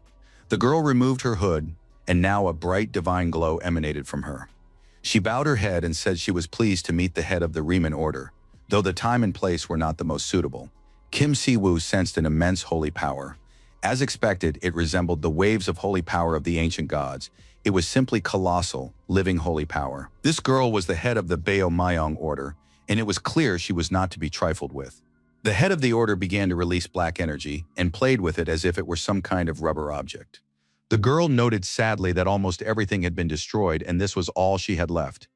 Did Kim Si-woo know anything about this? That door, through which a deity from another dimension was trying to pass, shouldn't be so easy to close. To close that door, one must surpass the power of the being trying to pass through. The system guiding Earth's awakened maintains this balance through trials, dungeon clearing, and quest completion. The system forces one to pay a price and receive a reward.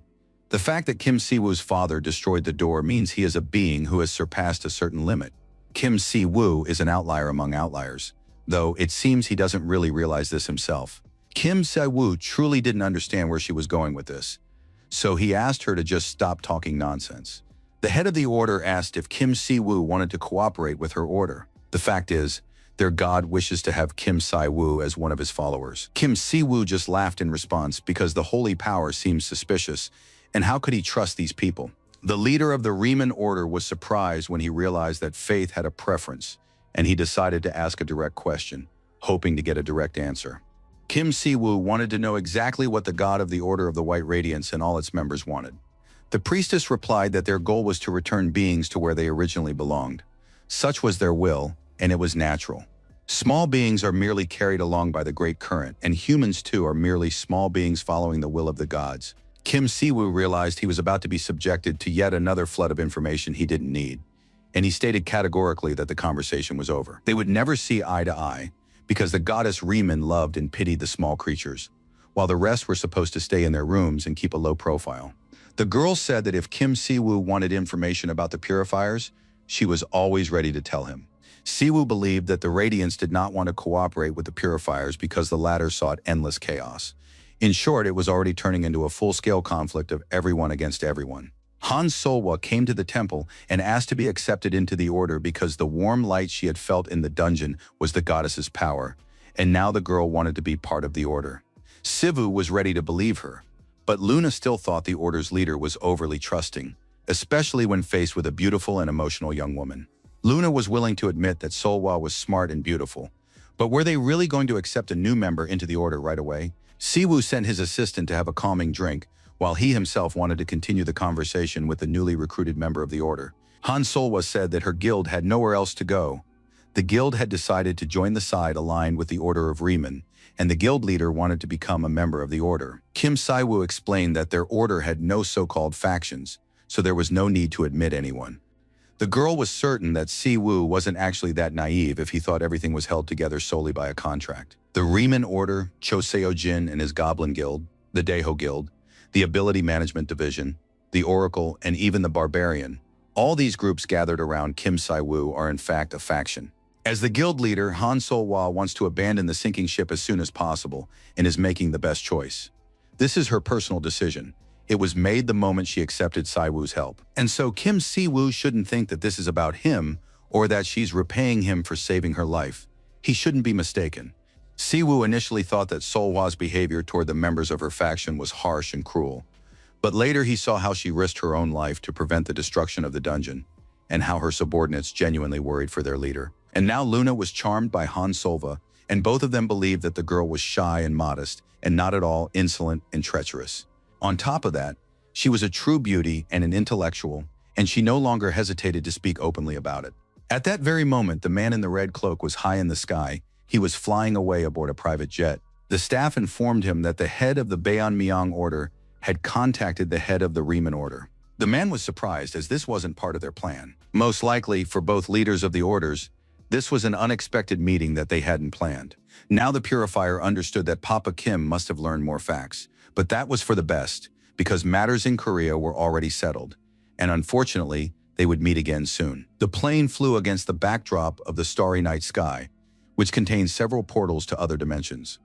From early morning, the first very important meeting had been taking place at the temple of the goddess Riemann, bringing together a diverse group of people. Just a few weeks ago, none of them could have imagined that they would be sitting at the same table and deliberating together. Kim Si-woo announced that the first meeting of the Riemann Alliance was now in session. Choi Seo-jin, as always, was very busy, so he wanted to get straight to the point and asked why their father had gathered them all. First and foremost, it was done to introduce everyone present and announce the addition of new allies. Han Solwa introduced herself and said she was a representative of the Solwa Guild, which had joined the alliance formed around the Riemann Order. The girl said she had felt the warm light of the goddess Riemann, with strength, warmth, and all-encompassing benevolence, firmly believing that the goddess would accept her. The girl was very emotional. She declared that she had confidently left the Chonggak Alliance and believed she would never regret it. Everyone present was charmed by such a beautiful newcomer and now listened with satisfaction to her enthusiastic and sincere words. Choi was very happy to see Han Solwa there. He knew the girl as a perceptive person and waited with interest to see how long she would be able to remain in the Chonggak Alliance. Solwa replied that she hadn't intended to stay there that long, but circumstances had forced her to. Everyone knew that her guild wielded significant influence among content creators in the MeTuber community, but unfortunately they lacked the strength and would struggle to handle serious tasks on their own. Minsu believed that the soft power this girl possessed would be a huge help, because Han Solwa was the face of the Chonggak Alliance. The most prominent figure in the Chonggak Alliance had defected to the Riemann Order, and now no one could ignore the symbolism of this event. In any case, it was a brilliant idea, and no one objected to the new alliance member.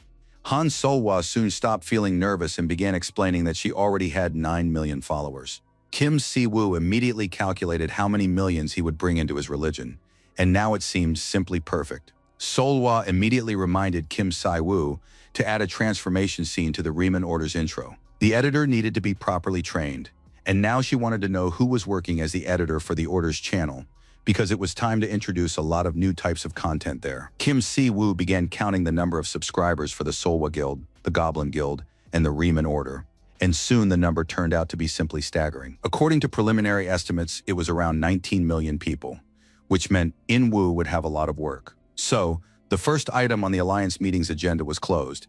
Everyone welcomed the new member, Han Solwa, once again. It was time to move on to the second item on the agenda, during which Kim Si-woo was going to tell everyone about the Baeonmyeong Order and the Purifiers. At first glance, these two groups are very similar, but it has recently come to light that they clearly keep each other in check. Their goals are not yet clear, but their methods are completely different. The Baeonmyeong Order is connected to the ancient gods, or rather the corrupted gods, and seeks to create favorable conditions for them. The Purifiers, on the other hand, are a group that works with evil and demon kings. Both factions are dangerous enemies to all people of goodwill. Even ordinary dungeons turn into rifts when these groups get involved. Many have already faced this problem firsthand and understand what I'm talking about. The Baeonmyeong Order and the Purifiers are trying to persuade the Riemann Order rather than fight against it. At the same time, they are at odds with each other, and it is constantly very difficult to figure out exactly what goals they are pursuing. But one thing was already clear. None of these followers would bring peace to Earth, and they pose a real threat to humanity. From that moment on, Kim Si-woo asked everyone who encountered members of the Purifiers or the Baeonmyeong Order during raids to establish a communication network and warn the others. In addition, they needed to build up their strength to defeat them. Minsu was confident that the Riemann Alliance's infrastructure was already on par with the former Chonggak Alliance, and that was encouraging. With that, the meeting was over, and now everyone was free to go about their business. The girls went to wander around the temple so that Luna could explain and show them everything, while Cho Seo-jin lingered a little longer. Kim Si-woo wanted to talk to the man about the magic bracelets they needed to finalize the discussion on their distribution. Sejin received confirmation that it was possible to arrange mass sales and shipments of mid-level holy water bracelets and sacred stone bracelets. There are interested companies that are already ready to sign an exclusive contract. Sejin admitted that his younger brother had already wanted to personally visit Kim's father, and this was very good news for the entire order.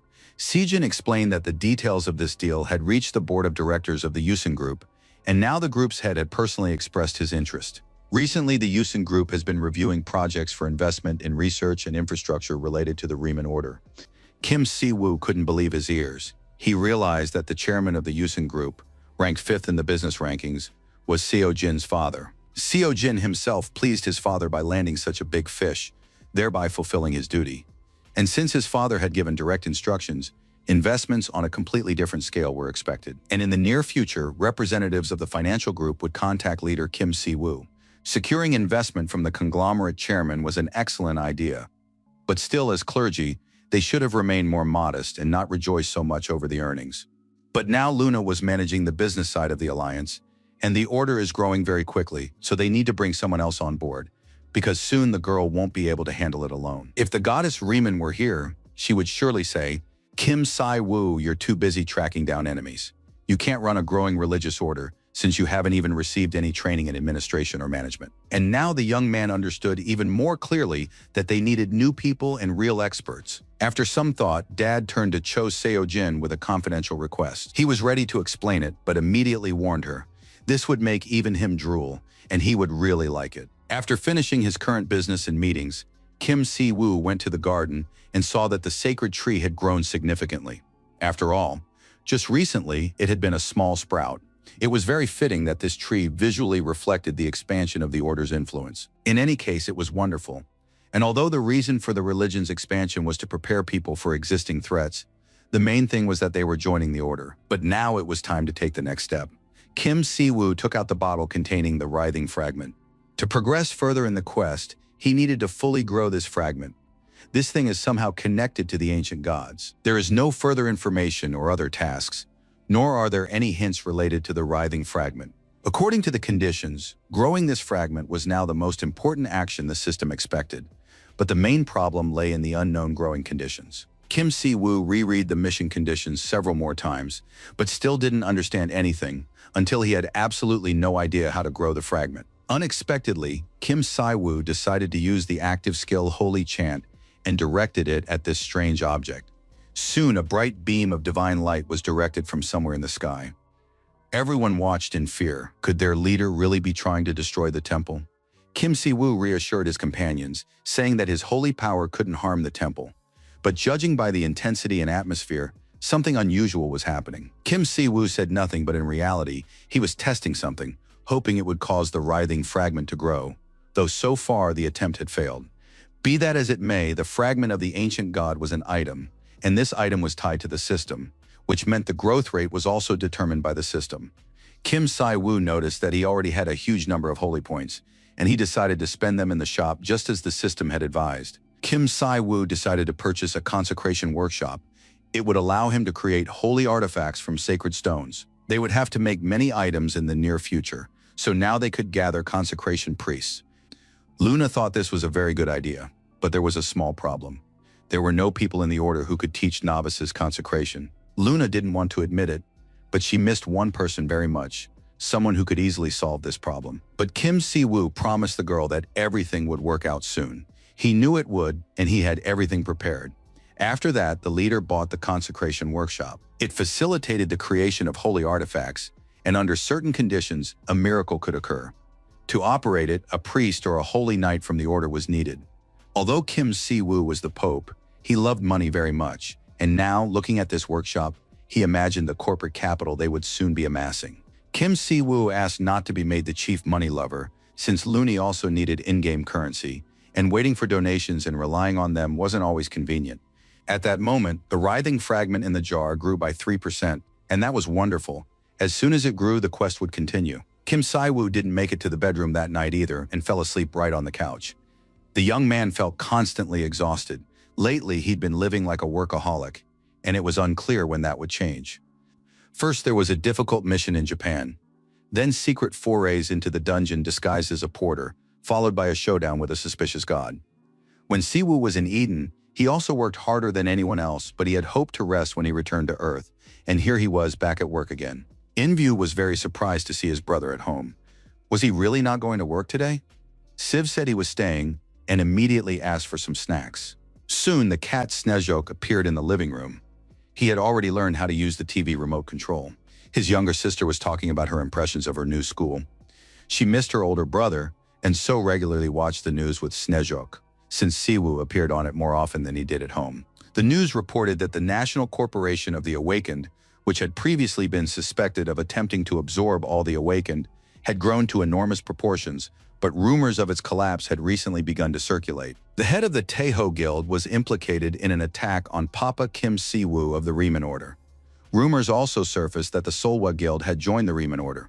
A global forum of the Awakened will be held in the US at the end of the month. The next report covered President Seo Shin-woo's visit to the Lost Lands. Kim Si-woo lay relaxed on the couch listening to the news, but his mind kept returning to his main problem: what to do with the writhing fragment. The young man jumped up from the couch, startling his younger brother and sister. He checked the writhing fragment and only then noticed that it had grown. Si-woo was very pleased and immediately tried to calm his younger brother and sister. Sivu tried to recall what he had done the day before and what actions had caused the writhing fragment to start growing. Finally, the boy remembered that he had installed a consecration workshop the day before. It turned out that the writhing fragment grew as the church's level increased. Based on this, it seemed the system wanted to strengthen the church of the goddess Riemann. It was unclear whether this was a hint of a major upheaval or preparation for a future war. Even though he already knew a great deal about the gods and the system, Kim Siwoo understood almost nothing. The young man looked out the window and recalled his life in Eden. Back then, everything had been very unstable as well.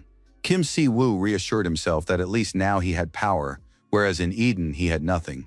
And back then he had also figured things out when the time came. A D-rank attacking rift suddenly appeared in the city of Gimpo. Members of the Goblin Guild gathered to clear it and were surprised to see that the guild master himself, Cho Seojin, had come here. They thought it was completely unnecessary. But the head replied that he had come because Papa Kim had personally asked him to check something, and so Cho assumed it would be difficult for his men. A gate was forming in the current zone, and soon everyone realized that something was indeed wrong. The fact was that a very powerful energy was beginning to emanate from this portal. It didn't resemble magical power. Seojin realized that this was exactly what Papa Kim had told him about. It had been a long time since the man had felt such a rush of adrenaline. The guildmaster ordered his comrades to retreat because they couldn't handle the threat. He would now be the first to meet the guest emerging from this rift. The interdimensional contract had been completed, the price paid, and causality had allowed the intervention of the goddess Riemann from the dimension of Eden. Kim Si-woo realized that his comrade, Cho Seo-jin, seemed to be handling things quite well. Meanwhile, Luna was busy training the priests, and she was already feeling stressed by the stupidity of some of them. She made the students repeat the slogan, "The best healing is to smash the enemy's head first." Of course, it wasn't exactly Christian, but it helped relieve her stress. Divine power on the battlefield is a source of healing. Whether you're a priest or a holy knight, the church's healing isn't limited to medical treatment. Kim Si-woo was very pleased watching these future priests haul heavy stones while shouting chants at the top of their lungs. It looked as if Luna was preparing for a holy war, but the girl didn't deny it. She said she'd had an excellent teacher, Kim Si-woo, and that physical training was the foundation of everything. Leo had applied recovery measures in time, so everything was fine. The students were feeling great, but Leo himself would soon need some recovery. Luna believed that if she couldn't go home, she wouldn't let the others leave either. Si-woo was pleased that the clergy weren't giving up. He liked that. Luna proudly announced that the first group ready for battle would soon set out on training raids. She planned to personally escort these new recruits to the gates and oversee all their actions there to avoid any problematic situations. Kim Si-woo asked if they could already operate as an independent unit. Of course, there was no problem with that. But at the same time, Luna understood. If she started taking the students out, a gap in the church's leadership might emerge.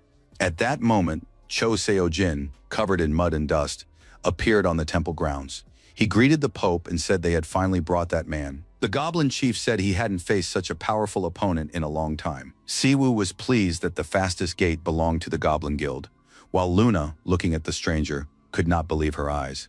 For it was none other than the master whom they all deeply respected and revered. In Eden, Archbishop Bear was the head of the church and was responsible for internal affairs. This man controlled the administration and supplies. He looked gentle and kind, but his name was quite different. When people saw how this man personally executed demons and heretics in a white cassock, they gave him a menacing name, the White Terror. The Vatican Secretary of State and head of the Holy Council of the Church of Riemann, Lafarge Sante. The man knelt and said that he was Lafarge Sante, the first apostle of the goddess Riemann and chairman of the Council of Archbishops, who had come to appear before Pope Kim Si-woo, the leader of all believers under the heavens. Kim Si-woo addressed the archbishop with great respect and asked how he was doing. After that, the young man welcomed Archbishop Lafarge to earth. The men drank tea and spoke of how pleasant it was to meet the archbishop again in their home world, and how their hearts were filled with deep emotion. The archbishop said that tea on earth had a very delicate flavor. He was very tactful, just like his disciple Leo. Everyone was happy to welcome and get to know Archbishop Lafarge, and Si-woo immediately admitted that his church desperately needed an administrator. The situation had reached a point where the church's administration had hit a wall, and it became clear that there was a severe shortage of professional staff. Opening the status window and looking at his remaining divine points, Kim Si-woo invited Archbishop Lafarge to Sante. And since the Goblin Guild portal opened the fastest through the system and by the goddess's will, Lafarge was urgently transported to that portal. Choi Seo-jin hadn't had a worthy rival in a long time, and was happy to fight a strong opponent. The Archbishop also didn't think there would be a worthy warrior on Earth, and this was an excellent welcome. The Archbishop had once been Leo's teacher, and it was said that in his prime, Lafargue was even stronger than his student.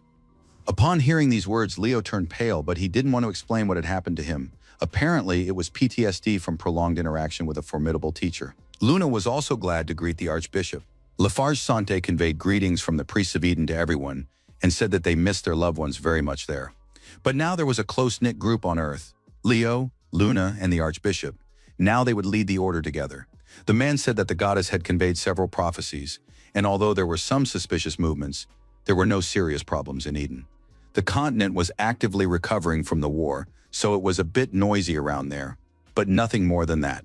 Mr. Lafarge said that as soon as he arrived on Earth, he immediately inspected the church, and now he had questions for the order's leader, Kim Si-woo, which he would like to discuss with him. Everyone else breathed a sigh of relief, wished them a good conversation, and said they'd wait outside. Kim Si-woo hadn't expected such betrayal from his loved ones. How could they have left him alone with this Archbishop? Kim Si-woo wanted to go back for them, but the Archbishop asked him to sit down and calm down.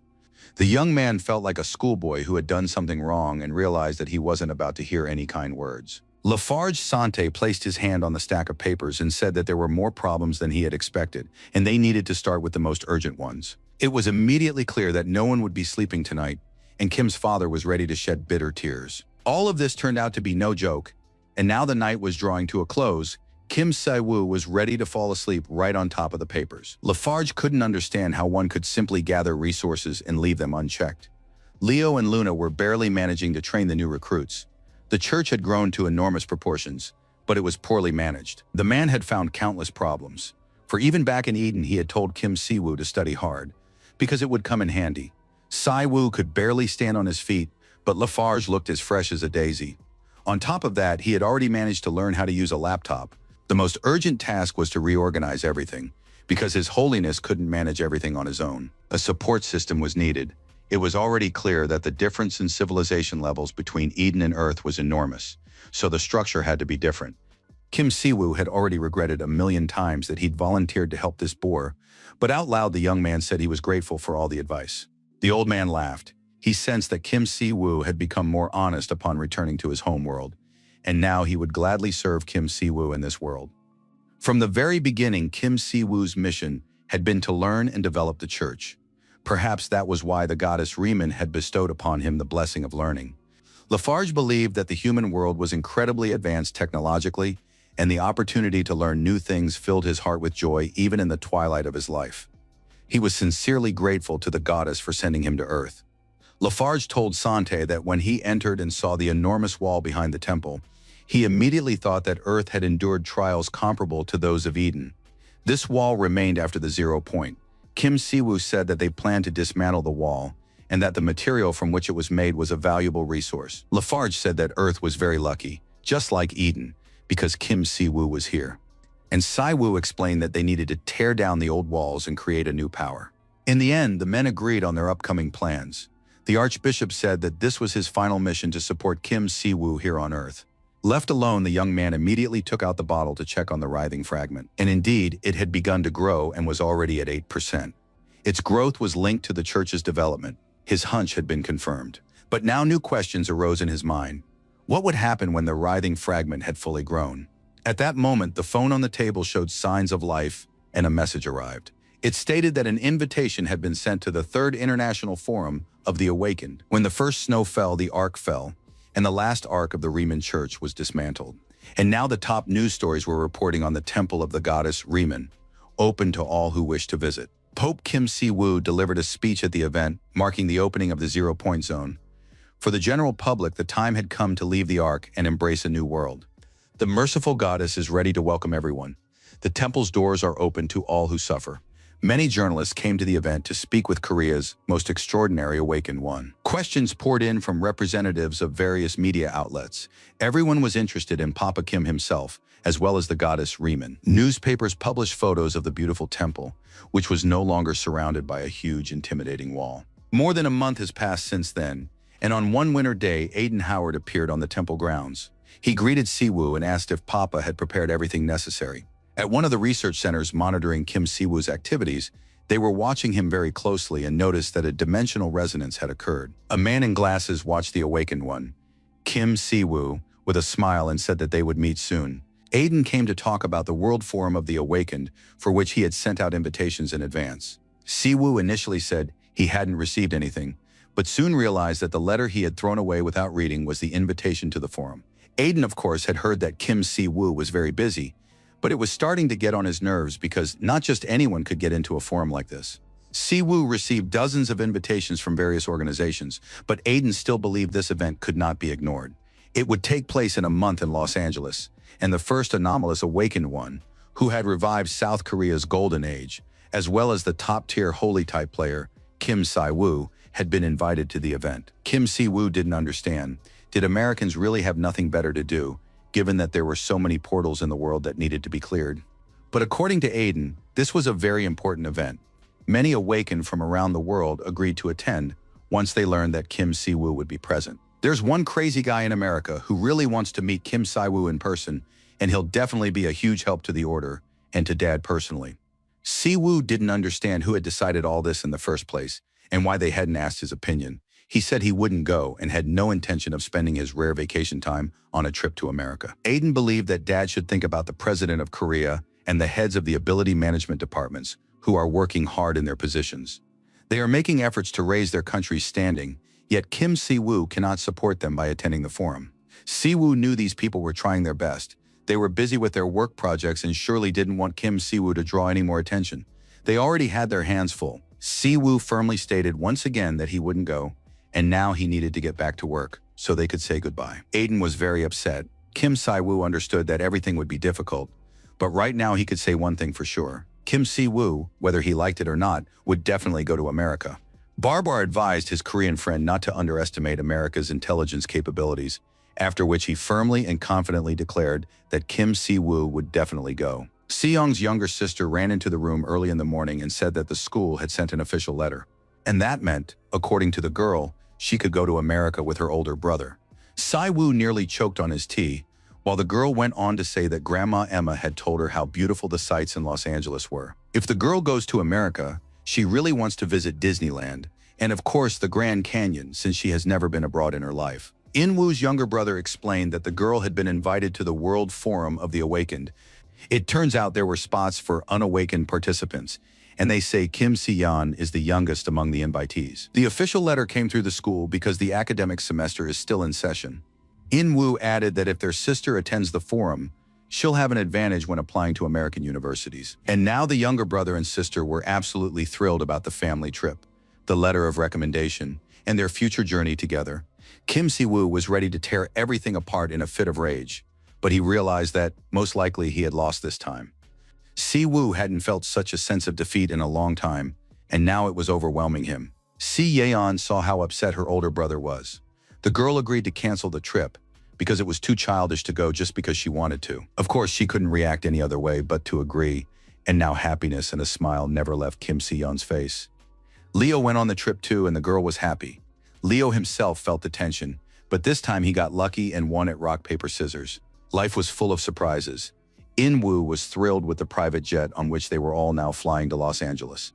Grandma was happy too because thanks to her eldest grandson, this was her second time flying on a private jet, a true luxury in her old age. Si-woo sat off to the side. He was still angry that the Americans had schemed so cunningly and left him no choice.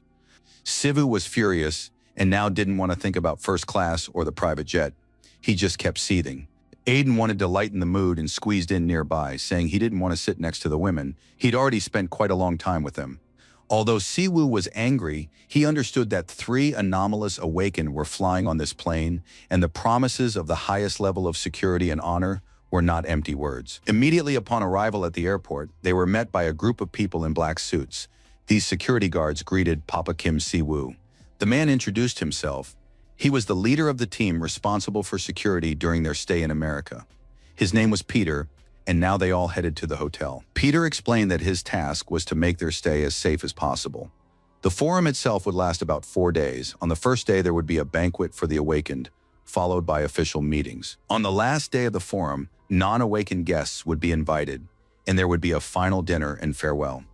Kim Si-woo listened carefully to all of this, then asked why they were being transported separately from the others.